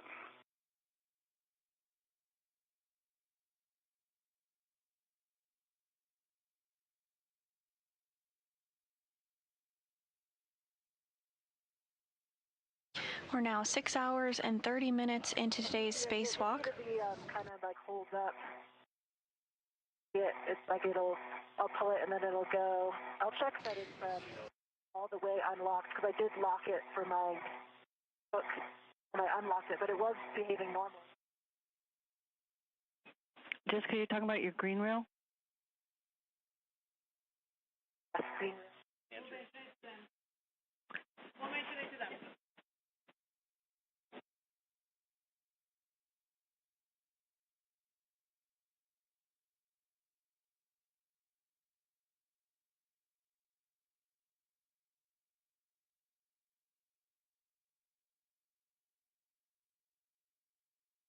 Yeah, so every time I kind of bat it, it'll retract again, but it keeps kind of like hanging up.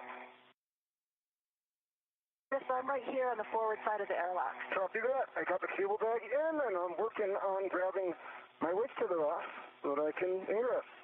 Well done. Awesome job, Chris. Hey, nice job as well. It was a lot of work, a lot of fun. Totally.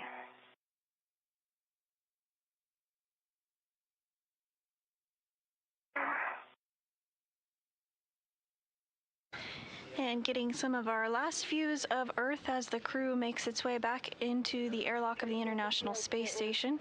Space Station currently flying 264 statute miles over Columbia.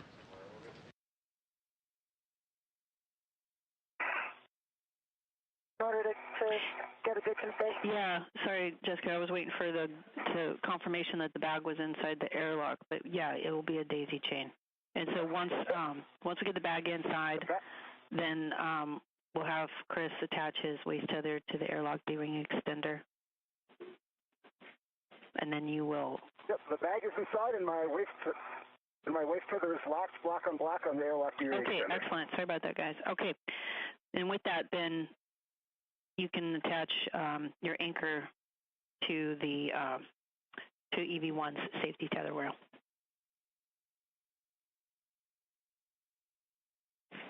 All right, that's in work.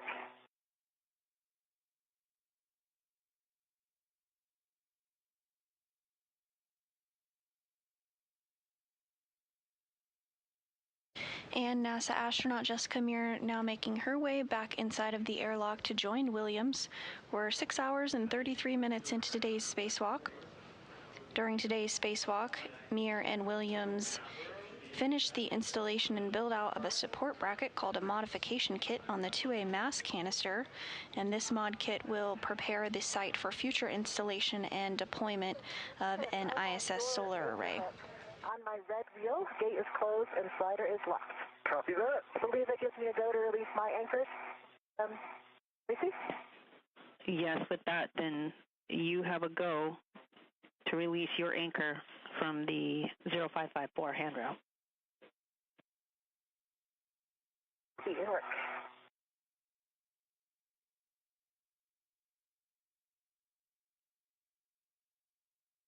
Okay, I've retrieved my anchor.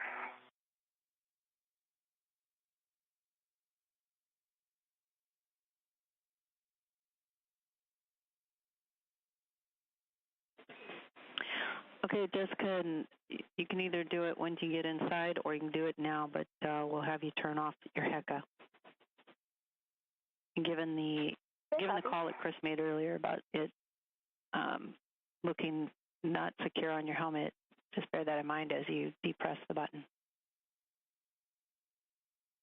Copy.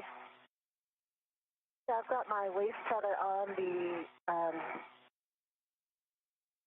thermal cover. Since I see your feet, if you could translate them in a little bit, that would help.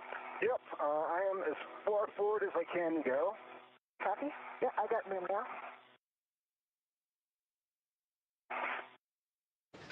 And Mir continuing to make her way inside of the airlock.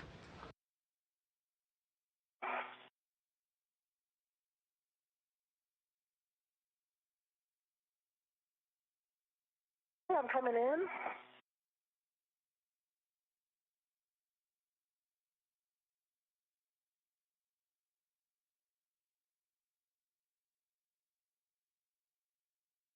Okay, see your feet coming back. Okay, I'm getting something. Yep, if you could, the feet are on the kind of the forward side. Oh, it's not my feet, it's my back. I can't move back. Yeah. I'm full forward. Let's see. Both spacewalkers now back inside of the airlock, working to get into a good configuration and placement before repressurization begins. Let me see if I can move the cable back. Okay.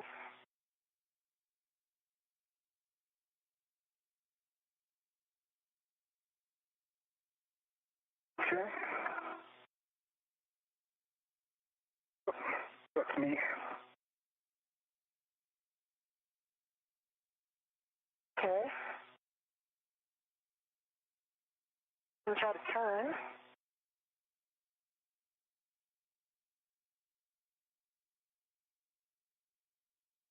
Sorry, put my feet a little bit forward. forward as far as I can. Jessica, it looks like your waist tether is around your right leg. So my waist tether's on the... Yeah, there's a tether around your legs that's stopping you from coming in. Not my waist tether. Because that's on the... It might be my waist tether. I think it must be. Yeah. Let's see. Let me see if I can get it around. Which leg is it? What can I just move my leg? It's around both of your legs. Okay. So which way direction I have to move my legs? I'm in right now, but I need to be able to maneuver more to get the hatch. Yeah, I think might need to go down, like out a tiny bit. Okay. And then I can make sure it comes on the below your legs.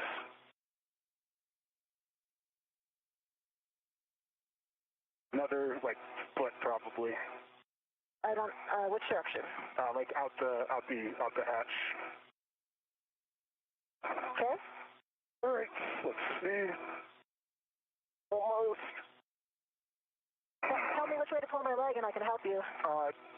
It's like just directly behind the back of your knees right now. I think if you just go out the hatch like another little bit, I'll be able to loop it over your feet. Okay, working it.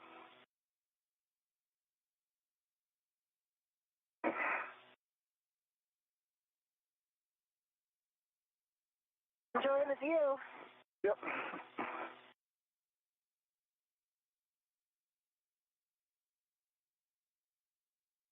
What's that?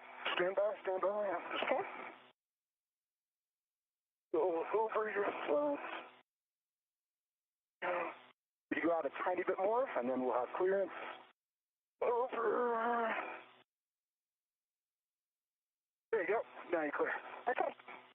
Now I can just come straight back. Let me get forward. Awesome. Thank you. Nice work. Yep, absolutely.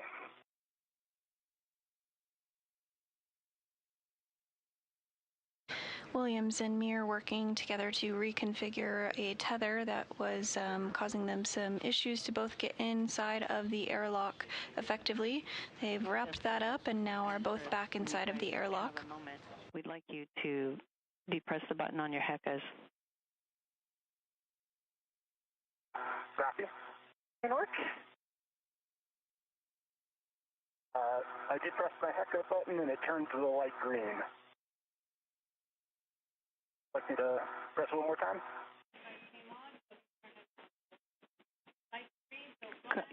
Yeah, press it again to turn it off. Okay, it's off. Copy.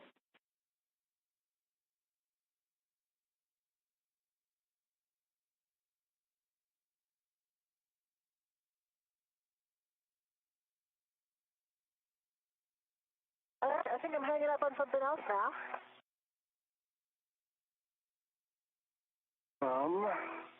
See if I can. SCU.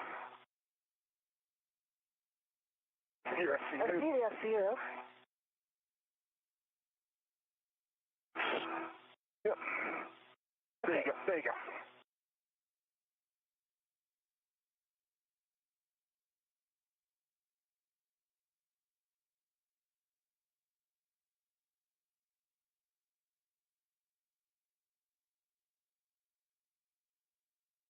Something preventing me from coming back. Let's see. You see the cable bag between your bliss and the top of the airlock, Jessica. Don't have a cable. Yeah, can we get that cable bag like back toward the hatch where it was when we went out? Yeah.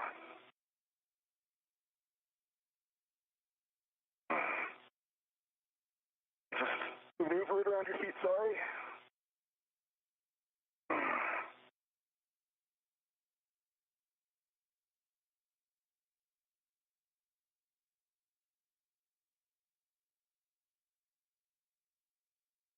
Okay. I need to flip over. That's better. All right. All right, Tracy, we're with you. All right. Good work, you guys. We're ready for you to close the thermal cover, and we have some hook operations for you as you do that, Jessica. Stand by.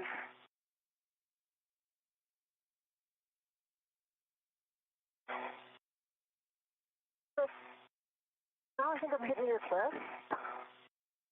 Or your foot. Okay. You can slide in a little bit more. My helmet's on the hatch. Okay.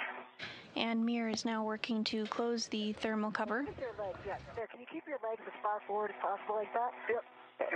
There we go. Thermal cover is closed.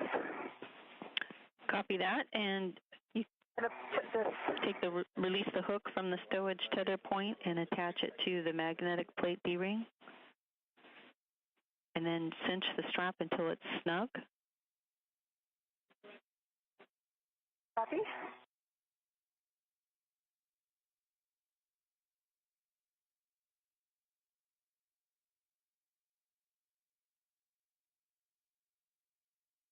That's hooked and on.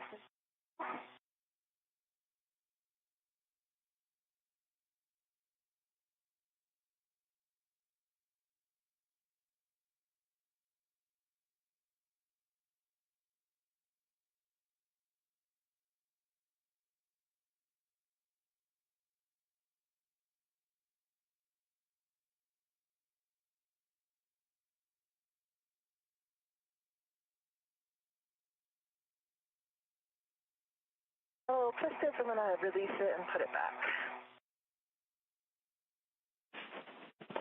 Say again, Jessica? Oh, it got a little twisted, so I've just released it and I'm going to put it back on again. Okay.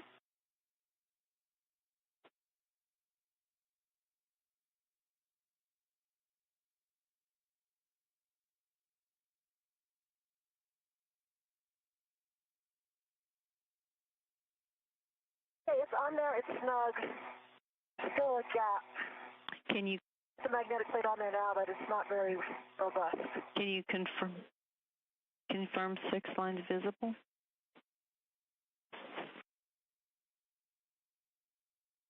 I can confirm 6 lines visible. Yeah, it's all the way snug, but it still has display in it. The magnetic cover just doesn't really stay. Like, it'll stay for a minute and then it'll fall.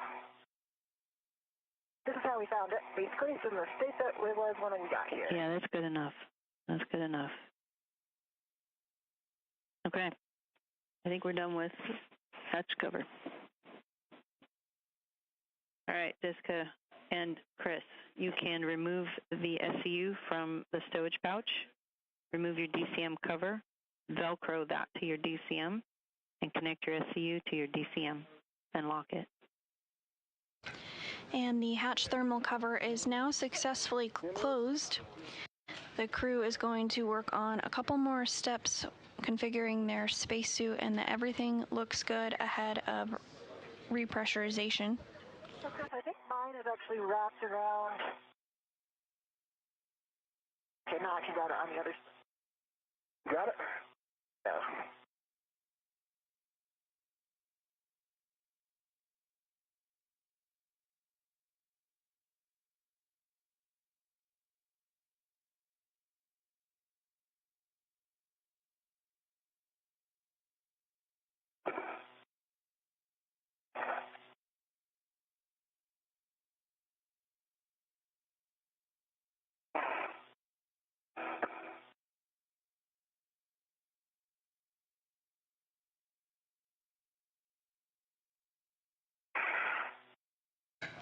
And just like the depressurization process, we will have a pause once we reach 5 pounds per square inch of pressure to conduct another leak check on the spacesuits before repressurization continues all the way back up to 14.1 pounds per square inch, which is the equivalent to the inside of the International Space Station.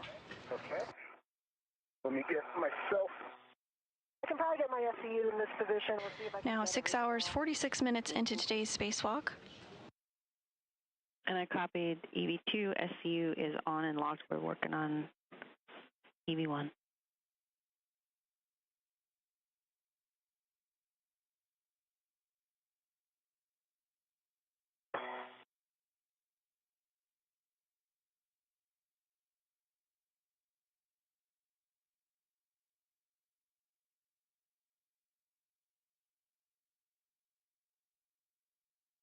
EV1, I'm on and locked. All right, nice work, you guys. With that, I have a note here I think might interest you. A TCV setting of 8 to max cold minimizes time for SCU cooling, FYI. And I think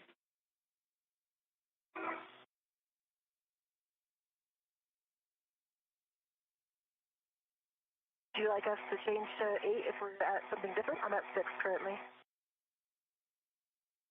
I think it's only if you feel warm right now, and once you get on SCU, if you want cooling to come immediately, then you can set your TCV to 8 to max cold.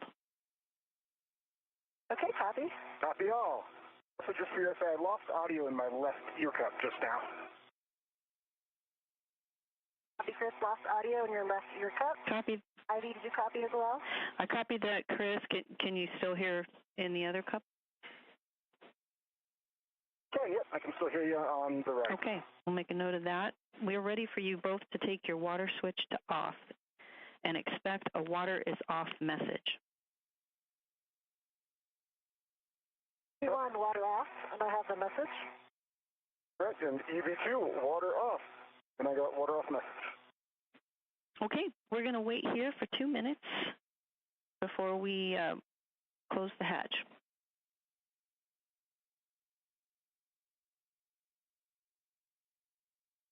Copy that, PC. With that, we have a few words. Well, we have a captive audience. Okay. Stand by one. All right. Thank you so much, TC. Thank you, Jack and Phil, for getting us out here. Today is March 18th, exactly 61 years since Alexei Leonov became the very first human to step out boldly into the vacuum and blackness of space. Our international efforts in space exploration have evolved considerably since then. The enormity of venturing out the hatch in your own mini spacecraft remains. I can report that my fourth spacewalk feels even more special than my previous one. That is because today, I shared the experience with first-time spacewalker Chris Williams. A tremendously powerful feeling to pass the torch to the next generation of explorers that will keep this space station running. Leonov said that he felt like a grain of sand in the universe. Perspective one gains from the privilege of looking down on Earth from above like we did today is immense. As grains of sand, at least we are here, drifting together. The view is always better when you're sharing it with a friend. Excellent work up there today, Chris. Thank you so much, Jessica. And now that we're back inside, we'd really like to say a huge thank you to the team that made this EVA possible. First and foremost, Jack and Sophie, thank you for supporting us in getting ready for this and getting us outside and for getting us safely back in. We also want to thank our crewmates in Expedition 73 and 74, all of them who really helped lay the groundwork for this EVA. And also to the flight control team, EVA, and training teams, thank you for everything you have done to get us here.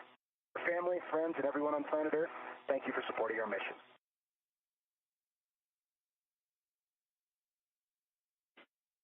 You guys, that was great. We got a lot of smiling faces here in the room, and we can even see Jack and Sophie and their big smiles, too. I appreciate those words. Yeah, now they're even more excited because they're on the big screen.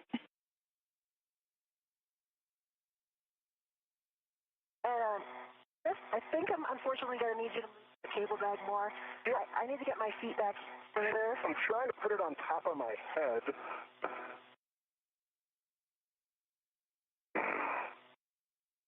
I can put it down if that helps. Anything else that I'm catching on, like my SCU, because I just need to be able to move. And those words from NASA astronaut Jessica Meir wrapping up her fourth spacewalk of her career, as well as Chris Williams wrapping up his very first. They did pay tribute to an important milestone in human spaceflight. Exactly 61 years ago, the first spacewalk occurred by Alexei Leonov. Today's spacewalk was actually the 278th spacewalk in support of space station maintenance, assembly, and upgrades. We're now 6 hours and 51 minutes into today's spacewalk. That first spacewalk lasted approximately 12 minutes and 9 seconds, so quite a bit longer today. Today's main goal of today's spacewalk was to prepare the 2A power channel for future installation of International Space Station rollout solar arrays, and all that work was completed as expected. Hatch and on your donning stands. Jessica, you can anticipate being desuited first. Chris, we're going to keep you in your suit because we're going to do just about 5 minutes of troubleshooting on your biomed, and this is to set us up real good for your next trip out the hatch. Okay, yep, sounds good.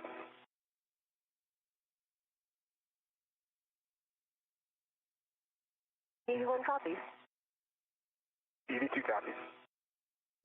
And back inside the International Space Station there, we do have views of NASA astronaut Jack Hathaway and European Space Agency astronaut Sophie Adeneau, who are going to help step through procedures for repressurization this afternoon.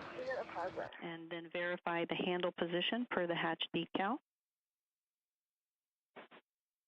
I see the handle for the hatch decal. You have a go to close and lock the hatch. See and work.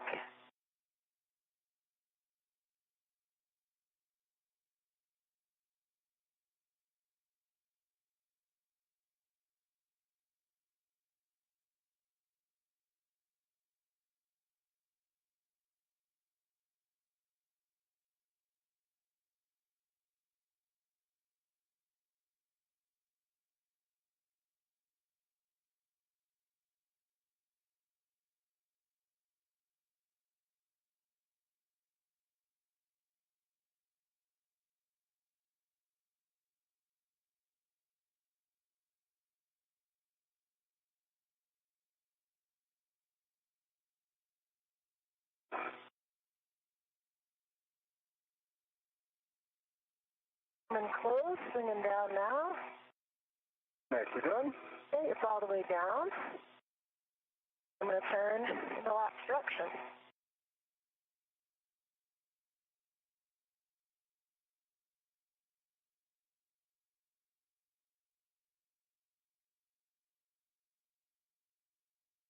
Turn to the hard stop latch position, and I've locked the handle. Latch is closed.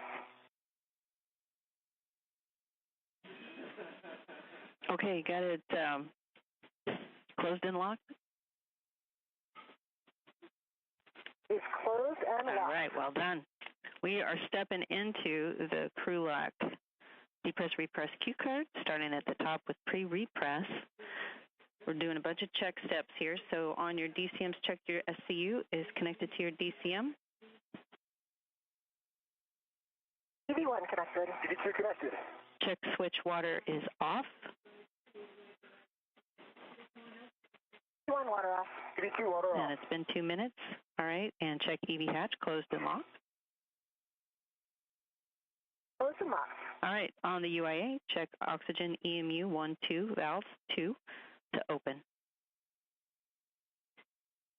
Oxygen EMU1, oxygen EMU2, both open. Okay, Chris, here's an action step for you. On the UIA, switch power EV1, 2, 2 switches to on. Copy. Switch EV1 power on, EV2 power on, 2 green LEDs. Excellent. And check power EV1, 2 volts is between 18.0 and 19.0. 18.6 on the volts for both. Okay, on your DCM, switch your power to SCU, EV, expect a warning tone. Mark. Here, after you.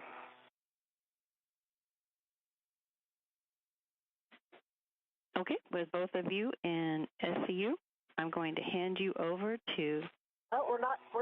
Stand by. Oh, Stand by. excuse me, I'm sorry. Not yet in SCU. Standing by.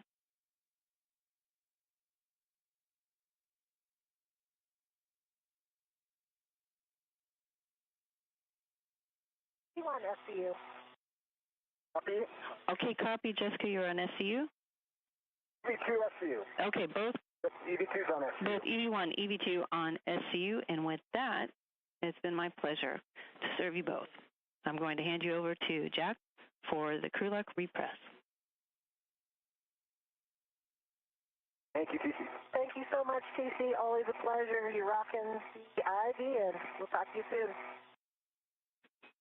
Thanks, you guys. All right, thanks, TC. We appreciate you taking care of our friends out there, and here on station, we'll take them the rest of the way. All right, for EV1 and EV2 on your DCM, O2 actuator to press, and verify press is displayed on the DCM. Didn't work.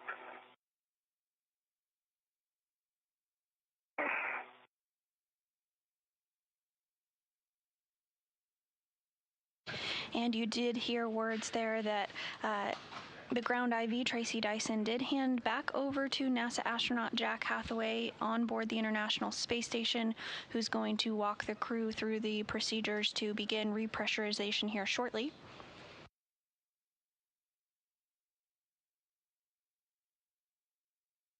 Just like when depressurization occurred, we will pause once 5 pounds per square inch of pressure has been reached for leak checks before we continue to repressurize back up to 14.1 pounds per square inch, equivalent to the equipment lock portion of the International Space Station, where you see NASA astronauts Jack Hathaway and European Space Agency astronaut Sophie Adno currently. I'm still working on this. Same.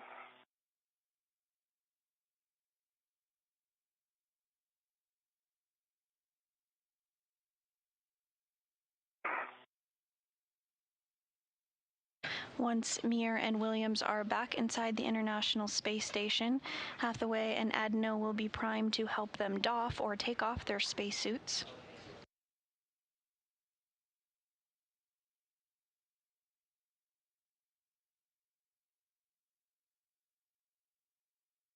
And we are nearing the 7-hour mark of today's spacewalk, the 278th in support of space station maintenance, assembly, and upgrades.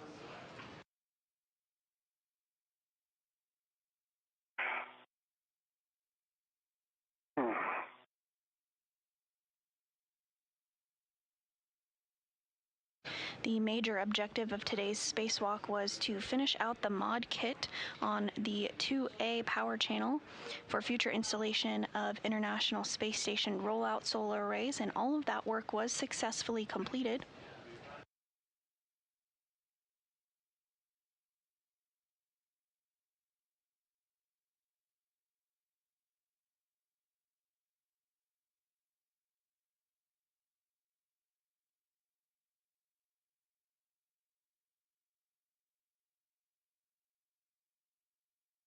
Mine is quite sticky. Yeah, I'm having a heck of a time getting this out of press, out into press. Same.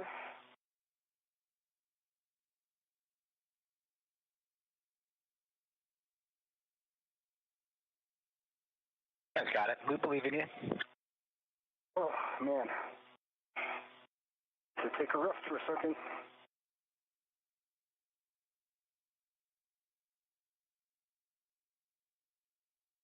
Oh, I'm impressed.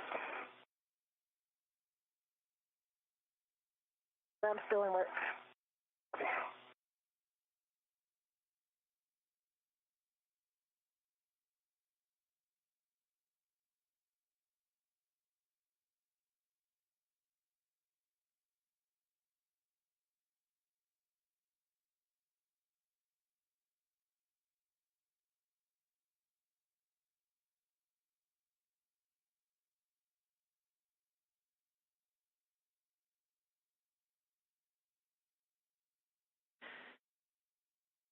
And Jessica, just a helpful reminder on here, if you're having trouble with that O2 actuator, if you press the lever while you're moving it, that usually helps out. Right. You don't have to push the lever to get it back, but it will make it easier. I got it, actually. It's actually a must, so try that and see if it helps. I'm impressed. Excellent. It's a must going out, but I thought it wasn't a must coming back. But anyway, I got it. Okay, sounds like both EV1 and EV2 are in O2 position press. Is that right? Affirm. Affirm. All right, our EV hatch MPEV out here, or go ahead inside the crew lock and check that the EV hatch MPEV is closed for Jessica. Stand by. EV hatch MPEV is closed. Okay, I'm going to take the IV hatch equalization valve and throttle it from off to norm. You guys will get an alert tone.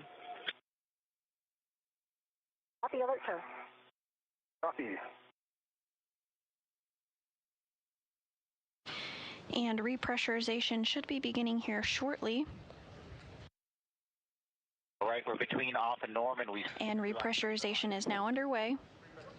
One copy. Copy.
And pressure back inside the crew lock portion of the International Space Station, now approaching 1 pound per square inch.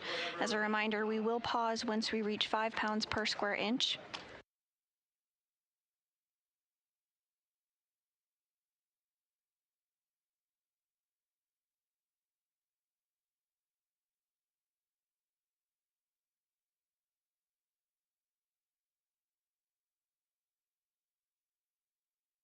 I see one on the hatch pressure gauge. Copy.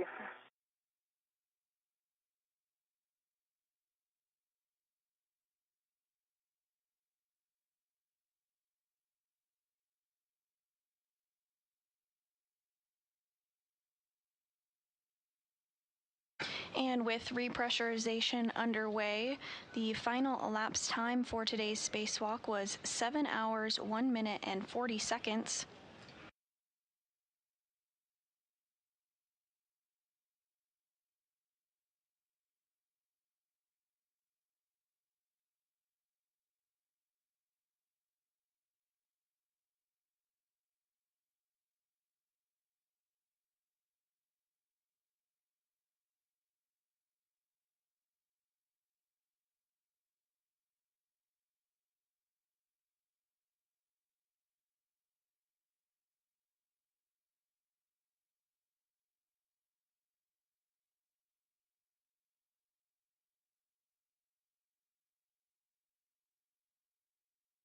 Pressure inside the crew lock now at 1.74 pounds per square inch. Happy with this pace? A-firm. Yep, DD2, no problems.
Repressurization is continuing as expected, now nearing in on 3 pounds per square inch.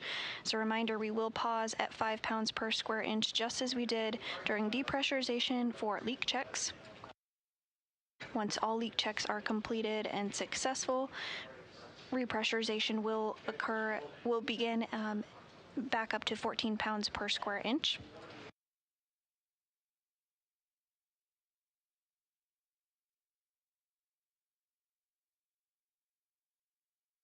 Today's 7-hour, 2-minute spacewalk was the 278th in support of space station maintenance, assembly, and upgrades, and was the 4th for NASA astronaut Jessica Meir and the 1st for NASA astronaut Chris Williams. Main task for today was to prepare the 2A power channel for future installation of International Space Station rollout solar arrays. All of that work was completed successfully, including the strut build-out on the 2A mod kit.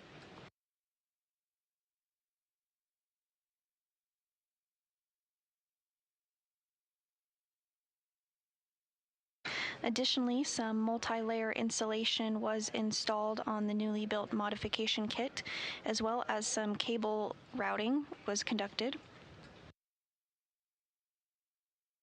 Following that, NASA astronaut Chris Williams was able to inspect the area of the International Space Station called the Port Sarge that is responsible for rotating the solar arrays.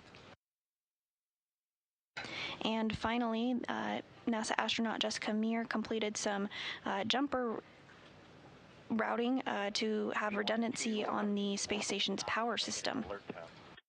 One, two.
EV1 and 2, we're approaching 5 PSI. When we get there, I'm going to take the IV hatch equalization valve to off.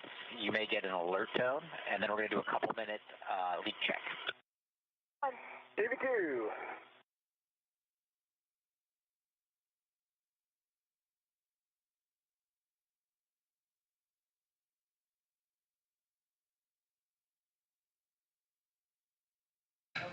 And we are nearing in on 5 pounds per square inch back in the crew lock. That's when we will pause repressurization for suit checks.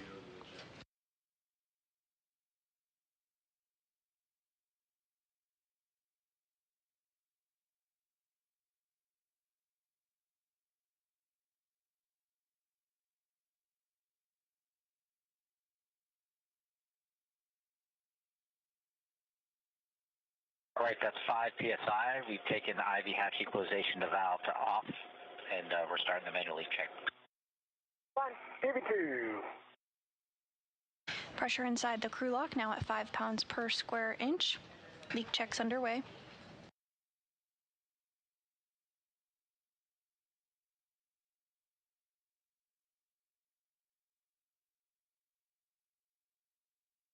European Space Agency astronaut Sophie Adeno and NASA astronaut Jack Hathaway continue to monitor repressurization procedures this afternoon, everything continuing to go smoothly.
We got our initial crew lock press value of 257.5. We're going to wait 1 minute and take it again. Copy. Copy.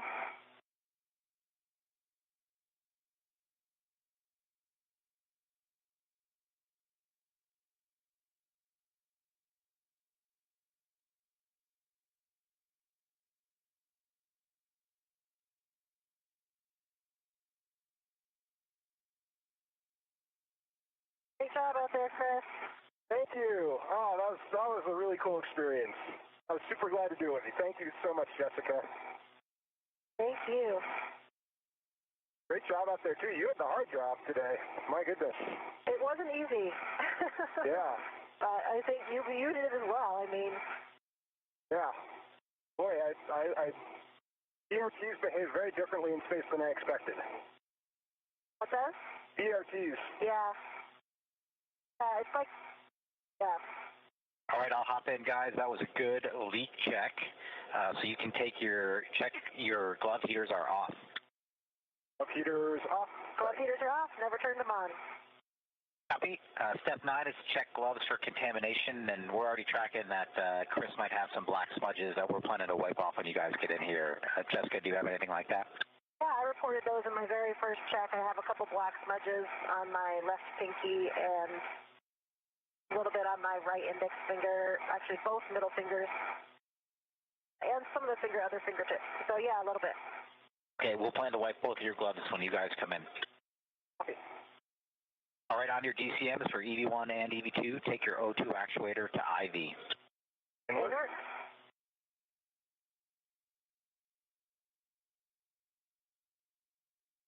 EV1 IV. Copy, EV1.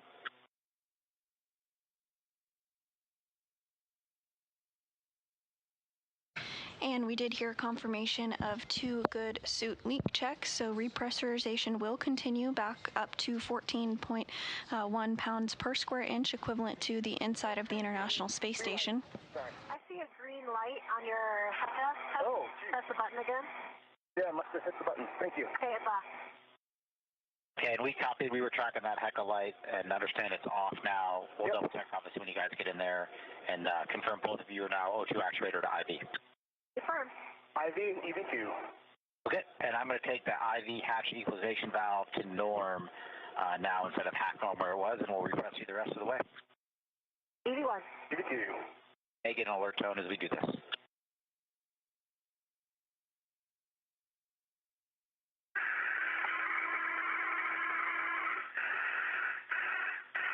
And repressurization is back underway, now approaching 6 pounds per square inch.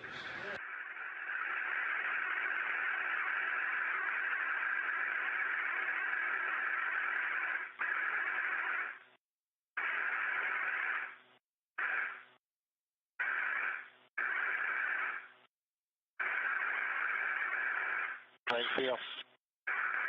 EV1's good. EV2, great. Hear it.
Everything continuing smoothly with repressurization, now at 11 pounds per square inch of pressure back inside the crew lock.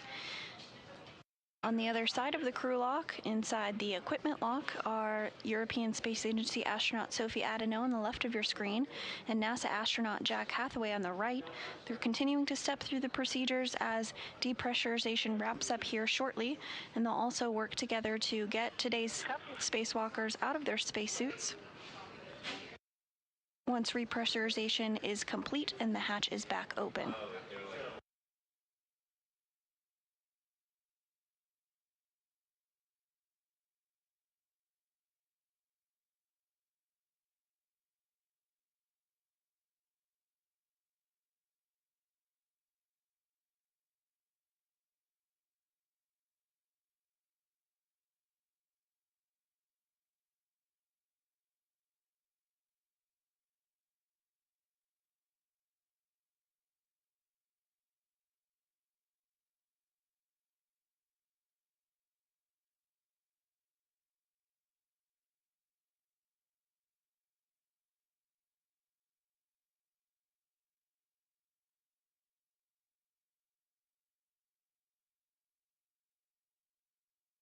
All right, we're at 730, rise into stack pressure of about 760, and once we get to zero, you guys might get an alert tone.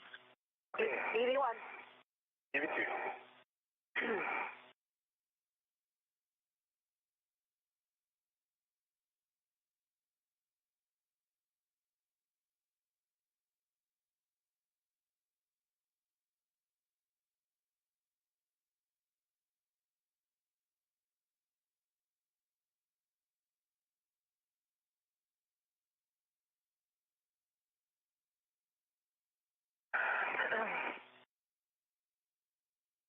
Okay, that looks like delta pressure of 0. We're going to open the hatch. EV1. EV2. We'll be happy to see you.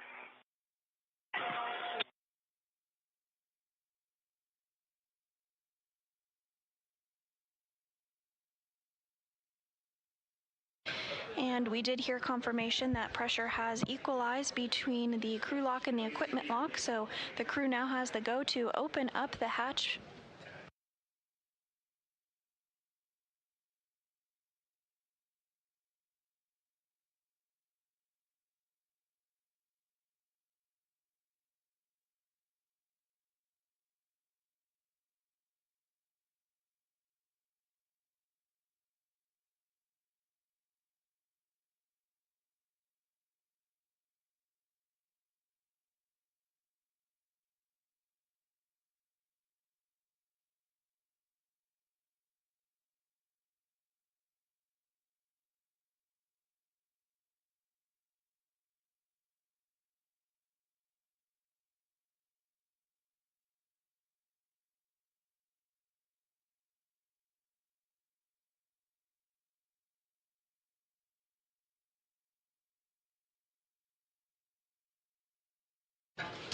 And European Space Agency astronaut Sophie Adeneau is continuing to work through the procedures to get the hatch open between the crew lock and the equipment lock. Today's spacewalk was 7 hours and 2 minutes and was the first outside the International Space Station of the year.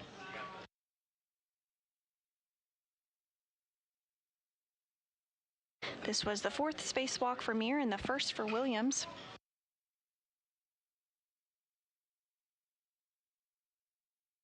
And as we wrap up today's spacewalk, we do have some updated statistics for you. Houston, airlock, check.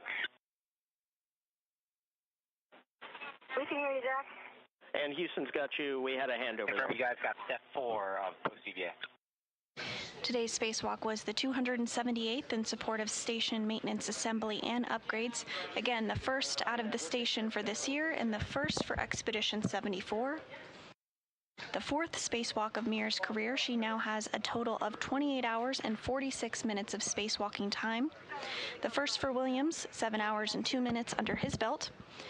And in total, during the International Space Station's time of spacewalks, we have 73 days, 8 hours, and 28 minutes of total spacewalking time.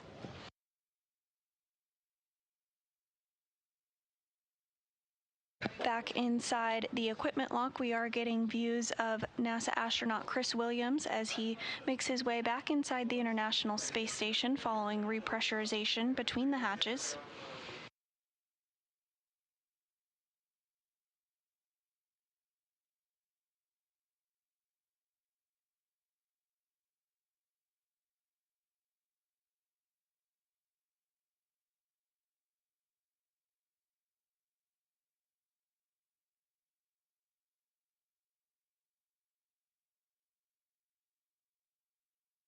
Hathaway and Adeno are going to work together now to take off Williams' SAFER, or Simplified Aid for EVA Rescue. All right, step 4 is complete. You're no longer hot mic.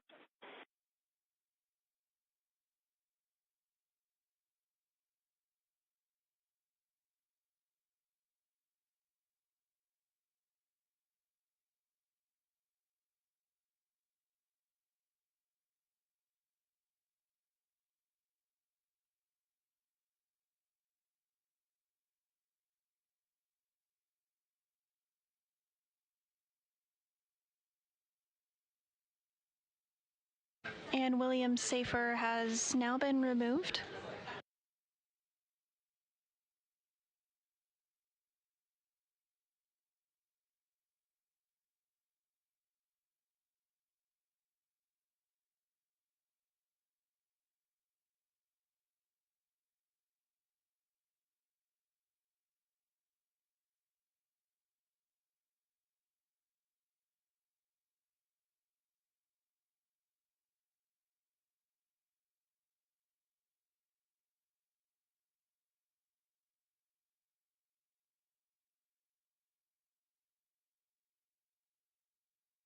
And on your screen, you can see European Space Agency astronaut Sophie Adeno working to stow the SAFER on Chris Williams' spacesuit.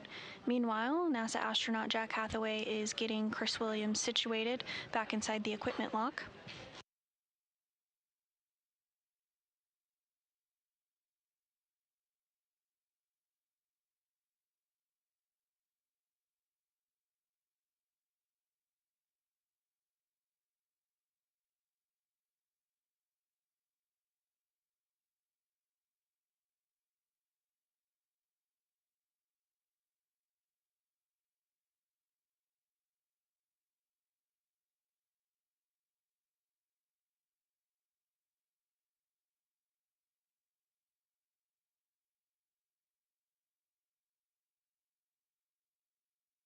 And now coming back through the equipment lock is NASA astronaut Jessica Meir, completing her 4th spacewalk of her career. She now has over 28 hours of spacewalking time in her career. In fact, she has 28 hours, 46 minutes in total.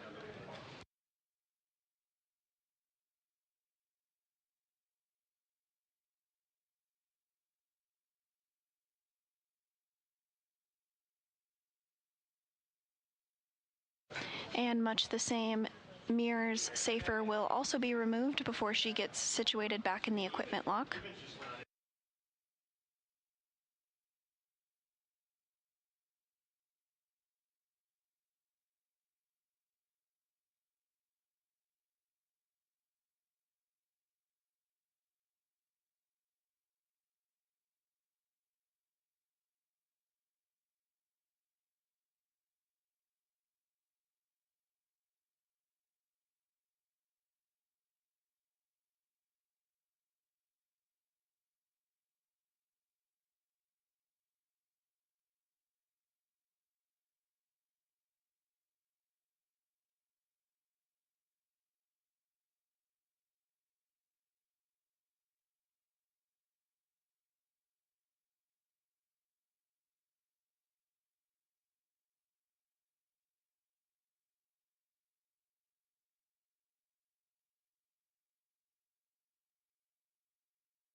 And Adeno and Hathaway now working to get Meir's SAFER removed from her spacesuit.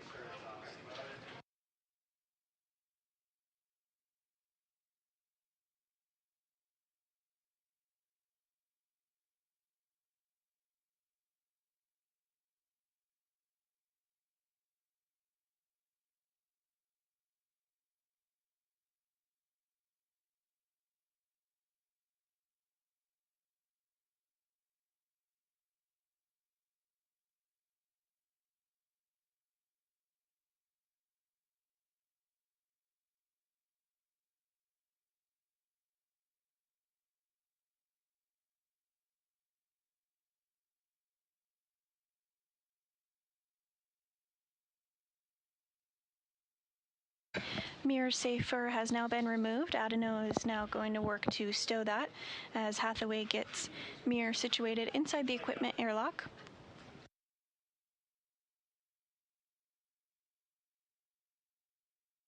Next up, we'll see the crew get their gloves and helmets removed.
And as you can see on your screen, European Space Agency astronaut Sophie Adeno and NASA astronaut Chris Williams continuing to get Mir and Williams situated after their 7-hour, 2-minute spacewalk. The main goal of today's spacewalk was to prepare the 2A power channel for future installation of International Space Station rollout solar arrays. All of that work was conducted and completed as expected. Now that the 2A mod kit is installed, the array will provide additional power for the orbiting lab after it arrives to the International Space Station on a future flight and is installed during a future spacewalk.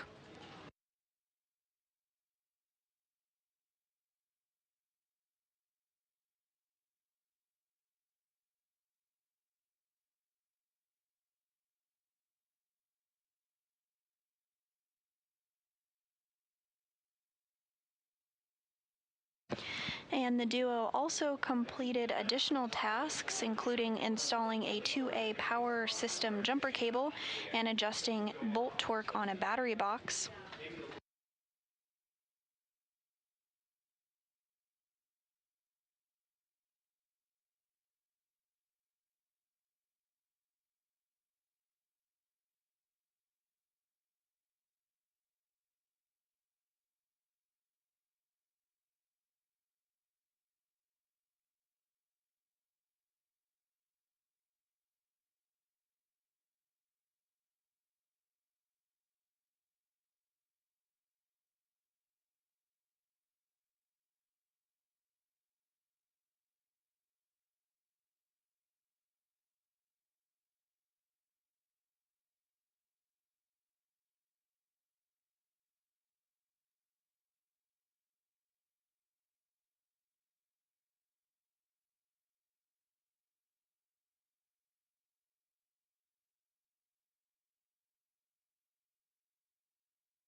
Adeno and Hathaway continuing to get the crew situated after their 7-hour, 2-minute spacewalk.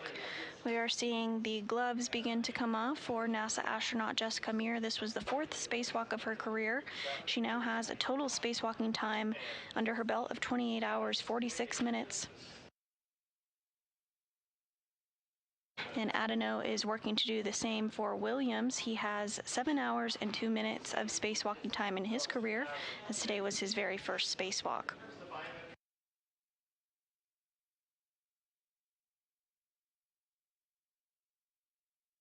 And we do see that Meir's helmet is off as well, as is NASA astronaut Chris Williams.